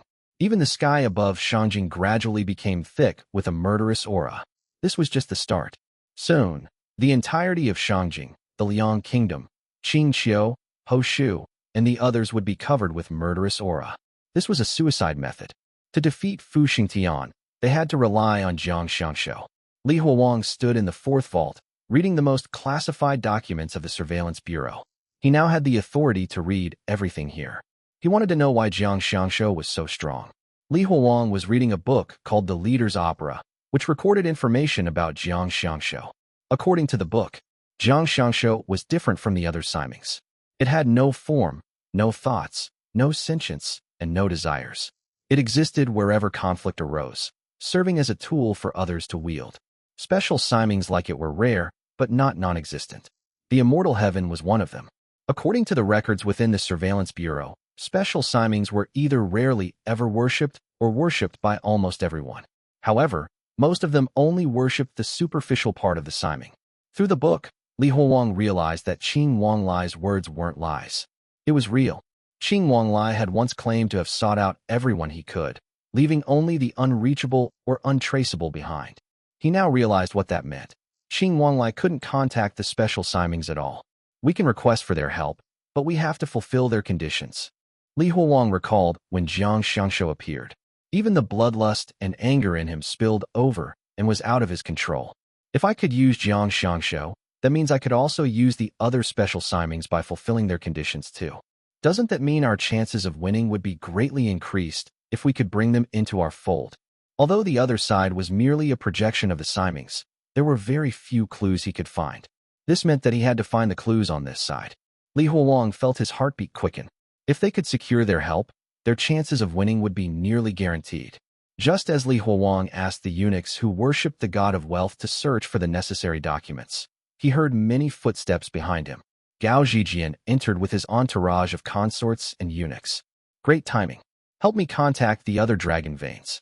They are very knowledgeable, and I wish to learn more about the other Simings. Li Huang said. Senior Li, we can delay that for a bit.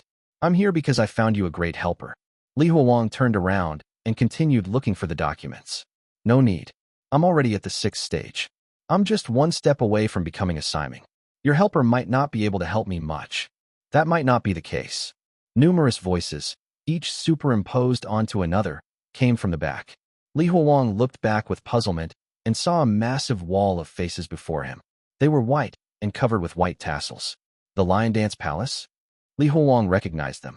They lived beneath Xiangshou and cultivated the Tao of fusion. The world is in danger. We can help you. Just as the enormous, round faces of the Lion Dance Palace spoke, numerous organs covered in white tassels urged towards Li Huang. Stop. I know of your methods. No need to try that. The Lion Dance Palace stepped back, But somehow, several eunuchs and consorts had already disappeared. Senior Li, how about it? With their help, your cultivation can grow stronger. Is that so? Li Huang wasn't interested. Thank you, but what I need are lies.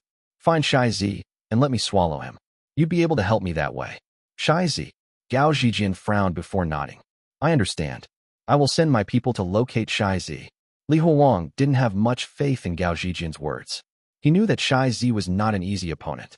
If he were, they wouldn't have had such a hard time trying to kill him. Shai Zi was still alive and was now helping Fu Xingtian's Simings. This was troublesome. We can set it aside for now. The world is in danger, and I need your help, Senior Li. Only you can do it. Chapter 971, Black. What is it? I'm busy. If it's nothing important, find someone else. Li Huang waved Gao Zhijian off without looking up and turned the page. Since he couldn't find anything useful about the Simings, he decided to focus on the books again. The more he understood about the Simings, the better his chances of winning. Senior Li, this is something you must do. We cannot go to the Tianqian kingdom. Li Huang slowly turned around and looked at Gao Zhijian. Is this related to Zuoqiu Yong? Gao Zhijian nodded. Yes. The Tianqian kingdom cannot sit this out. Since he is the lord of the Tianqian kingdom, he must also use the Murderous Aura command when the world is in danger. The Tianqian kingdom must work with us. Gao Zhijian spoke naturally, as if the people were his. Do you really think it would work? Do you really think the Tianqian kingdom would activate the Murderous Aura command? They are roughly the same size as the Qi kingdom, although they do have more people. Do you think Zuoqiu Yong would believe you? Gao Zhijian shook his head. I don't think my words will sway her, but you could convince her. Senior Li, the number of people in the Tianqian kingdom is comparable to the past Qi kingdom. We'll have a better chance of winning if we also use the Murderous Aura command on them. We want to win. Do you not? If we lose, the people in Tianqian kingdom will all die too. Li Huang closed his book and walked out of the vault silently. Arguing with Gao Zhijian now was pointless.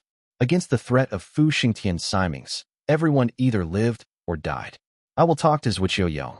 They should still have some soldiers there. Gao Zhijian bowed to Li Huang. Senior Li, thank you. I'm counting on you. Li Huang rolled his eyes before punching Gao Zhijian. Stop trying to use me. You're starting to get on my nerves. Gao Zhijian raised his arm and stopped his guards and the eunuchs. Senior Li, it's as you've said. A good emperor has never been someone popular. You really want to be a good emperor, don't you? Fine. I'll take you to the Tianqian kingdom. Go and talk to Zuoqiu Yong yourself.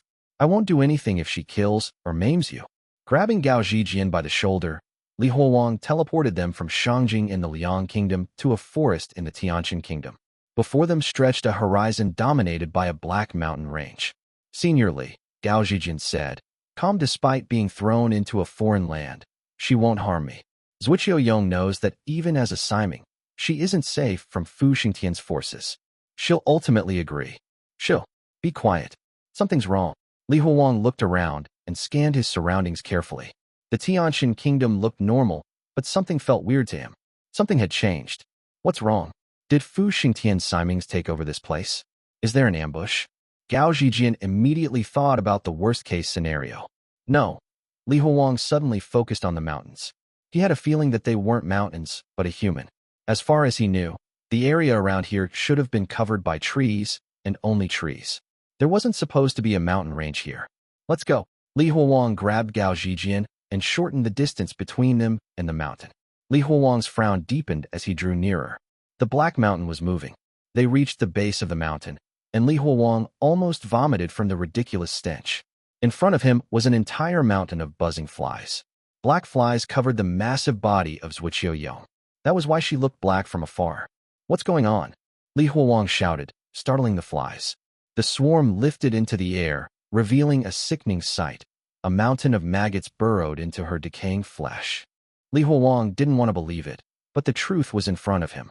Zuoqiu Yong, the Siming that controlled the heavenly Tao of growth, was now enveloped in the heavenly Tao of rot.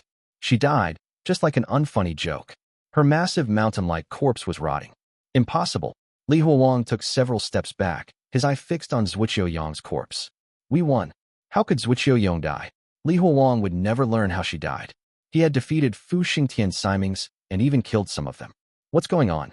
Li Huang looked at Gao Zhijian, but he knew as much as Li Huang. Gao Zhijian had no idea what had happened. Li Huang glanced at Gao Zhijian, but Gao Zhijian was equally clueless. He had no idea what had happened. Xuan Pin, the one person who might have had an idea of what happened, was already dead. Li Huang was next in line, and he was privy to the secrets of the surveillance bureau. If even he didn't know what happened, no one did. Li Huang plunged into Zuoqiu Yong's corpse to search for clues. He started with her brain and then moved through her body, scrutinizing every detail. It was a long time before Li Huang exited the corpse. Gao Zhijian rushed to meet him. "Senior Li, what happened here?" "The heavenly Tao of growth," Li Huang said, shaking his head. "It's gone. I looked for it, but it's gone." "Did Fu Xingtian ambush Zuoqiu Yong and take away the heavenly Tao of growth?" Li Huang shook his head. "No, that can't be right. If he forcefully took it, it wouldn't have been so discreet. This is a heavenly Tao we are talking about. Taking away the heavenly Tao of growth would have caused a natural disaster. The heavenly Tao of growth would have disappeared entirely from the 5 worlds. However, both the Qi Kingdom and the Tianqian Kingdom are still experiencing growth. That means the heavenly Tao is still in the Baiyu capital." Chapter 972, Change. Gao Zhijian looked on anxiously, observing the confusion etched on Li Huang's face. Zuoqiu Yong had been one of their most valuable allies. Zuoqiu Yong was a powerful Siming, yet he was now dead without any warning. This was a perilous situation. "Senior Li, send me back quickly." "Wait, just give me a moment. I know who to ask. I need answers." He sat down, gripping his head as if he was trying to crush it. He began to chant, "I am at the 7th stage. I am at the 7th stage. I am at the 7th stage." Reaching the 7th stage this time proved to be much more difficult than before. He didn't know how long had passed, but when he opened his eyes, he saw Qing Wanlai and the others staring at him. "3 ancient ones. You control the heavenly Tao of secrets. Tell me how Zuoqiu Yong died. Where did the heavenly Tao of growth go?" Qing Wanlai did not answer him. Instead, Qing Wanlai whispered to Zhao Shuangdian. Li Huang realized something was wrong when he saw Qing Wanlai's reaction and the look on the others' faces. He looked down and froze in shock. "Why are you tying me up? Let me go? What the hell are you doing?" It felt like he had returned to the time when he was ill. Bound so tightly that he couldn't even move a finger, Li Huang's panic shifted from Zuoqiu Yong's death to his own predicament. "Just sit still," Ba Nanchu said, slapping the back of Li Huang's head. "We had to tie you up. You kept spouting crazy stuff and even ran out to steal a child's book to read it. We finally got you out, and now you want to go back to the prison again?" "What?" Li Huang was in disbelief, and a terrifying thought popped into his mind. Did my illness relapse? Am I not able to tell the real side from the fake one?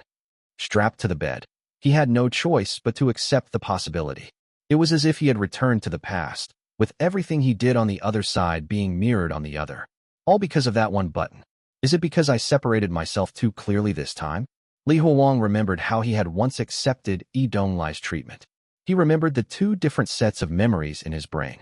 The more he pondered, the worse his headache became. "No, I can't merge them. I need to separate them." He hadn't expected Fu Xingtian's methods to be so weird. To think that the button was like a poison that could slow him down like this. Li Huang was Ji Zai, the Simon controlling the heavenly Tao of bewilderment. He had to maintain it at all times, but Fu Xingtian's way of undoing it was surprising. With war on the horizon, Li Huang knew he had to regain control. If he couldn't, confronting Fu Xingtian would be nothing short of suicide. "What's wrong?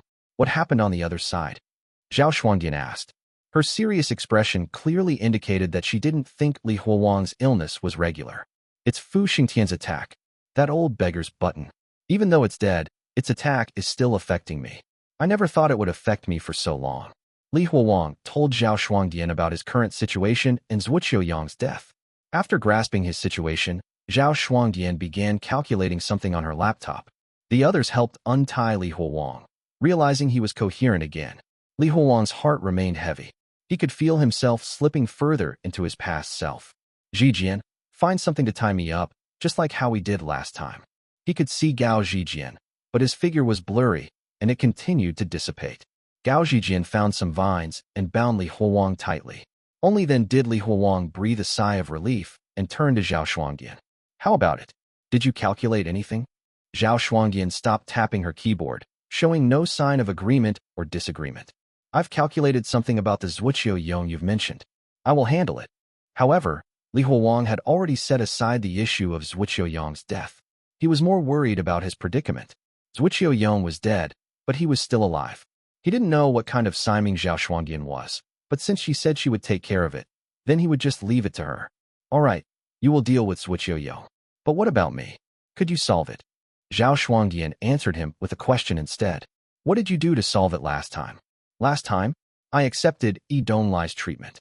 Then you would have to do it again. Since he could treat you last time, he can treat you this time too. Go and find him. Li Huolong frowned. I know he can treat me, but would he help me this time? He showed her his broken arm.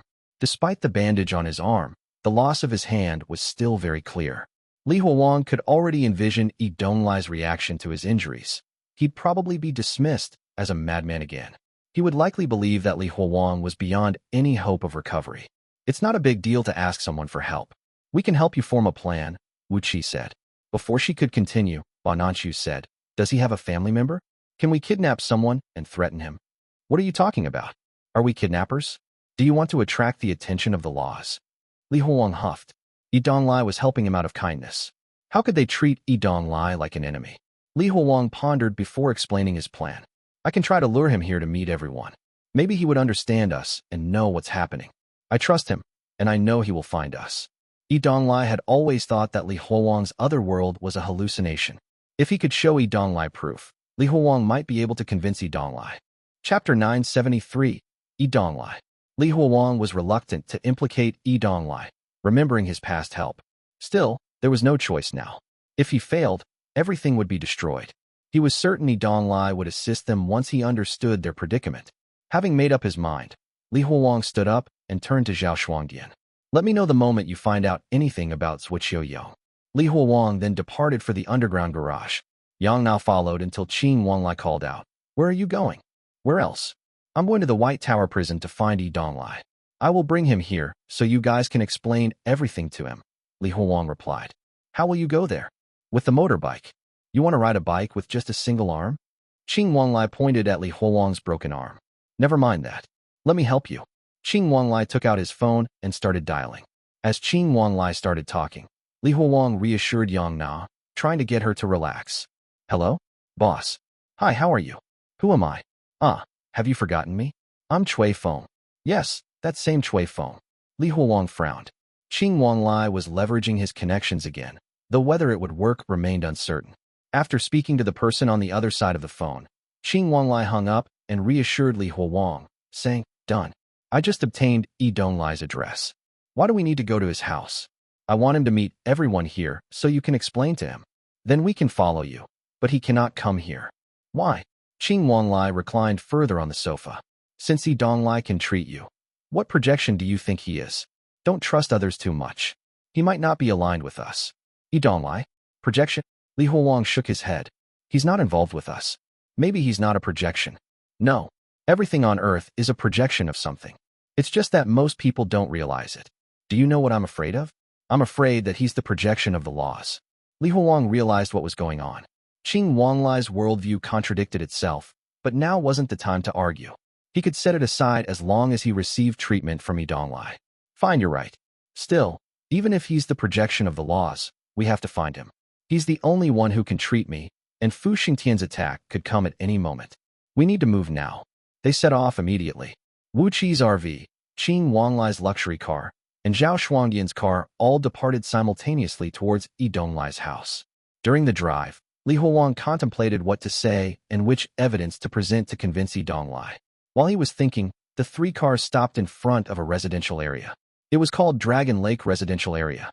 Block 16, second tower, 18th floor, Unit 1803. He's off duty today, so he should be at home. Qing Wanglai stated Donglai's address with a scary accuracy. Putting on caps and face masks, they avoided security cameras as they entered the building. The elevator was cramped since everyone entered at the same time. Li Huolong stood in the corner, protecting Yang Na with his broken arm. Breaking the silence, Zhao Shuangdian remarked, Their tactics were tricky this time, but it proves your claims were true. They're targeting you now. However, you don't need to worry. We know how special you are, and we'll protect you. You're not alone. Despite her words, Li Huolong wasn't reassured. He looked at her carefully before averting his gaze. Zhao Shuangdian's actions on the boat had revealed her true nature. No matter how kind her words sounded, he couldn't forget what he'd seen. Compared to Zhao Shuangdian, Qing Wanlai was much more straightforward. Relax. You're a vital tool for fighting other projections. We won't let you break so easily. We'll fix you up as best as we can. Li Huang looked at Qing Wanlai and sneered. Aren't you free from the burden of being compassionate? Li Huang still couldn't figure out why Zhuge Yuan, a compassionate person, was Qing Wanlai's twisted one. Qing Wanlai was the exact opposite. Ding! The elevator opened, interrupting his train of thought. He walked out with the others before finding Donglai's apartment. He rang the doorbell. Donglai opened the door as expected. Li Huang found it strange to see Donglai in casual clothes, as it was only the second time he had encountered him outside the White Tower prison. In the prison, Donglai had always donned a white doctor's coat. The apartment was minimalist, dominated by gray and blue tones. The shoe rack by the door suggested he lived alone. Li Huang. Donglai could not believe his eyes.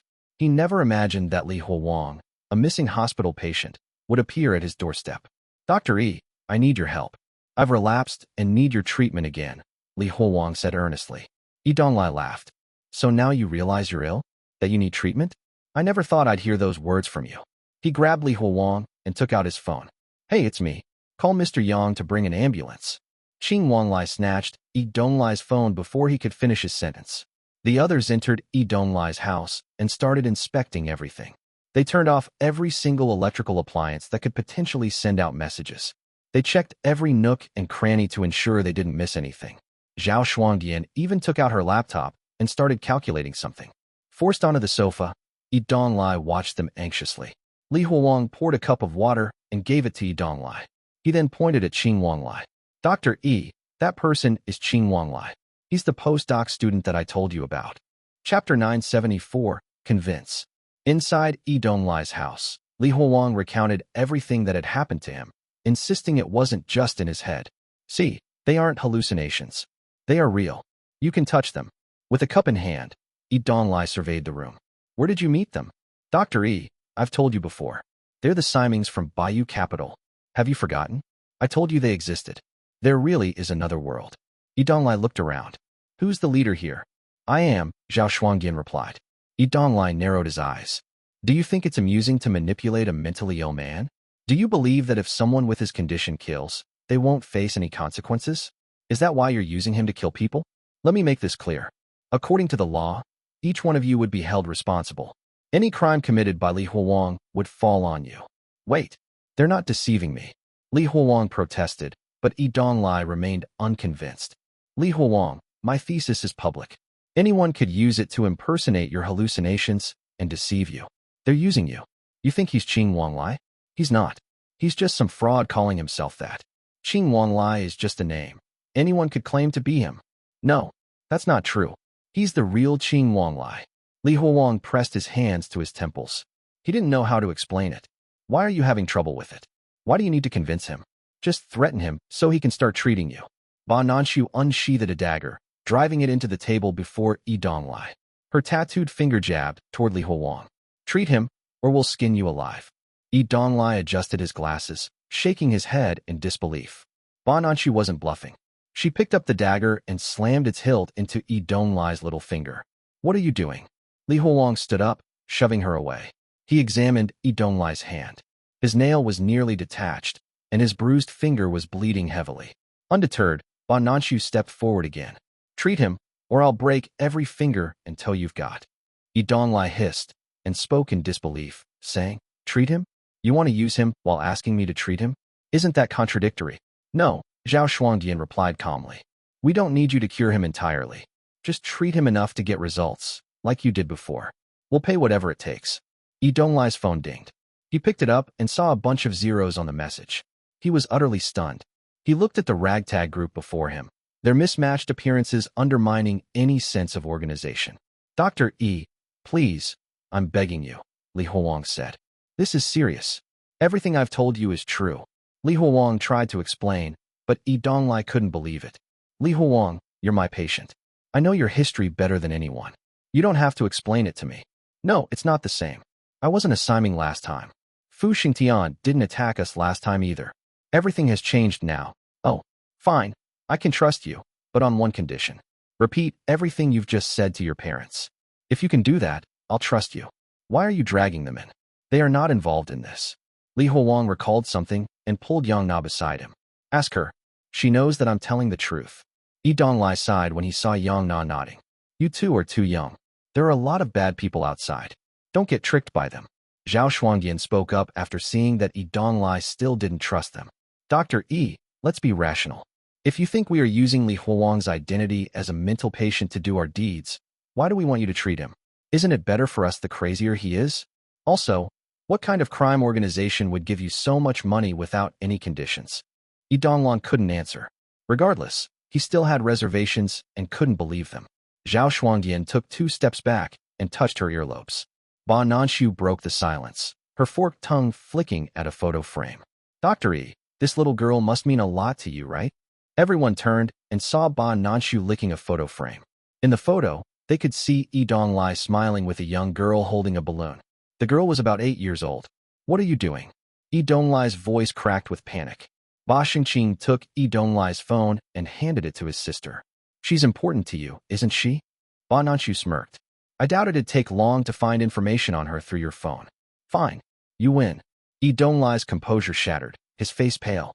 He didn't know who they were, but he didn't dare to take any chances. What do you want me to do? Ba Nanshu threw the photo frame to the ground, causing it to shatter into countless pieces. Treat that damned crazy bastard. Fine. I'll do it. I'll do it. Ba Nanshu scoffed and looked at everyone else. Are you guys so free that you could slowly talk it out? You should just be as straightforward as me. Li Huang felt guilty because they were threatening Yi Donglai, but the situation was dire. There was no time to waste. He needed to get treatment now. Sorry, Dr. Yi. Once everything is over, I will come and apologize to you formally. Li Huang approached Yi Donglai to receive his treatment. Chapter 975, Treatment. Li Huang took a deep breath and looked at Yi Donglai with anticipation. He needed the treatment immediately. Li Huang couldn't see the blurry Gao Zhijian anymore. His situation was critical. Yi Donglai glanced around at everyone and then sat before Li Huang. Little Li, tell me everything you've experienced and don't leave out any details. To cure you, I need to know everything. Li Huang nodded. Once I received your treatment, I became Ji Zai, but it wasn't as easy as that. The me from the other world was real too. I was split in two. Over there, I am my past self, while here, I am my future self.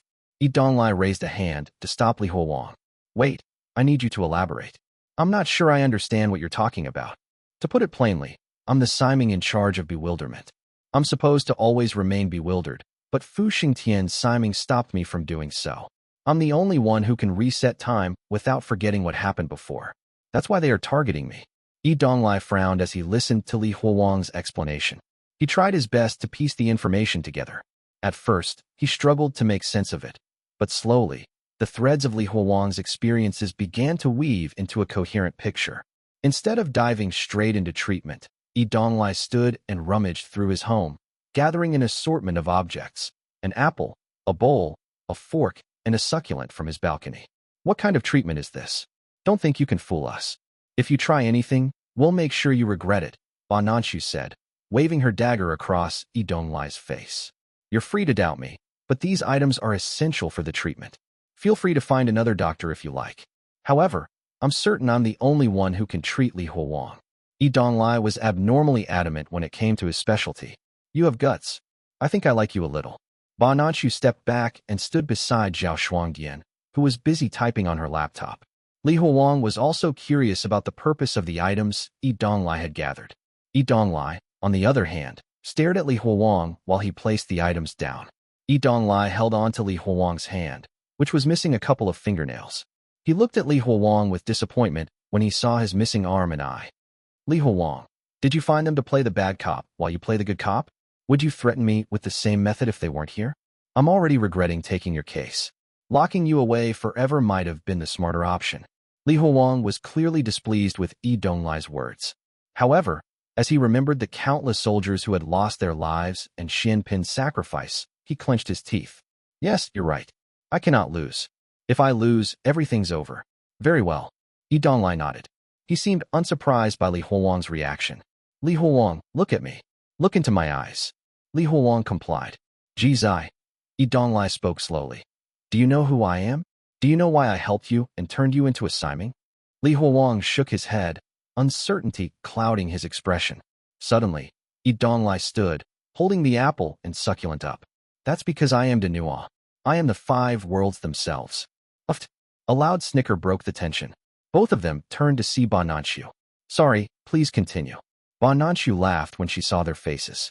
She turned around, but her shoulders were still shaking from her snickering. Donglai resumed his treatment plan. Jizai looked closely. I am the world itself. I am the Grand Siming. Li Huang hesitated, his expression doubtful. Are you sure? Are you really Denua? But Denua has been crazy since the beginning. Ha ha ha. Ba Nanxiu's shrill laughter interrupted them again. She rested her head on her brother's shoulder and laughed so hard that she almost fainted. Donglai put down the items in his hands, visibly upset. I can't continue my treatment like this. I need a quiet environment to do this. Zhao Shuangdian kicked Ba Nanxiu as a reminder. Continue. This is just an accident.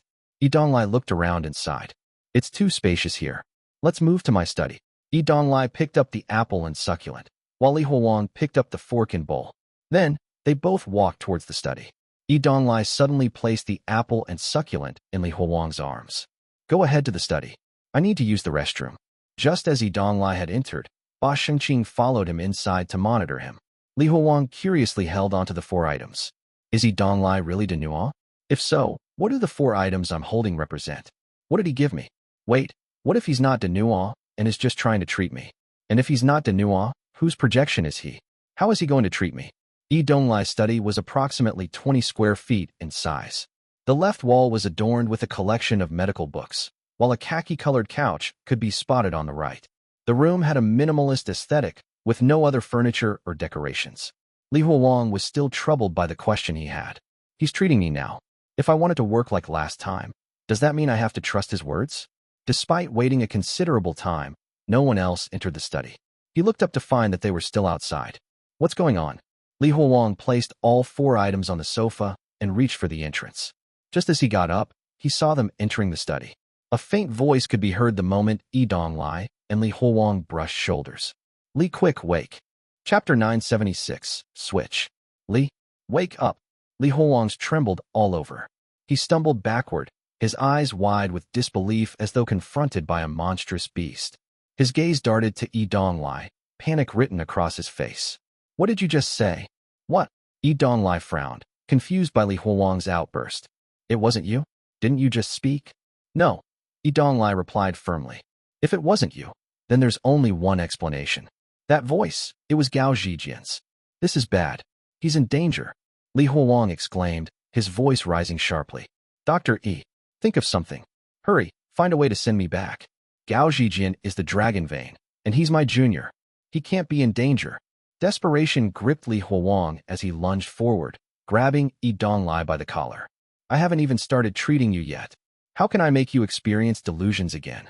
Donglai staggered back with a trace of fear in his eyes. Li Huang stood anxiously, his mind racing for a solution. Suddenly, he stopped and shouted, I don't care who you are.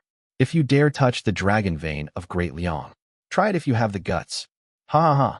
A piercing laugh echoed, causing Li Huang's ears to throb painfully. However, Li Huang ignored the pain entirely. He looked up at Zhao Shuangdian. Check your computer. See if it's someone from Fu Xingtian attacking. Zhao Shuangdian slowly shook her head. Senior Li, I'm fine. No one is threatening me. Li Huang froze and stared blankly at Zhao Shuangdian. No threats? There's no one from the Tianxin kingdom threatening Gao Zhijian right now. Then whose voice was that just now?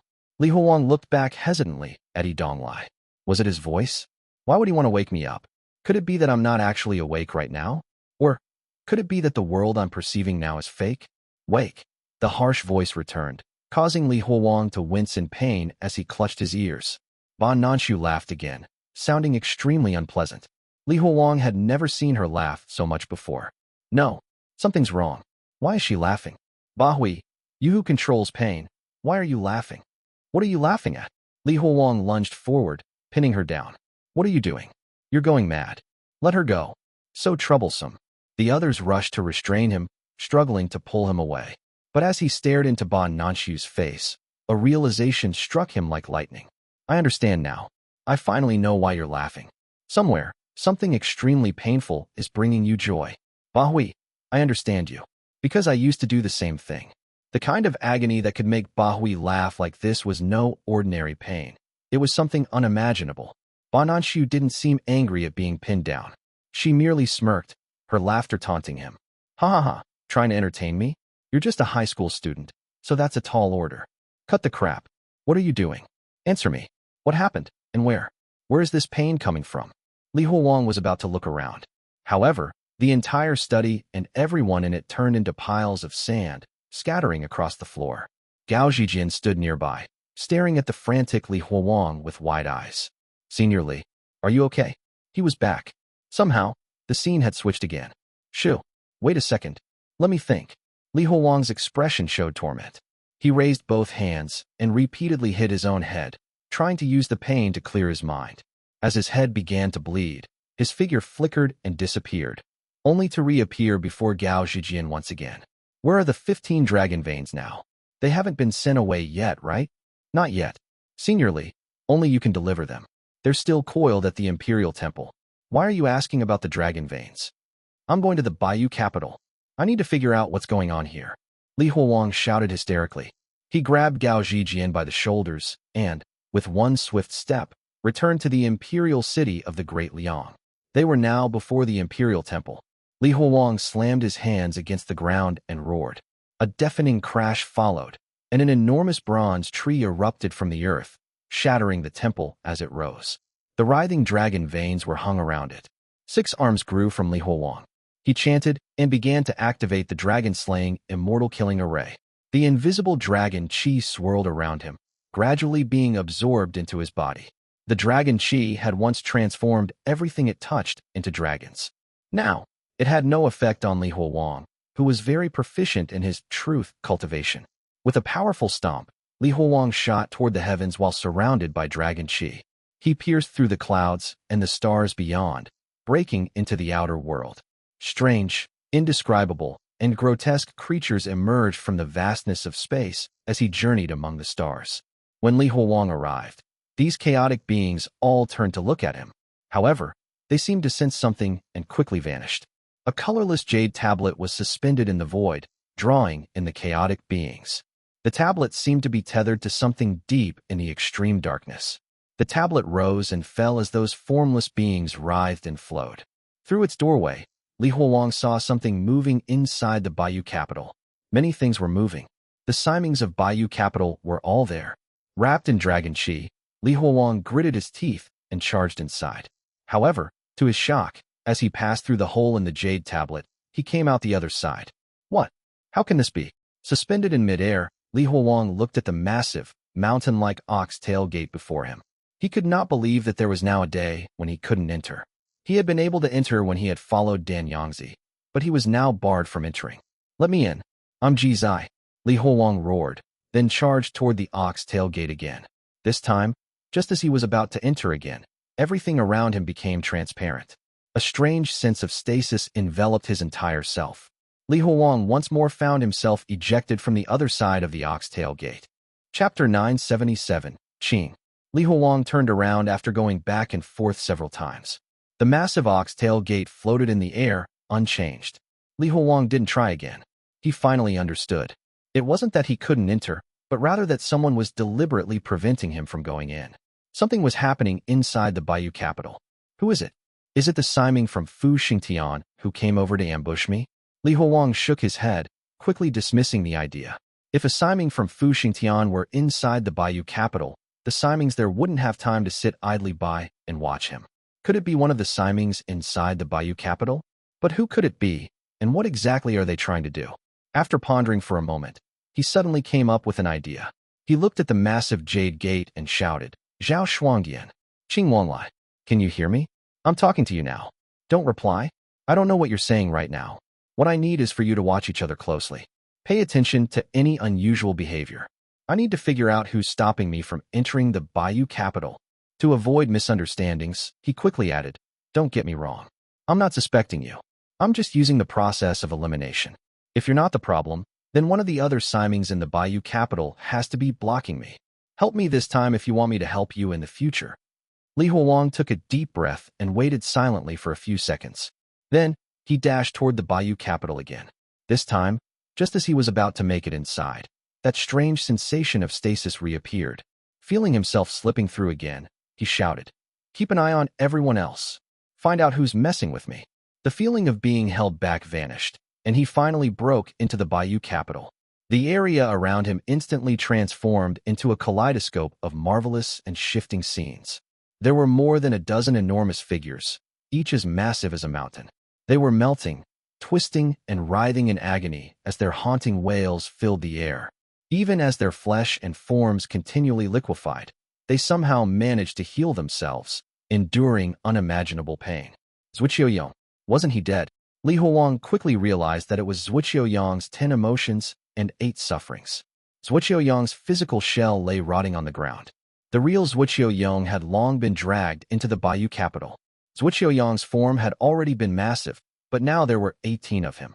They tangled together, twisting and melting into a monstrous mass that resembled a molten, flesh-covered planet.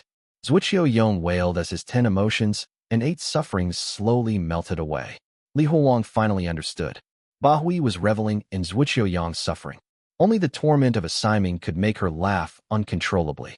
Zuoqiu Yong's figure continued melting as wisps of white substance filtered out of him and gradually dissipated into the air. That substance was unique. However, Li Huang recognized it immediately since he was a Siming himself.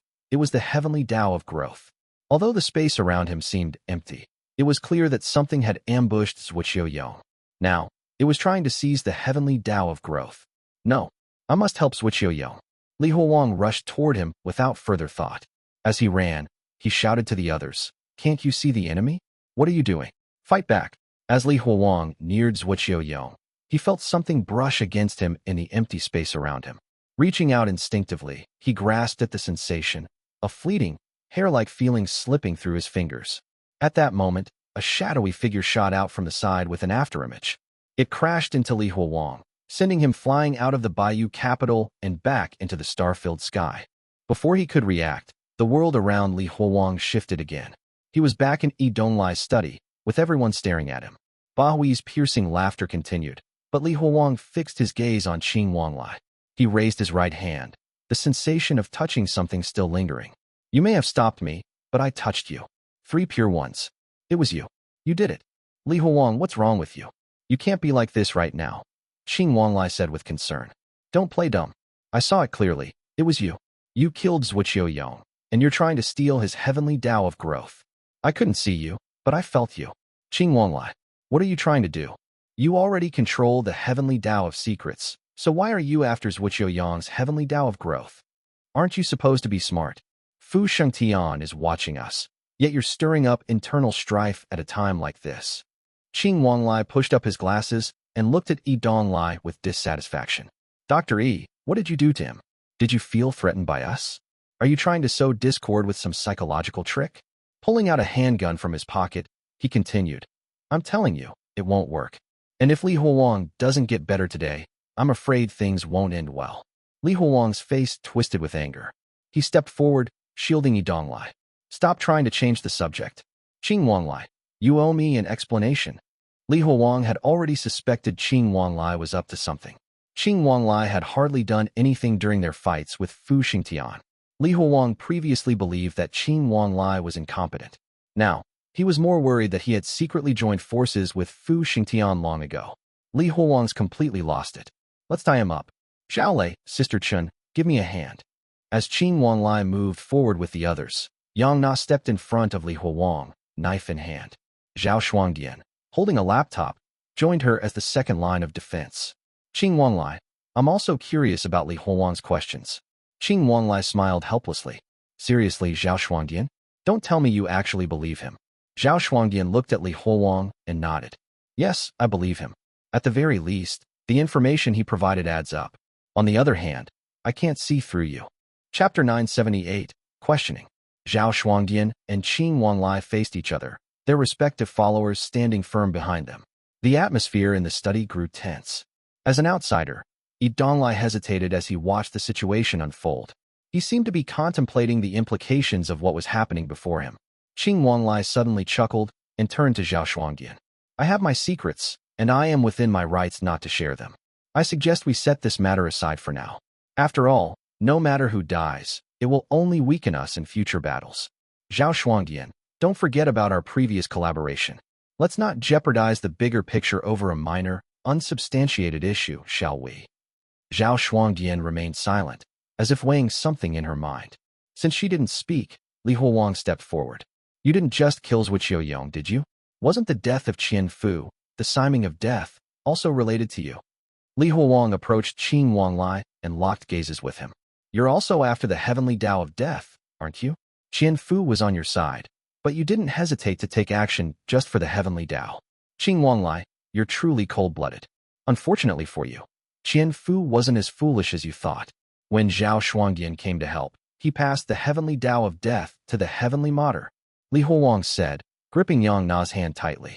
3 pure ones, how greedy can you be? Why do you want everything? What are you planning to do with all these heavenly Taos? Whose side are you really on? Qing Wanglai slightly lowered his head, his glasses reflecting the dim light and obscuring his eyes. I'm naturally on our side, no doubt about that. However, I have plans that I can't share with you. Why? I just want to know why. Do you always talk in riddles because you control the heavenly Tao of secrets? The enemy is at the gates, and you're still hiding things. Because I don't trust you. Qing Wanglai replied. Why should I? You're a madman. The words struck Li Huowang, leaving him frozen. Haha. You don't trust me. Li Huowang shook his head, slowly backing away. You don't trust me. I should have known. That's right, I don't trust you. Satisfied now? Qing Wanglai asked with a smile. I have my own plans. Besides, the only reason we're even working together is because of the circumstances, isn't it? It makes sense that I wouldn't share my plans with you. Besides, now that you've joined Zhao Shuangdian's side, do I still need to get your approval for everything? Noticing that Li Huowang's expression was growing increasingly twisted, Chen Hongyu stepped in to mediate. All right, let's stop this. We haven't even fought yet, and you two are already at each other's throats. How is that going to work? We're here to treat Li Huowang, aren't we? Why are we getting more and more off track? Let's focus on the main issue. With that, everyone turned to look at Donglai. He was sitting while holding a notebook, seemingly jotting down notes on everyone. What are you writing? Stop it. Let's get this treatment over with so we can leave. As the conversation shifted to Li Huowang's condition, a voice suddenly called out. Wait. It was from Li Huowang. The same Li Huowang who had just been shaking his head now wore a look of intense hatred and disgust as he stared at Qing Wanglai. It wasn't just Zuoqiu Yong or Qian Fu. What you've done goes far beyond that. You've been preparing for this for a long time. I finally understand. Qing Wanglai smiled faintly. Whatever I'm planning is none of your business, Li Huowang. Not my business? Really? Then why did you change my name? Why did you steal the Wang from my name? You didn't just target Zuoqiu Yong and Qian Fu. You've been plotting against me for a long time. Li Huowang's expression became increasingly ferocious. And you did it by using your twisted one Zhuge Yuan. Tell me, what did you take from me? Li Huowang was sure that having a Siming's name altered wasn't as simple as losing part of it. The 3 pure ones had greater ambitions, and the removal of the Wang from his name surely represented something important. Hey, calm down. We're all on the same side. Let's sit down and talk. Wu Qi intervened to calm the situation. Sister Wu, are you really helping him? Are you overwhelmed with managing 5 worlds as a Siming? The 3 pure ones even placed Zhuge Yuan's statue in the righteous monastery. And you're still helping him. Don't you realize that he's also secretly tampered with your heavenly Tao? The thought of the statue of Zhuge Yuan with the cinnabar mark on its forehead made Li Huowang seethe with rage. Zhuge Yuan was his brother, but the 3 pure ones had manipulated him like a puppet. The 3 pure ones exploited Zhuge Yuan's reputation for saving the great Qi even after his death, all to seize the heavenly Tao of the 5 Dhyani Buddhas. He had insulted Zhuge Yuan and toyed with Li Huowang like a fool. I don't know what you're talking about, Li Huowang. Your condition is worsening. You should get treated soon. Li Huowang shook his head. No, your schemes are far more important than my illness. If we don't deal with you, the entire Baiyu capital could be destroyed. Growth, death, bewilderment, flesh. Do you think I haven't noticed? You've been systematically stealing all our heavenly Taos. You're willing to kill us all if necessary. You've wanted everything from the start. Zhao Shuangdian began calculating rapidly, and the sound of tapping filled the room. Everyone turned their eyes to Qing Wanglai, waiting for his explanation. I truly don't know what you're talking about. Everyone, do you really believe him over me? Qing Wanglai adjusted his glasses. Do you really think I would sacrifice all of you for the sake of some heavenly Tao? Ba Nanchu approached Li Huawang with her brother, laughing softly. He may be mad, but he couldn't make up something this elaborate. He's not smart enough. Wu Qi hesitated and looked at Qing Wanglai. Qing Wanglai, could you explain your plan? Is it really related to the heavenly Taos, like Li Huawang said? If there's a misunderstanding, clear it up. Under everyone's gaze, Qing Wanglai took out 2 dice and began swiftly spinning them between his long, pale fingers. Chapter 979, Shai Zi. Shai Zi. Li Huawang stared at the constantly spinning dice in Qing Wanglai's hand, recalling what Shai Zi had said before. I'll help whoever's winning. Shai Zi had indeed spoken the truth. The one he had believed would win wasn't Li Huawang, it was Qing Wanglai. There were 2 Shai Zis, which meant that the imperial preceptor of the Great Liang was also one of Qing Wanglai's people. No, it's worse than that. Qing Wanglai stole Doulao's heavenly Tao long ago. Li Huawang abruptly looked at Zhao Lei, who appeared to be fading into the background more and more. Qing Wanglai gently pushed his glasses up on his nose, his gaze sweeping over the room. A slight smile appeared on his face. It seems I can't leave without an explanation, can I? He turned to Li Huawang. You're right. It was me. In fact, I've done much more, but it seems you haven't figured that out yet. From the very beginning, you were just one of many pawns under my control. Everything was in my grasp. But you've always been restless, repeatedly slipping out of my control. It's been quite the headache. My original plan was to create a competent assistant, nothing more. Yet here you are, managing to get this far. Sometimes, I can't understand what goes on in your head.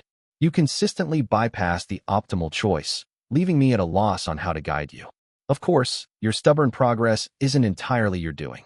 Certain people have interfered at every turn. His gaze moved to the siblings, Ba Xingqing and Ba Nanchu. Qing Wanglai's gaze shifted again and finally settled on Zhao Shuangdian. I painstakingly set up my pawn, only for it to become someone else's gift. Zhao Shuangdian, I underestimated you. Li Huawang stared in disbelief at the 3 pure ones. Ba Hui belonged to Zhao Shuangdian, and Doulao was under Qing Wanglai. Under Ba Hui was the Ao Jing sect, and under Doulao was the sitting Oblivion Dao. From the very start, he had been entangled with these 2 sects after leaving the Zephyr Temple. Pain and lies had always surrounded and constantly tormented him.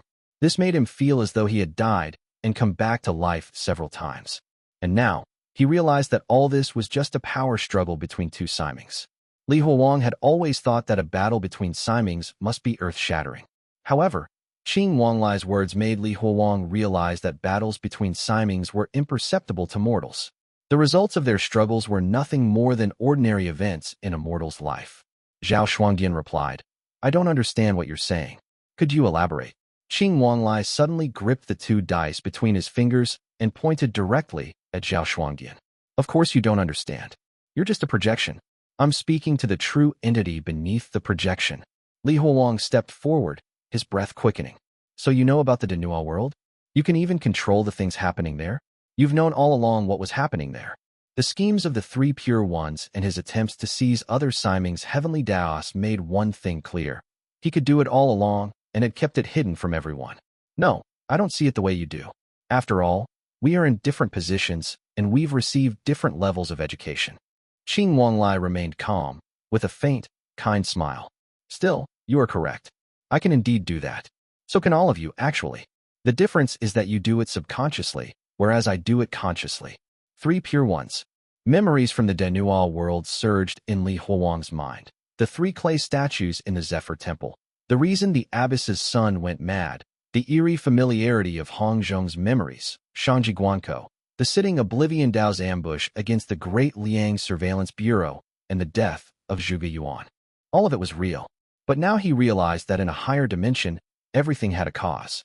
Suddenly, an image of a button popped up in Li Huawang's mind, and the fury in his eyes turned into a fierce killing intent. 3 pure ones. What do you want? You manipulate everything for your own goals. You helped the Siming of Fu Xingtian against me. If not for you, Li Sui wouldn't have died. Back then, only the abbess had known about the button. After her death, the secret should have disappeared entirely. It shouldn't have been possible for the Siming of Fu Xingtian to use it.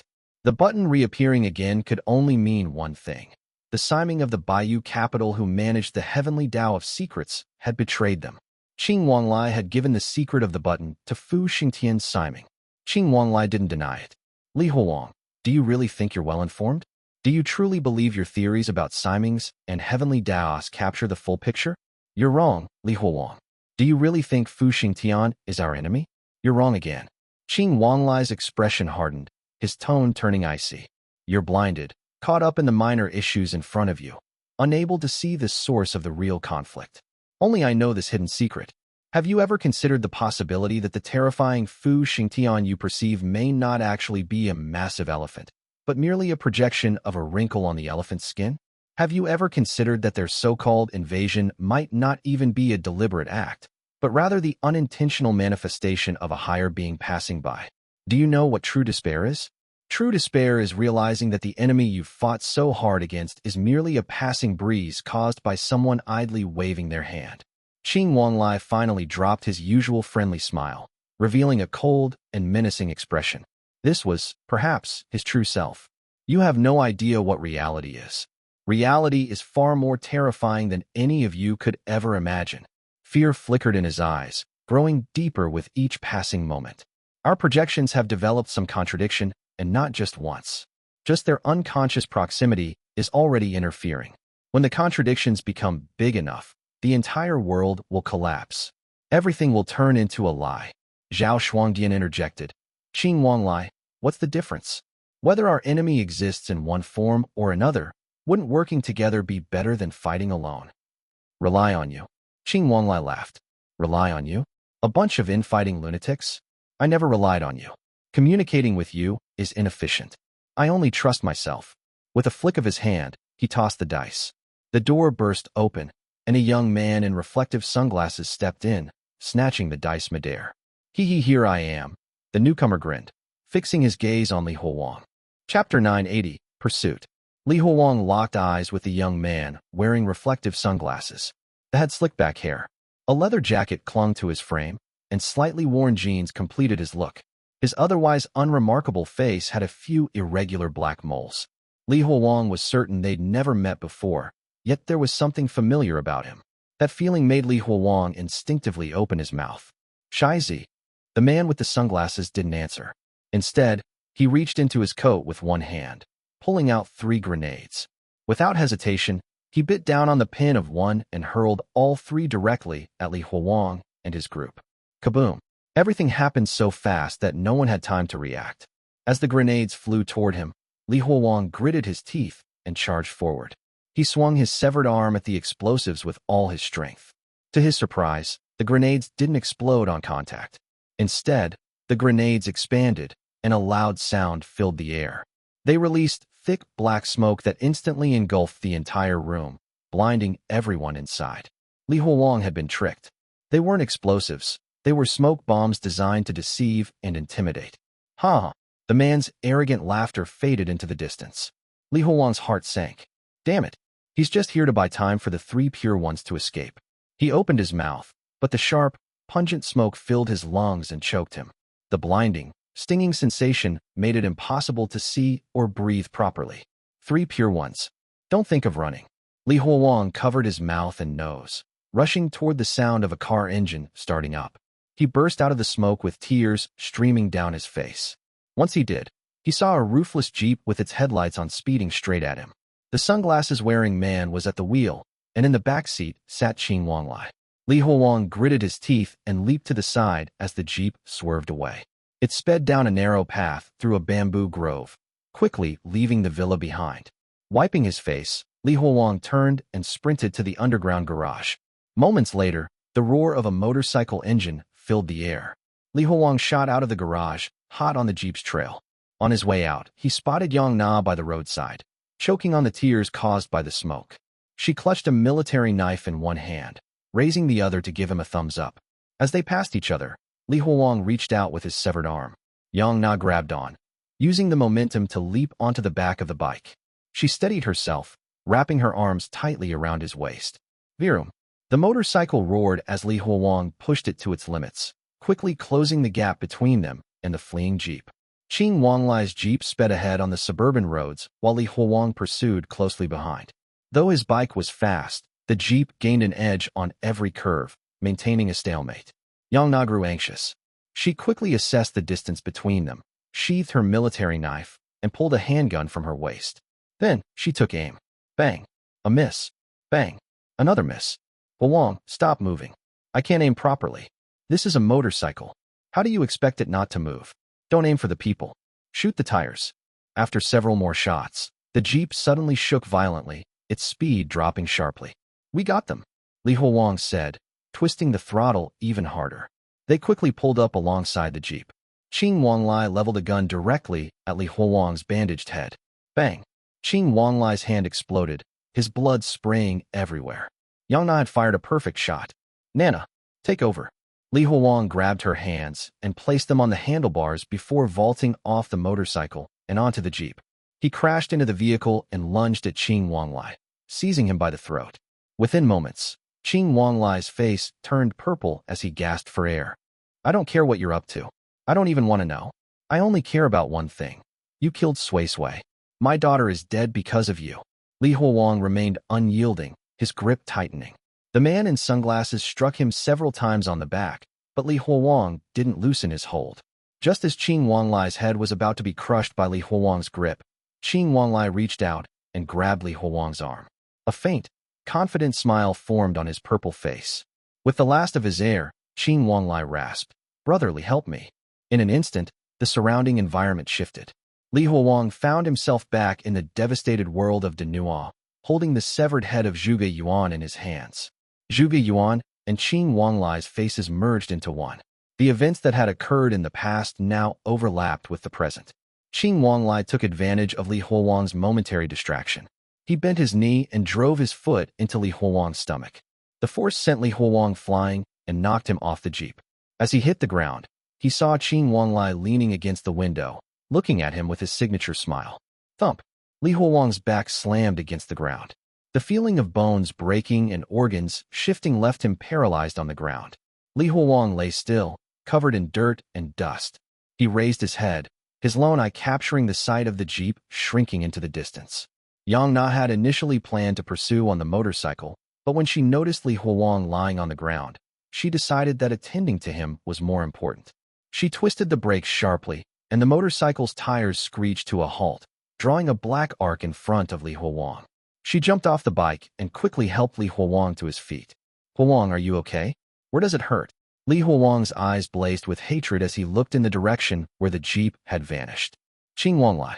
30 minutes later, Li Huang limped back into Qing Wanglai's villa with Yang Na's help, battered and bruised. Everyone else was there. They were acting as if nothing had happened. Some were watching TV, others were eating, and some were discussing various matters. Li Huang walked past them and approached Zhao Shuangdian. With his severed arm, he slammed her laptop against the wall and shattered it. Why didn't you help? Why? Qing Wanglai would not have gotten away so easily if your people had acted. Chapter 981, Untitled. Zhao Shuangdian looked at Li Huang and said calmly, "What should we have done? Go down and fight him to the death?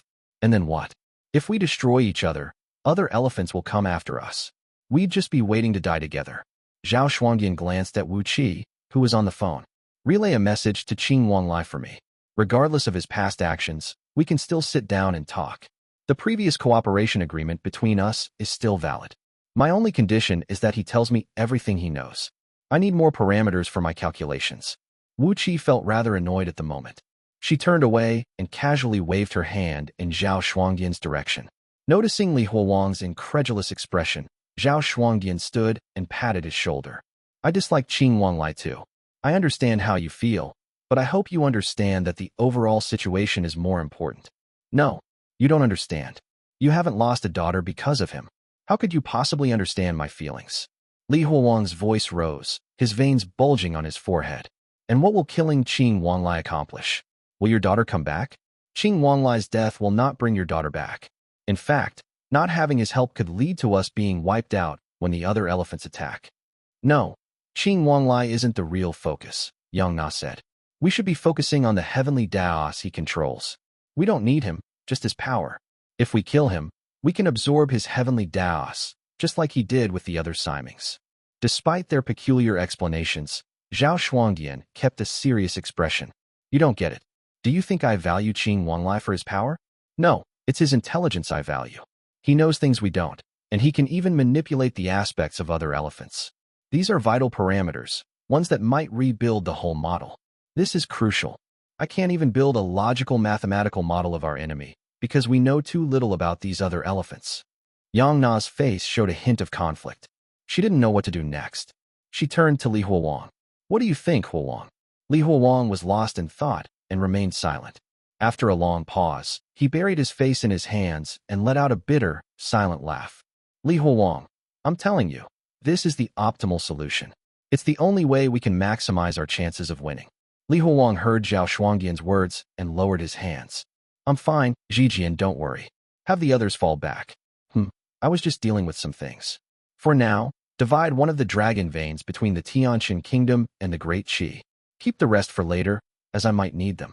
I have other matters to handle. I'll be going, Li Huowang said. He brushed off Yang Na, who was holding on to him. Then, he started pacing aimlessly around the hall. After a few laps, he stopped before a potted money tree. He stared blankly at it. There's no one around now. Zhao Shuangdian, I'm speaking to you. Qing Wanglai's matter is not done. It's not just about the fact that he stole a part of my name. He killed my daughter. If not for that button forcing me back from the 7th stage to the 6th, I would have killed him already.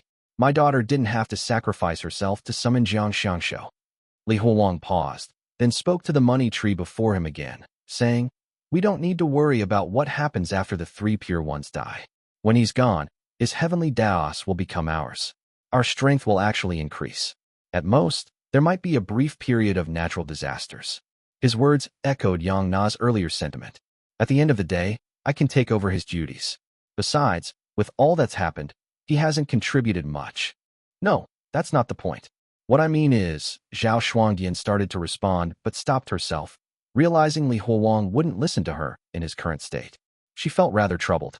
Li Huowang said, Negotiating with you like this is inconvenient. Next time I come back, I'll go to Donglai for treatment to get rid of this bothersome situation.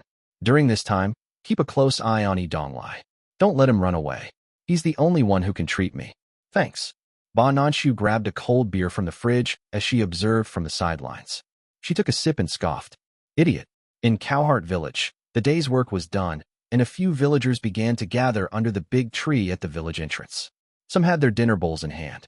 This was Cowheart village's social spot for chatting and cooling off. People boasted and gossiped here.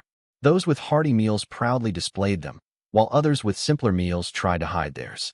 Close friends would even taste each other's food and comment on the cooking skills of one another's wives. Puppy rolled up his sleeves, holding a bowl piled high with braised pork over rice.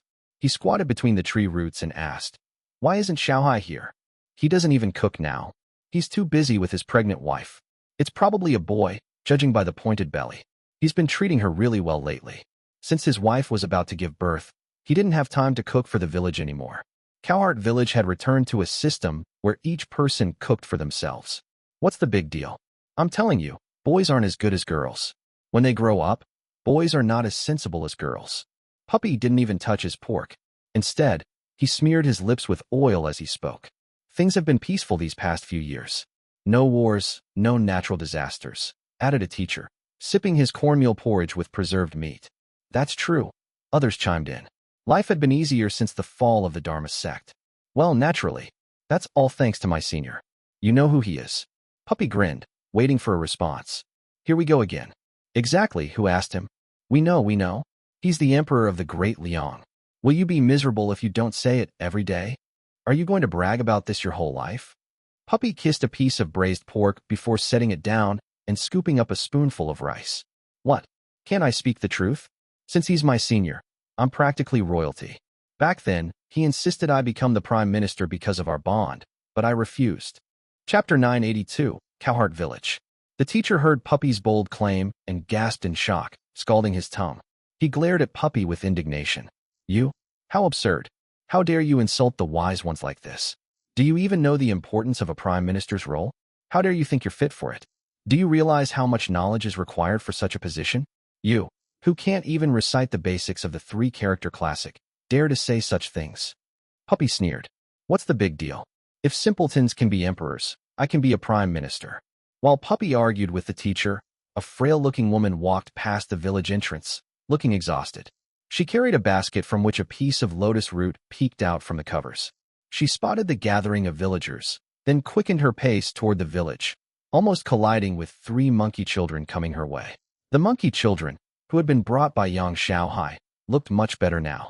Although they still had some monkey-like mannerisms, they appeared more human and bowed respectfully to the woman. Zhao Wu observed the scene and whispered to the others, "Did you hear? These new arrivals supposedly had the same illness as Senior Li. They're better now, so they were sent here." This comment sparked a discussion about the newcomers in Cowheart village. These odd folks kept to themselves and rarely interacted with the villagers. They even occasionally burst into laughter while walking alone. Puppy used his chopsticks to stop a monkey child from snatching a piece of braised pork from his bowl. He asked in disbelief, "Is Senior Li's illness actually curable? That's nonsense. I've never seen him get better. Aren't you just an accountant? How do you know anything? Did Chun Xiaoman from the White Lotus sect write to tell you?" At the mention of Chun Xiaoman, Zhao Wu's face darkened. "Mind your own business. Why are you so nosy?" Puppy smirked smugly, holding his bowl close to himself. An old, lone carriage appeared on the road into the village. It was pulled by an old horse. When they looked closer, they realized it was Lu Xiaocai's family carriage. "Where's Xiaocai heading?" "He's probably off to take the imperial exams." Puppy defended his friend. "Stop talking nonsense. He's been holed up at home since returning, without studying, farming, or practicing martial arts. Who knows what's wrong with him? I asked him about his hands and feet growing back, and he wouldn't answer. Maybe he's possessed? Should we get someone to check?" As Lu Xiaocai approached the villagers, Puppy said, "Xiaocai, where are you headed?" Puppy noticed the Lu family troops theater trunk in the carriage. Yuan Er and Lu Xiaocai's eccentric father, Lu Zhuangyuan, were also in the carriage. "Wow, bringing everyone. Are you moving out?" Puppy joked, but a realization dawned on him, and his face grew serious. "You're not actually moving away from Cowheart village, are you?" Lu Xiaocai smiled silently and shook his head. "I'm just taking Yuan Er and my father out for a bit. We're also looking for my missing nephew, Lu Tongshan. You'll never find him by yourself. You should ask Sister Bai. She's the head of the White Lotus sect now, overseeing the entire sect." Lu Xiaocai's face darkened as he remembered the gruesome practices of the White Lotus followers and the sometimes frenzied by Ling Miao. "No need. She's changed, and so has the White Lotus sect. I don't understand it, and I don't want to. I've written to my master, so it's out of my hands now." Lu Xiaocai disregarded the others and continued down the path. Soon, the village disappeared from view. His deranged father lay against the theater trunk, muttering disjointed theater lines. "Father, you were right. We're just traveling performers, simple commoners. The great affairs of the world don't concern us. Now that the Dharma sect is gone and we've avenged my brother and sister-in-law, we only need to mind our own business. Let the emperor be, let the White Lotus sect be. None of it matters to us. Let's live our lives in peace. Father, rest assured. If Tongshan wasn't found, then he's still out there. He is not dead. We'll find him. When we do, I'll teach him all about theater. We'll revive the Lu family troupe and save up bit by bit to buy our own theater, without any handouts. Won't that be nice?" He glanced back, but Lu Zhuangyuan remained slumped and unresponsive. Yuan Er stood up and carefully wiped his mouth with a cloth. "All right, now it's my turn to take charge," Lu Xiaocai said, leading the carriage forward. Suddenly, familiar footsteps sounded behind them, overlapping with the horse's trot. A resentful female voice called out softly, "Xiaocai, did you forget that you have a wife? Are you planning to leave me behind?" Lu Xiaocai didn't turn around. "The Lu family troupe is no longer around. The fields we split are all yours. You have everything you need. Live while here in Cowheart village. I'm not much of a husband, and I was rarely around. I bought you long ago. The contract's burned, and you're free now. Xiaocai, but I'm your wife. I am a white donkey. I swore to the heavenly Mater never to marry, or she'll never forgive me."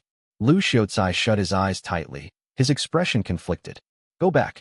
You're young, so find someone else. The theater troupe isn't a place for women. I won't let you suffer like my sister-in-law did." Chapter 983, Murderous Aura.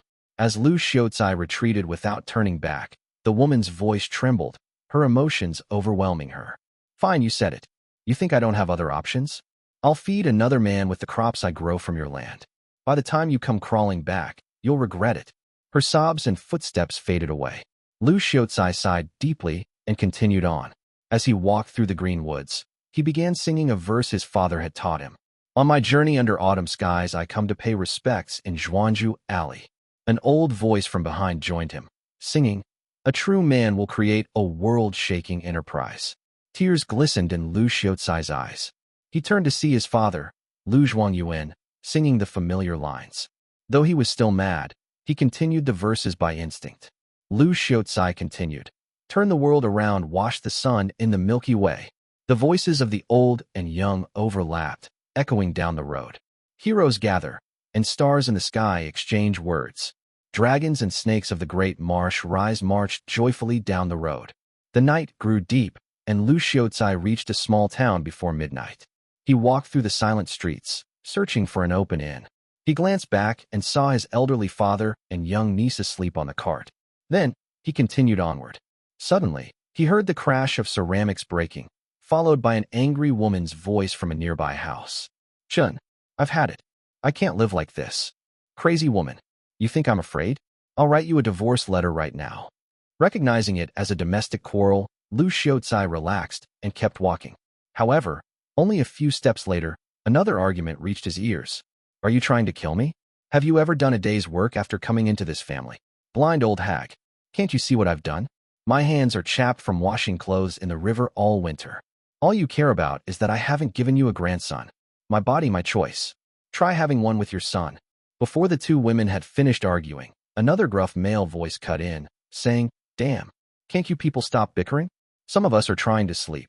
The noise of quarrels surrounded him, and the air grew heavy with hostility. Lu Xiaocai frowned. "Why are the people here so temperamental? No one would want to listen to theater here. We'll rush off after staying the night." He continued forward, but felt that something was off. There were too many people with hot tempers here. It would be one thing if it were just people arguing late into the night. However, even those asleep seemed to be cursing in their dreams. When he reached the small town's main road, a dense murderous aura pricked at his senses. He immediately became vigilant, drawing the bronze coin sword strapped to his back. He prepared to lead the carriage out of this strange town. Soon, the night's calm vanished as shouts of rage and cursing filled the air. Shadows of people fighting appeared under the candlelight, and faint traces of blood began to appear. It seemed the whole town had gone mad.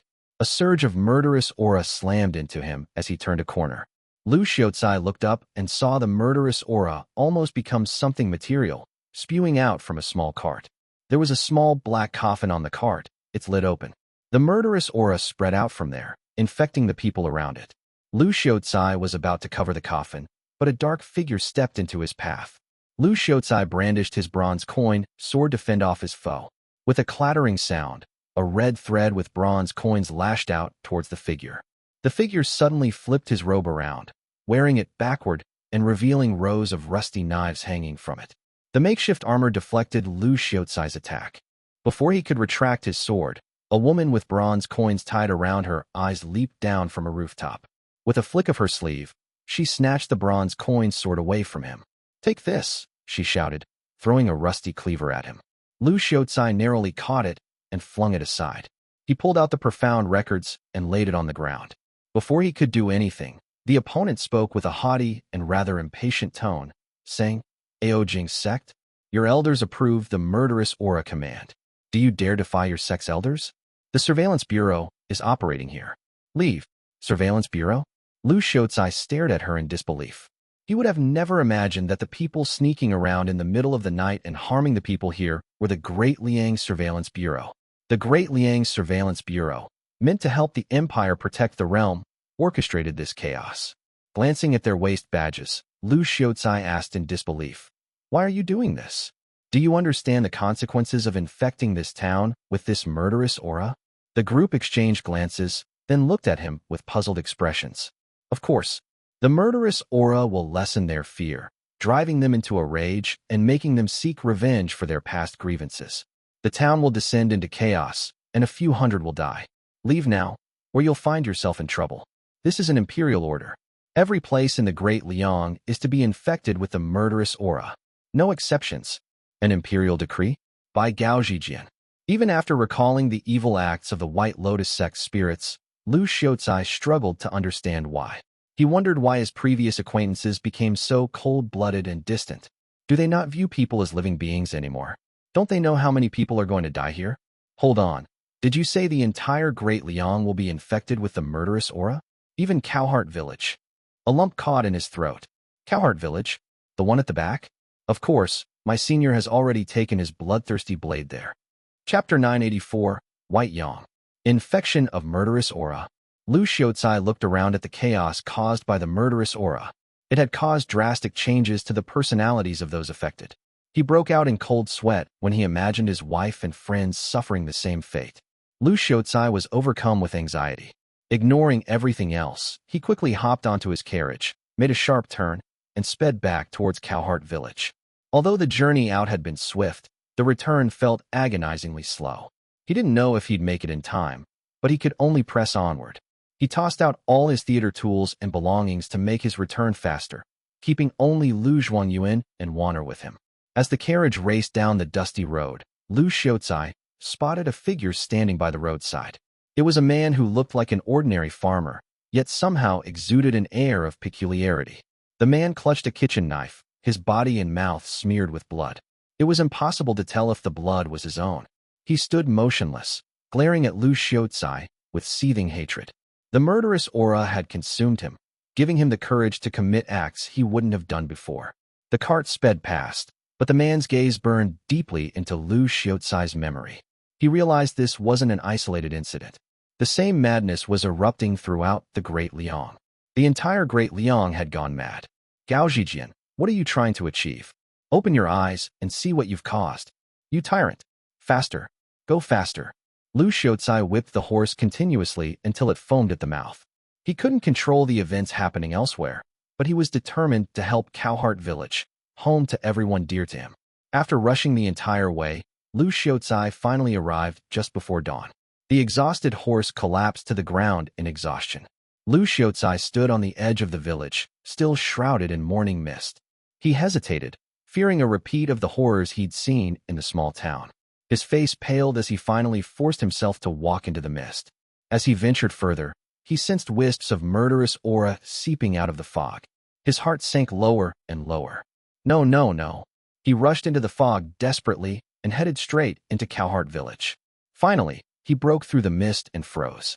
He saw a towering red blade radiating murderous aura, spreading in every direction. The blade was not inside the village itself. It was embedded in the ground near Bai Lingmiao. Bai Lingmiao sat quietly on a stone opposite the blade, dressed in white. She silently watched Cowheart village awaken to a rooster's crow. She gently said, "Don't worry, I knew they'd come today. I stopped them." Her expression grew conflicted. Logically, I shouldn't have done it. All followers of the White Lotus sect were summoned to be infected by the murderous aura. However, I used my authority to shield my fellow disciples. I know I should be impartial, but the thought of everyone becoming a soldier and being sacrificed was unbearable. Even if we lose, I want them to live a little longer. Lu Xiaozai stepped forward and said, "Mistress, I don't know what others might say, but I know you did the right thing." He continued, "There's no point in worrying so much about right or wrong. Someone strong will always rise to hold up the falling sky. Our priority should be protecting our own people. We can figure out the rest later." Bai Lingmiao turned toward Lu Xiaozai. "But what if you're the one meant to hold up the sky?" Lu Xiaozai had no answer. He stood there in silence. Bai Lingmiao rose as the second deity emerged from her back, pulling out the massive red blade from the ground and wrapping it tightly with white silk. Lu Xiaozai noticed she was planning to leave and moved to follow her. But before long, his wife stopped him. "I knew you couldn't bear to leave me. I knew it." Ignoring the commotion, Bai Lingmiao strolled through the village where she'd grown up. It was filled with people again, almost as if it had returned to its former glory. She walked to the Bai family's ancestral hall and looked at the ancestral tablets on the wall. She took 3 incense sticks from the offering table, lit them carefully, and kowtowed 9 times toward the tablets. She kneeled on the mat, deep in thought as she gazed at the ancestral tablets. After a long time, she took a deep breath and picked up the blade wrapped in white silk. "I may have spared my kin this time, but I won't send others to do what I'm unwilling to do myself. That would be shameless." As she slowly unwrapped the blade from the silk, the murderous aura filled the air, causing the tablets on the wall to vibrate. "I cannot be soft-hearted if I want revenge for Sui Sui." The confusion on her face faded as she gripped the blade, replaced by a look of fierce determination. Simultaneously, the expression of the second deity softened. Their 4 hands firmly grasped the blade, while a palpable hostility manifested on their faces. The two of them simultaneously curled their lips, revealing cruel smiles. With great force, they swung the enormous blade, firmly gripping it with their right hands. The sharp blade severed the candle's wick, spilling the melted wax onto the incense. The incense was lit, and the flames began to ignite the offering table. The flames from the table set the entire wall of ancestral tablets on fire. When Bai Ling Miao walked out of the ancestral hall, thick smoke had already begun to billow inside. Get water. Quickly put out the fire. There's a ton of grain stored below. Enough to feed us for decades. Puppy shouted in panic, leading the others from Cowheart village to extinguish the fire. After Bai Ling Miao walked out of Cowheart village, the followers of the White Lotus sect, marked with white donkey tattoos, gradually gathered behind her. This group included various people and elderly lamas. Their numbers swelled into a massive force. Bai Ling Miao held the red blade in both right hands, picked up a drum from her waist with her left hand, and grasped a spine sword with her last hand. This was Li Huowang's spine sword, though he no longer had any use for it. Bai Ling Miao sensed a connection between the great Qi and the great Liang through the spine sword she held. Both mouths opened simultaneously, saying, "Prepare the sect. We must quickly spread the murderous aura across the entire Tianshan kingdom. Today, the Tianshan kingdom has no ruler. We must help the heavenly Mater reclaim her void home." "Yes, Saintess." As the red Yang's calamity ends, the white Xiangshou rise, the white donkey followers replied in unison. Chapter 985, Counterattack. A gentle breeze tousled Li Huowang's hair as he stood motionless, gripping Shai Zi's bloodied head in his right hand. The lifeless, headless body of the Imperial Preceptor of Great Liang lay crumpled on the ground beside him. Although the Imperial Preceptor had concealed himself well, once Li Huowang learned that the three Pure Ones had planted Huangfu Tiangang, he had no choice but to kill him. His attention was not on the corpse. He was standing on the city walls of Shanjing, staring at the chaos unfolding below. Even from this height, he could feel the thick, murderous aura spreading across the city. The city had descended into utter chaos. People turned on each other over the slightest provocations. It was as if the entire social order was on the brink of collapse, with everyone consumed by wrath. Li Huowang's keen eyesight allowed him to witness the countless conflicts below. Constant fights and deaths were occurring at every turn. The city was nearly a battlefield. The murderous aura command was not a mere term. It bore heavily on every citizen, weighing on them like a mountain. However, it was clear that Gao Zhijian's aim wasn't to curse the people and leave them to fend for themselves. The rhythmic clang of gongs filled the air. A soldier bearing two triangular flags galloped down the main road, shouting, "Come for the Emperor's food. Eat from the Emperor's stores. Men and women aged 8 to 70. 2 guans, 1 of coins every month. 3 doughs of 2. Rice and meat with every meal." The offer was irresistible to most of them. The offer was essentially a lifeline for the masses. While enlistment was dangerous, it was nothing to those infected by the murderous aura. The gong echoed through the city while the people of Shanjing surged towards the military headquarters, driven by the promise of food and money. This wasn't limited to Shanjing alone. Similar events unfolded across the entire Great Liang, Xiangshou, and Hoshu. Gao Zhijian was right. The common folk had indeed become soldiers, and soldiers were but commoners. Whether the people were citizens or soldiers was entirely his choice. A new and vast army would soon rise, larger and more formidable than before. How many people are there in the world? How many times can we summon Jiang Xiangshou? Jiang Xiangshou seemed less like a siming and more like a manifestation of the heavenly Tao itself, its power accessible to those willing to pay the price. Li Huowang looked up towards the heavens, his thoughts drifting to the other simings whose ways of existence remained shrouded in mystery. Footsteps echoed behind him. Gao Zhijian, flanked by eunuchs, approached him on the city wall. "Senior Li, it won't be long now. The new army will be ready soon." "Good," Li Huowang said, his gaze dropping from the turmoil below. "While we're free, let me tell you something. You see, I can communicate with other simings beyond the Baiyu capital. I've been opposing Fu Xingtian with them all this time." Gao Zhijian hesitated, looking at Li Huowang. "But brotherly, haven't you been here this whole time? You haven't been to Baiyu capital." "I didn't say it's the current me. That's because it's the other me, which is also me. Whatever he does, I do as well." Gao Zhijian remained silent. He looked confused, clearly having trouble understanding. "I know it's hard to believe, but it's the truth. Since I hold the heavenly Tao of bewilderment, even I don't fully understand how it works. Li Huang chuckled wryly when Gao Zhijian remained quiet. You don't believe me? Maybe you think I'm going crazy again. I won't blame you. No, Senior Li, I believe you. Go on. There isn't much more to say. Soon, mortals and the Simings of the Baiyu capital will unite and fight Fu Xingtian together. The dragon veins in the mortal world prevent the Simings from intervening directly. Any attempt through other channels is distorted. I'm the exception. I alone can perceive what truly unfolds in the Baiyu capital. When it's time to face Fu Xingtian, the Simings of the Baiyu capital will decide on the course of action, and the mortals will follow their lead. Mortals could not approach Simings. Even approaching them would incur the influence of the heavenly Tao. In short, I'll decide how the world supports them, and when Xiangshou is summoned from now on. Do you understand? It's not that I want to take over your authority, but the battle above shifts rapidly and requires swift action. We can't afford to wait for you emperors to deliberate slowly. Gao Zhijin shook his head. That's fine. With you bearing the responsibility, my load feels much lighter. I'll talk to them, and we'll follow your lead. That's good. With Gao Zhijin's reassurance, Li Huang knew he could call upon Xiangshou's aid the next time they faced Fu Xingtian, which would give him a powerful advantage.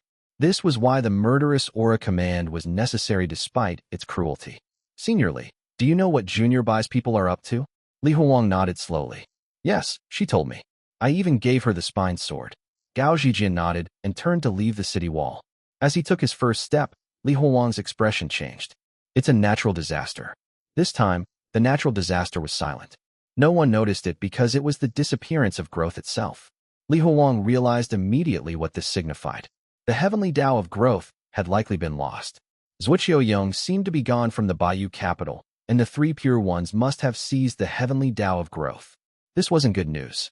The three pure ones became stronger, and his next move was uncertain. Including Doulao's heavenly Tao of lies, the three pure ones now controlled at least the heavenly Taos of secrets, lies, and growth. He didn't know if Qing Wanglai had any other hidden heavenly Taos. At the very least, Qing Wanglai must have taken something from Li Huang and the 5 Dhyani Buddhas. A sudden idea struck Li Huang. He stepped out with his right foot, instantly transporting himself from the city wall to the righteous monastery. The monastery was now eerily quiet, with only a handful of visitors. When the murderous aura had infected everyone, they stopped fearing death and lost all reverence, so no one came to worship. Li Huang ignored the monks, who greeted him with folded hands. He quickly moved through the various halls and finally reached a specific shrine. He had been here once before. Today was his second visit. A statue of Zhuge Yuan stood atop a grand lotus pedestal, clad in yellow with cinnabar marked on his forehead. The shrine was once well cared for, with an overflowing incense burner and Zhuge Yuan's figure coated in gold. This statue of Zhuge Yuan was the first one, which served as a model for replicas in other temples. Qing Wanglai had used this to do something to the 5 Dhyani Buddhas. No matter what the 3 pure ones intended, Li Huang would try his best to stop him since they were now enemies. Li Huang lifted his hand. The massive beam above the shrine snapped, making tiles and rubble crash down on Zhuge Yuan's statue. As the statue of Zhuge Yuan was about to shatter under the weight, Li Huang suddenly raised his right hand. The falling beam and rubble froze in midair. Li Huang shakily withdrew his hand and looked up at the stone statue of Zhuge Yuan. Heh, 3 pure ones, did you foresee this? Did you think of this too? The 3 pure ones' counterattacks were always so silent. To Li Huang, each one made him feel an unbearable discomfort.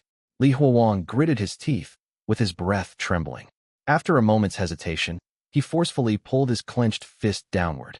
The suspended beam came crashing down with a heavy thud, causing the stone statue of Zhuge Yuan, sculpted in the image of Buddha, to shatter into countless pieces. Amongst the swirling dust, Zhuge Yuan's broken head wobbled and rolled right in front of Li Huang. 1. A guan is a unit of measurement for coins. 2. A do is a unit of measurement of roughly about 10 liters. Chapter 986, Treatment. Li Huang opened his eyes. The sunlight coming from the window made him wince. He waited several days before returning, but he didn't slack off. He had been clearing out the influences of the 3 ancient ones. Li Huang vowed to stop any schemes hatched by the 3 ancient ones in the Baiyu capital as long as he drew breath. As his eyes adjusted to the sunlight, Li Huang noticed his surroundings had changed. Qing Wanglai's beautiful mansion has been replaced with a dingy old house. The scenery outside of the window indicated that he was in the countryside. Looking down, Li Huang noticed someone had tightly bound him with some cloth. He turned his head to the side, finding a disheveled Yong Na asleep beside him. She had been tending to him. Yong Na, he murmured. She woke up at the sound of her name. She untied his bindings, kissed him gently, and promptly drifted back to sleep. Li Huang carefully draped the blanket over her body before putting on his shoes and stepping out of the room.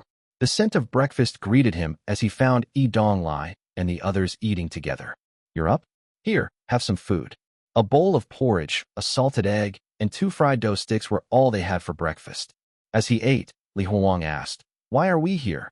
"The elephant on the other side used the laws to ambush us, so we moved base preemptively," Zhao Shuangdian replied, typing on her laptop while everyone else was enjoying their meal. Li Huang's heart sank.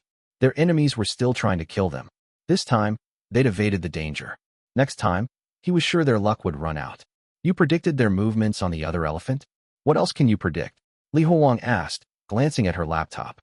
If Zhao Shuangdian could predict the movements of Fu Xingtian's Simings, they'd have a chance to plan accordingly. "I'm still observing them. I'm not sure if my model is correct or if there are errors." Qing Wanglai's dissertation has only made things more complicated, Zhao Shuangdian said, frowning as she spoke. Li Huang snarled when he heard Qing Wanglai's name. He tried to suppress his anger. "Don't worry. We'll be fine, even without Qing Wanglai. I found a lot of helpers this time." Zhao Shuangdian propped her chin on her hand. "Strength isn't the issue, information is. What worries me is what he said before leaving." Li Huang's voice rose sharply. "Don't trust him. Shai Zi works for him. The heavenly Tao of lies is on his side. Everything he says is a lie. Is there proof?" "What? If he's lying, what's his motive?" "I've thought about it, but I can't find a reason for him to deceive us. It doesn't make sense for him to lie about our common enemy unless he's from the other elephant. However, if that were the case, it'd be more logical for him to tell the truth. By sharing accurate information, he can use us to divert the attention of his enemies." Li Huang replied. "So you agree with him that there are existences stronger than the Simings? A Grand Siming? And that all these attacks we're enduring are just breezes from their movements? Is there nothing we can do but wait for our deaths?" Zhao Shuangdian thought for a long time before shaking her head. "I don't know. I don't care if you trust him, but I will say this. I don't trust him at all," Li Huang said. "I don't trust Qing Wanglai, and I don't trust Shai Zi. If we truly stand no chance, what is making the 3 ancient ones work so hard? Why go to such elaborate lengths over so many years? Is he bored?" Zhao Shuangdian said. "He's mixing truth with lies. Trust me, I have more experience in dealing with the sitting Oblivion Tao." Li Huang poured another bowl of porridge and grabbed some buns before returning to his room.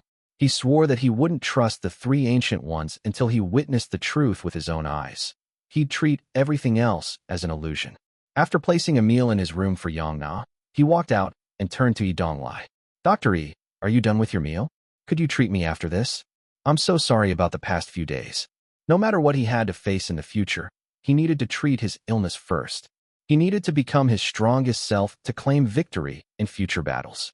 As for feeling sorry for Donglai, he was no longer so hesitant after seeing the Murderous aura command being activated and how swathes of citizens perished. Everyone had to pay a price to win, including himself and Donglai. Li Huang had to win. If he failed, every sacrifice made would be meaningless. Donglai wiped his mouth with a napkin and nodded. "Come, let's go to the warehouse. It's quiet there." Donglai picked up his notebook and stood up. Li Huang followed, puzzled by his calm demeanor.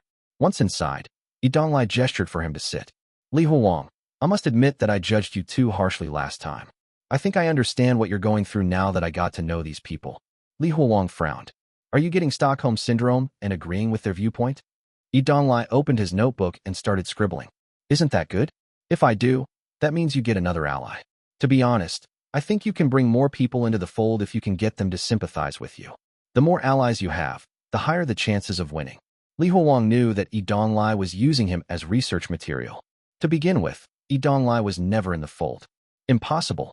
There are not that many projections of Simings in the Baiyu capital. "Dr. E, let's ignore that for now. After I'm treated and we handle Fu Xingtian, we can talk as much as we want." Donglai sighed and nodded. "Fine. Here, look at this pen." He held up a pen. "Listen closely. You need to follow my instructions carefully. This is important. Do you understand? I understand. Good. Now listen to me. Look at this pen and close your eyes. Li Huang listened as Donglai continued. You will feel your body becoming relaxed and naturally lie down. You will sense your body gradually sinking downwards, without any perception of its end. As Donglai's voice grew fainter, Li Huang's body slowly went numb. He felt lighter, and his surroundings turned darker. Just then, he heard Donglai's voice next to him. Li Hua, wake up.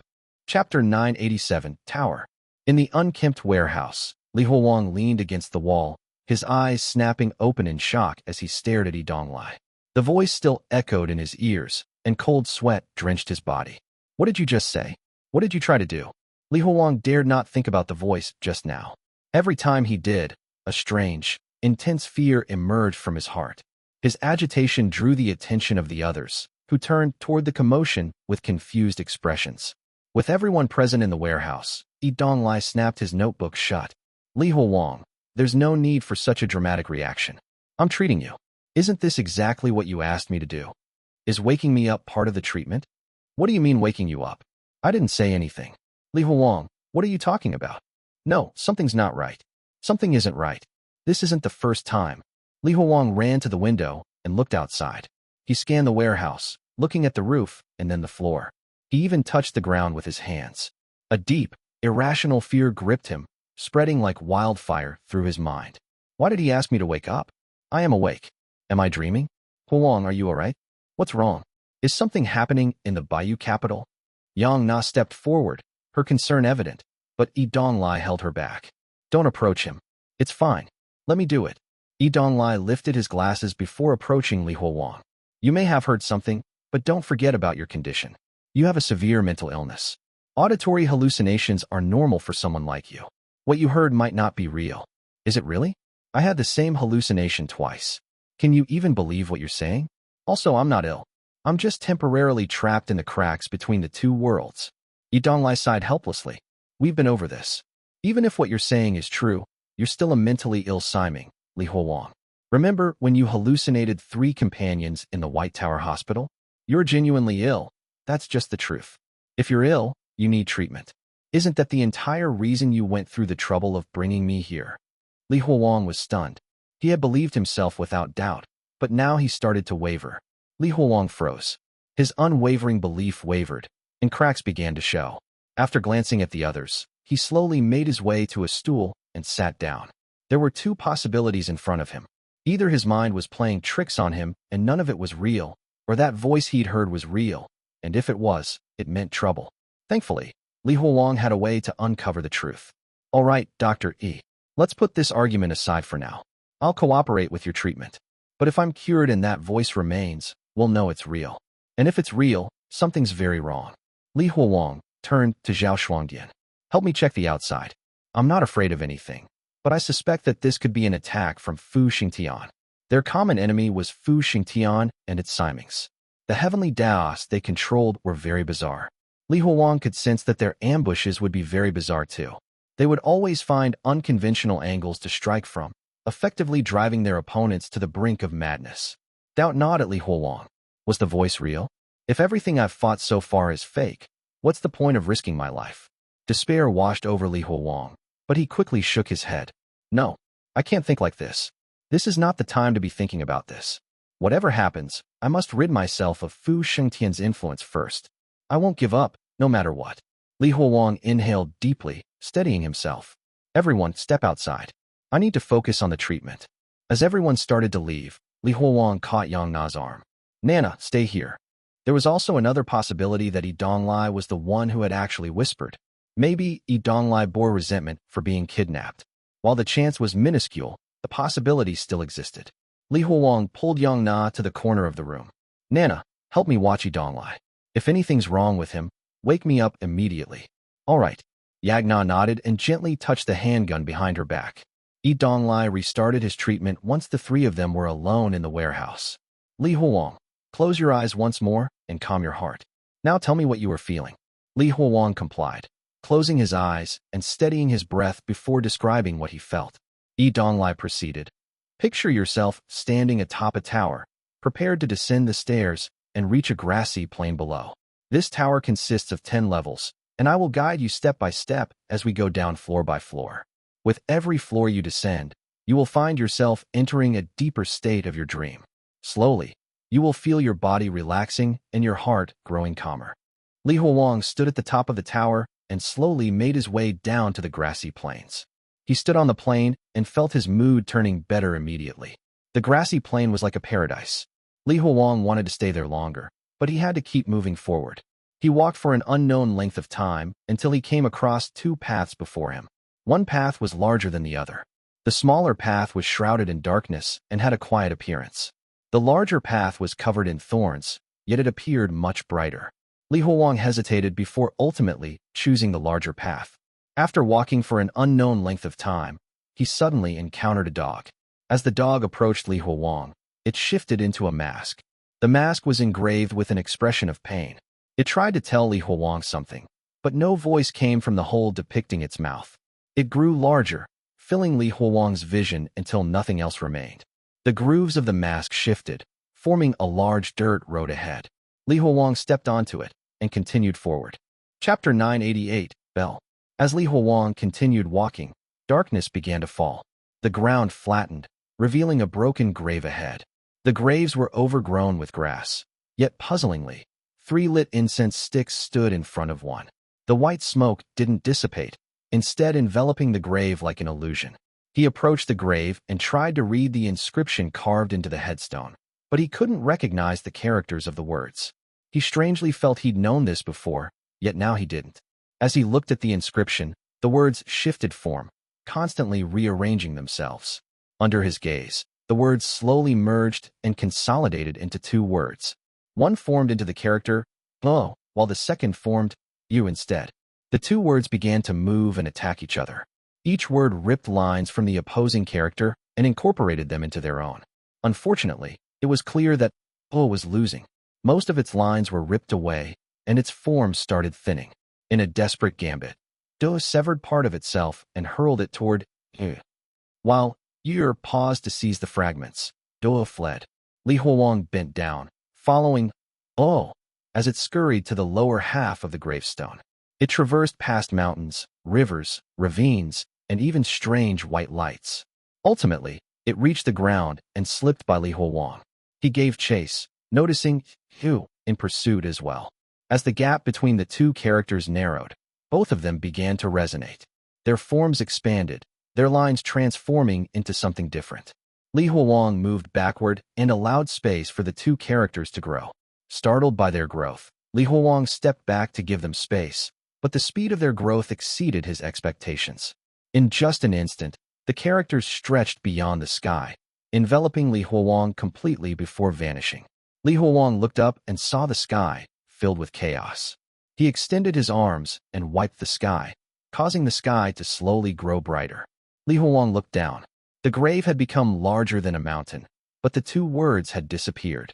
He shifted his gaze forward and saw a path on the mountain. He followed it and climbed up. After an unknown length of time, he finally reached the top. By then, the sky was already bright. He looked around at the increasingly bright forest. Ding! A bell chimed. A cold wind blew past Li Huang, carrying a fallen leaf and sending a chill through him. He hugged himself to keep warm while trudging forward, sneezing as the temperature dropped. Gradually, he began to shiver uncontrollably. The bell chimed again, drawing his gaze to several camels sitting beside a makeshift stall. Their owner sat inside while eating. Drawn by the warmth and aroma, Li Huang entered the stall. Inside, several patrons sat at rough-hewn tables. They turned toward him in eerie unison at the sound of his footsteps. Their faces were featureless, their chopsticks were fused to their hands, and where their bodies met their clothes, the boundaries blurred. Li Huang found an empty table and sat. The others resumed their meals, and soon, the owner brought him a bowl of food. However, the border between the bowl and its contents was blurry. He ignored it and began eating, immediately feeling a warm sensation spread through him. He wiped his mouth and prepared to leave.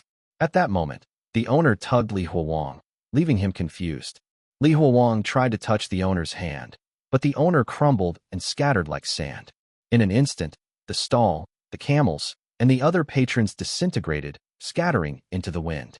Li Huolong stood alone in a vast emptiness. Ding! The bell chimed once again. Li Huolong followed the sound of the bell, and a green forest slowly replaced the white surroundings. Li Huolong's unease mounted with every step he took toward the sound of the bell. His surroundings were eerily familiar to him. I think I've been here before. The moment he spoke, the forest turned into a dark green color. The path became muddy, making it difficult to walk. He felt cold and sticky. He wanted to leave badly. He quickened his pace toward the sound of the bell. The more he walked, the more familiar the scenery became. He started to recognize the trees and the stones. His surroundings became more real too. Even the chime of the bell seemed painfully familiar. Who am I? Why am I here? Am I heading back? The ringing of the bell became clearer and faster. The source of the ringing shifted from the front to the back. Li Huolong turned around and saw nothing. However, everything had changed. Li Huolong was no longer the one chasing after the sound of the bell. He was being chased. There was nothing behind him, but Li Huolong felt an irrational fear. He started running aimlessly. Soon, the sound of the bell was replaced by footsteps. Suddenly, Li Huolong felt something kicking him from the back, causing him to stumble and begin falling down. In the nick of time, a wrinkled hand caught Li Huolong's shirt and pulled him up. He looked up and finally saw the person that had been chasing after him. Haha, I can't believe I randomly found one in the forest. I'm so lucky. The man was none other than Dan Yangzi. He had been ringing the bell that summoned the wandering gods. Li Huolong woke up in shock and looked at the empty warehouse. He stared at Yong Na and Donglai, but didn't recognize them. Chapter 989, Change. Li Huolong sat at the bottom of a dried-up well. He gazed up at the circle of white light above before looking down to find himself surrounded by talismans and red threads. A smile broke across his face. I did it. I finally returned. However, his smile quickly faded. Wait, I did what? What exactly did I do? Why was I so happy? Li Huolong's attempt at recalling was met with a disconcerting emptiness in his mind. He recalled once being superimposed with something. He tried and tried, but to no avail. He couldn't remember anything. All he could recall was Dan Yangzi catching him. But that wasn't the pressing matter. The lingering question that really gnawed at him was the reason for his happiness moments ago. Fu Xingtian was at their doorstep, and the murderous aura command had tainted almost everyone in the world. Just what reason did he have to feel joy? Climbing out of the well with some effort, Li Huolong emerged to a strange sight. A group of people wearing oversized masks dancing with a line dance. They made a large bamboo net with bamboo poles and danced on them, jumping and twirling in the air before landing on the bamboo net. There were several burning bonfires beneath the bamboo net. The fires burned bright and smoke rolled upwards, making the people dance and twirl even faster. Li Huolong recognized what was going on. This was the new opera of Hoshu. Stop dancing. Someone tell me what's going on. With a wave of his arm, Li Huolong sent the fire and the bamboo net flying upwards. The surroundings became much clearer. As Li Huolong huffed, one of the performers walked forward. The Liang Kingdom's emperor ordered us to rescue you. What you've done is very rude. You? Rescue me? Li Huolong couldn't help but feel it was ridiculous. There was no way they could have saved him by performing. How could the Nuo opera save me? Who are you trying to call to save me? The Nuo? The Nuo has gone crazy. It's a grand siming. If it has the time to respond to you, why isn't it destroying Fu Xingtian? Save me? It should save itself first. Li Huolong pushed the performer and jumped up to the highest point of the palace before shouting as loud as he could. Where are you? Tell me what is going on. Li Huolong's voice spread throughout Shangjing, and someone soon answered him. It was none other than the Liang Kingdom's emperor, Gao Zhijian. Gao Zhijian was shocked to learn that Li Huolong had forgotten everything. Senior Li, have you really forgotten everything? Weren't you the one who talked with the Simings of the Baiyu capital? You were the one who said that you joined up with them to fight against the Simings of Fu Xingtian. Is that so? Li Huolong stammered. Puzzled. Then why can't I remember anything? How did I contact them? How did I ally myself with the Simings to fight against Fu Xingtian? Li Huolong, are you okay? A gentle voice jolted him from his thoughts. Li Huolong turned to see Yong Na looking at him with deep concern. He looked at her face in a daze before recognizing her as his girlfriend. He extended his arms and hugged her tightly. Li Huolong, what's wrong? What happened? Yong Na worriedly asked question after question. Li Huolong remembered everything leading up to his encounter with Dan Yangzi. He felt troubled and lost, unsure of what was happening. I don't know. I just felt that I was connected to something. Yang Na gently touched the back of Li Huolang's head before letting him go. Are you all right now? Is the trouble with Fu Xingtian over? Can you go back to who you were previously? Li Huolong thought carefully before turning to look at Yi Donglai. Dr. Yi, am I cured? Yi Donglai pushed his glasses and closed his notebook. This is your illness. You should know if it's been resolved. Li Huolong shook his head and raised his hands. I don't know. I don't know what's happening on the other side. However, if I don't go back there soon, it would mean the issue with Fu Xingtian has been resolved. Then we can just wait, Yi Donglai said. If it doesn't work, we can start your treatment again. One day, your illness will be gone for good. However, Yi Donglai's words only worsened Li Huolong's anxiety. Dr. Yi, this isn't the first time this has happened. I need to return to who I was. Otherwise, I'll lose if I switch back at a critical moment. If he was genuinely unable to switch back and get in touch with Gao Zhijian and the rest, it meant that he wouldn't be able to summon the army of the Liang Kingdom to help him. Yi Donglai looked at the door behind him before whispering. I'm being monitored, so I can't say much. But as your doctor, I have to give you some advice. To get better, you must have a clear goal in your heart. The treatment won't help you if you don't follow it, no matter how long it goes on or how skilled I am. You need to understand one thing. Whatever happens on the other side is a hallucination. It's not real. Accepting this is the first step to recovery. Li Huolong felt his heart go cold, but he refused to acknowledge it. Dr. Yi, I didn't have that kind of understanding in the past. How did you treat me last time? That's because I had the time to slowly get to know you and your symptoms. We don't have that luxury right now. Li Huolong, trust me. You won't end up well if you stay with them. They tricked you by reading my thesis and obtaining information about you. Everything on the other side is a hallucination. Everything is fake. Li Huolong let out a bitter laugh as Yang Na looked on in confusion. Dr. Yi, I want to believe it's all fake. But I can't. That world is real. This isn't just about me. It's about the entire world. Yi Donglai sighed. I can't treat you if you refuse to cooperate. Li Huolong hesitated before deciding to gamble. Do you trust me?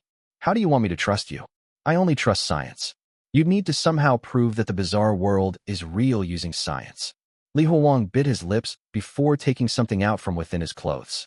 They were pills roughly the size of a small glutinous rice ball. Golden words spelling out lifespan swam inside them. What are those? Lifespan pills. I grabbed them from the Surveillance Bureau's vault. Chapter 990 Nua. Lifespan pills. Yi Donglai studied the pills carefully. They looked oddly familiar, as if he'd seen them somewhere before. Li Huolong, are you serious? Are you out of your mind? Li Huolong's breathing quickened, his pupils shifting erratically. You don't believe me? Fine, I'll show you. I'll prove that the other world is real and not just a hallucination. Without another word, he bolted out of the warehouse and dragged Chen Hongyu inside. She was still munching on potato chips. Look closely. Li Huolong gave Chen Hongyu a lifespan pill. She swallowed it without any hesitation. Chen Hongyu casually cleaned her teeth with her fingernails. What did you just feed me? A lifespan pill. It can restore your youth. The moment he said it, something miraculous happened. Chen Hongyu began to transform. She lost weight at an incredible speed, and her features reverted to her younger self. In mere moments, the ant-like Chen Hongyu became a young lady, still snacking on potato chips. Chen Hongyu was visibly shocked by her body's transformation. Hey, what is this? Li Huolong, I thought your ability was to conjure gold. Since when did your ability change? Her astonishment, however, was nothing compared to Yi Donglai's. His eyes were wide with shock. His unshakable heart began to crumble as he witnessed the impossible unfolding before him. Li Huolong approached him eagerly. Dr. Yi, do you see it now? Do you finally believe me? Can you empathize with the torment I've been enduring all these years? Can you finally understand what I've been going through? Impossible. Impossible. How could this be? This is illogical. Yes, this must be magic. Desperate for answers, he grabbed Chen Hongyu and started inspecting her closely, even pulling at her clothes in disbelief. Yi Donglai stood his ground, refusing to back down even after Chen Hongyu slapped him. He looked down and began inspecting the ground for any signs of a hidden trapdoor. No matter how thoroughly he searched, reality gave him no escape. There were no tricks. Stay calm. I have to stay calm, Yi Donglai said, trying to stabilize his mind with psychological reasoning.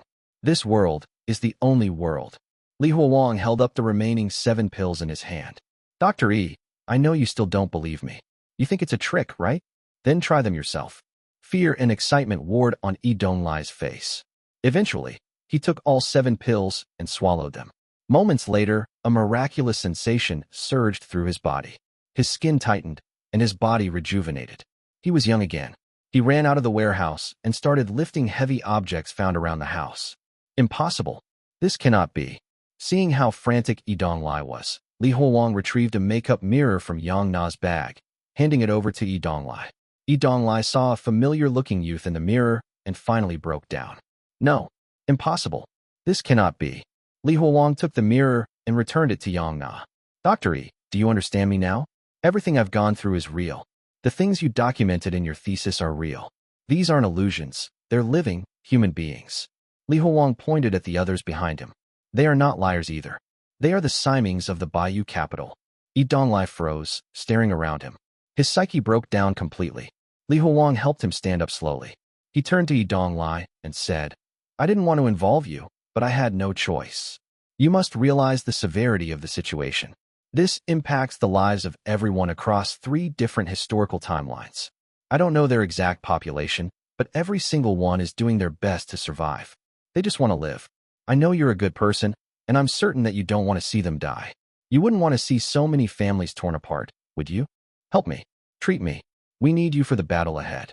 Donglai shook off Li Huolong and grabbed the mirror in Yang Na's hands before stumbling into the warehouse. Ba Xingqing, who had been loading his gun, chuckled and elbowed his sister. Heh, we have one more lunatic on board. Ba Nanshu turned to Zhao Shuangdian. Hey, it looks like we have one more ally. Let's eat something nicer today. Stop talking nonsense. I don't think it's that simple.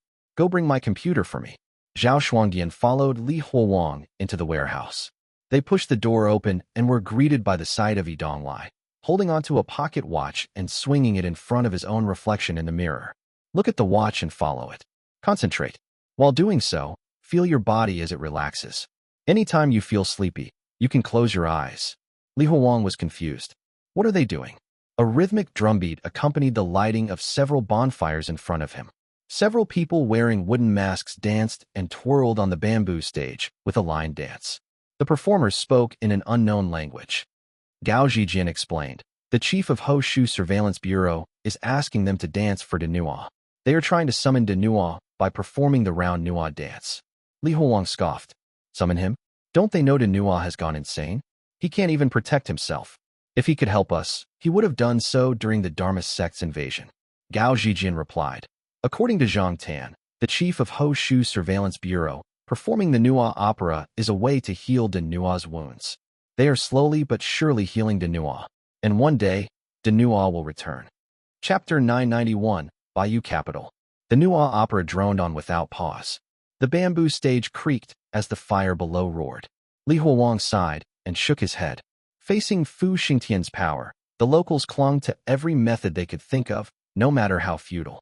There were still people who believed in Denua, and there were many of them in Hoshu, but it was not wise to rely on the help of a Siming that had gone crazy.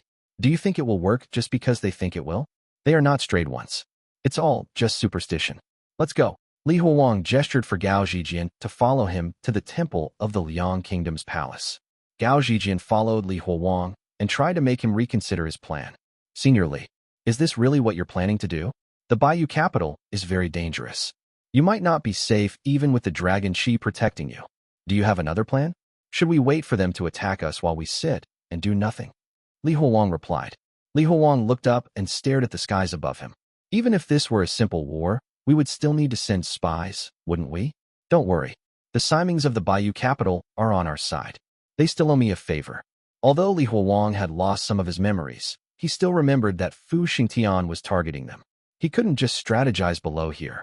He needed to go up and check to see if the Baiyu capital was fine. He had to see if the crack was still there or not. He couldn't fight without information. Li Huolong firmly believed that information on his enemy was vital and that fighting blind was not an option. The Baiyu capital didn't follow the rules of linear time. If he could glean anything about the future, it might prove invaluable. Gao Zhijian nodded. Then I wish you a safe journey. I will protect our world with Senior by down here. Zhijian, I know you want to save the dragon veins, but that's not something we can focus on right now.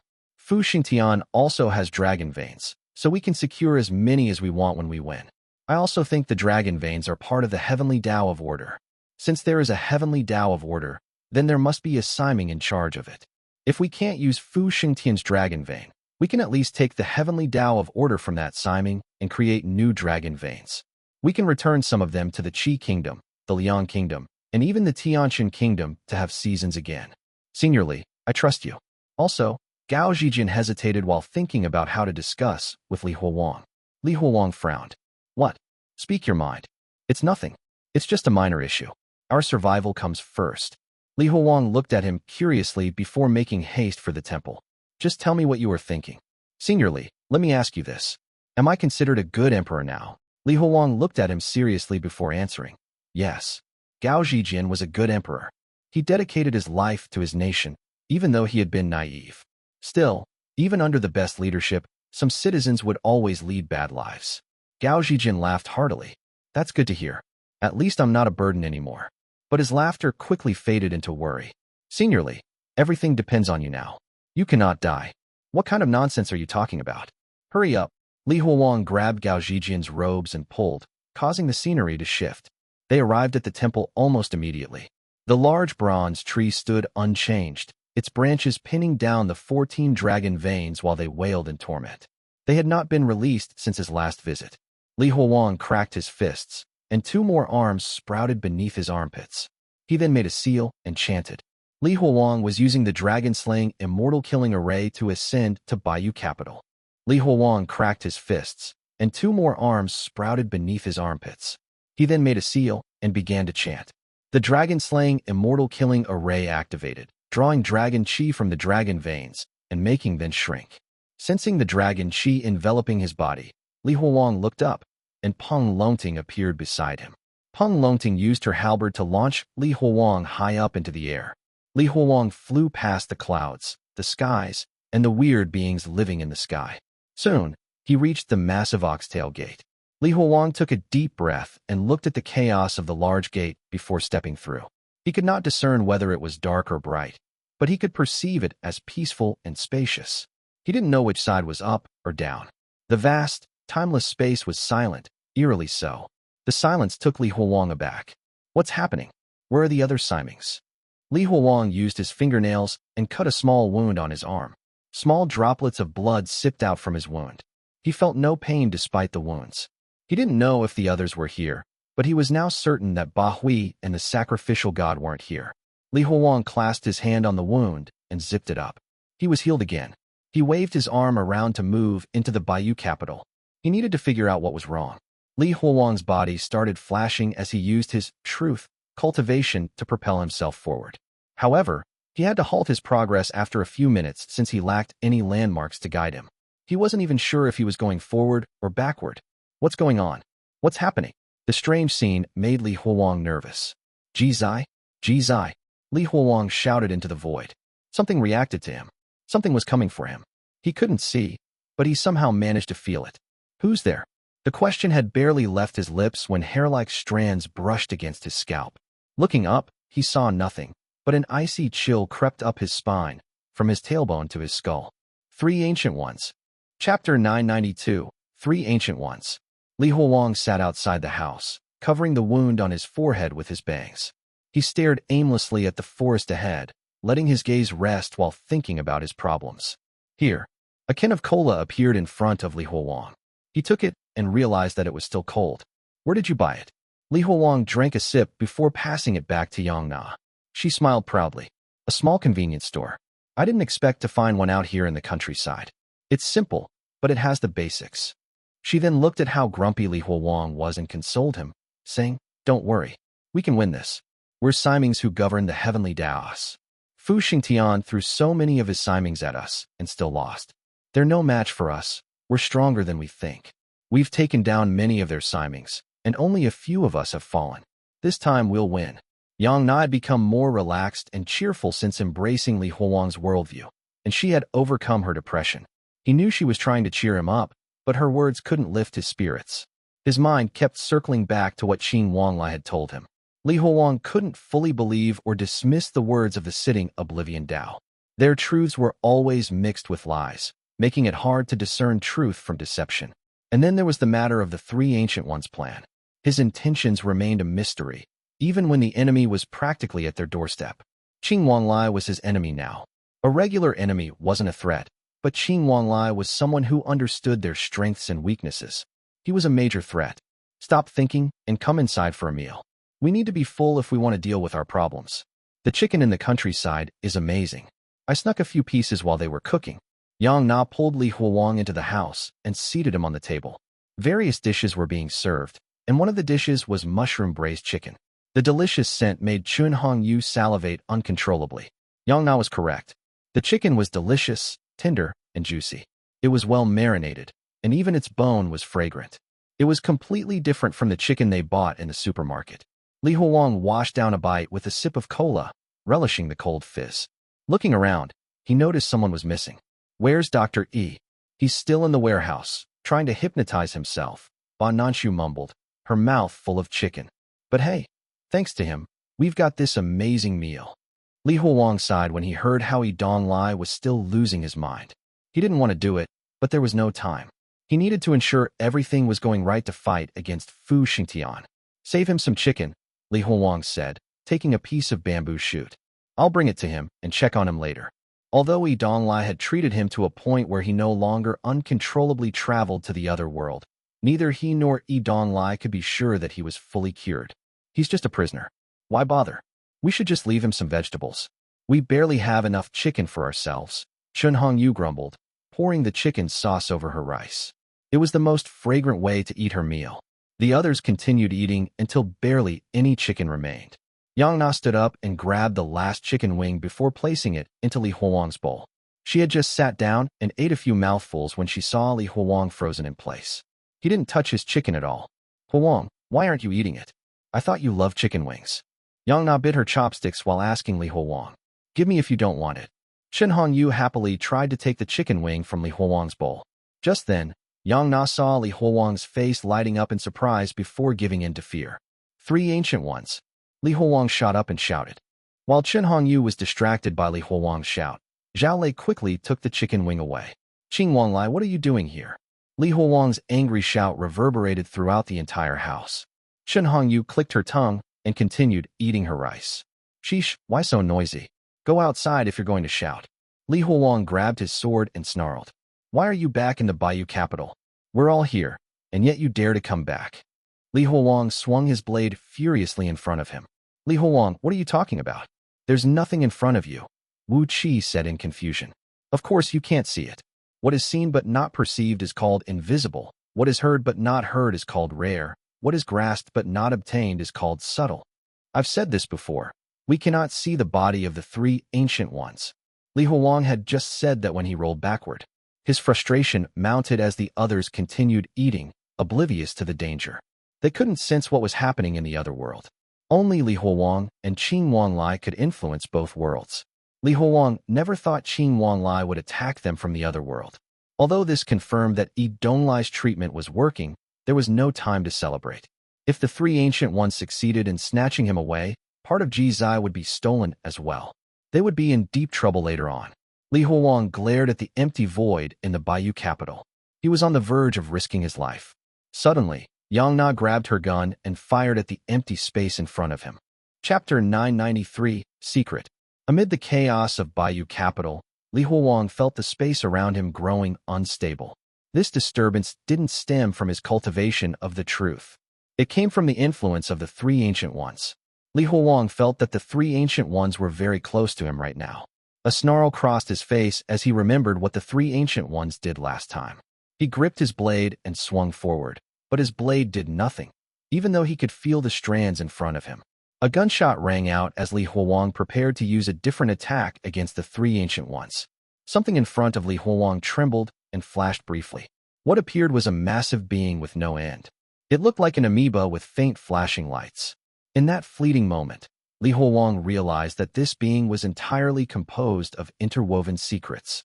Li Huang read the secrets, and they unraveled in his mind without conscious effort. Having grasped all the secrets, he started to learn what the 3 ancient ones had tried to take from his body. However, before he could fully comprehend, a scorching heat grazed his head. Bang! Another gunshot rang out. Li Huang felt his sweat dripping down his chin but didn't have time to register what was happening. The 3 ancient ones was trying to run away. Nana, chase after him. Your attack is working. Li Huowang shouted, running to chase after the three Ancient Ones.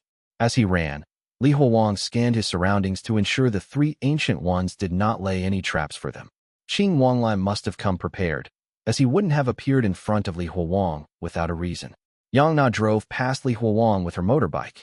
She stopped a few meters in front of Li Huowang and started shooting the space before her. Attack now? I blocked him. Good. Li Huowang lunged for the three Ancient Ones while Yang Na continued shooting. Splat. The blade, which was stained with Li Huowang's blood, had successfully wounded the three Ancient Ones. Secrets continuously leaked out.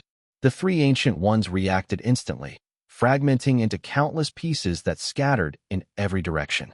Li Huowang refused to let him escape after finally landing a blow.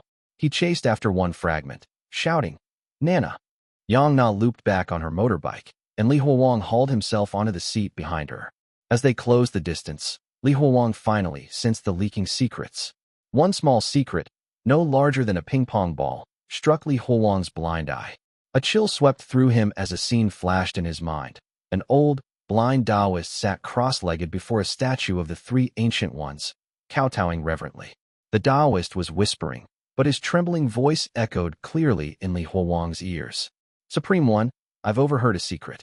I don't know if it's true, but I beseech you to reveal the answer. Why is everyone suffering? Why do natural disasters plague us? Why are there so many sects? I found a jade tablet, which revealed the answer to me. The old Taoist's eyes dilated with fear, his voice trembling as if he could not believe what he would say next. It's because this is our karma. We're not in the world of the living, but rather the world of the dead. We're not humans. We're ghosts repaying karmic debts. The process of reincarnation has stopped because Denua has gone mad. That's why everything is so twisted right now. Humans aren't humans, and ghosts aren't ghosts. The old Taoist chuckled weakly, as if he had used up all his strength. Supreme One, if we're all ghosts, how can we cultivate and ascend to immortality? The scene faded. When Li Huowang snapped back, he realized he was back in the Baiyu capital. What's going on? Is that why the world is so crazy? Is it because the Liang kingdom used to be the underworld? He recalled the flesh Buddha of the righteous monastery, the bodhisattva composed of flies in the benevolent nunnery, and the charred sacrificial god of the Ao Jing sect. He realized that it made sense. The strange revelation stunned him and gave the three Ancient Ones more time to escape. Li Huowang shook his head and cursed. It was a secret, but it could be fake. It might not be the truth. This was Qing Wanglai's attempt to shake him off. It was something that only the three Ancient Ones could do. Li Huowang saw him escaping and knew that there was no time. Who knew where the three Ancient Ones would lead him? He stood up and launched himself from the back of the motorbike. Just a short distance away from the three Ancient Ones, he materialized Peng Longting and used her halberd to throw him even farther. It was more than enough. Li Huowang raised his blade and stabbed the three Ancient Ones ruthlessly. He stabbed numerous times until the three Ancient Ones almost dissipated. Suddenly, the three Ancient Ones lashed out with threads, using them to grab Li Huowang's head and force it upwards. Li Huowang froze when he saw what was on top of him. The Baiyu capital was supposed to be chaotic, without any darkness or light. Now, there was something different above him. The very same iridescent black liquid that had submerged the Qi kingdom had appeared. The strange, oily, iridescent color now stained the skies of the Baiyu capital. Li Huowang hadn't forgotten where he was. He was still within the Baiyu capital, and Fu Xingtian somehow turned a portion of it into itself. This time, there was a noticeable difference. In the past, it had only tried to squeeze through a crack. Now, it had fully incorporated a chunk of it into itself. In fact, half of the Baiyu capital's sky, if it could even be called that, had been assimilated. In the strange, iridescent darkness, the color pumped like a heartbeat, as if it was nurturing a terrifying life form.